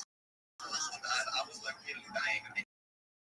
I can throw out and then get you know, like working on, but I got the first time in like in real something which is really like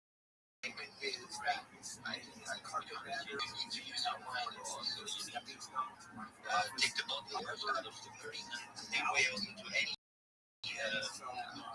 fight sports. But I feel like in Aikido,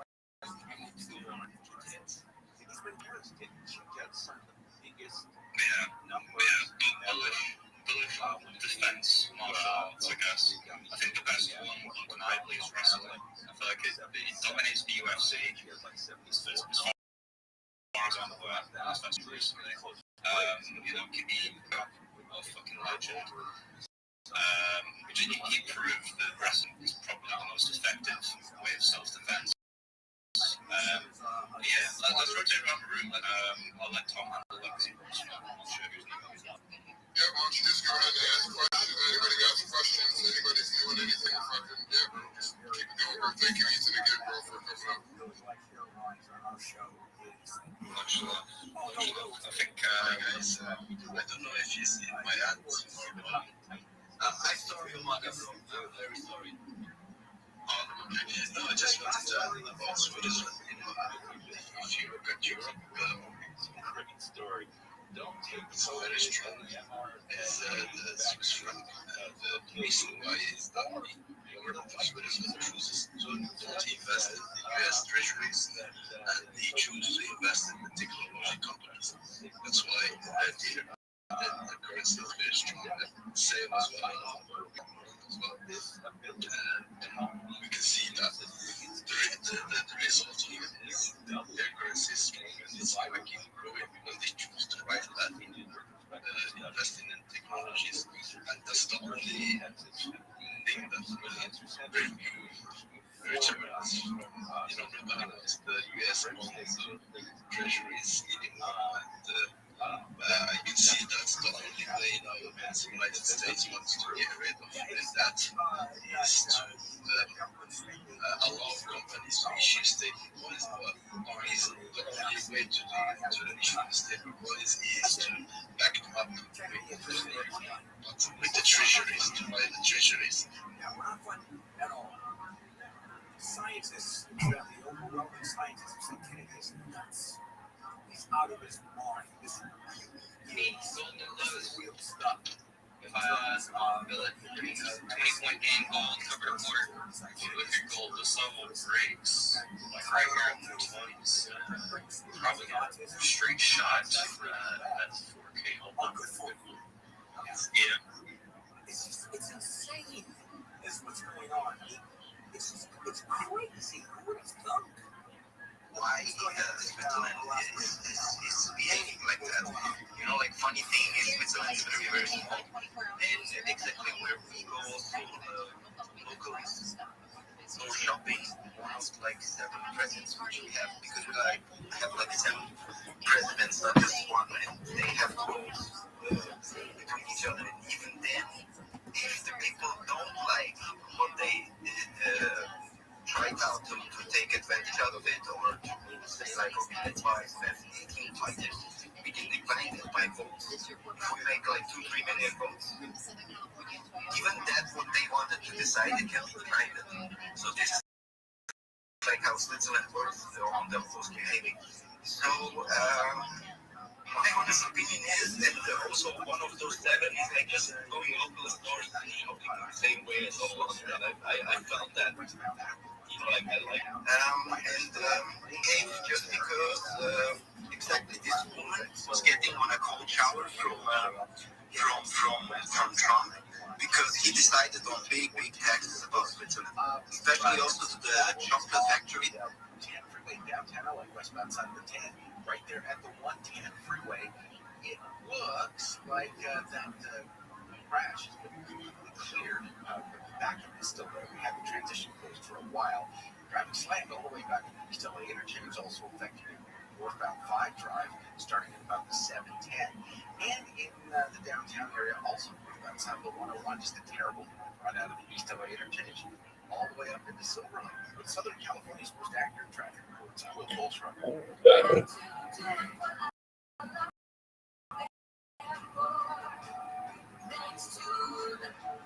You guys think about that? I don't think it was smaller. I think it was actually, I would guess there was more people there than Hong Kong and Lisbon both. I don't think it was small. I definitely, I went to them after my doctor diagnosed me with plantar fasciitis. And now, thanks to the Good Feet store, I'm 100%. Wouldn't it be nice to get back to what you love, like Patrick did? I was in constant pain. Somehow my fiance and I found our way into the Good Feet store.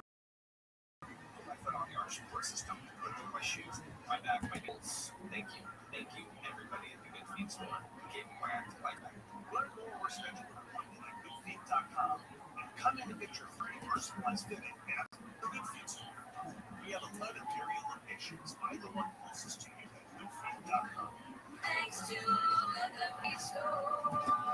Your local Staples has hot deals and super low prices throughout their store on everything for your business. And right now at Staples, save up to $125 off your print order. Exclusions apply. Visit Staples.com/break for details. Plus, save even more with the Easy Rewards program at Staples. This report is sponsored by Weinster.com. Hi, I'm Kyle at Weinster.com. We sell custom like Republicans, Democrats, and some others, you know, and then liberals, which are looking more for the economy and stuff like that.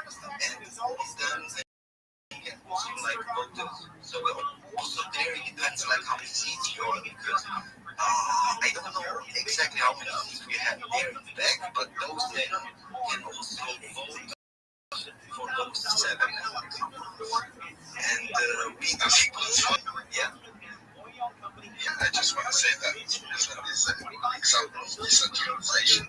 It's like norms, and they're all, it's proper. There's no one president that governs everything. It's all different nations and their nations and president, and it's a proper example of decentralization. Absolutely, because Switzerland has a difficulty. We got here Italian, French, and German, and then it comes the most difficult one, Retro Romanian. This is like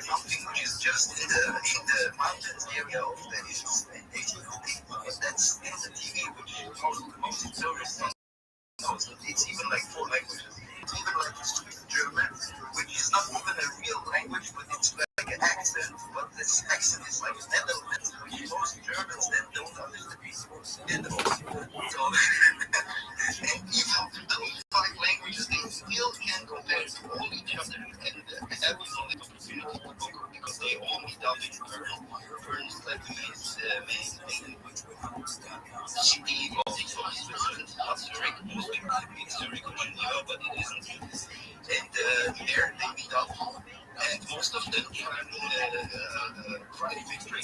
You know, like they have like first class, second class of SDG. The trains they're supposed to use because it's faster than traveling, and it's always on time. Like Swiss is really like to purchase the trains always on time. If we say like 2013, it goes on that time. Like if it is 1 minute later, they already like compare, you know, they complain. It's like, oh man, why is it we complain to Germany? Because the Germany are really lucky if the train just comes and arrives, you know.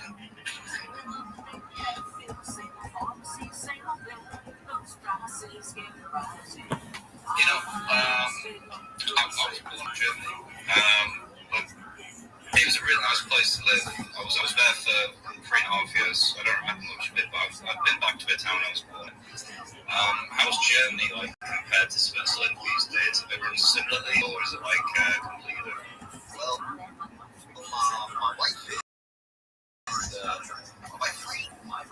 and I talk also a few in German because so we need to learn. Switch from Serbian into German, German part of Switzerland to learn German grammatic. I guess like grammatic is a really difficult language compared, let's say, to French or English or other Russian and stuff like that. So I feel like German politics compared to the Swiss politics are, I feel like German politics are a little bit more harsh. You know, like once it's decided, people can complain, but they can't, you know, like, and that's the thing. We still can vote against it because you can Google or research about and Switzerland because they wanted to buy some jets. I remember that, and some F-18 jets or something like that. And we were, you know, like it's a neutral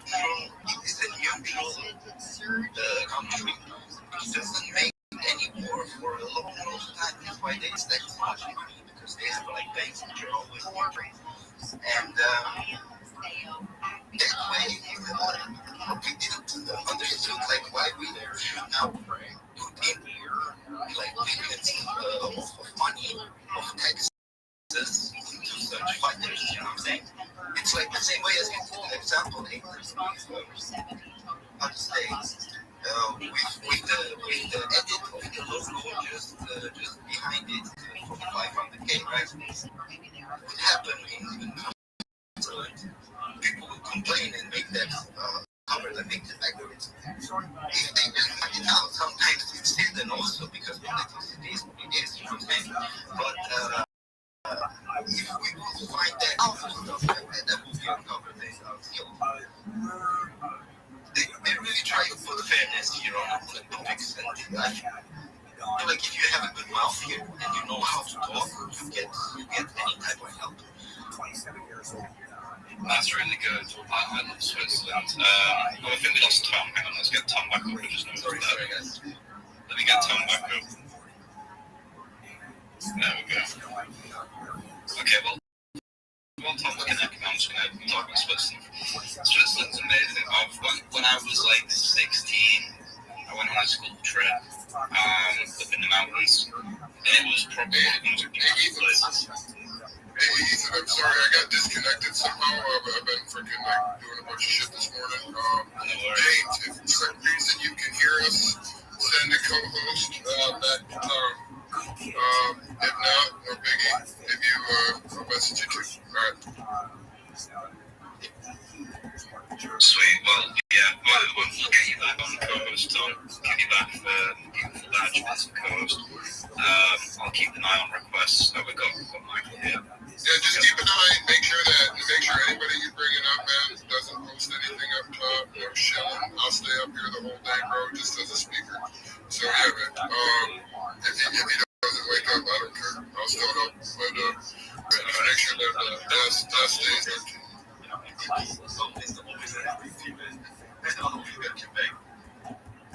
I ran another space, Ethan, from 2 phones. I glitched while I was co-host, couldn't hear anything, so I brought my alt account up and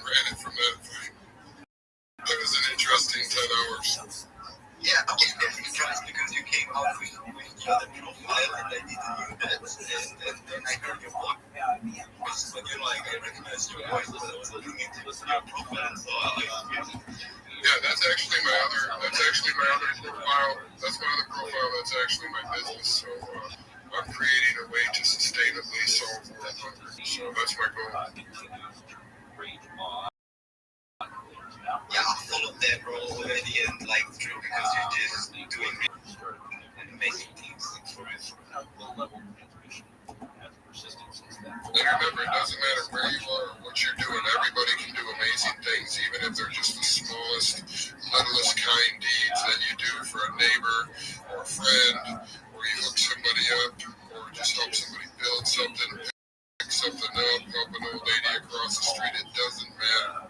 Kindness spreads like a fucking pebble in the water, man. It's just a ripple. But the key to it is to continue to throw into that river every single day, to not allow it to ever stop rippling into the freaking matrix that is life today. Absolutely. You can see the best way on any day here. You go to the supermarket, smile at them, give them most advantages that you can get, and give it to them like the first time you do it. You know, give them some good chakra, and you will see on the next day come back the same way back. You will have a bad day, and I feel like it's really amazing. They had left their dog with the dog sitter. Because dead, and now I'm just surviving. Consider on August 29th in Ray and Island.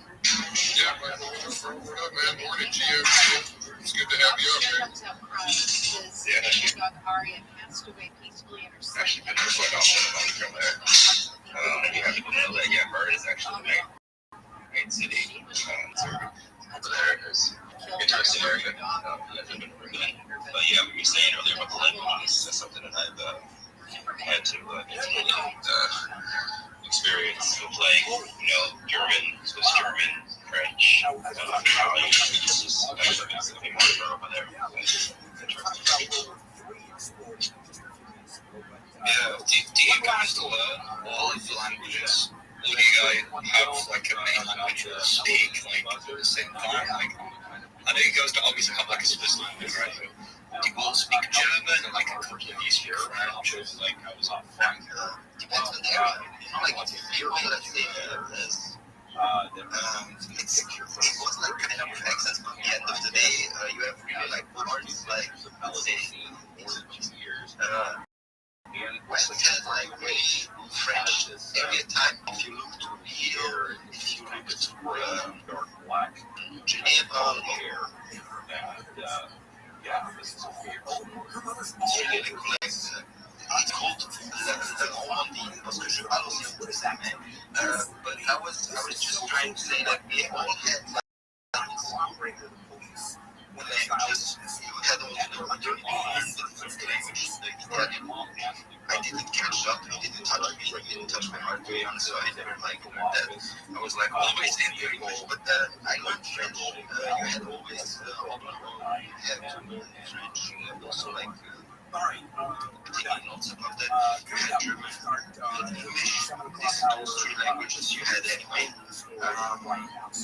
Luckily to my grandma, I had like some extra English because she met up from the beginning. That was like into Cartoon Network, and it's English, and she really I get stuff to just like my language, which I like.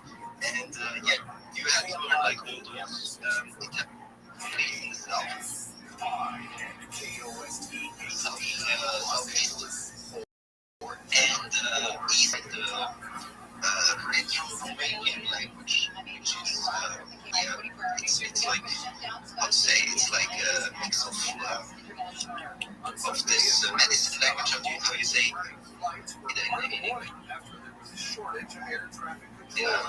Latin, like where they use any medicine issue you have with skeletal bones and anything else. The doctor is open, controllers are not getting paid. Many of them were calling out sick. Right, okay. Yeah, and that's an example of this one. I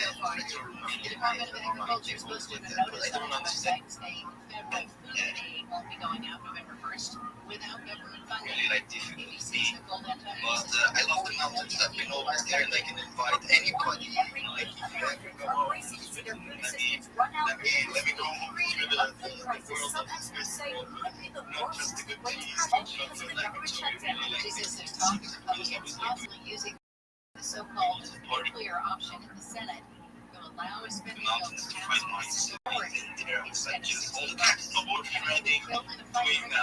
party in the Senate. Early Saturday, or actually early yesterday morning, traffic and bullying, you know, like the big thing, we just make it slow. says the conscious during the fight. If you want to die, go to the first level. Just really make it what you have, try to catch you up, make you wonderful future. Let's take a look at actually at their times a year. Their next year too, visiting family and stuff. Are opposing Prop 50. When undecided voters are Pretty Americans are pop out a few times around Geneva. They have less connect. Being up criticized congressional redistricting. Yeah, Michael, how do you think like behave like French people? Like I feel like you have already like some degree of yeah, so my brother and his family spent a lot of time in Paris, and now they live outside of the city. Like in the Paris, Paris is different from my personal experience. They kind of expect you to speak French if you don't. It's, again, my experience, it's kind of like you're here in our country, you're not speaking English. It's kind of forgivable, so it's like, right? Yeah, so like, it's big enough to speak French. But yeah, I just found that it seems like they just don't respond to you if you don't try to speak French. And if you attempt it, somewhat difficult to talk to you.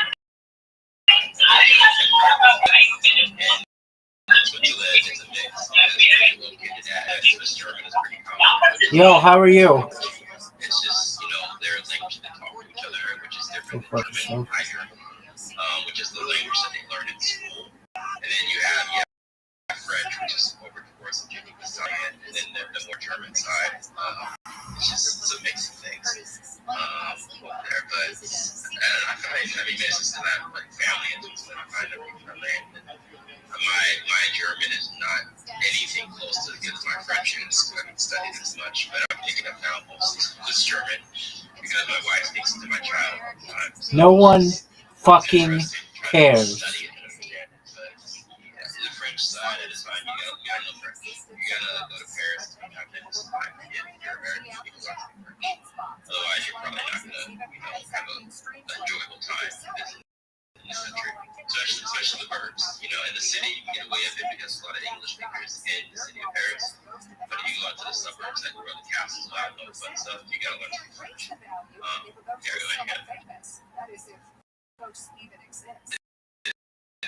you gotta suck a little bit.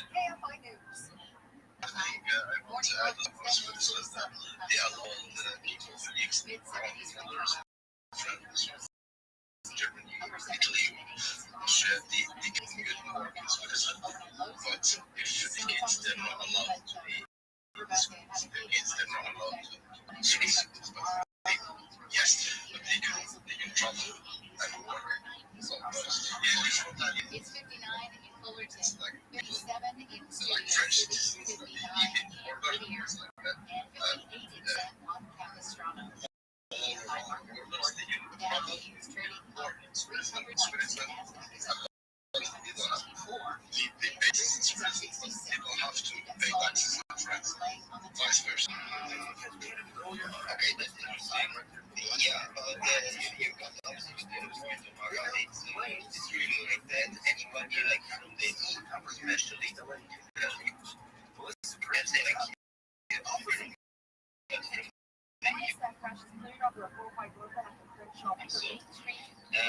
can just come on. Yeah, maybe they have like special cultures, you know, like between each other. I know like they went out, but maybe they have like some behaviors. And it's the extra flair. I can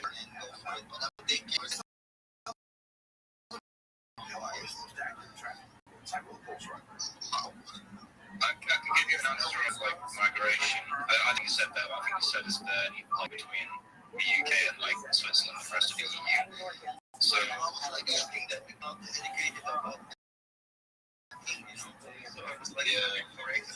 can give you an answer.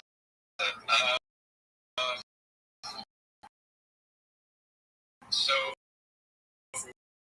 as British citizen, you're allowed to visit EU countries in 80 days. So if I visited between January to February, I could then stay there between those months. I'd have to go back to the UK, stay there for 6 months, or elsewhere in the world for 6 months, and then I could go back. So you can go up to 6 months a year at most. But that's a ruling 180 days. So to make it a bit more complex, if I went for January and half of February, and then I went back again a few months later, which is getting quite complex to explain over words, but time allowance would start to build up. 180 days from the first day you went back, so then I could go back 3 months later rather than 6 months later. I know that's hard to explain over words. What's your No, you can't just go over it. Just visiting. Yeah.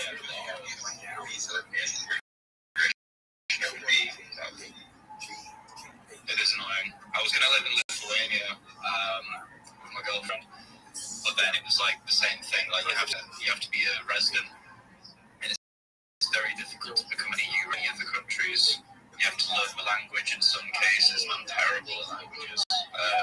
I'm just lucky I'm English and everyone speaks English, right? And you have to do a bunch of other shit.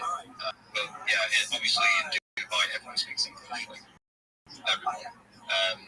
The breakdown in Dubai is like 5% British, 8% Indian. I think like 5% are locals, 5% are Emiratis. And then, you've got a few Americans and Germans, and there's a lot of Russians. But yeah, it's a weird minority in a place for the first time. But everywhere I go, it's usually mostly British and like Americans and Russians. It feels like you're a minority, but not really, because you've got a lot more money than anyone else, so they don't tend to go to the same restaurants or bars or anything. There is an exception for the Republic of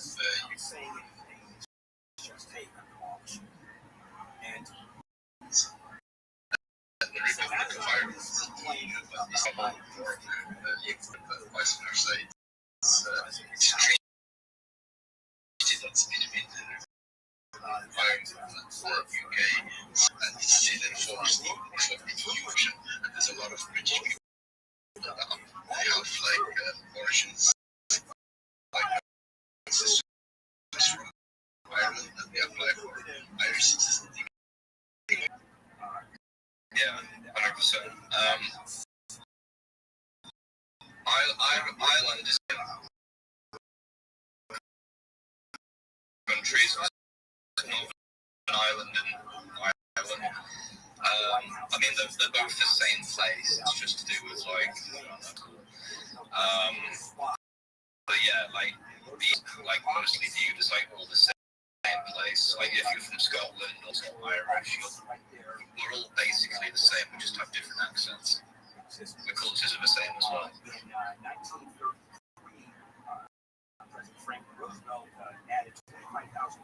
Well, they say the Republic of Ireland is Northern Ireland and Pakistan and if you see Northern Ireland, it's still with the United Kingdom, but the Republic is not. And it's like since the Brexit, the US more back home to the EU.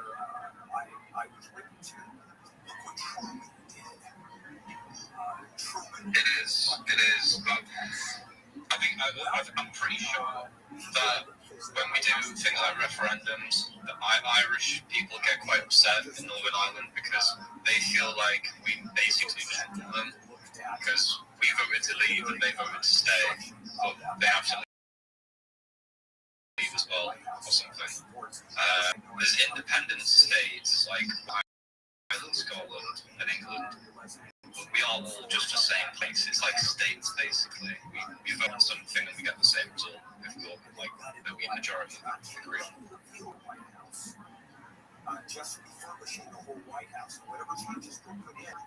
No one cares. There is two major parties of Ireland, which is Sinn Féin and DUP. And Sinn Féin is a party that used to be in the troubles in the 90s. The IRA, the Irish Republican Army. That's the IRA, and after the Good Friday Agreement, it became a political party that's called now Sinn Féin, and it's the one that has even all everywhere in Wales is all the MPs, they can go to business. That's like the parliament of the United Kingdom, and they represent the kingdom. But in Northern Ireland, the UP, which is the Protestants, they can go to Sinn Féin after. Even now, they can't go to Parliament. They can't be in the Parliament. It's kind of still more. They don't. It's a bit complicated, but still, there is peace, but still a lot of complications. Deep side of it. Yeah, that's what's really interesting. I was just reading a post. No one cares.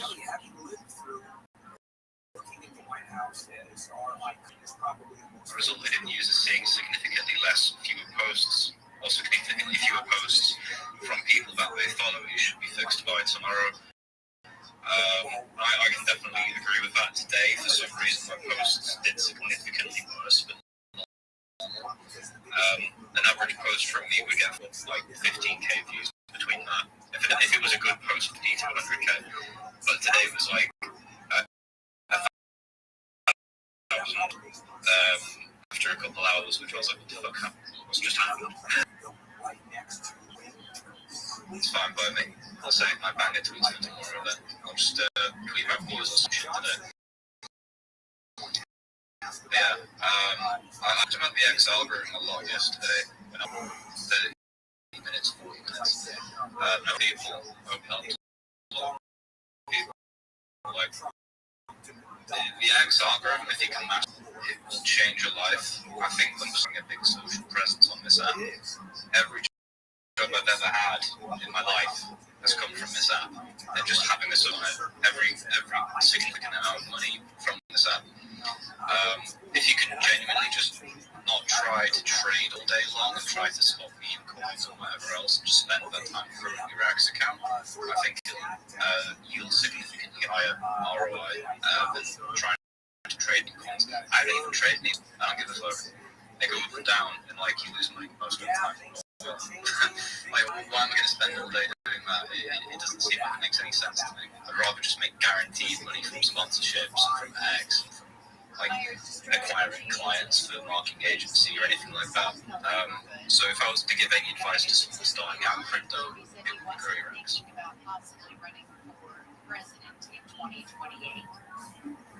I also got something to say about crypto is a quote that I would just put up in my other alt account. I do good morning quotes from ancient Chinese philosophers, but it says, let me look exactly what it is. When you know enough is enough, you will always have enough. And that's by Lao Tzu. I don't know, basically the guy who Taoism. But anyways, that's a man. When you know it. And if you guys can't see that really means a lot in crypto, and in trading, and in anything you're doing in life, then, you'll probably end up losing, which most people do. Yeah. Comparison is the thief. There's always somewhere normally. When I first got to Dubai, like when I saw everyone like with all these flashy cars, like supercars everywhere you go, it made me feel enough, and I got really greedy. I was like, fuck, I need to make more money. Even though what I was earning was like a lot of money, I'm doing pretty well. But over here, I feel like I'm not doing enough. So when you compare yourself to other people, it makes you feel doing enough, and you just need to learn to not do that too much and not get too greedy. In fact, when you get greedy in crypto, you start losing a lot of money. You start over leveraging or revenge trading, just trying to make money for the sake of making money, but there might not be an actual good play. I try to just only invest in things. A lot of you will have seen the X402, which essentially allows AI agents to pay for access to websites API, which is good for AI agents because obviously they scour a lot of the internet. If they need to access certain data points they can't pay for them with X402, they can. So it allows AI agents to sort of use the internet in a better way, right? It's simple tech, but it's taken off a lot of crypto Twitter right now. And there's been a lot of coins that ran from that. I noticed this a few days ago, this new meta. I was looking for coins, I found one, and bid, right? But what I did know was I'd come very early to something that was going to be popular. I put some money in it. The day later, I free-axed, and I cashed out. Right in front of the timeline yet. It hit in front of the timeline the next day. It actually topped pretty much where I sold it. A good way to know when to buy and when to sell in crypto. It's all over your For You page. That's probably the top. If it's not on the For You page, you know that it will be. Then it's probably a good time to buy. And that's not financial advice. I honestly care like Suvi. I don't care. So take that with you. It makes me money. It works most of the time.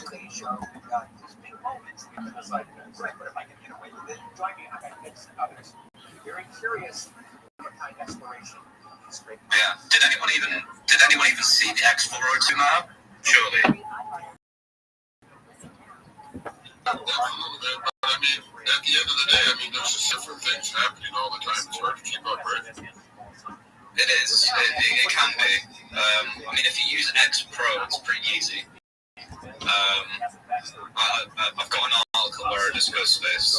If you go, I don't like to pin my own tweet it like a week ago or something, so I felt like I'm not taking the piss. Right, give this a read. So, if you want to just skip to the X Pro bit, feel free if you're not too bothered about the algorithm. X Pro is your account, but it's also great for seeing things. Everything going on, but it's blank up top, no, it's black. No, it's, oh, you want me to just leave it off? Okay. It's good, you just post it in the comments and then direct everybody to the comments. Yeah, I'll just get the thing up top, if you just go to my page and then click the articles bit, it's right there. It's the only article I've ever written. But a good bit of wisdom for everyone is X Pro. I have on my screen right now about 8 or 9 different columns of X, all with different things going on. So one of them is like, well, a few of them are my lists. So I've got the CT list, I've got my alpha list, prediction market list, and whatever lists. I've got keyword searches, I've got my For You page, my following page, and it all updates live. So when someone tweets, like while they tweet,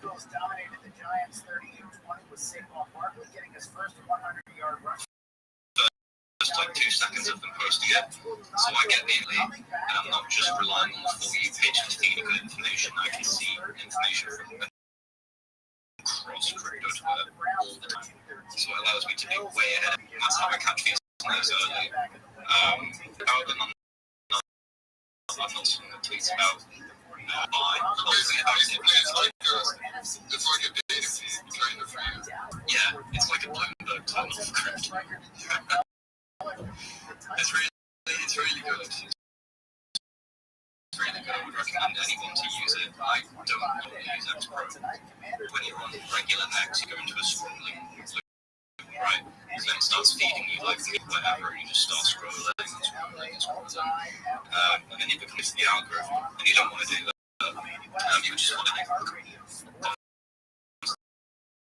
being fed good.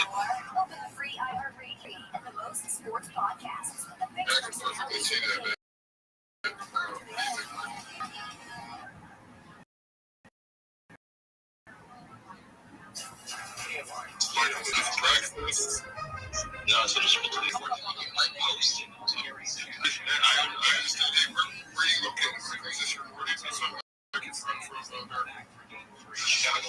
Yeah. You're only a couple hours away from literally right here in Michigan, bro. If you're in the city, yeah. I drive my girlfriend down to Chicago every once in a while, so I'll let you know, bro. Nice, yeah. Yeah, we actually hosted different restaurants or at our place. In my house. We're just trying to connect people and talk crypto. We had a few so far, but yeah, it's definitely a little more events. Yeah, what you were saying earlier, man, about the algorithm. I mean, I think that's very most of my connections also do come from media context. And you gotta pick yourself up. You're following a lot of people that are just, say just garbage. You need to organize things better because the algo is not your friend. They can figure that organize it properly. It's gonna give you a lot of misinformation, wrong information. And then everyone just really some time to figure out if the information they're getting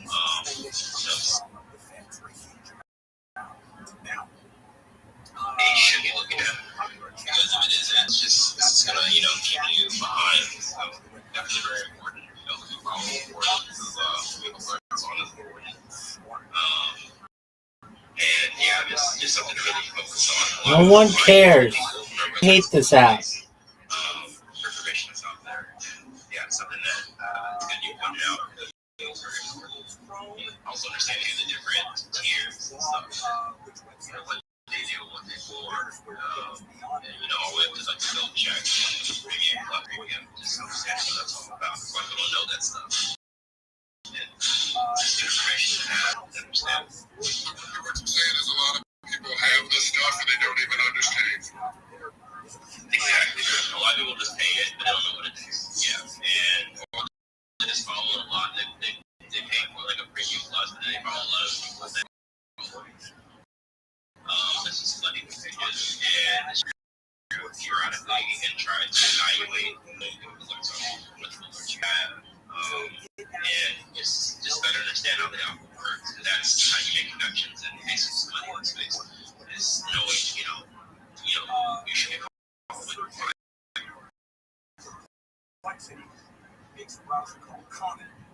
I think with X, you don't need anything higher than the $5,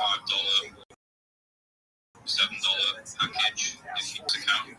If you want to grow your X account, Premium Plus is the one you should pay for. It's a lot. It's like $50 or something.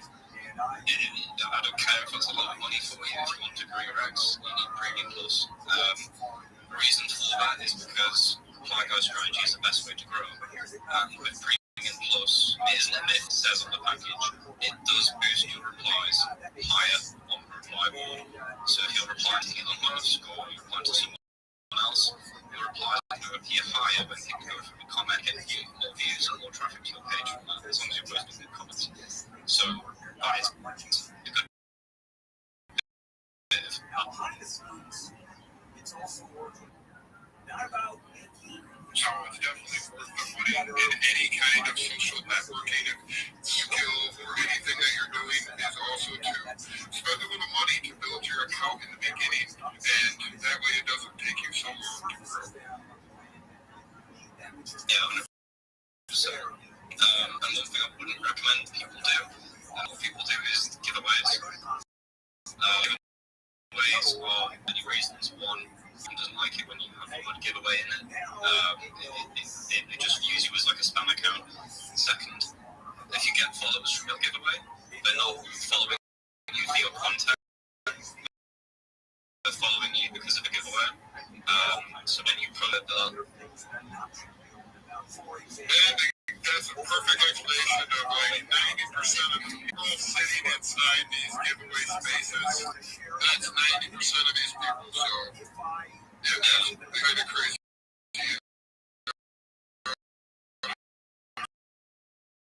So I don't know if it just came up, but you need to mute your mic. I literally clicked mute everyone, and I'm just gonna. Sorry, okay, anyway. What was I saying? So, yeah, I did people giveaways.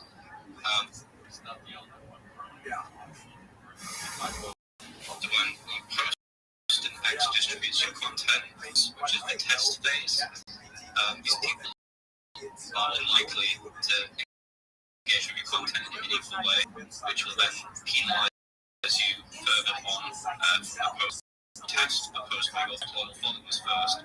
If it hits well with them, go to the next phase and distribute it further, and then if it hits well with those, and then so on and so forth, right? There's like a few different tiers I've noticed. There's then, which is for less than 500 views tier. Then it goes to the 1,000 to 3,000. Then it goes from that to 10k, and from 10k to 100, and then 100k onwards. It can go into the millions. That's what I've noticed. It's like it always within those brackets, and if it ever goes over into the next bracket, it'll swing so high. Because of how the algorithm works, basically. So just keep that in mind as well. And this algorithm, small accounts can get viral posts. I explained this yesterday. You just got to be posting things that are shareable, people want to go into the comments for, and people want to engage with. Sharing is like pretty easy to do with memes. Breaking news that could be like very interesting that no one else is posting. But not breaking news in the sense that I tweet that at the same time, it's not going to pop. It would be something like no one else has seen it, you're the only one that's posted it. That's the sort of thing we can do well. License plate readers, I'm fine. With cameras in boxes, helicopters. Everybody in here, but you better be thankful to just be sharing all of the stuff he's taken his time. All right, coming up, still will continue to grow without hiring anyone. Of course, that's connected to AI and you can change people's lives just with the simplest things. So, thank you. It's much appreciated, bro. I really appreciate your kind words. But I just feel like if anything at the same time will win even more. You know, if people on the stage or the listeners become an influencer, then they'll remember that I helped them together, right? Better is always better, and doing it together is definitely most people in crypto are not about. Most people in crypto are scammers, takers, fuckheads, just want to be in here to talk shit. 99% of everybody in this fucking space that's actually most of these spaces talking, they're not here to help you, man. They're here to fucking somehow get your money, even if it's a 6 month, a year and a one day be elected president. Harris is currently promoting her means of not suspecting sheep. So just be very careful. And I know Ethan has probably been a part of different projects that have he's been here long enough. I mean, there's been a couple, but nothing crazy. I mean, the people I've worked with I was on the Boyd book. I did great. Tom Blockchain. I was head of Europe for an NFT platform called Paraspace. It was one that fucked me around. Basically, we were the biggest NFT platform in the world for free. I was there since they started. I was an on-paper millionaire with my equity, and just before we were about to raise, the CEO misappropriated some funds, which resulted in a huge scandal. And well, Paraspace is no more. I know you guys have heard of it. And that's because it died within about 2 weeks of that happening. My on-paper millions turned into nothing, and that was a fucking. It really sucked. But that's the only time I've ever been completely screwed over in crypto. I feel like the morning got flipped over. They did me a lot of good, even though they paid me, I left. Worthwhile working for them and running their page. Getting ripped off in crypto is part of the journey. You've got to get ripped off, you know. You always will be. You're always going to get broke by someone in somewhere. You just got to get up and shake it off and keep grinding. Precious metals. Has exploded a couple weeks ago. $1 an ounce. I remember a commercial was back. No, go ahead. I just told them I'm a dude. I mean, because most people in here are not about. I didn't know they had background either, Ethan. So, just guys, remember, man, you never know who you're talking to or what you're doing in here, and you never know where you can go or who you can connect with, because life is about connections. And in the old school way of things, people in groups, societies, and they still do much bigger societies now, and they're basic communities and X or any social media networks and connected billionaires. You can talk to random people that you would never think that you would ever talk to in your life, and all of a sudden now you're in a space talking to this person who is on a whole nother level than you and could possibly level her freaking stop dreaming, man, because like no matter what, man, like if you really take advantage, especially what Ethan said, and take advantage of what you basically respond to the different people talking to you and build your correct way. You build the kind of following, you build the right kind of people in your space, and you're not scamming fuckhead, then you can really do something. Change the world, change your life, change your family's life. Yeah, basically kind of like what he said, you can change your stars, man, and that would be a nice talent. 100%.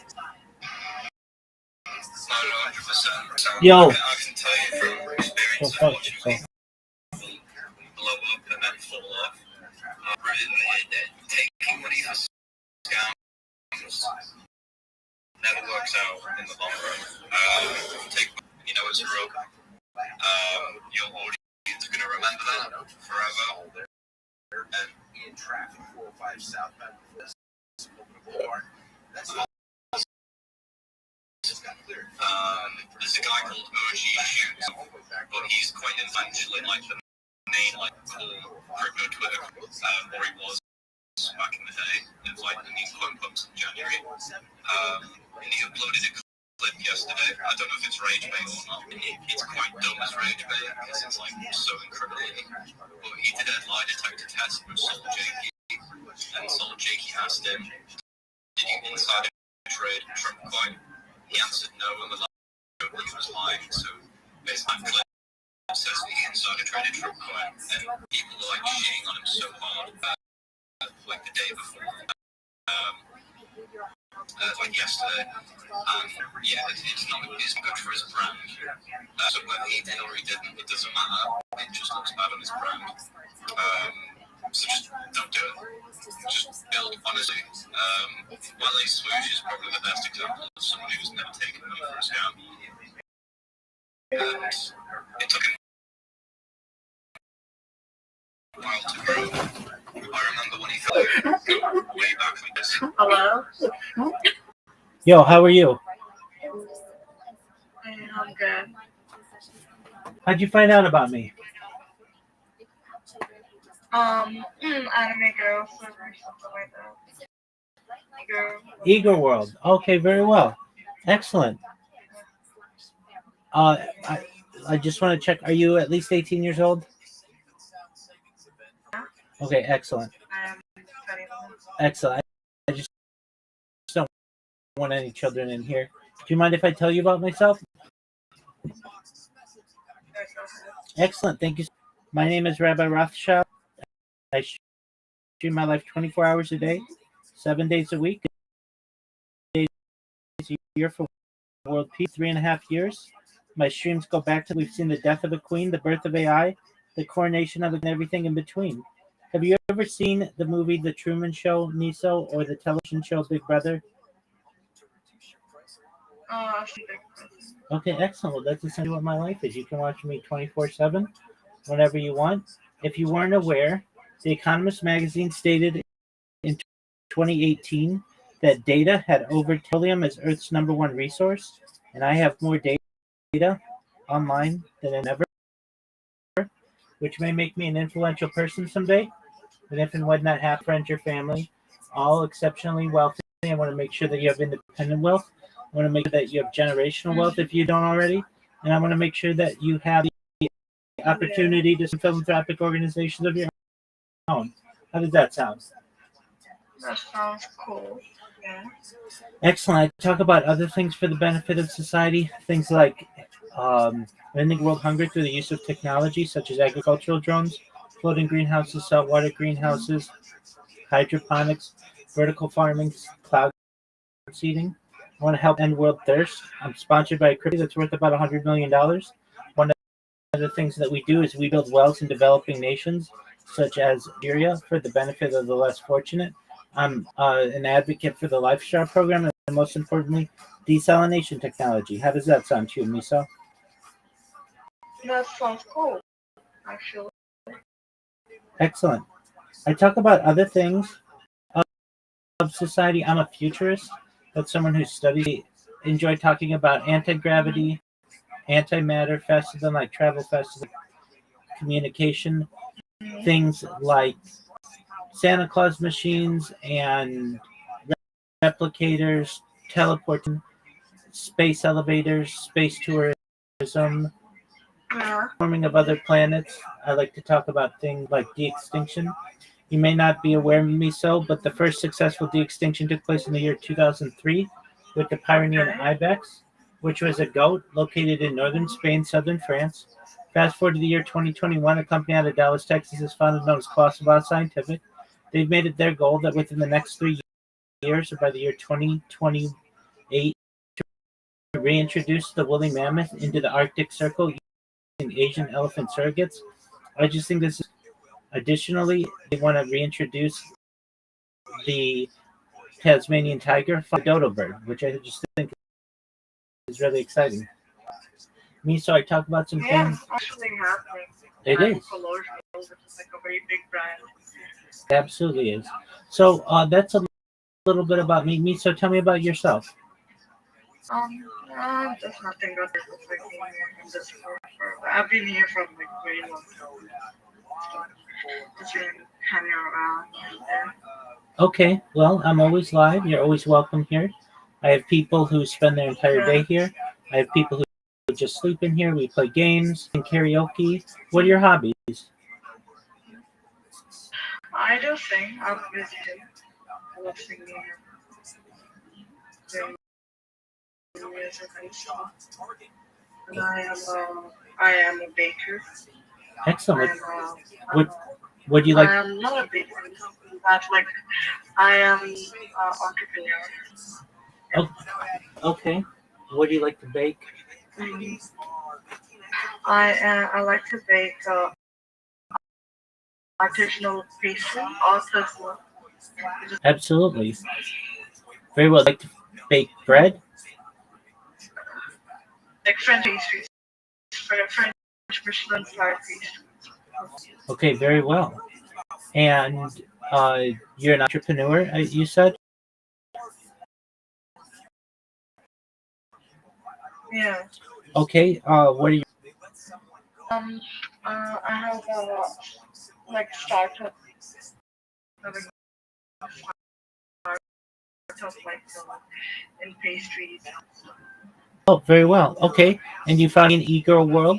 Are you a game? Are you a girl gamer? Do you like to game?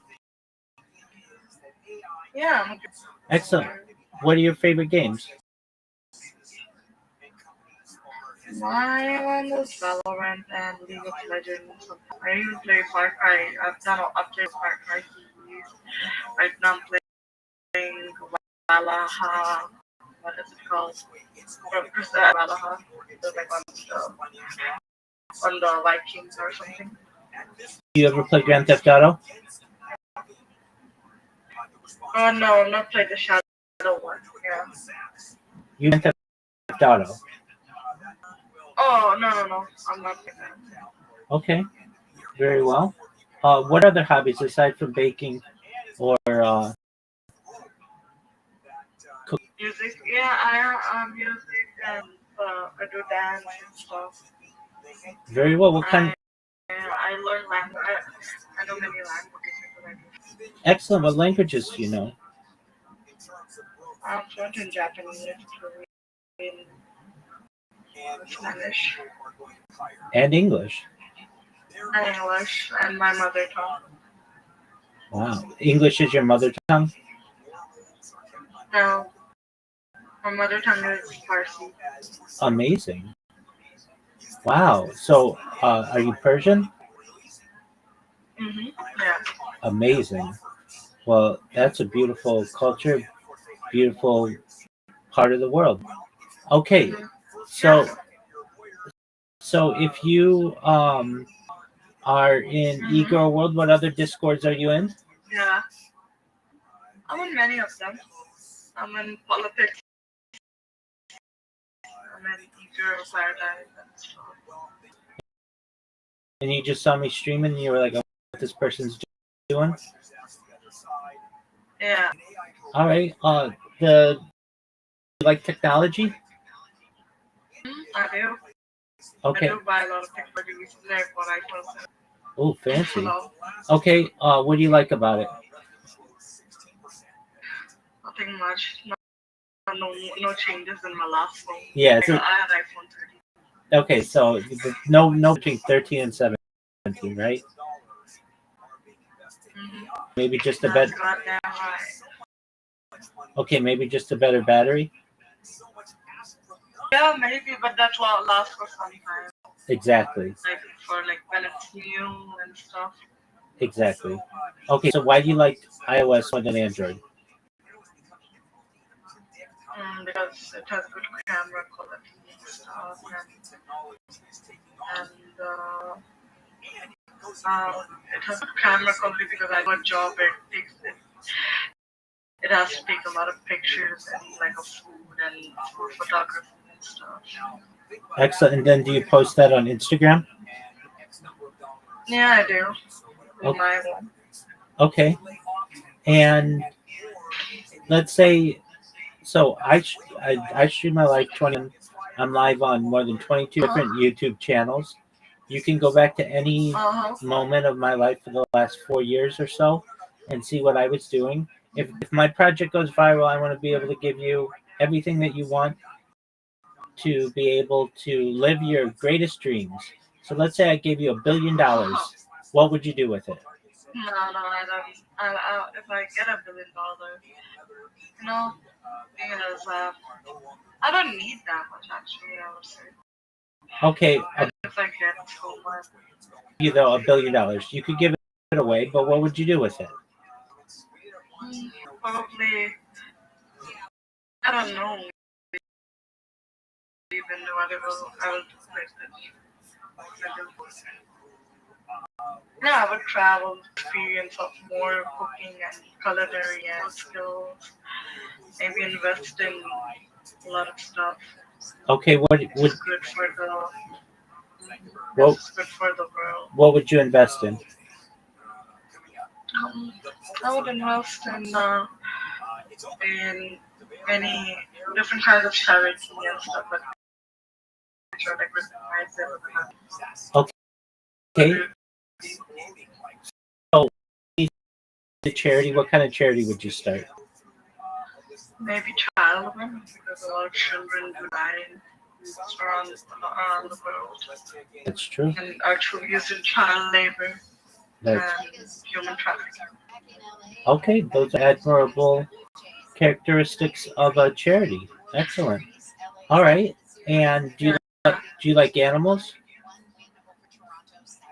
I have a dog. What's your dog's name? His name is Hiroshi. Hiroshi? Yeah. Excellent. And Yeah. That's right. what kind of dog is he? He's a pug. Oh, so sweet. Okay. Well, shout out Hiroshi the pug. Is Hiroshi on Instagram? He is on my feed sometimes. He's not on Instagram. But he doesn't have his own Instagram. Okay. Excellent. I'm not so famous. Oh, not yet. Maybe someday. You're going to be a famous baker and culinary artist. Okay. And so, do you take Hiroshi on? I do take him on walks and I go back to my parents. Okay. Does Hiroshi like walks? Yeah, he does. He's always excited about it. I imagine so. And why is his name Hiroshi? Because I learned that and I used to watch this Japanese cartoon when I was very young. The dad of the guy, his dad was named Hiroshi. Okay, that makes sense. Excellent. All right. And do you have lots of friends on Discord? What? Do you have lots of friends on Discord? Yeah, I do. Okay, excellent. Today my friend put up, so I just was like going out to. Well, absolutely. You should know that you're always welcome here. You and Hiroshi are always welcome. I have Miss Aquarius. She is June. And then Braylon, and we had some other people in here earlier. And you should know more than anything. If you ever need anything from me, I'm here. I'm here to be a positive person in your life. I'm here to have an optimistic view on the world and hope. So if there's anything you ever need from me, Miso, I'm here for you, okay? Thank you so much. Yeah, that's nice. Absolutely. Do you play games on Discord? Yeah, I do. I do play games on Discord. Okay, what games do you like? The shooting one, which is like Fortnite recently. Even I like chess. All right. Do you ever party? Yeah, Pop Party. That's the one I was talking about. You want to play Pub Party? Yeah, sure. Okay, I'll send you an invite. Are you good?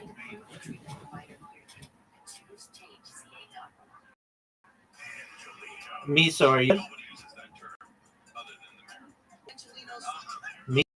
Miso.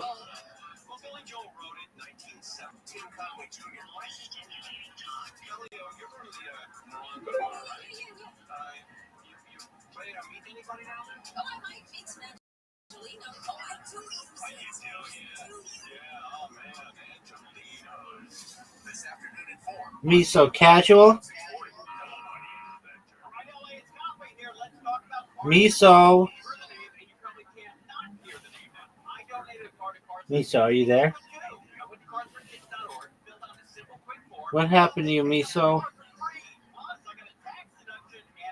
Hiroshi's taking up your time. Miso.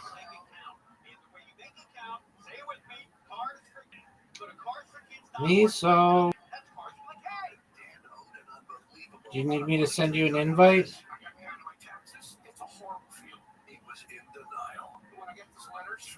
Sorry, my crashed. Oh, that's okay. All right. So, That's me. Excellent. Casual?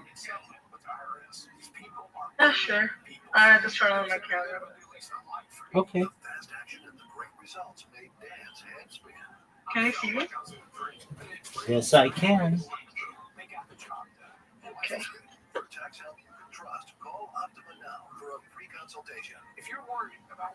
Do you want me to send you an invite? You can play on the server. Yeah, no. No, that's what we're going to do. Okay, this one, the quality. Okay. Yeah.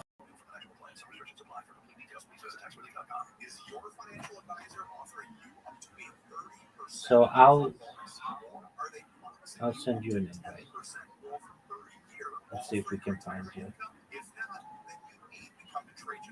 What is your username?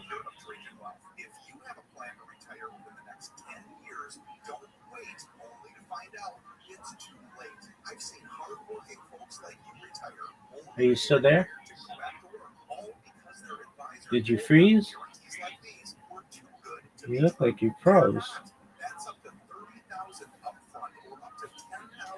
Miso. Miso.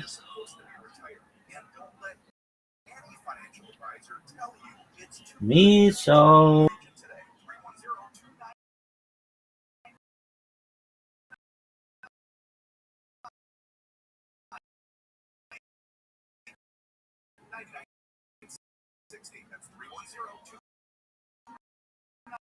Miso.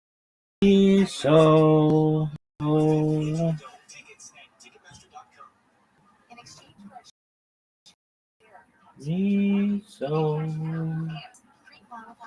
So, can you hear me?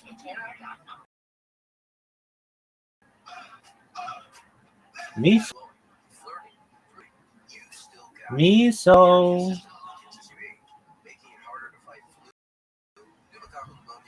Miso. Did you crash again?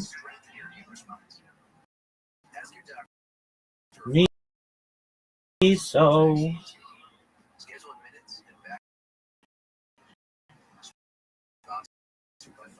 Miso.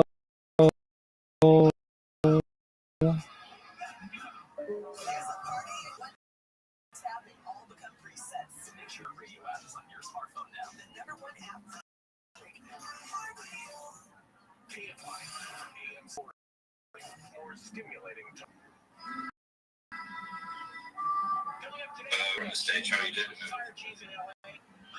He didn't get to talk to you again, but doing pretty well.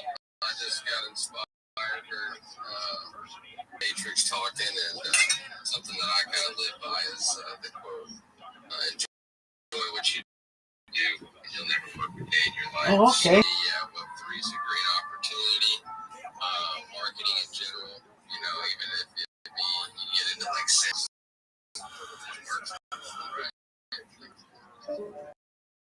whatever industry it is, and that give you a lot of free dog, kid, whatever it is that makes you, at the end of the day, be a person to enjoy life and the key factor living is creating, you know, and not over-consuming. And keep you create, you don't consume, make the world a better place. Be happier with yourself and you know, inspire other people. Definitely gives a lot of value and purpose to live. But yeah, just wanted to go up there and kind of drop it on my mind.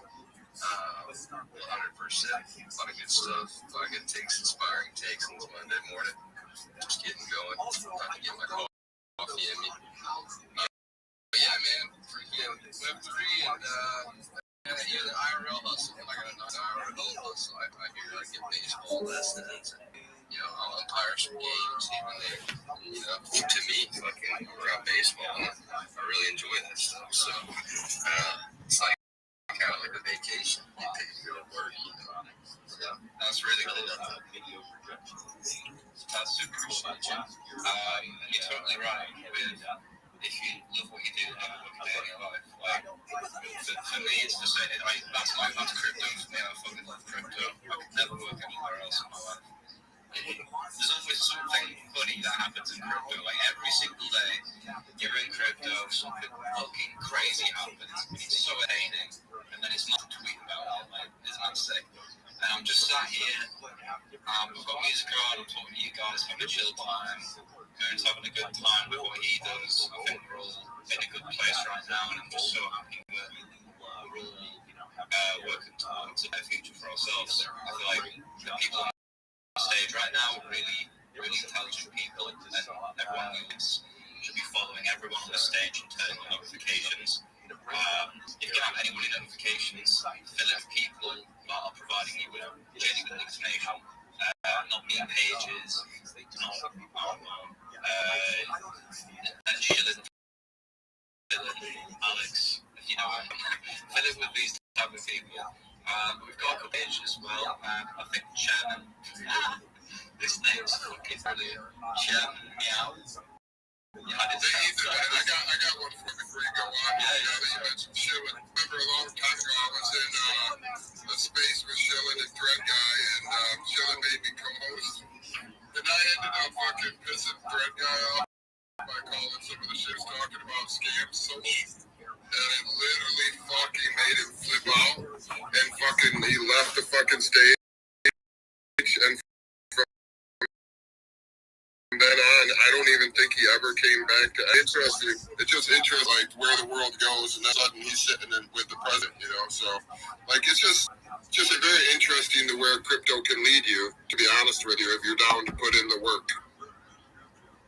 Yeah, that's so funny that you had that Fred guy. Fred guy's probably he's got such a good reputation that he can do no wrong, and that's not bad on him. He's a great guy. He's earned it. Me and Fred Guy sort of started around the same time. I was neck and neck with Fred Guy back in the day, but then I quit for 2 years. That's my fault. He's a very smart ex-girlfriend slowed me down, bro. Ex-girlfriend? Bro, it happens, bro. Same here. Ex-girlfriend. Bro, having a girlfriend when you're locked the fuck in is normally like such a massive negative. I'm lucky I've got a good girlfriend and she's very supportive. But if you've got a girlfriend who is constantly like stressing you out and needy, bro, needy. Exactly, man. Exactly, bro. Then you have to stop doing what you're doing. You've got to tend to the girlfriend and you've got to argue about this. It just puts such a bad fucking mental on you. You can't properly log in, and it's so. Yeah, exactly, bro. If I listen, it makes ultimate alpha for the sorry, Chairman. Meow. Brilliant name. How are you doing? Good evening. Yeah, I was up yesterday. Had a great time, actually. Just chatting with Tom and now, Tom, he showed up backed up. Now, this guy, I walked to the whole backed up. It was something around that 2 to 3 years ago. And this guy, man, he used to have like 24-hour spaces non-stop, and he still managed to be able to.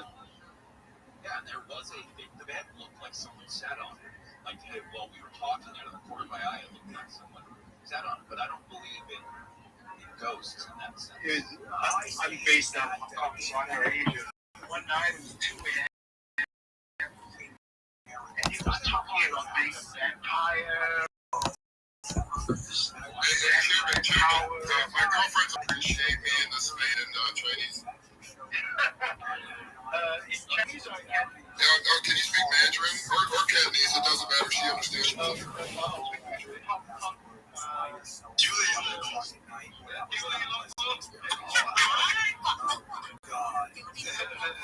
All right, we are coming up. It's getting listening to you, so she'll probably speak back. I don't understand anything, so go ahead.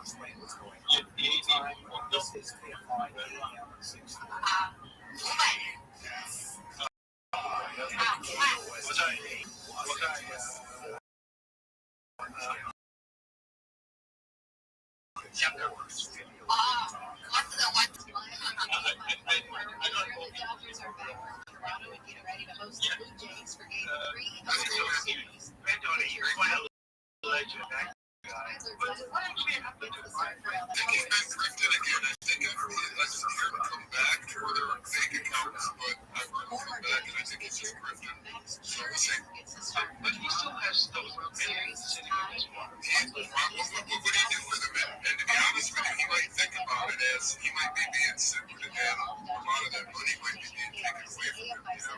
So I'm sure there's a lot of lawsuits. I'm sure there's a lot of lawsuits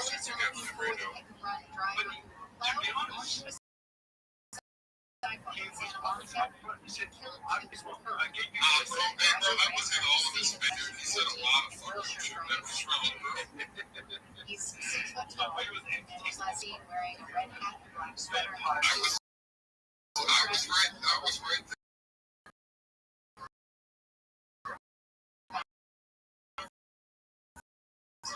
Information of full places president.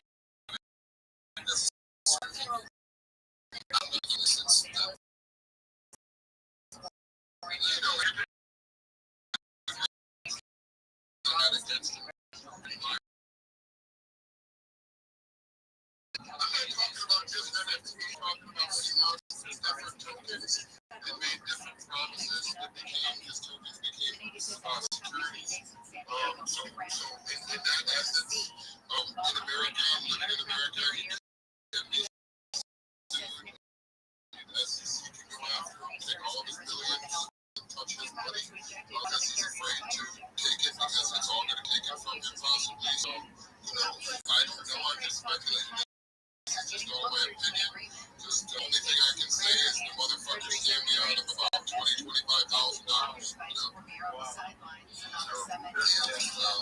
hate to hear that. What were the securities? What was the just like Trump basically just he dropped PSYOP and everything after PSYOP with the different tokens. He just kept dropping after that, and then he sold back the fucking Bitcoin. And he did so many different things, and that is security. Federal SNAP assistance benefits for some 40 million Americans will run out. The USDA website now with this stark warning. Bottom line, the well has run dry, and this time there will be no benefits issued November 1st.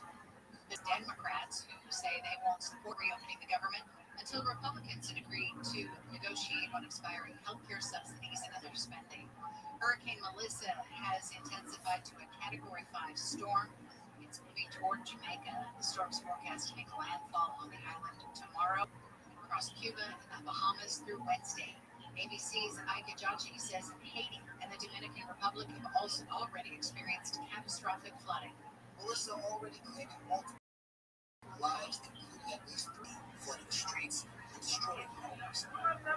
This woman saying the scenes our house with no place to stay. In the Dominican Republic, rain has caused landslides and floods that have cut off communities and affected water supply systems for more than 500,000 people. California may soon get another sanctuary city. At a recent city council meeting in South Lake Tahoe, a resident there floated the idea of declaring the town a sanctuary city for bears. Maybe we go ahead and punish the people that allowed them to get into the cabinets. The guy wants to punish people for not securing their trash, which the bears in Lake Tahoe go after, causing issues. The city says euthanizing bears happens on a rare occasion, and a local nonprofit has officially presented the city with a proclamation, hoping that it gets passed. Jason Campidonia, KFI News. Southland weather from KI morning, low clouds clearing to sun. Highs in the low 70s at the beaches. Mid-70s for Metro LA and Inland OC. Upper 70s to mid-80s in the valleys, Inland Empire. 70s for the Antelope Valley. Overnight lows in the 50s. And tomorrow we've got heat advisory. That'll be in effect tomorrow morning until Wednesday evening. Highs will be in the mid-80s to mid-90s. It's 60 in Brea, 61 in Lake Forest, 59 in El Segundo, 62 in Burbank. The KFI market report, the Dow is trading up 214 points. The NASDAQ is up 347, and the S&P 500 is trading up 59. Got slow going through the Sepulveda Pass on 405.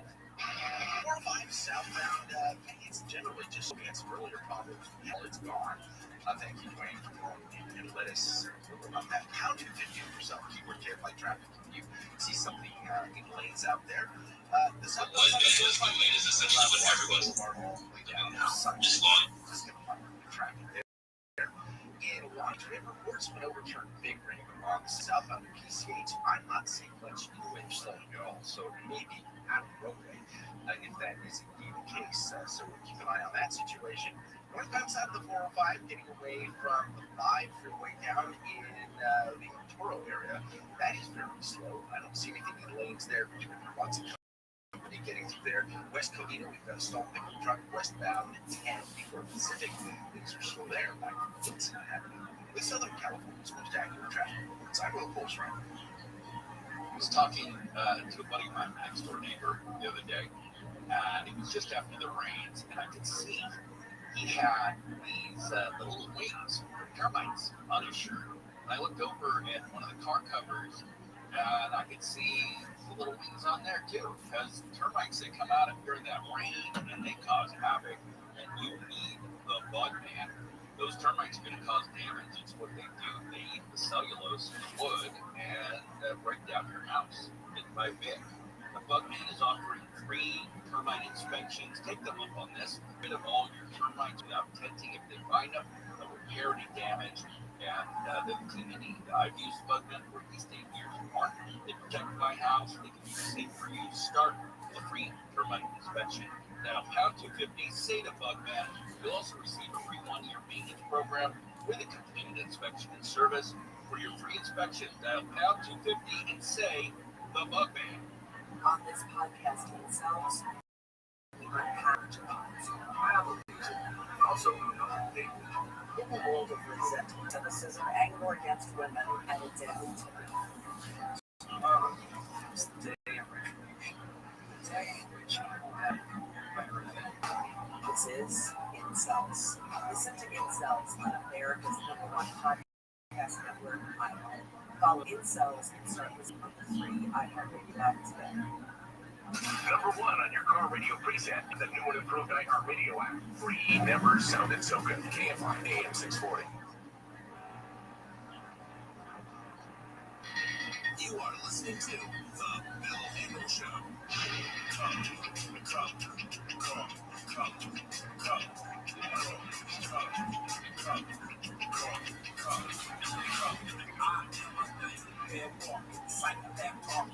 King of majestic gangsters, starving to the life like a firecracker. KFI AM 640, Bill Handel here. It is a Monday morning, October 27. World Series Game 3 tonight. And we'll see how this is going to run tied at this point. And air traffic controllers, there's such a shortage that it's getting shorter, unfortunately. So flying is getting more difficult. Also, the president is in Japan right now. It looks like the U.S.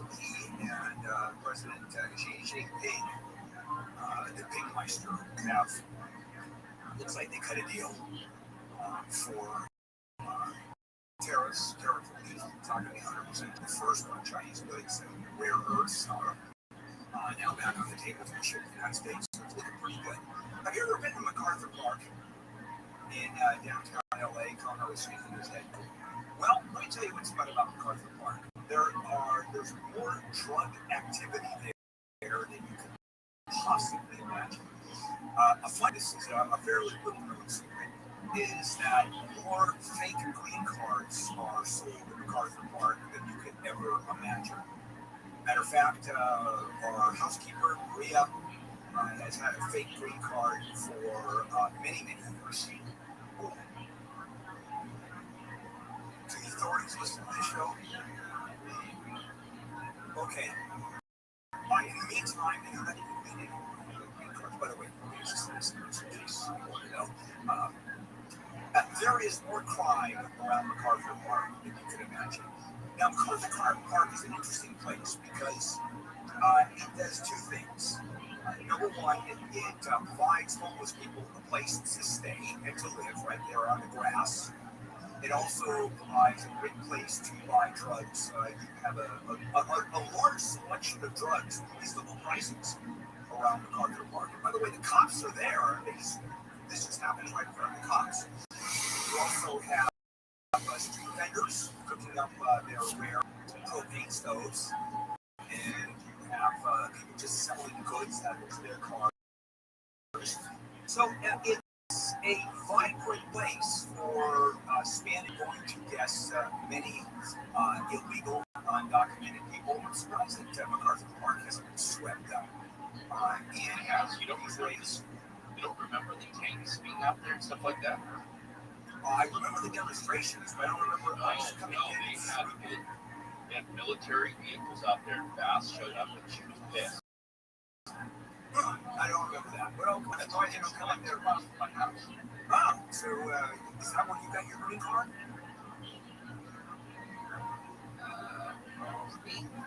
Okay, nicely done. By the way, that is about as racist as you could possibly get. Thank you. What up, Miss Aquarius? That's me. What's happening is this is not only a place for families. We're talking about families.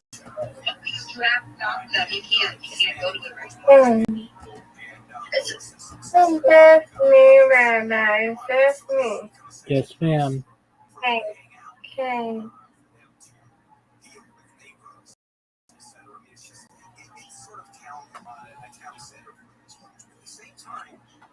Do something. There we go.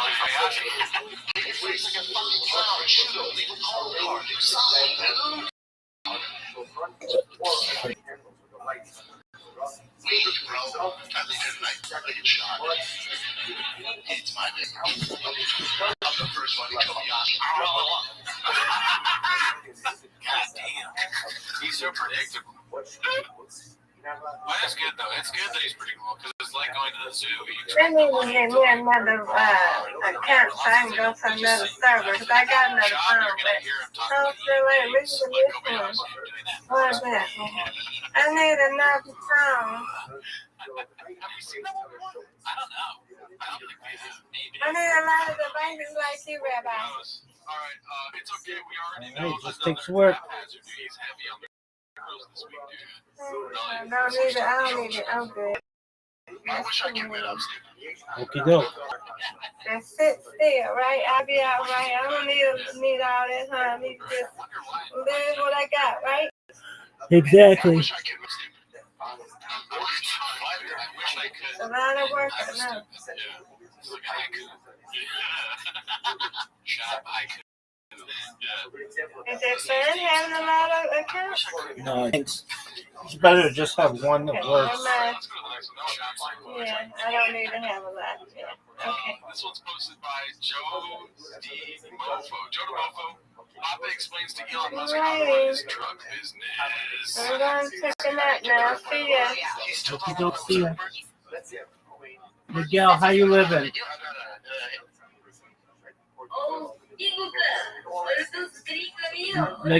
Miguel, you've got to be 18 to be a dog.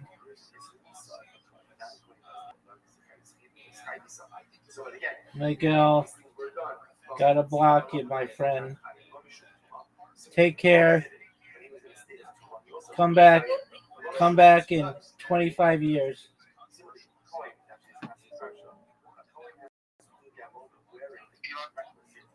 Trucks.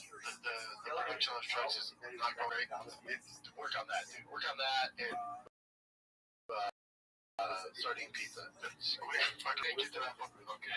Well, as a truck expert, Elon stuff is for tech, you know. He's saying that I guess the Tesla trucks aren't good. Papa would be able to go for that. Yeah. He mods trucks all the time. And even somebody messed up his truck earlier. He sent some moron out there to look at it in Arizona, and then it came back and it had an Australian Toyota driver in it. The most Australian. So Australian. It was just weird because you'd think 7 days ahead they would know. Yeah. Get out the demon out of the Challenger. You'd think it'd be better because they have time travel. Yeah. I mean, we are. The Rock and Joe already discussed this. Yeah. You already know. I bet you Elon, though, if he's like sleeping at 3 a.m. and Papa's giving him truck advice, one of his homies is coming in to be like, yo, you gotta see this. You know what I mean? Yeah, for sure. They're like, check it out, dude. Like, I know you were struggling with the truck thing, but guess what, Danny? Chop is talking directly to you. And Elon just lights up. He's like, holy shit, only 1,000 gold trucks. Yeah. All right, let's go to this one. It's called Coach HP Speaks on Brendan's Comedy Talent. Hosted by Brendan is a hack. It's an aggressive name. Yeah, I said it before. I'll say it again. I was looking fresh. What is he? Earlier today, you were not on the spot, charismatic, sarcastic. And then just like no, listen, fight with the man, which I was one to hit. How you kept right on her breath for nobody does it. So I like that fact. You know what happened to me? That's shocking. I love it. If somebody was standing in there with like a crazy meter, it would just explode. Nobody doesn't like you. Here's the funniest on the spot with sarcasm. Also, sarcasm kind of sucks. It's funny sometimes, but if that's your calling card, but have definitely be around. Yeah, sarcasm is not like cute. You can't eat it all the time. You know, I mean, only 1,000. You can do it like you, bro. One thing, producer note, it's very annoying that his podcast is not in mono. It's in stereo. You know what I'm saying? Not the best brains. The view count shows it. Let's see here. This one's posted by Hazard. It's called Carnivore Diet Includes Twizzlers, right? Okay. Let's see. Who says it, Brian or Brent? I mean, Brennan. Okay. What do you, what's your, do you stick to a diet? Are you still carnivore? Still carnivore, yeah. What do you have, though? Do you have any kind of vegetables or fruit? Just depends. Sometimes I'll mix in some corn, some spinach. It isn't very carnivore, but if it's there and I need a little more calories, I'll do it. Yeah. I've been carnivore for weeks. And then what do you do supplementation? What do you do supplements? A lot of coffee. Oh my god, dude. You're right, I need to start throwing cock jokes into my Kiwi bit, dude. Yeah, dude, what else do you eat? Then you just think about it and then drop it. Yeah. They're way ahead of me. 4D chess. 4D chess. You said you drink your coffee. Now, do you take some milk fruit? You go sweet. No, because my teeth. Ever since I saw the dentist, I haven't touched teeth. I don't touch them. That's why I've lost so much weight. I don't touch sweets anymore. The only thing I can eat is Twizzlers because they don't stick to my teeth. I see some Twizzlers in the car. Not at night, but in the car. Twizzlers like the most. Of course, it sticks to your teeth. No, it's not because it's covered in a wax. It's bread vines on the sticky. Twizzlers don't stick. I would. I gotta know if that's true. The dentist, because I'm assuming it sounds like he's saying the dentist is saying, you know what? No, he's basically alluding to the dentist saying, you know, you can have Twizzlers. Like the Alpha dentist will tell you that. But all I do is lie to you. They have the staying power that provides bacteria with ample opportunity to consume the sugar, producing acids. I don't know. Worst case, just Twizzlers or the chewy treats might your sweet spot, and they stay there for some time. Since these candies stick to your teeth. Okay, well, you know, they could have put this graphic. Basically, we're a chef right now. This graphic would be perfect for that. You know, we don't matter, but this is a little bit of a dish there. Yeah, do your own research. Yeah, this just shows you right away, like the top is not telling the truth. But I don't really. Seems like I just Googled it. Alright, let's see what this next one's all about. It says, Brendan has been a gearhead since he was a kid. Goes by Eddie Pool. Let's see, I don't know what the heck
I'm redacted. I have no idea what he's saying. Oh, he's just saying he's spitting facts, Pete.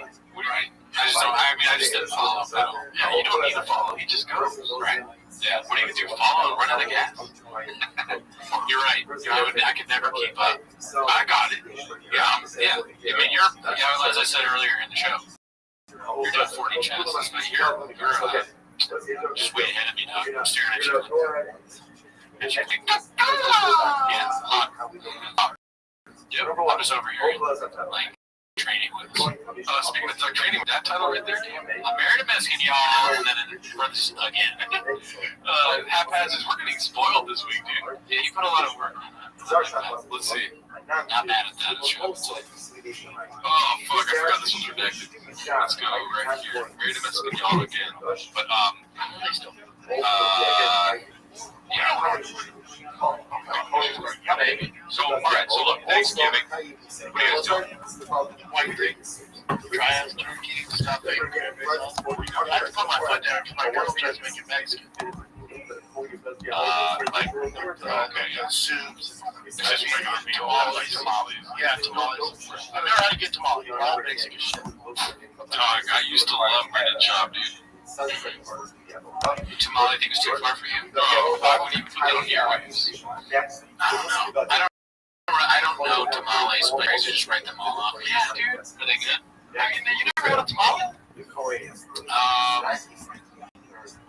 I think I've had, like, it's like the thing that was the thing you unwrap, right? Yes. I've never really had, like, a real tamale. I've only had, like, grocery store tamales, and they're fine. Dude, I assume that a homemade tamale or, like, a restaurant tamale is a lot better.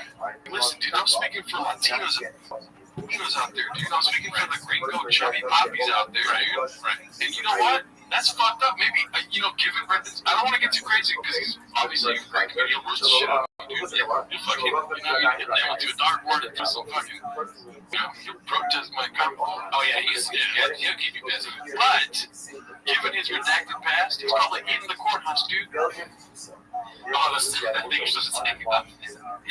I mean, that was a danger for me, I think, for sure. Saying he hates tamales, you fucking courthouse keeping that motherfucker, dude. That is pretty dumb. Also, the white thing, he's like, just the white thing. Why you go back to that? Dude, white people, I mean, all of America celebrates Thanksgiving. Also, Southern white people. The turkey's not dry any. You get mac and cheese, sweet potatoes, green bean casserole if you're lucky, cornbread, a lot of good stuff. You name it. Bacon, Brussels sprouts, honey, butter, okay, chili red. Oh, cook some more. I wish there was a white way of saying all the things I just said. Pumpkin pie, apple pie, pecan pie, ice cream. Just express my brain that I mean, honestly, the tamales, that thing that comes in the little wrap thing. There's a lot. Here, I don't know. Right. I've had a ton of them. They're all based on tamales. Nobody is. What the fuck, dude? That's not true because there's a literal tamale season. Yeah, I remember that last year. The staff was talking about tamale season. I was like, oh, and then I meant to get one. I did. Bro, I'm gonna burn all my thick boy words. Yeah, this is the point that's too far for you. And before he said that nobody likes tamales, I was gonna be like, I like that Brendan's expressing himself, but now he's just fucking. He's playing with my heartstrings here, dude. It's weird. It's a weird turnaround for him too because he talks about all those foods like carne asada, and now no tamales. Maybe because he can't say while sticking his tongue out. It's a fun word to say. Yeah. No, that's not true. People go like, oh, fuck yeah, tamales. They're good, but I'm not like, oh, I can't. You're saying of Mexican food. Yeah, tamales is basic. I would not say tamales are my go-to at a Mexican food. Tamales are like my wolves, right? Yeah, but okay. What's your go-to? I mean, look, I'll tell you. Remember when you were laughing because my mom makes tamale pie? So I guess I had to have that. Oh yeah, that was like early in the podcast. We looked up tamale pie on Google. I didn't even get it looked bad. Yeah, it looked terrible. I don't remember.